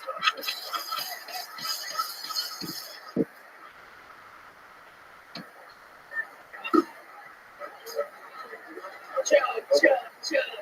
RFK Jr. might be one of the greatest guests in the history of the show. Oh, he chugged it. Oh my god, he's ready. USA! USA! USA! Oh my god. This is incredible. I actually got an allergy to cats, and I don't know what to do about it. And if anyone has any advice. You have an allergy to cats, and you also have full-blown herpes. This is quite the conundrum. This will never work between us. So sometimes guys, like, they go get tested, and like a week later, or whatever, they hit you up, and they're like, hey. Well, somebody I've been like going out with for dates. Now we're at that point. So you check the papers. Yes. And then you have unprotected sex with them. I mean, that'd be crazy to make them wear a condom at that point, right? Yeah. Okay. You're good, we're all good. So let me ask you this. They show you the papers, then you have sex with them, right? And then after that, you basically have sex with them anytime they want, right? Or do you have them retest for every... Well, I'm like, yeah, hopefully I'm fucking someone I trust. And then they're like, hey, I haven't done something to get tested before this. That's the right thing to do. Why is that boring? You still trust guys after buying 4 cats? Yeah, I trust men. You know, there's a template. You can download a template online though for like you just fill in your name. It looks like you have a positive, like you or a negative.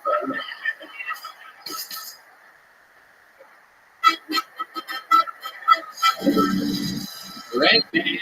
That's what he does. I know who's making my next clean STD test.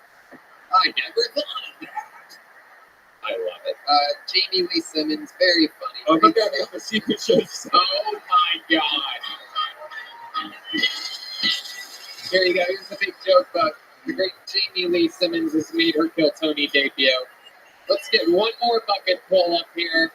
Then we're going to put a big ribbon on this thing. Make some noise. 1 minute uninterrupted for Andrew Renaud, everybody. Andrew Renaud. Here we go. Oh, one more time for Andrew, everybody. Hello? Hello? Thank you for having me. It's my birthday today. You can believe that. So I was going to try to grease the wheels a little bit and tell everybody it was my birthday when I signed up, but I had to let karma work its way out. I can't believe I'm the last one. I only had one joke prepared. It's about Michael Lira. That's about it. I love the Jesus and stuff. So it'll be about a year since Michael passed soon.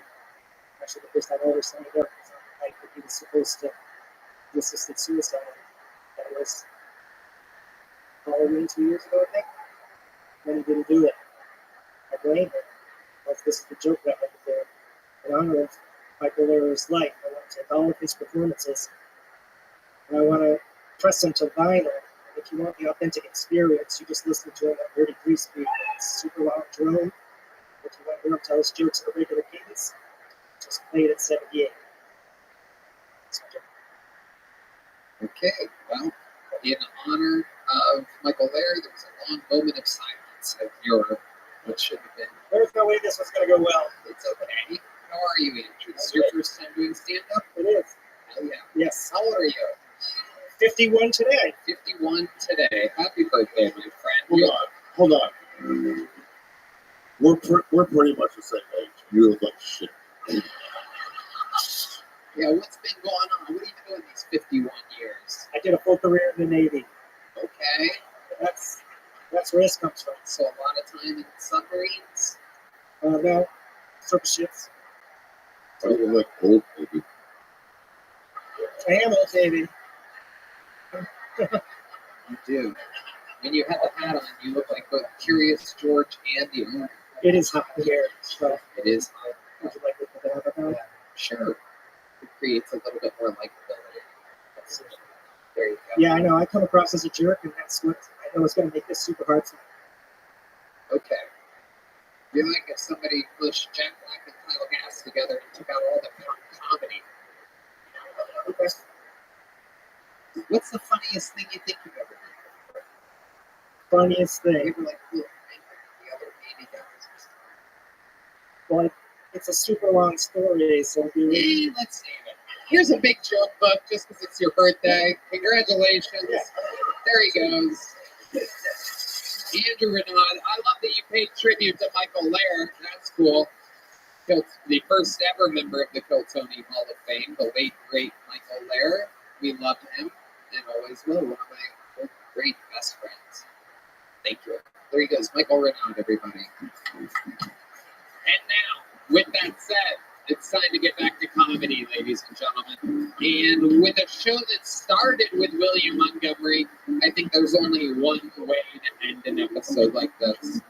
Ladies and gentlemen, I'm glad that there is one of the members of the new presidential administration on this panel. Because this young man, RFK, this young man is a guy that I'm really hoping we can speed up the citizenship process for. We need this guy to become an American. But right now, he is simply an Estonian assassin. Ladies and gentlemen, this is a new minute from the great Ari Matthews.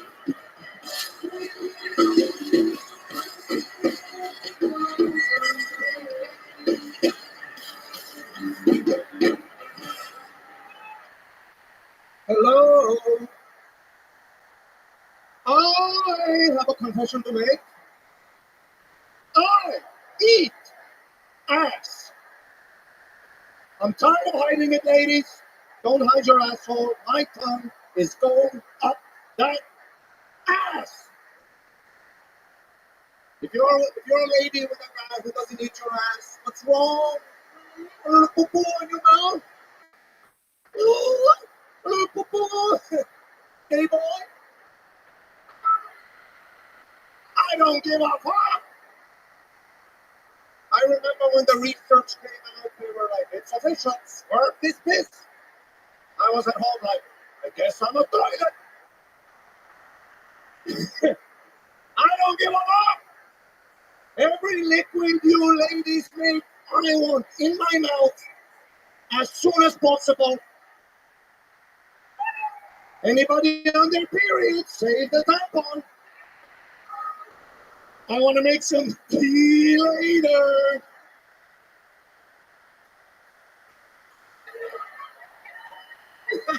Thank you. All right, Maxie has done it again. Add it to the compilation, ladies and gentlemen. Absolutely incredible. You have done it again. Every liquid a lady makes. How about tears? Would you take tears in your mouth? Everything. Tony, when I die, it's my will. When I die, mummified in used panties.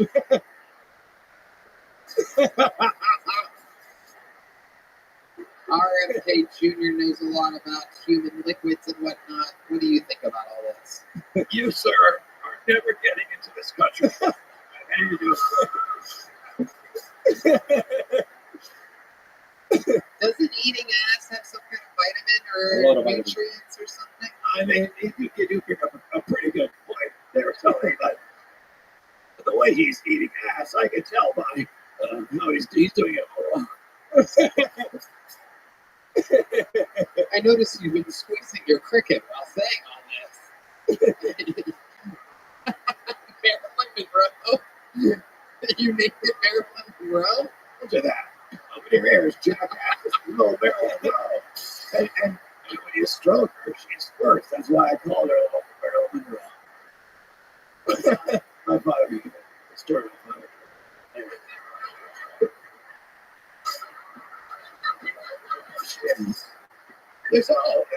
There's so much protein and stuff. They're good pets, but one day I will consume her. And no, don't worry. Days for me, which is thousands of years for them, so it's all good.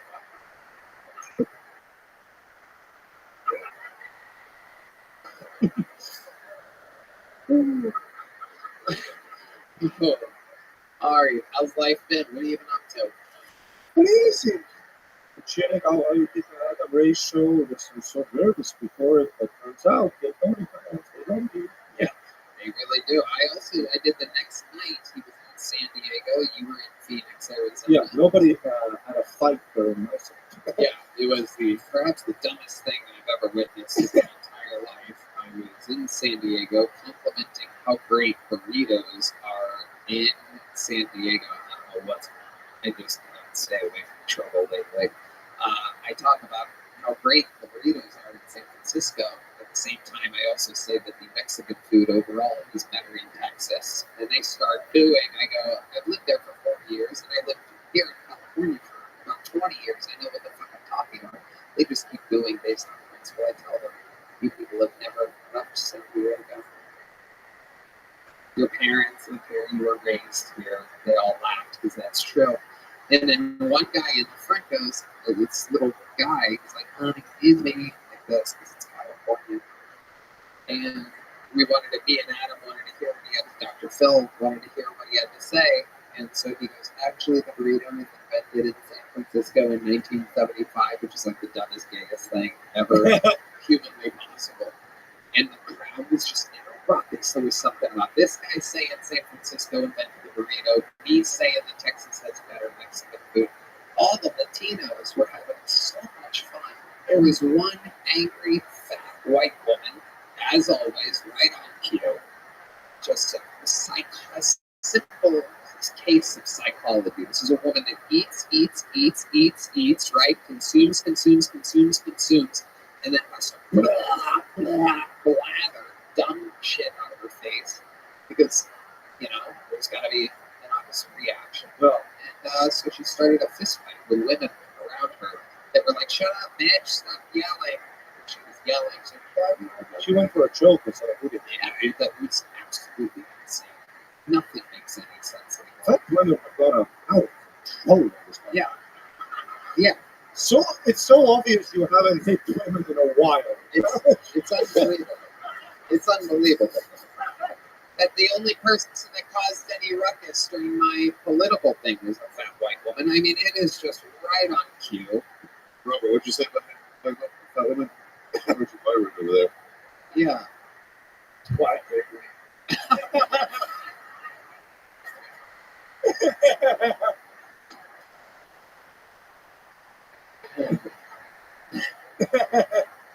Anything else going on, Ari? Also, the video, she grabbed the girl's throat and the guy stood there. I think isn't that a reason to? If you grab my girl's throat, it's over. You fat piece of shit that head.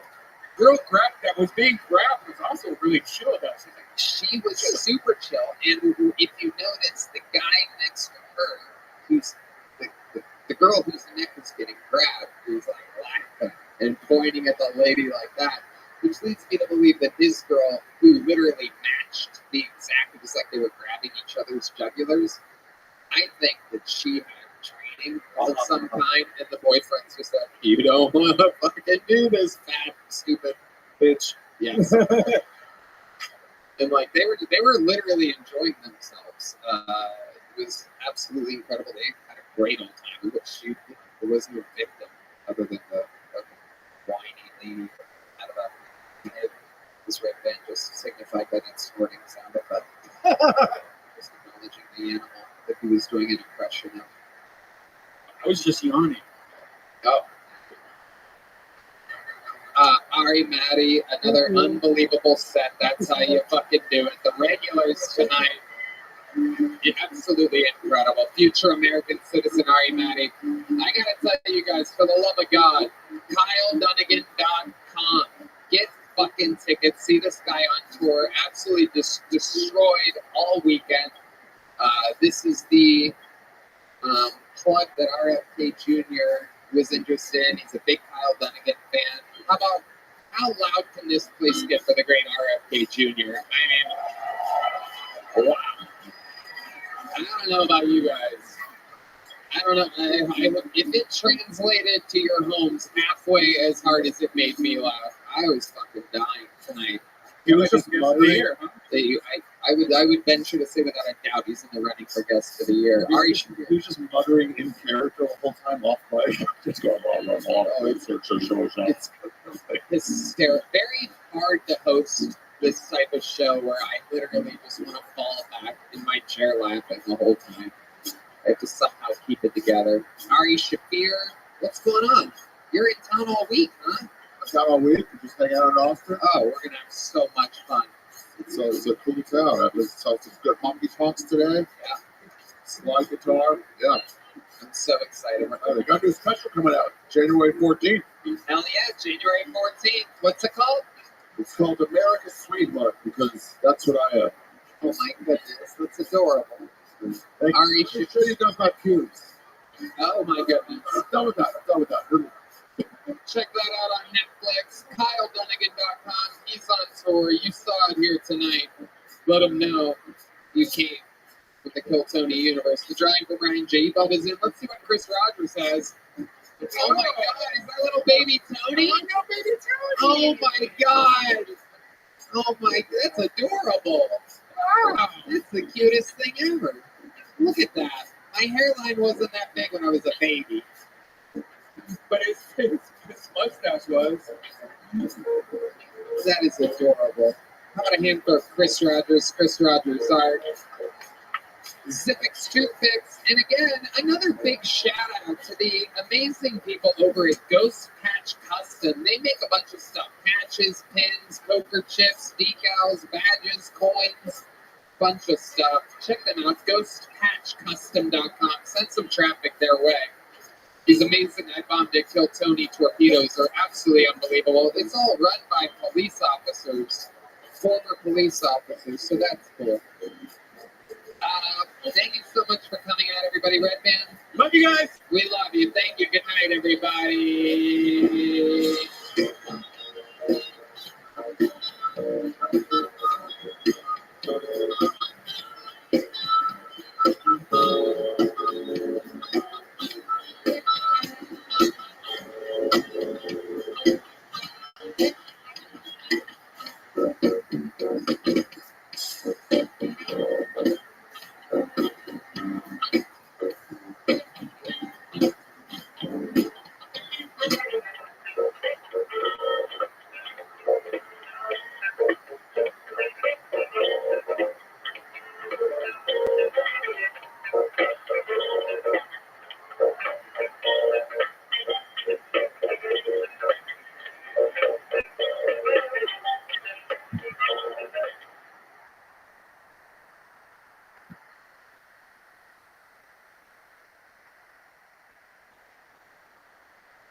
There's a broader question here, right? As you build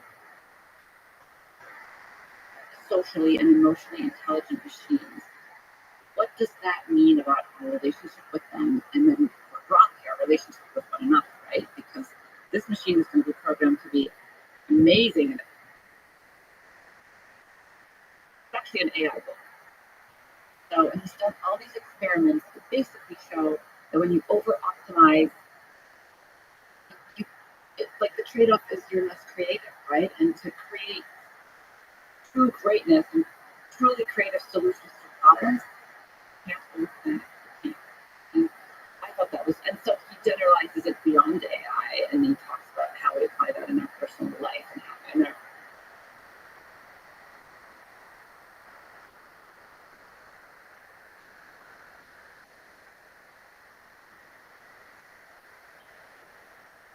organizations and our companies, which are over KPI'd, right? Like look at any company in the world and these are the goals. These are the weekly goals and sprints and then quarterly goals, blah blah blah. And he just shows with a lot of his AI experiments that that's not how you create really big change. There you go. Yeah, but there's a balance, of course. Many moments of genius will not come from playing on blows, but you still have to build factories, you still have to manufacture, you still have to deliver, and there's still deadlines and all that kind of stuff. But that's good. I do goal setting with my kids, we all have our goals, but I think we're starting to morph into more of these like bigger picture goals and not obsess about I don't know, it's hard. Well, I honestly think, especially with kids, it's kind of almost frustrating playing with goals and stuff. You have to learn the muscle of like what it feels like to get done. Yeah. But I think once you learn that, there's flexibility.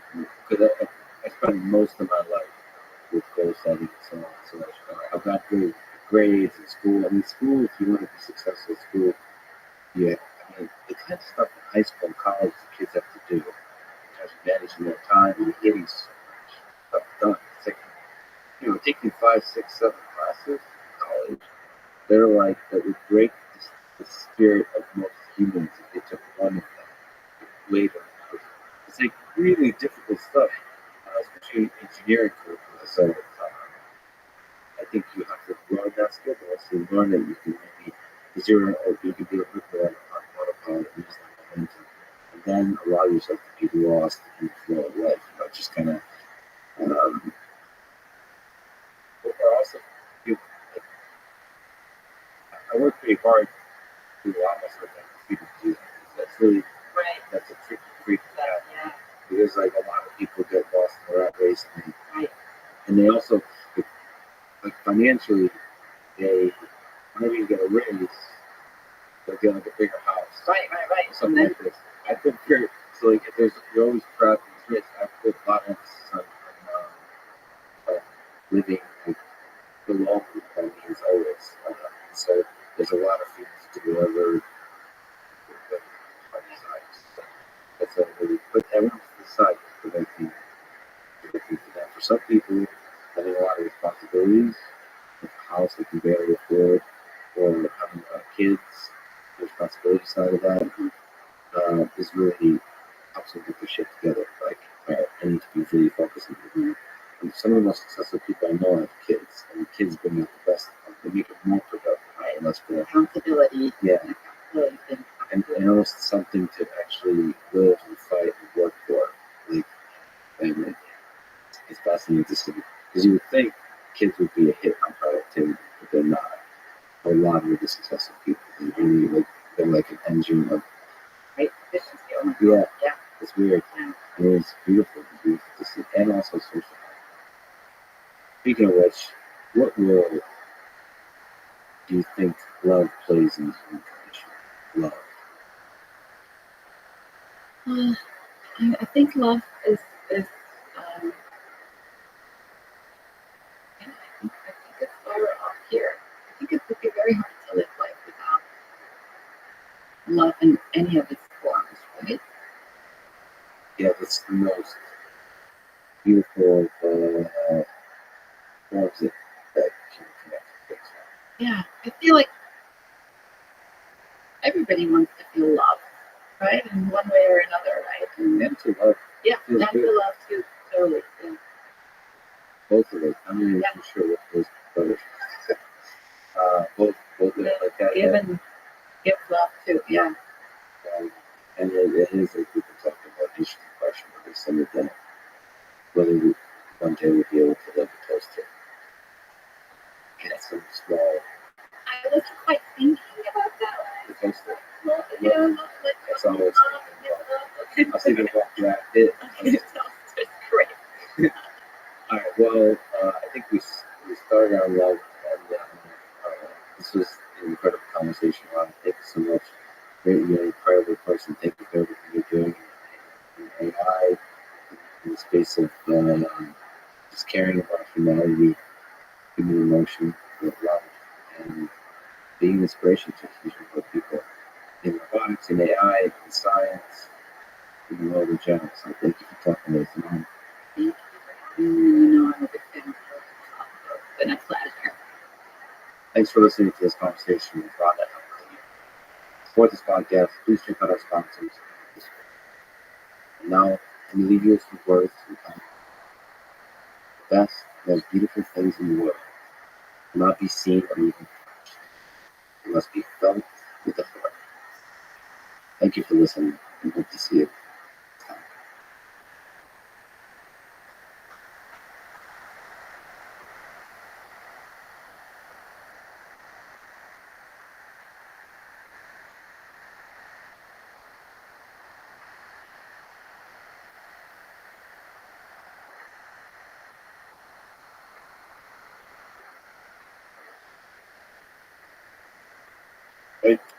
When we get to 2045, we'll be able to multiply our intelligence many millions fold.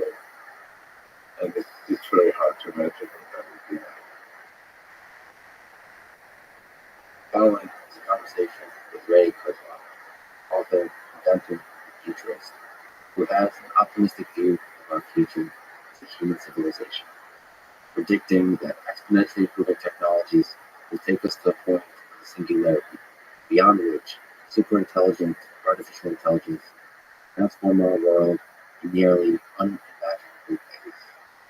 18 years ago, when singularity is near, he predicted that the onset of the singularity would happen in the year 2045.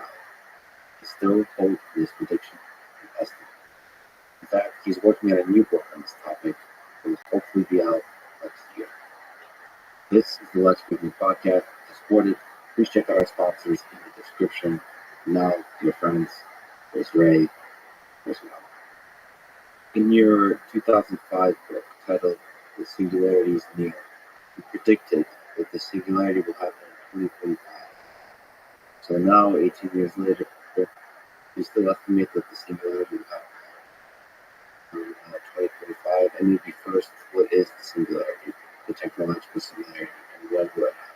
Singularity is what really change our view of what's important, change who we are. And we're getting close to some salient things that will change who we are. The key thing is 2029, when computers will pass the Turing test. And there's also some controversy whether the Turing test is valid. I believe it is. Most people do believe that, but there's a controversy about that. But Stanford got very alarmed at my prediction about 2029. I made this in 1999. You know, but the age of spiritual machines, right? And then you repeated the prediction in 2005. 2005. Yeah. So they held an international conference, you might have been aware of it, of AI experts in 1999 to assess this view. The people gave different predictions, and they took a poll. It's really the first time that AI experts worldwide polled on this prediction. And the average poll was 100 years. 20% believed it would never happen. And that was the view. And 80% believed it would happen, but not within their lifetime. There's been so many advances in AI that the poll of AI experts has come down the years. So a year ago, something called meticulous, if you will, tested different types of experts on the future. They again assessed what AI experts then felt. And they were saying 2042 for the Turing test. Yes, so it's coming down. I was still saying 2029. A few weeks ago, they again did another poll, and it was 2030. So AI experts now basically agree with me. I haven't changed at all. I've taken 2029. And AI experts now agree with me, but they didn't agree at first. So Alan Turing formulated the Turing test. And Right now, what he said was very little about it in the 1950 paper where he articulated the Turing test. There's like a few lines that talk about the Turing test. And it really wasn't very clear how to administer it. And he said if they did it in like 15 minutes, that would be sufficient, which I don't really think is the case. As large language models now, some people are convinced by it already, and you can talk to them, have a conversation with them. You can actually talk to them for hours. So it requires a little more depth. There's some problems with large language models we can talk about. But some people are convinced by the Turing test. Now, if somebody passes the Turing test, what are the implications of that? Does that mean that they're sentient, that they're conscious, they're not necessarily clear what the implications are? Anyway, I believe 2029, 6-7 years from now, we'll have something that passes the Turing test and a valid Turing test, meaning it goes for hours, not just a few minutes. can you speak to that a little bit? What is your formulation of the Turing test? You've proposed a very difficult version of the Turing test. What does that look like? Basically, it's just to assess it over several hours. I also have a human judge that's kind of sophisticated on what computers can do and can't do. You take somebody who's not that sophisticated, or even a average engineer, they may not really assess various aspects of it. So you really want the human to challenge the system Exactly. on its ability to do things that comes as reasoning, perhaps. That's actually the key problem with large language models. They don't do these kinds of tests that would involve assessing chains of reasoning. But you can lose track of that. If you talk to them, they actually can talk to you pretty well. You can be convinced by them. But it's somebody that would really convince you that it's a real whatever that takes. Maybe it would take days or weeks. It would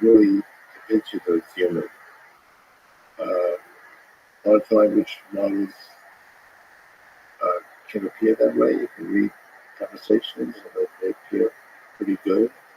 There are some problems with it. It doesn't do math very well. You ask, well, how many legs did 10 elephants have? And they'll tell you, well, okay, each elephant has 4 legs, and 10 elephants with 40 legs. You know, hey, that's pretty good. How many legs do 11 elephants have? And they don't seem to understand the question. Do all humans understand that question? No, that's the key thing, and how advanced the human you want it to be. But we do expect a human to be able to do that, to chain reasoning. Be able to take a few facts, put them together, not perfectly. We see that on the polls that people don't do that perfectly at all. But so it's not very well defined. But it's something where it really would fit human. Is your intuition that large language models will not be solely the kind of system that passes the Turing test in 2029? Maybe it's something else? I think it will be a large language model, but they have to go beyond what we do now. I think we're getting there. Another key issue is if somebody actually passes the Turing test validly, I would believe they're conscious. And not everybody would say that. So, okay, we'll pass the Turing test, but we don't really believe that it's conscious. That's a whole other issue. But if it really passes the Turing test, I would believe that it's conscious. But I don't believe that of large language models today. If it appears to be conscious, it's as good as being conscious. In some sense. I mean, consciousness is not something that's scientific. I mean, I believe you're conscious, but it's really just a belief, and we believe that about other humans that at least appear to be conscious. When you go outside of shared human assumption, like are animals conscious? Some people believe they're not conscious. Some people believe they are conscious. And would machine that acts just like the human be conscious? But I believe it would be. But that's really a philosophical belief. It's not. You can't prove it. I can't take an entity and prove that it's conscious. There's nothing that you can do that would indicate that. It's like saying a piece of art is beautiful. You can say it. Multiple people can experience a piece of art is beautiful, but you can't prove it. But it's also an extremely important issue. And imagine you have something where nobody's conscious. The world may as well not exist. And for some people, like say Martin Minsky, said, well, consciousness is not logical, it's not scientific, and therefore we should dismiss it. Any talk about consciousness is just not to be believed. But when he actually engaged with somebody who was conscious, he actually acted as if they were conscious. He didn't ignore that. He acted as if consciousness was not. Exactly. Whereas he said it didn't matter. So that's Martin Minsky. It's more contradiction. But that's true of a lot of people as well. But to you, consciousness matters. But to me, it's very important. But I would say it's not a scientific issue. Philosophical issue. People have different views. Some people believe that anything that makes a decision is conscious. So your light switch is conscious. The level of consciousness is low, not very interesting, but that's a conscious. Anything, so a computer makes a more interesting decision, still on human levels, but it's also conscious at a higher level than the light switch. So that's one view. There's many different views of what consciousness is. If a system passes the Turing test, it's not scientific, but in the issues of philosophy, things like ethics start to enter the picture. Do you think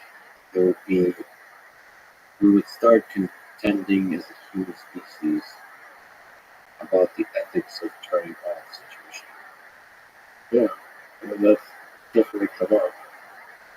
Hasn't come up in reality yet, but I'm talking about 2029. It's not that many years from now.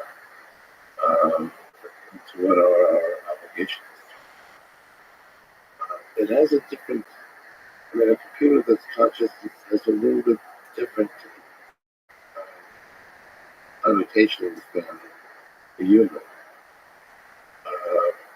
We have a continuous consciousness.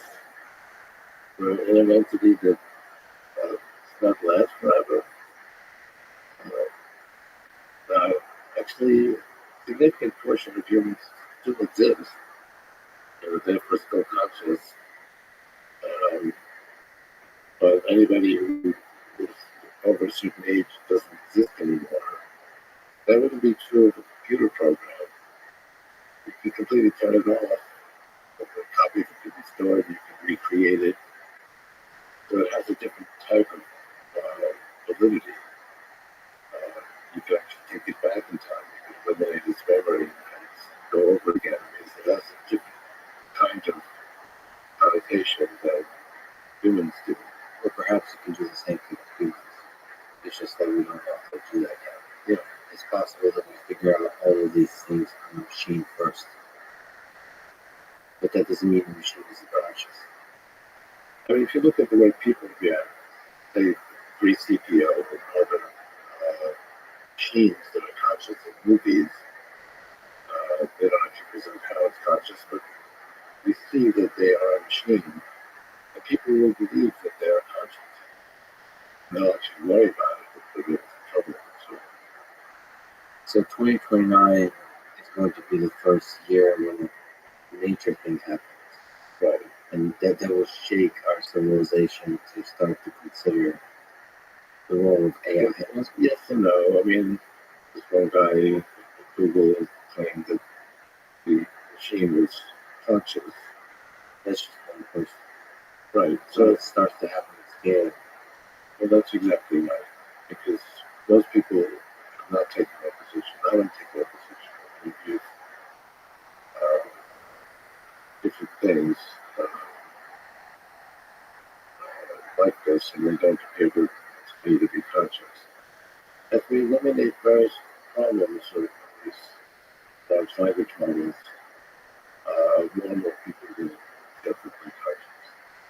When we get to 2029, I think a large fraction of people will believe that they're conscious.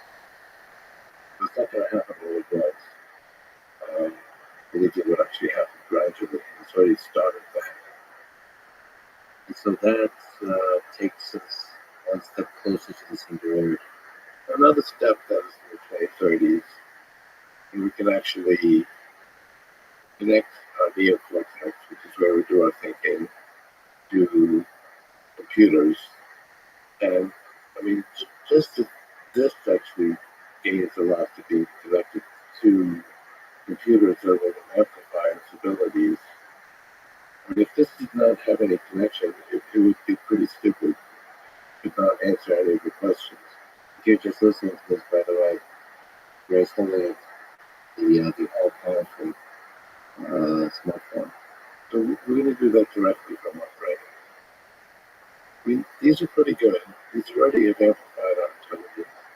I'm already much smarter than I would otherwise be if I didn't have this. Because I remember when I first spoke the age of intelligent change, there was no way to get information from computers. I actually go to the library, find a book, find the page that had the information I wanted, and I go to the copier, and the most significant information tool was a web recorder where I could get the copier. So we're already greatly advanced that we have these things. There's a few problems with it. First of all, I constantly put it down. I've actually never lost it. But you have to find it and you have to turn it on. So there's a certain amount of steps. It would actually be quite useful. Someone would just listen to your conversation and say, oh, that's so-and-so actress, and tell you just a passive, where it just permeates your whole life. Yeah, exactly. The way your brain does, when you're like, your brain is always there. Right. That's something that can actually just about be done today. When you listen to a conversation, understand what you're saying, understand what you are not missing, and give you that information. But another step is to actually go inside your brain. There are some prototypes where you can connect your brain. They actually don't have the amount of bandwidth that you need. They can work, but they work very slowly. So if it actually connect to your neocortex, and the neocortex, which I describe how to create a mind, the neocortex is actually, it has different levels. So as you go up the levels, kind of like a pyramid, top level is fairly small, and that's the level where you want to connect these brain extenders. Um, so I believe that will happen in 2030. We'll actually, so just the way this is greatly amplified by being connected to the cloud, we can connect our own brain to the cloud. And, just do what we can do by using this machine. Do you think it would look like the brain computer interface of like Neuralink? So it'd be Well, Neuralink is an attempt to do that. Doesn't have the bandwidth that we need. yeah. Right. But I think they're going to get permission for this because there are a lot of people who absolutely need it because they can't communicate. I know a couple of people like that who have ideas and they cannot move their muscles, so they can't communicate. So for them, this would be very valuable. And we could all use it. Basically, be turned into something that would be like we have home, but would be in our mind. It would be kind of instantaneous. And maybe communication between two people would not require this low bandwidth mechanism of language. Yeah, A spoken word. exactly. We don't know what that would be, but we do know that computers can share information like language instantly. They could share many, many books in a second, but we could do that as well. If you look at what our brain does, it actually can manipulate different parameters. So we talk about these large language models. And I have written that it requires a certain amount of information in order to be effective, and that we would not see AI really being effective until we got to that level. And we had large language models that were like 10 billion bytes, didn't work very well. But we finally got to 100 billion bytes, and now they work fairly well. And now we're going to 1 trillion bytes. You say Lambda has 100 billion bytes. What does that mean? Well, what if you had something that could be done by one parameter? Maybe you want to tell whether or not something's an elephant or not. And so you put in something that would detect its trunk. If it has a trunk, it's an elephant. If it doesn't have a trunk, it's not an elephant. No, we work fairly well. There's a few problems with it. Really wouldn't be able to tell what the trunk is, but anyway. And maybe other things other than elephants like trunks. You might get really confused. Yeah, exactly. I'm not sure which animals have trunks. That's how you define a trunk. But yeah, that's one parameter. You can do okay. So these things have 100 billion parameters, and they're able to deal with very complex issues. All kinds of trunks. Human beings actually have a little bit more than that, but they're getting to the point where they can emulate humans. If you were able to connect this to our neocortex, you would basically add more of these abilities to make distinctions. That could ultimately become much smaller. It would also be attached to information that we feel is reliable. That's where we're headed. Do you think that there will be a merger in the 30s? An increasing amount of merging between the human brain and the AI brain? Exactly. And the AI brain is really an emulation of human beings. I mean, that's why we're created. Because human beings act the same way, and this is basically to amplify them. I mean, this amplifies them. A little bit clumsy to interact with, but it definitely is way beyond what we had 15 years ago. But the implementation becomes different, just like the bird versus the airplane. Even though the AI brain is an emulation, it starts adding features we wouldn't otherwise have, like ability to consume huge amount of information quickly. Like look up thousands of Wikipedia articles in one take. Exactly. Or you could get, for example, issues like simulated biology, where you can simulate many different things at once. We already have one example of simulated biology, which is the Moderna vaccine. Um, and that's going to be the way in which we create medications. But they're able to simulate what each sample of an mRNA would do to a human being. If they were able to simulate that quite reliably. And we actually simulated billions of different mRNA sequences. We found the ones that were the best, and they created the vaccine.